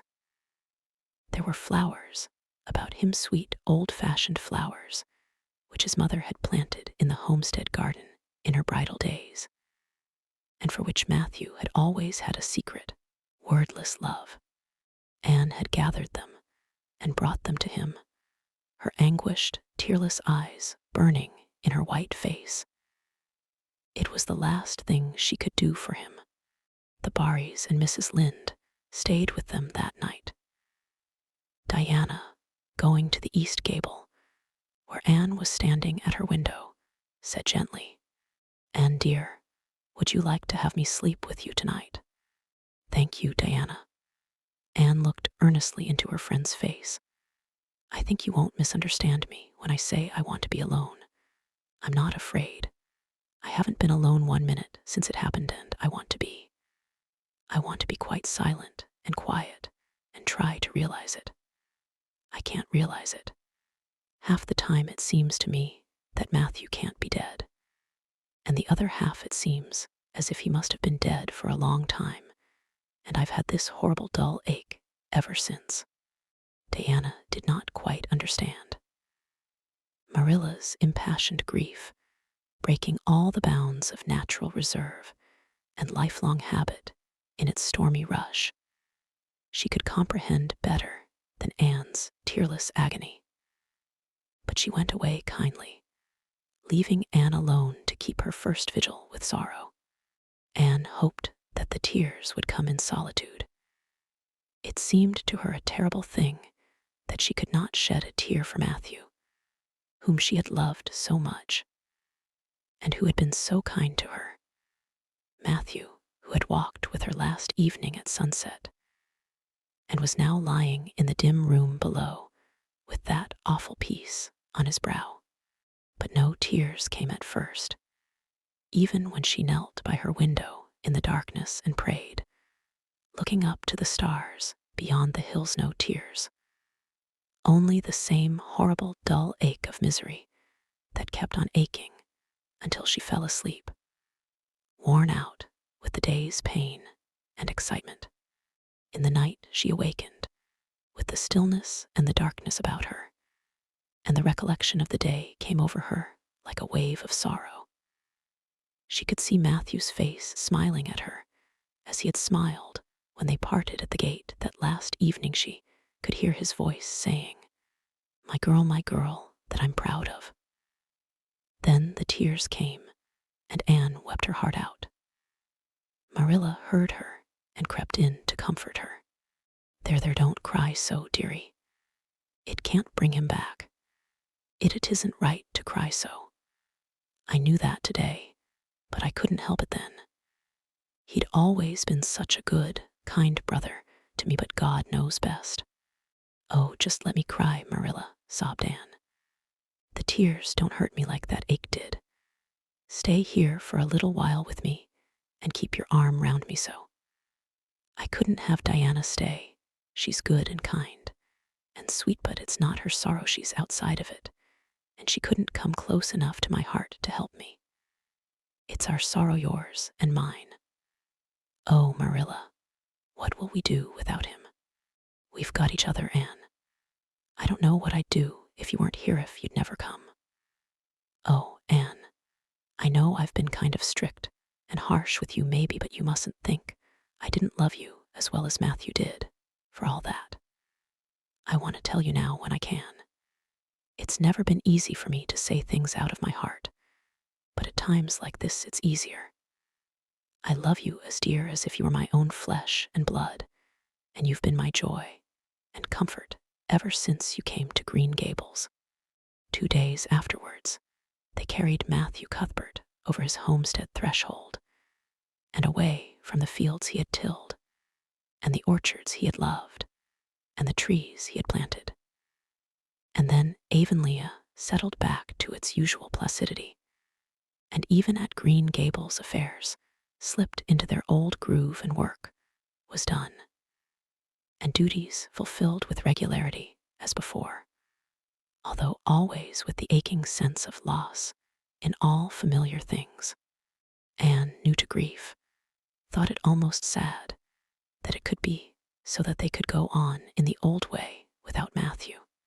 She felt something like shame and remorse when she discovered that the sunrises behind the firs and the pale pink buds opening in the garden gave her the old inrush of gladness when she saw them, that Diana's visits were pleasant to her, and that Diana's merry words and ways moved her to laughter and smiles, that, in brief, the beautiful world of blossom and love and friendship had lost none of its power to please her fancy and thrill her heart.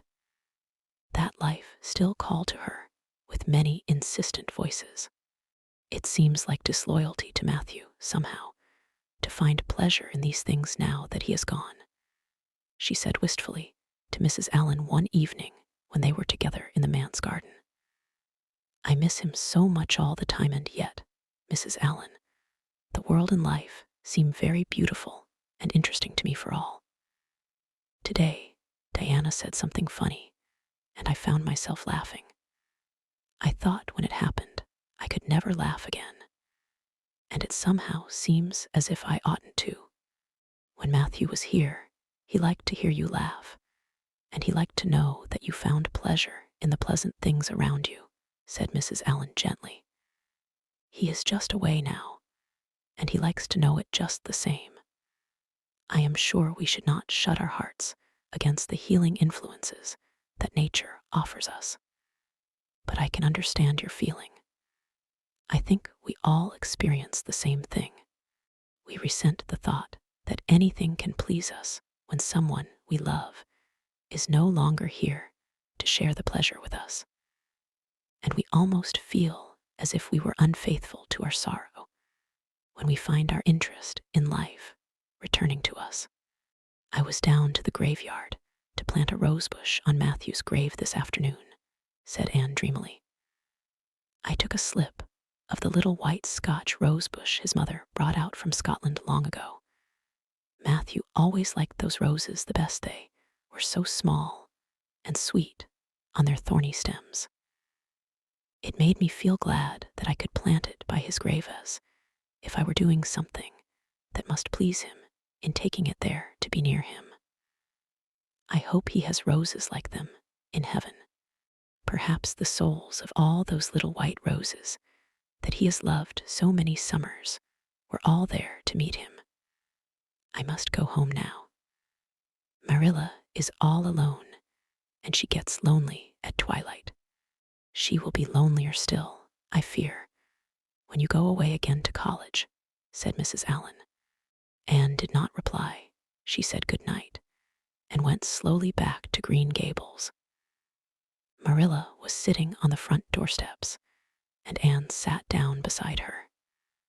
The door was open behind them, held back by a big pink conch shell with hints of sea sunsets in its smooth inner convolutions.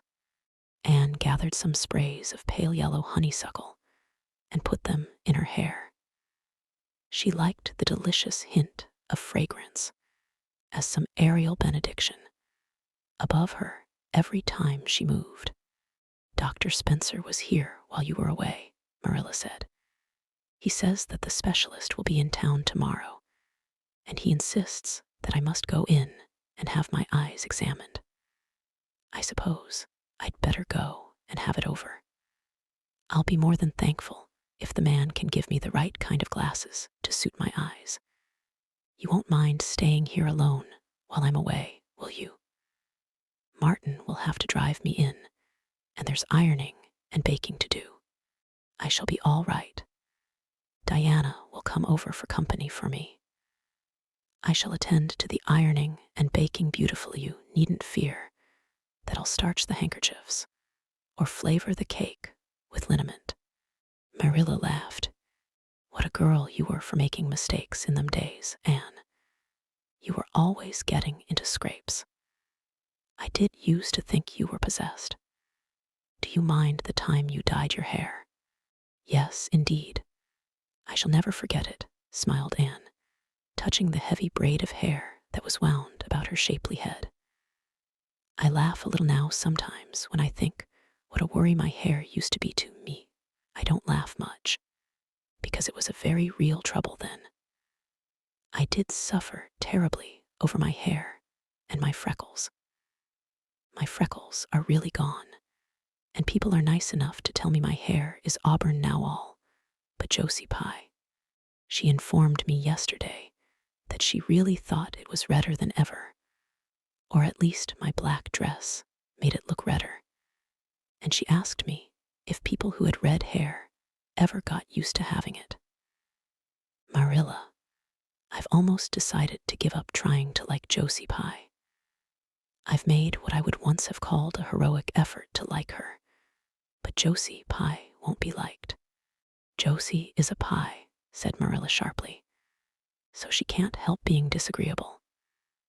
I suppose people of that kind serve some useful purpose in society, but I must say, I don't know what it is any more than I know the use of thistles. Is Josie going to teach? No, she is going back to Queen's next year. So are Moody Spurgeon and Charlie Sloane. Jane and Ruby are going to teach, and they have both got schools, Jane at Newbridge and Ruby at some place up west. Gilbert Blythe is going to teach too, isn't he? Yes, briefly. What a nice-looking fellow he is, said Marilla absently. I saw him in church last Sunday, and he seemed so tall and manly. He looks a lot like his father did at the same age. John Blythe was a nice boy. We used to be real good friends. He and I people called him my beau. Anne looked up with swift interest. Oh, Marillion, what happened? Why didn't you? We had a quarrel. I wouldn't forgive him when he asked me to. I meant to, after a while, but I was sulky and angry, and I wanted to punish him first. He never came back. The Blythes were all mighty independent, but I always felt rather sorry. I've always kind of wished I'd forgiven him when I had the chance. So you've had a bit of romance in your life, too, said Anne softly. Yes, I suppose you might call it that. You wouldn't think so to look at me, would you? But you never can tell about people from their outsides. Everybody has forgot about me and John. I'd forgotten myself, but it all came back to me when I saw Gilbert last Sunday. Chapter 38. The Bend in the Road. Marilla went to town the next day and returned in the evening. Anne had gone over to Orchard Slope with Diana and came back to find Marilla in the kitchen, sitting by the table with her head leaning on her hand. Something in her dejected attitude struck a chill to Anne's heart. She had never seen Marilla sit limply inert like that. Are you very tired, Marilla? Yes, no, I don't know, said Marilla wearily, looking up. I suppose I am tired, but I haven't thought about it. It's not that. Did you see the oculist? What did he say? Asked Anne anxiously. Yes, I saw him.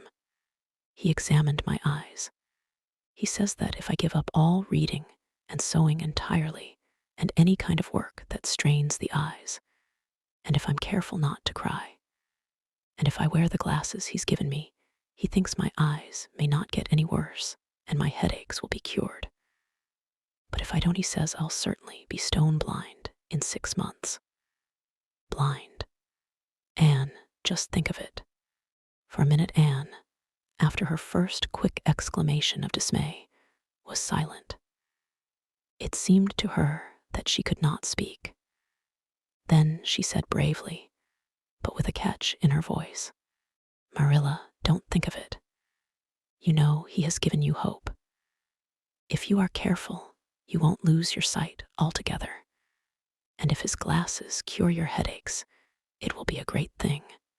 I don't call it much hope, said Marilla bitterly. What am I to live for if I can't read or sew or do anything like that? I might as well be blind or dead. And as for crying, I can't help that when I get lonesome. But there, it's no good talking about it. If you'll get me a cup of tea, I'll be thankful. I'm about done out. Don't say anything about this to anyone for a spell yet, anyway. I can't bear that folks should come here to question and sympathize and talk about it. When Marilla had eaten her lunch, Anne persuaded her to go to bed. Then Anne went herself to the east gable and sat down by her window in the darkness alone with her tears and her heaviness of heart. How sadly things had changed since she had sat there the night after coming home. Then she had been full of hope and joy, and the future had looked rosy with promise. Anne felt as if she had lived years since then, but before she went to bed, there was a smile on her lips and peace in her heart. She had looked her duty courageously in the face, and found it a friend-as duty ever is when we meet it frankly. One afternoon, a few days later, Marilla came slowly in from the front yard, where she had been talking to a cholera man, whom Anne knew by sight as Sadler from Carmody. Anne wondered what he could have been saying to bring that look to Marilla's face. What did Mr. Sadler want, Marilla? Marilla sat down by the window and looked at Anne. There were tears in her eyes in defiance of the oculist's prohibition, and her voice broke as she said, He heard that I was going to sell Green Gables, and he wants to buy it. Buy it, buy Green Gables. Anne wondered if she had heard aright. Oh, Marilla, you don't mean to sell Green Gables. Anne, I don't know what else is to be done. I've thought it all over. If my eyes were strong, I could stay here and make out to look after things and manage with a good hired man. But as it is, I can't. I may lose my sight altogether, and anyway, I'll not be fit to run things. Oh, I never thought I'd live to see the day when I'd have to sell my home. But things would only go behind worse and worse all the time, till nobody would want to buy it. Every cent of our money went in that bank, and there's some notes Matthew gave last fall to pay. Mrs. Lynde advises me to sell the farm and board somewhere with her, I suppose. It won't bring much, it's small, and the buildings are old. But it'll be enough for me to live on, I reckon. I'm thankful you're provided for with that scholarship, Anne. I'm sorry you won't have a home to come to in your vacations, that's all. But I suppose you'll manage somehow. Marilla broke down and wept bitterly. You mustn't sell Green Gables, said Anne resolutely. Oh, Anne, I wish I didn't have to. But you can see for yourself. I can't stay here alone. I'd go crazy with trouble and loneliness, and my sight would go, I know it would. You won't have to stay here alone, Marilla. I'll be with you. I'm not going to Redmond. Not going to Redmond. Marilla lifted her worn face from her hands and looked at Anne. Why, what do you mean? Just what I say. I'm not going to take the scholarship. I decided so the night after you came home from town.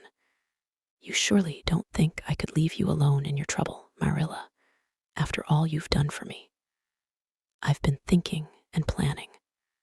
Let me tell you my plans. Mr. Barry wants to rent the farm for next year, so you won't have any bother over that. And I'm going to teach. I've applied for the school here, but I don't expect to get it, for I understand the trustees have promised it to Gilbert Blythe. But I can have the Carmody school, Mr. Blair told me so last night at the store.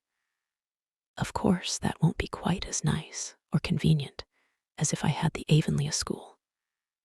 But I can board home and drive myself over to Carmody and back, in the warm weather at least. And even in winter, I can come home Fridays. We'll keep a horse for that. Oh, I have it all planned out, Marilla. And I'll read to you and keep you cheered up. You shan't be dull or lonesome. And we'll be real cozy and happy here together, you and I. Marilla had listened like a woman in a dream. Oh, Anne, I could get on real well if you were here, I know. But I can't let you sacrifice yourself so for me. It would be terrible. Nonsense. Anne laughed merrily. There is no sacrifice. Nothing could be worse than giving up Green Gables. Nothing could hurt me more. We must keep the dear old place. My mind is quite made up, Marilla. I'm not going to Redmond, and I am going to stay here and teach. Don't you worry about me a bit. But your ambitions, and I'm just as ambitious as ever. Only, I've changed the object of my ambitions. I'm going to be a good teacher, and I'm going to save your eyesight. Besides, I mean to study at home here and take a little college course all by myself. Oh, I've dozens of plans, Marilla. I've been thinking them out for a week. I shall give life here my best, and I believe it will give its best to me in return. When I left Queens, my future seemed to stretch out before me like a straight road. I thought I could see along it for many a milestone. Now there is a bend in it. I don't know what lies around the bend, but I'm going to believe that the best does. It has a fascination of its own, that bend, Marilla. I wonder how the road beyond it goes, what there is of green glory and soft, checkered light, and shadows, what new landscapes, what new beauties, what curves, and hills, and valleys further on. I don't feel as if I ought to let you give it up, said Marilla, referring to the scholarship. But you can't prevent me. I'm 16 and a half, obstinate as a mule, as Mrs. Lynde once told me, laughed Anne. Oh, Marilla, don't you go pitying me. I don't like to be pitied, and there is no need for it. I'm heart glad over the very thought of staying at dear Green Gables. Nobody could love it as you and I do, so we must keep it. You blessed girl, said Marilla, yielding. I feel as if you'd given me new life. I guess I ought to stick out and make you go to college, but I know I can't, so I ain't going to try. I'll make it up to you, though, Anne. When it became noised abroad in Avonlea that Anne surely had given up the idea of going to college and intended to stay home and teach, there was a good deal of discussion over it. Most of the good folks, not knowing about Marilla's eyes, thought she was foolish. Mrs. Allen did not. She told Anne so in approving words that brought tears of pleasure to the girl's eyes. Neither did good Mrs. Lynde. She came up one evening and found Anne and Marilla sitting at the front door in the warm, scented summer dusk. They liked to sit there when the twilight came down, and the white moths flew about in the garden, and the odor of mint filled the dewy air. Mrs. Rachel deposited her substantial person upon the stone bench by the door, behind which grew a row of tall pink and yellow hollyhocks, with a long breath of mingled weariness and relief. I declare I'm getting glad to sit down. I've been on my feet all day, and 200 pounds is a good bit for 2 feet to carry round. It's a great blessing not to be fat, Marilla. I hope you appreciate it. Well, Anne, I hear you've given up your notion of going to college. I was real glad to hear it. You've got as much education now as a woman can be comfortable with. I don't believe in girls going to college with the men and cramming their heads full of Latin and Greek and all that nonsense. But I'm going to study Latin and Greek just the same, Mrs. Lynde, said Anne, laughing. I'm going to take my arts course right here at Green Gables and study everything that I would at college. Mrs. Lynde lifted her hands in holy horror. And surely you'll kill yourself. Not a bit of it. I shall thrive on it. Oh, I'm not going to overdo things. As Josiah Allen's wife says, I shall be Medjum. But I'll have lots of spare time in the long winter evenings, and I've no vocation for fancy work. I'm going to teach over at Carmody, you know. I don't know it.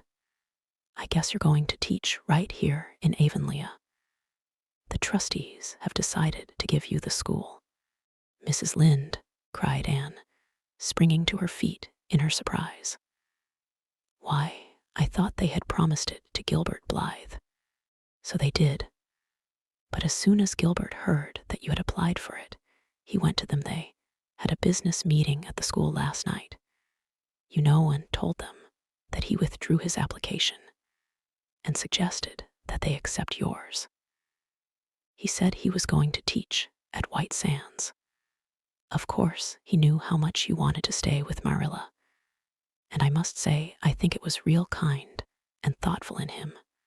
That's what. Real self-sacrificing, too, for he'll have his board to pay at White Sands, and everybody knows he's got to earn his own way through college. So the trustees decided to take you. I was tickled to death when Thomas came home and told me. I don't feel that I ought to take it, murmured Anne. I mean, I don't think I ought to let Gilbert make such a sacrifice for me. I guess you can't prevent him now. He's signed papers with the White Sands trustees, so it wouldn't do him any good now if you were to refuse. Of course you'll take the school. You'll get along all right, now that there are no pies going. Josie was the last of them, and a good thing she was. That's what. There's been some pie or other going to Avonlea school for the last 20 years, and I guess their mission in life was to keep school teachers reminded that Earth isn't their home. Bless my heart. What does all that winking and blinking at the Barry Gable mean? Diana is signaling for me to go over, laughed Anne. You know, we keep up the old custom. Excuse me while I run over and see what she wants. Anne ran down the clover slope like a deer and disappeared in the furry shadows of the haunted wood. Mrs. Lynde looked after her indulgently. There's a good deal of the child about her, yet, in some ways, there's a good deal more of the woman about her in others, retorted Marilla, with a momentary return of her old crispness. But crispness was no longer Marilla's distinguishing characteristic. As Mrs. Lynde told her Thomas that night, Marilla Cuthbert has got mellow. That's what. Anne went to the little Avonlea graveyard the next evening to put fresh flowers on Matthew's grave and water the Scotch rosebush. She lingered there until dusk, liking the peace and calm of the little place, with its poplars, whose rustle was like low, friendly speech, and its whispering grasses growing at will among the graves. When she finally left it and walked down the long hill that sloped to the lake of shining waters, it was past sunset, and all Avonlea lay before her in a dreamlike afterlight, a haunt of ancient peace. There was a freshness in the air, as of a wind that had blown over honey-sweet fields of clover. Home lights twinkled out here and there among the homestead trees. Beyond lay the sea, misty and purple, with its haunting, unceasing murmur. The west was a glory of soft, mingled hues, and the pond reflected them all in still, softer shadings. The beauty of it all thrilled Anne's heart, and she gratefully opened the gates of her soul to it. "Dear old world," she murmured, "you are very lovely, and I am glad to be alive in you." Halfway down the hill, a tall lad came whistling out of a gate before the Blythe homestead. It was Gilbert, and the whistle died on his lips as he recognized Anne. He lifted his cap courteously, but he would have passed on in silence if Anne had not stopped and held out her hand. "Gilbert," she said, with scarlet cheeks, "I want to thank you for giving up the school for me. It was very good of you, and I want you to know that I appreciate it." Gilbert took the offered hand eagerly. "It wasn't particularly good of me at all, Anne. I was pleased to be able to do you some small service. Are we going to be friends after this? Have you really forgiven me my old fault?" Anne laughed and tried unsuccessfully to withdraw her hand. "I forgave you that day by the pond landing, although I didn't know it. What a stubborn little goose I was. I may as well make a complete confession. I've been sorry ever since." "We are going to be the best of friends," said Gilbert, jubilantly. "We were born to be good friends, Anne. You've thwarted destiny enough. I know we can help each other in many ways. You are going to keep up your studies, aren't you?" "So am I. Come, I'm going to walk home with you." Marilla looked curiously at Anne when the latter entered the kitchen. "Who was that came up the lane with you, Anne?" "Gilbert Blythe," answered Anne, vexed to find herself blushing. "I met him on Barry's Hill. I didn't think you and Gilbert Blythe were such good friends that you'd stand for half an hour at the gate talking to him," said Marilla with a dry smile. We've been good enemies. But we have decided that it will be much more sensible to be good friends in the future." Were we really there half an hour? It seemed just a few minutes. But you see, we have 5 years lost conversations to catch up with, Marilla. Anne sat long at her window that night, companioned by a glad content. The wind purred softly in the cherry boughs, and the mint breaths came up to her. The stars twinkled over the pointed firs in the hollow, and Diana's light gleamed through the old gap. Anne's horizons had closed in since the night she had sat there after coming home from Queen's. But if the path set before her feet was to be narrow, she knew that flowers of quiet happiness would bloom along it. The joy of sincere work and worthy aspiration and congenial friendship were to be hers.